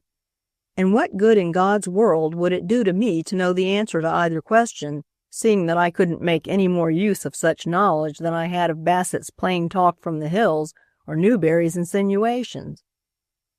It was Offield's voice that broke in upon us finally. "You're sure that you've got it, Mr. Channel?" he asked. In his dealing with us, our R.P. always has the idea that people who write are deficient in good sense or lack some of the senses. We're hard of hearing, slow of understanding. At any rate, we're not acute in the way that business men are. "Very well, then. Give it to them hot. The hotter shot you pour in on them, the better you'll please me." So Channel left and Oldfield turned to me. He must have spoken twice before I heard him. I was so busy thinking. But I did finally get the grieved surprise in his voice, and waked to find him standing before me, my own letter of resignation, open in his hand. "Why, Miss Massey," he began. I jumped to my feet. "Oh, yes, yes," I said. "I'd forgotten for a second about that, but it goes." But surely," I smashed in. I was sore with suffering, but mighty glad at last to vent some of the hurt on someone, preferably, oh, most preferably on our R.P. "Surely I don't have to work for a blackguard if I don't want to." The letter in his hand rattled as he stood staring at me. It dropped to the floor after a minute, and he turned his back on me and walked over to the desk. "You take advantage of your sex like other women," he said, nervously busying himself with the things on his blotter. "Just keep the desk till Bowman comes in, if you please. When he relieves you, you may consider your resignation accepted." I nodded and hurried out of the room, but the door I opened clashed against the door of the telegraph room as Peter came in with a message for me, and as I turned to take it, I saw Othfield go down on his irreproachable pearl-gray knees, fish about the wastebasket, gather together those 4 pieces into which he had torn the typewritten sheet that roused my curiosity, and embarrassed now, for he caught my look of amazement and scorn at his actually thinking me capable of stealing his secret out of the wastebasket, crush them back into the drawer he had originally taken the paper from, lock it quickly, and seizing his hat, make for the elevator. But really I was not so acutely conscious of what he did, and oh, how little I cared. The telegram I was reading sang itself over and over in my ears, flowered before my eyes into the most delectable sight on earth, and filled the world, my world, with its perfume. Am coming, sweetheart, sweetheart. Due at 8:30. T.T. If I could, I'd have stood and dreamed over that all the hours it spread between him and me. But every scandal in town seemed to break loose just then. First there was the grand jury's ignoring the charges against and exonerating United Power. Phew! How Bassett must have worked and paid for that. Then word came from the hall of the arrest of Eustace Manloyd for the unspeakable Drexler murder. And right on top of that came a wire from Bowman that Quillinan, the stage robber, had been surrounded by a posse, and a desperate fight was now going on. I stuffed that precious yellow message inside my waist, and then the whole office rolled up its sleeves and sailed in. How we worked that night! I had my dinner sent in and nibbled bits of things as I danced from the local room to the telegraph room, besides keeping 6 phones going and every man in the office pulling with a will. And we did pull together. I like to think that last night I held the desk, we were good comrades, the boys and I, all trusty soldier sailors, manning the good ship the News, all fighting the same battle, all eager for but one thing, to win. The men had forgiven me for being a woman. My victory the day before had won me that. And I'd forgiven them for being so silly as to resent sex in a city editor. And perhaps you don't think I was jolly glad I hadn't discharged Bowman when he phoned in a long-distance description of the fight and an interview with a dying bandit, which closed with a line like this: "It's exclusive, you can bet on that, Miss Massey. I'll leave Cottrell here to stand guard over Quillen until he dies, with orders to shoot any reporter that catches up with us, and we'll swear that Quillen did it before he passed in his checks." "It's lovely, Mr. Fairboy, just lovely," I sighed happily when there came a period of calm. My hair was tousled and my face was dirty and burning with excitement, but I was so content. It only lacks one thing. Oh, if one could only telegraph pictures. "We might fake one and label it 'From a Description,'" Fairboy hazarded. "But I wouldn't have it. It's a Times record trick," I said disdainfully. "That reminds me," he said, "of the only time the News ever did it. It was when you were up country, Miss Massey, and the whole office was in despair because we couldn't get a picture of pretty little Dorothea Chipchase. So we faked a drawing of that scene of you with her, remember? And the next morning, when the agony was all over, we found that she'd sent her photo to Lowenthal when she wanted to go on the stage, and Brockington had shown it to Miss Massey." "Yes, yes, what is it?" "To Othfield, who actually had it in his desk all the time we were scurrying round for it. You know that queer collection of his of beautiful women's faces and ugly men's, and Quillen is such an ugly brute, possibly—" "Come on," I cried. "We'll see." The only difficulty about being a woman managing editor, even for a night, is that you haven't strength enough to force locks. But Fairboy had, and the way he pried open one after the other of those drawers of the boss's desk would have joyed a burglar's heart. The place looked like a wreck when we got through, but do you think we cared? There in the bottom drawer was the picture we wanted. It was old and probably looked more like Othfield himself by this time than like Quillinan, but it was a picture.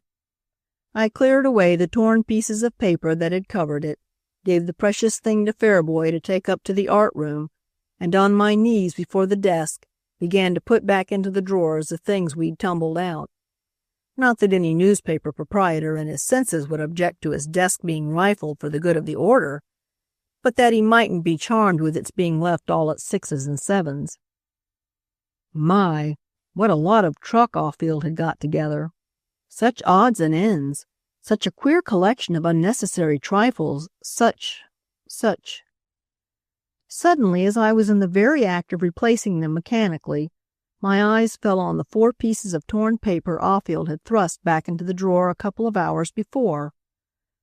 Oh, it was plain then, very plain, his perturbation, his reassurance, for in my lap, in 4 sections, indeed, but otherwise intact, lay a typewritten copy of the contract between the News and United Power, annotated in red ink and in Oldfield's own handwriting. Yes, by our R.P. himself. "Oh, you dear thing," I sobbed, laying my cheek upon it lovingly. "You dear, honest, true thing." I sat there on the floor, comforted merely by the touch of it. Oh, just a big sheet of copy paper to back it, a pot of mucilage and 5 minutes' work, and then the door opened behind me and Oldfield came in. Chapter 14. Some Japanese Prints, which Miss Massey admired. I thought for a moment as he stood there looking down at me, his face livid with wrath, that he was actually about to trample on me. But even as I marveled at it, the fury in his face was gone, leaving it haggard, terrified, but cunning still, and cautiously alert. What have you there, Miss Massey?" he asked, trying to steady his voice to a matter-of-fact tone. I looked up at him. There's no grace in him, of course. He'd pretend still and lie uselessly, even with the futility of lying obvious to everyone in the world but himself. "It's just proof that I had the right name for you this afternoon, Mr. Oldfield," I said slowly. He jumped. "And what name shall be applied to a criminal like you?" he shouted, "taking advantage of a position of trust to break open your employer's desk?" Oh, I exclaimed. I felt stunned for a second, as though I'd been struck. "That's what your face meant when you came in? But you're wrong. Fair boy helped me open the drawer. We wanted Cullinan's picture. And then, afterward, I found this." I spread my open hands over the torn papers in my lap. He stood a moment watching me.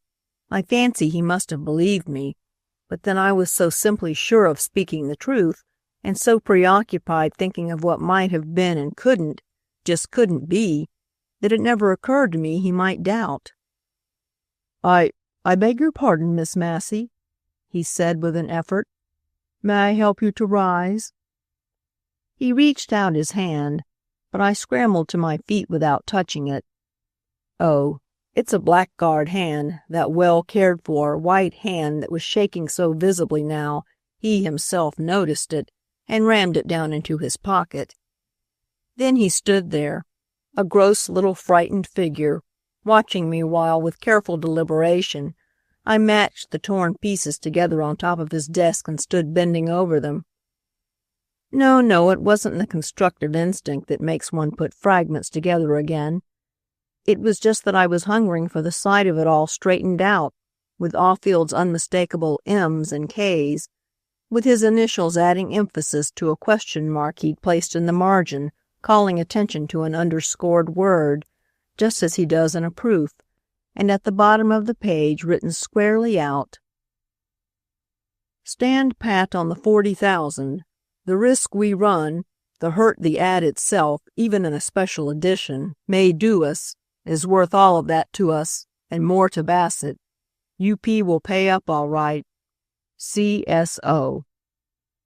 There it was, just as Ted must have submitted it to Oldfield, and got it back with the notes to resubmit to Bassett, and finally to incorporate all our respected proprietor's objections into the finished contract which Newberry had signed for United Power and Ted for the News. I looked up at last from the paper to Offield's face. It was gray. "Sit down a minute, won't you?" he stammered. I have something to say." I shook my head, but I stood there waiting with that awful exposé spread out before us both. The appearance of it somehow seemed to paralyze me, to put a stop to everything, to make it unnecessary for me to do anything more. "It was this way," he went on. I really did forget about it. Oh, I assure you I did. And after I had given that interview to the Mail, in which I expressed what was at the time genuine indignation at Mr. Thompson's conduct, having forgotten and really never having thoroughly understood not having given proper attention to the matter. At any rate, I remembered, but of course it was too late. The mischief was done for Thompson. It's about him you care?" I nodded. It didn't seem very sensible to listen to such stuff as that, but it came upon me suddenly then, the desperate need to range myself openly on Ted's side. "Well, we can make that all right," he went on quickly. You can't expect me to go back on my tracks now, but after a bit things will quiet down and he can come back to the office. I've got to discharge him, of course, for the form of the thing, but he will get his salary just the same, and he can drop down to the islands or over to Japan till—" "You fancy he'd work again for you?" I gasped. He got red and fidgeted a moment. Then, making a sudden resolution, he said, "See here now, Miss Massey, if you'll hand over that paper to me, I'll give you and Thompson a year's salary, transportation to Japan, and after the year is up, I'll hold your positions open for you. Now isn't that fair? Isn't it?" he repeated as I didn't answer. But I couldn't speak, not just that moment, for something choking in my throat. I was bending lovingly over that paper, noting every tiny red ink mark, reading over every correction and amendment Offield had insisted upon. It seemed to me I must take it up and run away with it, but I didn't. I only crammed it into Offield's hands and ran desperately away without it. "But, oh, Miss Massey," he called as I whirled out into the hall. I stopped a second and he came out after me. "You're a sensible little thing after all," he began, speaking in a confidential, low voice. "Suppose you just see Thompson when he gets in and put him wise. Tell him he'd better not come to the office. We can arrange—" "Oh, you blackguard! You unspeakable, cowardly blackguard!" I sobbed, the tears running down my cheeks. He looked at me as though I'd gone mad, as though he had himself and longed to tear me to pieces. And then, bewildered, he looked from me to the paper he still held in his hand. Do you think that makes any difference?" I demanded, so furious that I couldn't control my voice. "Oh, you mean that you can give the story away without having the actual copy, and with my offer to you and Thompson to boot, you intend you—" But I wouldn't let him say the name, though the thought that he might downed the hysterical sobs in my throat and gave me breath to speak at last. No, I said, gulping hard. "I can't give the story away, Mr. Offield, with or without that paper, or any other way. And do you know why? For a reason that not another man on the paper beside yourself would need to be told. It's because we're bigger, better men than you, Ted and I. It's because this is an office story that I got hold of by being in the office. And if I gave it away, if I were blackguard enough to match you, Ted Thompson wouldn't accept rehabilitation at such hands as mine. It's because—but you couldn't understand it if I'd explained to you by the hour. Only, you're safe, till Ted Thompson comes back to break every bone in your despicable body." And I stormed down the steps. I couldn't wait for the elevator. But the night air and the fog cooled me, and the sight of Bowman crossing over to take up the city desk again and the crowd coming up Market Street, and a swift halloo behind me, I knew the voice. It was Frank McGowan's. He dropped off a cable car and joined me. "Guess where I've been, Rhoda?" he cried. I shook my head. "Out to see Judge Frisbee, police court. Don't you know Frisbee?" "Well, I sashayed out to the hall the first minute I could get after reading that noble interview with your generous and disinterested proprietor. Miss Massey—" "Not mine any more," I interrupted, pointing to Bowman, who, across the street from us, was just entering the news building. "Shake." Frank put out his hand. I dropped mine into it, and he gave it a brotherly squeeze.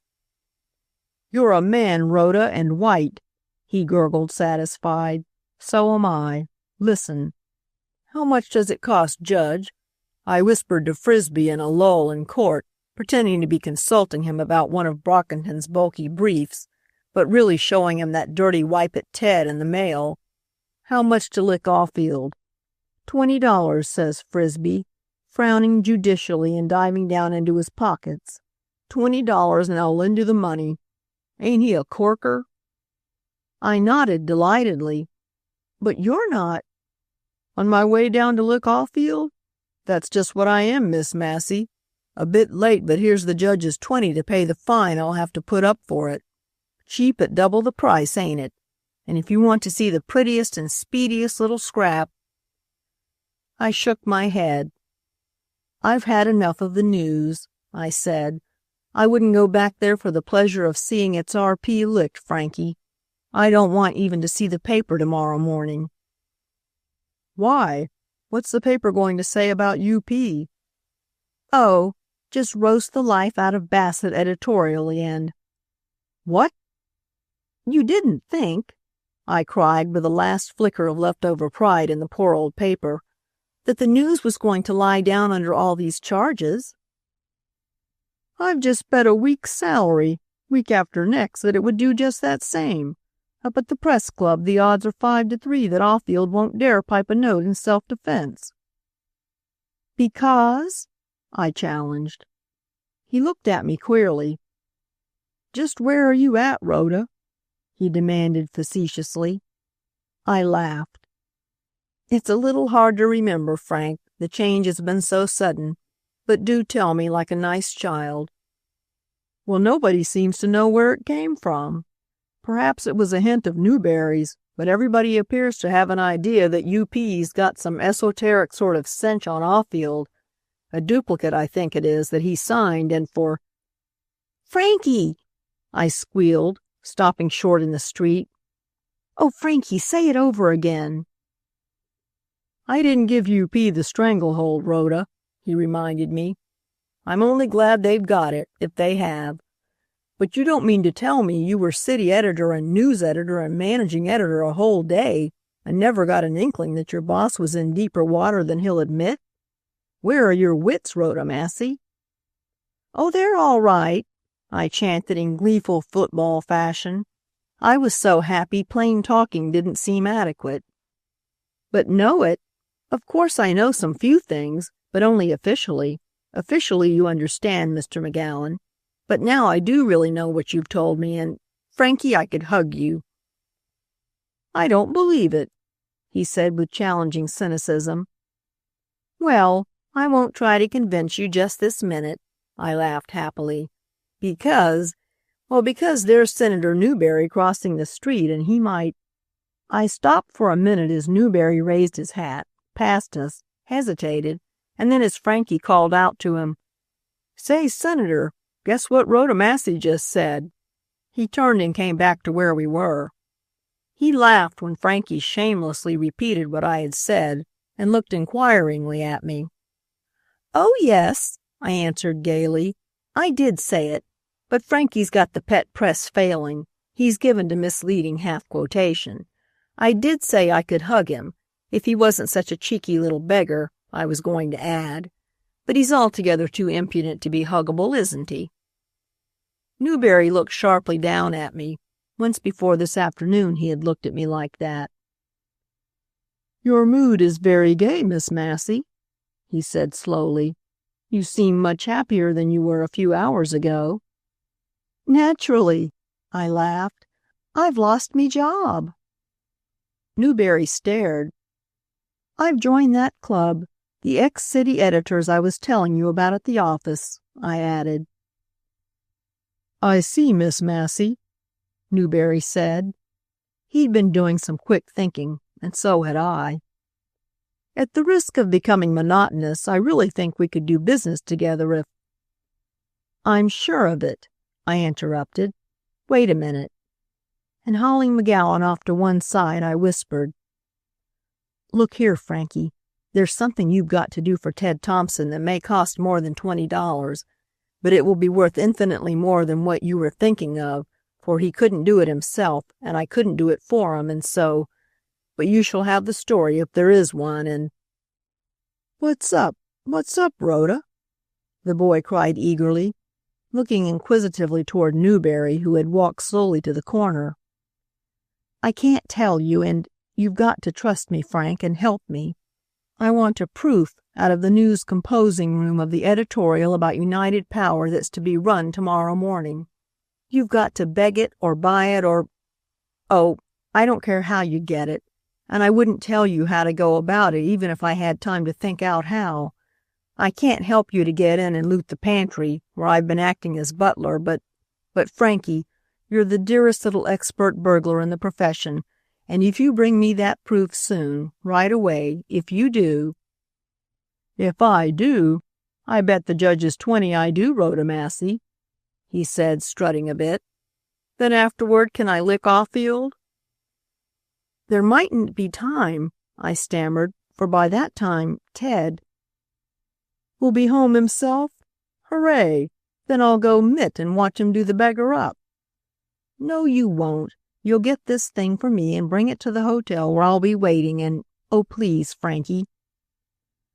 What's the matter with tomorrow? Not much, only— Oh, you know very well, Frank McGowan, that the discreetest man in the world is more likely to talk today than tomorrow. Please, now. And miss a scrap, and such a scrap as that. What do you take me for? I looked at him a minute. For best man at the wedding, Frank, I murmured. Really? Whoop! He danced a little breakdown there in the street, then seized my hands a moment in an awful grip and whirled away. Senator, I said to Newberry when in his rounds he came back to me, I'm very anxious to have an interview with Mr. Bassett. I think I'll have something to show him that will interest him, but if I don't, can you arrange it for me? You wouldn't want to interview him about any story recently published concerning United Power, Miss Massey? He asked doubtfully. Of course, you know Bassett's objection to being quoted in print. Yes, of course. And yet, Miss Massey, Newberry went on, carefully feeling his way, I'd like you to see Ben Bassett in some other light than that the papers picture him. He's many-sided, is Bassett, and it wounds him to think that the public knows him only as— Why, Mary! He broke off suddenly as the taller of two girls in an automobile that stopped at the curb bowed to him. What lucky chance brings you to town today? She was a very queen of a girl, but she blushed a bit at his tone. Still, only in that condescending, gracious way such fine creatures have, betraying, not confusion, but interest, animation, and something subtler and sweeter that matched the light in Newberry's eyes. I'm down with Dorothea, Senator, she said, putting out a hand to meet his. She has had her final interview with Mr. Lowenthal. Mother and I opposed it, but it's decided now, and— What is it, Dorothea? She added as her sister burst into exclamation. It's Miss Massey. I'm Dorothea Chipchase, Miss Massey, don't you remember? The girl cried, seizing my hand. Mr. Lowenthal wrote to me again after you had spoken of me to him, and I'm going on the stage. It's settled. Isn't that fine? Oh, I'm so much obliged to you. I squealed back at her. It was delightful to see the animation in that girl's face and contrast it with the expression I had seen upon it last. But the change in her was nothing compared to that in Mary Chipchase. No wonder Newberry could forget Bassett, the news, Rhoda Massey, and everything else while he looked at her. But his eyes did meet mine presently, and he was about to speak when Dorothea burst forth again in staccato exclamation.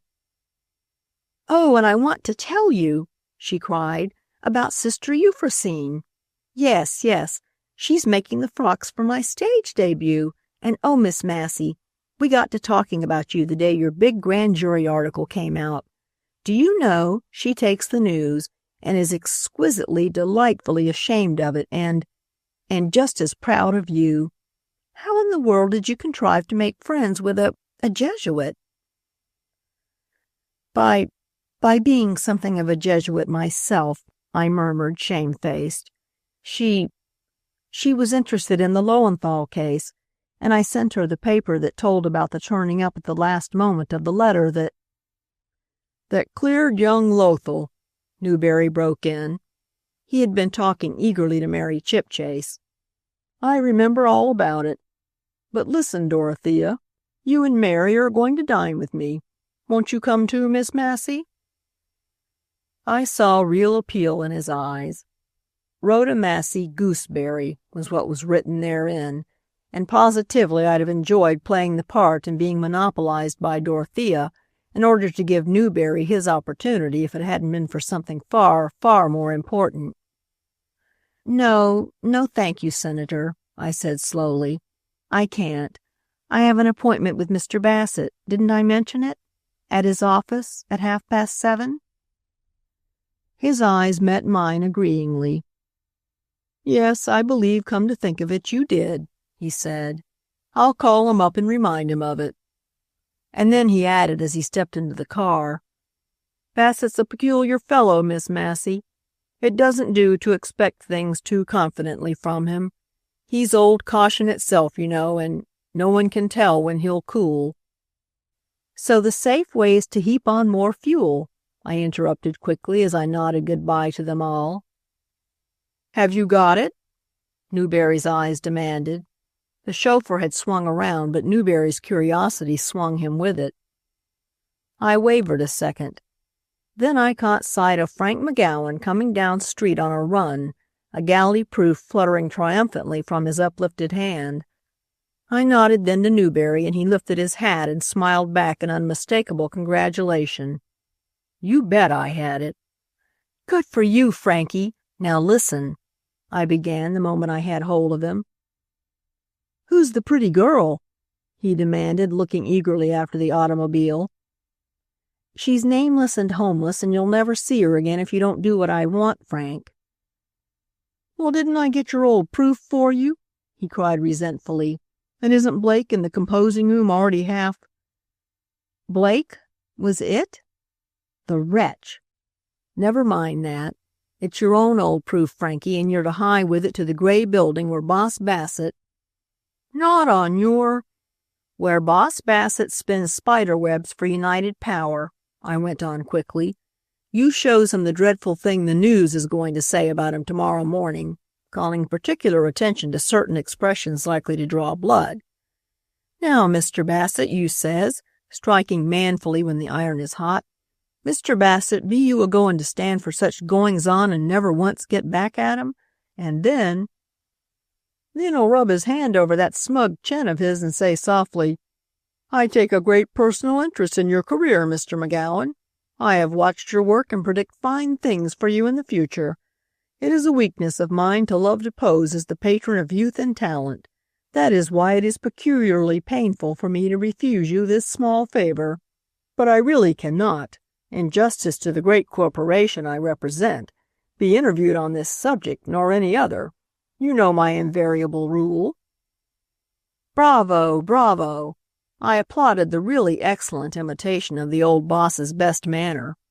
"Here, take the proof, Frankie, and try it on him." "I won't. What's the use of tackling Bassett? He's been overrun with reporters today and not a fellow's got a word out of him." "Don't I know? Whoever got a word out of Bassett? Just go like a nice lad to please me and Frankie." "Well," he asked sulkily, "and just forget to bring the proof with you when you come away so he'll have it after you're gone to He wheeled about. "What are you up to, Rhoda Massey?" he demanded. "Oh, something, Frankie. No, I won't tell you. But if it turns out as I think it will, why, I haven't got any paper, and you and the press shall have for your very own a scoop that'll shake the town. And I'll throw in an introduction to Dorothea Chipchase to boot." I ended with a trembling laugh. He was off with that, though he did assume the melodramatic air of a hero bound for martyrdom. But he came running back. "Say, Rhoda, Alfield heard of my asking Judge Frisbee how much fine I'd have to pay for licking him. It's frightened him off the earth. They say up at the news office that he's to sail tomorrow morning for Japan. So when poor Ted gets there, the cupboard'll be bare and Mr. Charles Staniford Alfield's career as a newspaper proprietor will be over, and he'll never dare come back here if this thing we're working on goes right. No, don't ask me," I cried hurriedly. "See, it's 7 o'clock. Hurry over to Bassett. He won't be there long." I stood and watched him till he crossed over and went into the big gray skyscraper that UP has built on Market Street. The fog had lifted and the night was clear and balmy. Busy people don't often get a chance to feel the softness of a summer evening like that. But when the fog of your own preoccupation lifts for a moment, and you see the world and love it, it is with a love that's all the greater for the many beautiful hours you've had to do without. And oh, I loved it as I stood there, the twilight of the town life, between the worry of day and the hurry of night, when all the shoppers are gone home, and even those shrill human sparrows, the newsboys, are still, and the half-empty cars go jangling idly up and down, and the flower vendors on the corner are packing up their pretty burdens, carefully, as though they were fragile flower babies that might die for lack of air and gentle handling. Funny to have nothing to do. I looked up at the big clock. A full half-hour yet.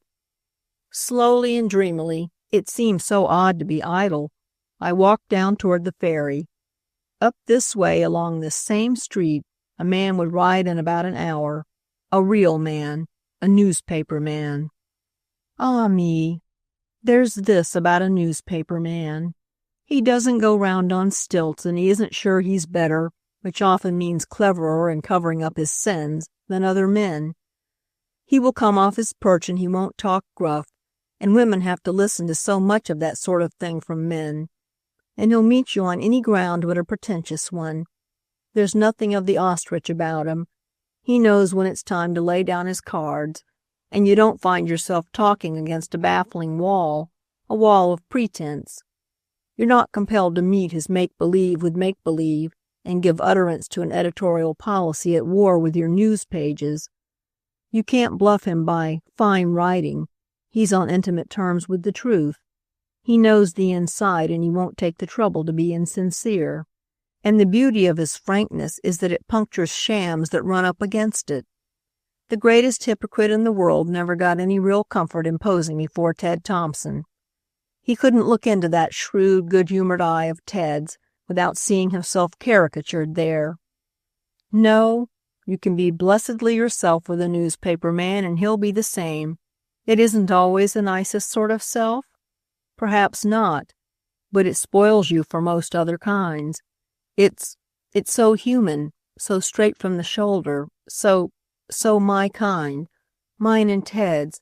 God love him, and just here I caught sight of the big clock above the ferry, and in a jiffy I was aboard a car bound uptown again, and in 5 minutes I was climbing UP stairs. It brought me back to my senses, the sight of that close, secretive place. Everything in it, though locked and barred and put aside for the day, a tribute to the real power of united power, its power over the town and the state. As I came at last into the boss's room, all those bolted desks and safes behind me seemed bursting with the secrets they held, the secrets of UP's mastery, and of the men that sold that mastery and themselves to it. "You will pardon my keeping you waiting, Miss Massey," said the boss, placing a chair for me. "I have been pestered with newspaper reporters even as late as this. I sometimes marvel," he went on blandly, turning his sharp, sly old face full upon me. What sort of consciences these people must have who trade in the betrayal of confidence and calmly invite one to pour his woes into the ear of the press. A receiver like my telephone, with 100,000 tongues instead of one discreet central. I speak frankly because I understand from Senator Newberry," he added genially, "that you yourself have left the arena of noisy, sensational journalism and have determined to take your place, he believes, in the rather more quiet and genteel field of the newspaper magazine." "Senator Newberry is quite right," I gasped. He must be, I thought to myself, even if he had inhumanly relegated a live journalist to the Sunday supplementary cemetery. "I congratulate you upon the change, Miss Massey," the boss went on, dovetailing his fingers and preaching gravely at me over them. "Only this afternoon, as I was leaving the news building—" Quickly I sat up and began to take notice. "I remarked to Newberry," he went on calmly, "how much it was to be regretted that a young woman of your principles and nice ethical discernment should have these virtues blunted by contact with the dishonorable necessities of her profession." Dumbly I agreed with him, but shades of UP, a sermon on the higher life from Boss Bassett.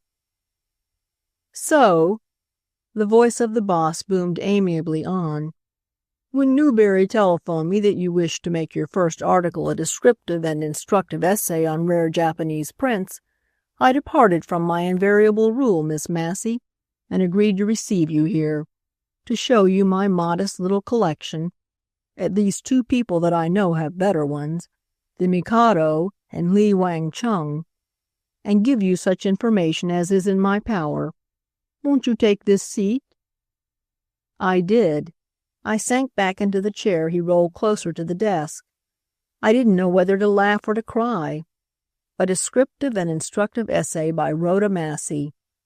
Oh, bury me deep in a yellow journalist's grave. It is very good of you," I gasped. "Not at all, not at all. I am only too happy to speak to an appreciative listener of this pet fad of mine. A man," he spread his hands largely, "of the world, forced to use the world and force it to be of use, for its own good, of course, to great corporate interests which he serves, is apt to become associated in people's minds with all that is materialistic. He is judged by his sterner qualities, which very likely are but a small and even acquired part of his real nature. It is to get relief from this oppressive image of one's self, as well as from the harassing preoccupation of one's profession, that such men take refuge in things of purely abstract beauty, my particular pleasure being, as you know, in that exquisite land of the ideal which the old Japanese masters have so beautifully preserved for us. Ah!" From a pile of prints before him he lifted the first. I said, "Ah!" too, though all I saw was a flat simpering Jap lady, backed by a soft little mountain cone and a lake of blue mud. "Hiroshige's Wave!" exclaimed the boss. "I knew that would touch you, that wonderful tone of blue. Is it not exquisite? And the draperies, masterly, are they not? Look at Fujiyama, of course. Such color harmonies, such a peculiarly quiet and refined scale of color. Miss Massey, I told you that the Mikado has a better collection. But I must ask pardon of this glorious Katsukawa, or perhaps Yasai, that delicious colorist. There is nothing finer in the world than those old kekemono. You agree with me?" I was dazed. I would have agreed with anybody about anything. "Is it possible," I said to myself as I sat there listening to him expatiate upon his yellow-red series and his quintet in gray-brown tones of Hokusai and Kosakanakoa and the delectable lot of them, "is it possible, Rhoda Massey, that fate would play you so grotesque a joke as to keep you here listening to such stuff, and on this evening of all evenings when the one man in the world is about to swing on an uptown car and—" But I couldn't think of Ted. Quickly I turned back to the pile of prints with the crepe paintings interspersed. It was getting smaller, fortunately, But still the boss's voice droned enthusiastically on. Yes, it was genuine enthusiasm. He meant what he was saying. Whatever else it was fun to him. But to me and to Ted. A rap at the door came to deliver me, and Bassett left me to look over his precious prints while he stepped into the next room. I looked over them. Oh, yes, I lifted one flimsy sheet after the other, and all the time, for I determined I would wait no longer, I was framing the question I meant to put to him when he should come back. But I didn't put that question. I didn't, for you see, as I lifted the last little banner of crepe framed in bands of silver and golden network, with ornaments of ivory depending from its silken fringe, I found Channel's editorial in proof on UP, and beneath it was the most exquisite color harmony in the world, to me. Only this one wasn't Japanese. It was good straight-out American. It was typewritten, and the revisions and corrections in the margin were in red ink. A duplicate, an almost exact duplicate, but for a change here and there, of that same betraying document, edited by Offield's own hand, that I had had in my possession that very afternoon. Ah, tut-tut, what a blunder! I heard the boss's voice from a long way off. The sight of that precious paper again had made me weak, almost faint with the sense of achievement. A blunder, though? And was I the blunderer? Did he intend— How unfortunate, Bassett went on, lifting the papers from before me, that this long-lost document should turn up just now and here. I had no idea this thing was with the prince. But now I suppose I must take you into my confidence, Miss Massey. A young man from one of the newspapers brought me a stolen copy of this editorial, hoping, I suppose, to profit by some unwary expression of my natural indignation against its author. Of course, I promptly refused to treat with him. Of course, I murmured, to fill in the pause. Naturally. But after he left, my mind began to hark back over our dealings with the news, and I recalled then that two rough drafts, somewhat dissimilar, were sent us for our acceptance, both revised by Mr. Offield, the understanding being, of course, that both were to be returned to him when negotiations were concluded and the final contract drawn up. I thought both had been returned, but in some unaccountable way this one must have been mislaid among my prints. It is most unfortunate. I deeply regret it. But since you have seen it, it would be useless to deny it, and I know I can rely upon your discretion. Still, my dear young lady, I regret the circumstance for its effect upon a youthful mind like yours. It is not good to deal with depravity, to be aware of it. Ye shall not touch pitch. In the interest, as I have told you, of this great corporation, I am in daily contact, in hourly danger of blackmail. Miss Massey. Suddenly the veil dropped, and his cold eyes fairly blazed with fury. I swear to you my wrist is tired signing checks for Offield and his like. Look, here is a demand from a Southern paper. It needs new presses. And here is a Northern one that wants a linotype machine. And here in the city is one that must have a color press. And here is another that begs. Begs what? Why, ammunition, thinly disguised, to be used upon ourselves as soon as United Power comes under fire. A graceless herd of traitors they are, these newspaper proprietors who shamelessly put themselves up for sale, who pull at your coat and smirkingly try to catch your eye and force their venality upon your attention, yet who will not stay bought, these new inky horse leeches' sons with their eternal— He stopped suddenly. My heart seemed to stop beating too. Could he retract after a thing like that? My dear young lady, he said softly, lifting the bundle and preparing carefully to put away his treasures. I throw myself upon your mercy.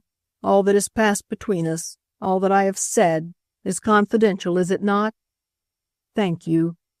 I had been thinking of it all just before you came, and for distraction I turned to the prince. I would advise you to do likewise. Cultivate some pure, unworldly interest that shall solace— I didn't hear the rest. How could I? As he lifted the package of prints and turned to place them in a cabinet in the wall, a sheet of paper fluttered down on the table before me. The last sheet of the pile it was, the sheet, the only one that could have any value for me, the paper that should rehabilitate Ted Thompson and that made Rhoda Massey blush for her stupidity and wonder whether Bassett didn't think her reputed cleverness overrated, so unpardonably slow and dull she had been that he had had to perform twice the miracle of accident and twice affect absent-mindedness before she understood. "Rhoda," Ted whispered, drawing my hand inside his arm and holding it there as we walked up street together. "Brockington and Lowenthal came down on the same train that I did. They talked all the way of—" "You'd no business, Ted Thompson," I interrupted, trembling. "You'd no business judging me by a harder standard than you'd have for any man reporter." "Oh, yes, I had, sweetheart. You yourself have proved that I had," he said softly. "And I had, because you never were a reporter to me, Rhoda. At least it's so long ago that I can't remember when I didn't think of your living up to a standard as high as the unworthy heart of man can create for the woman he loves. Loves, Rhoda. Loves, loves, loves." He had said it under his breath, but the whole town seemed to be ringing with it. "Teddy," I sobbed, "keep it, that standard in your heart till I grow up to it." "And then, beloved," he murmured, his smiling tenderness hushing me as though I were a child, "will you reach down and help me up? Wives do, you know." We didn't speak for a time after that, but as we walked home under the stars, Ted listened to me and my story in that way that's his own, so full of sympathy, so acutely interpretive and understanding, you hardly realize that only one of you is doing the talking. It seems so like a quiet but complete collaboration. And there was a mist in his eyes and a note in his dear voice, when he spoke at last, that set the whole world a-singing. To me it seemed as though living had been a dumb poem that found its voice in the music of loving. End of A Yellow Journalist by Miriam Michelson.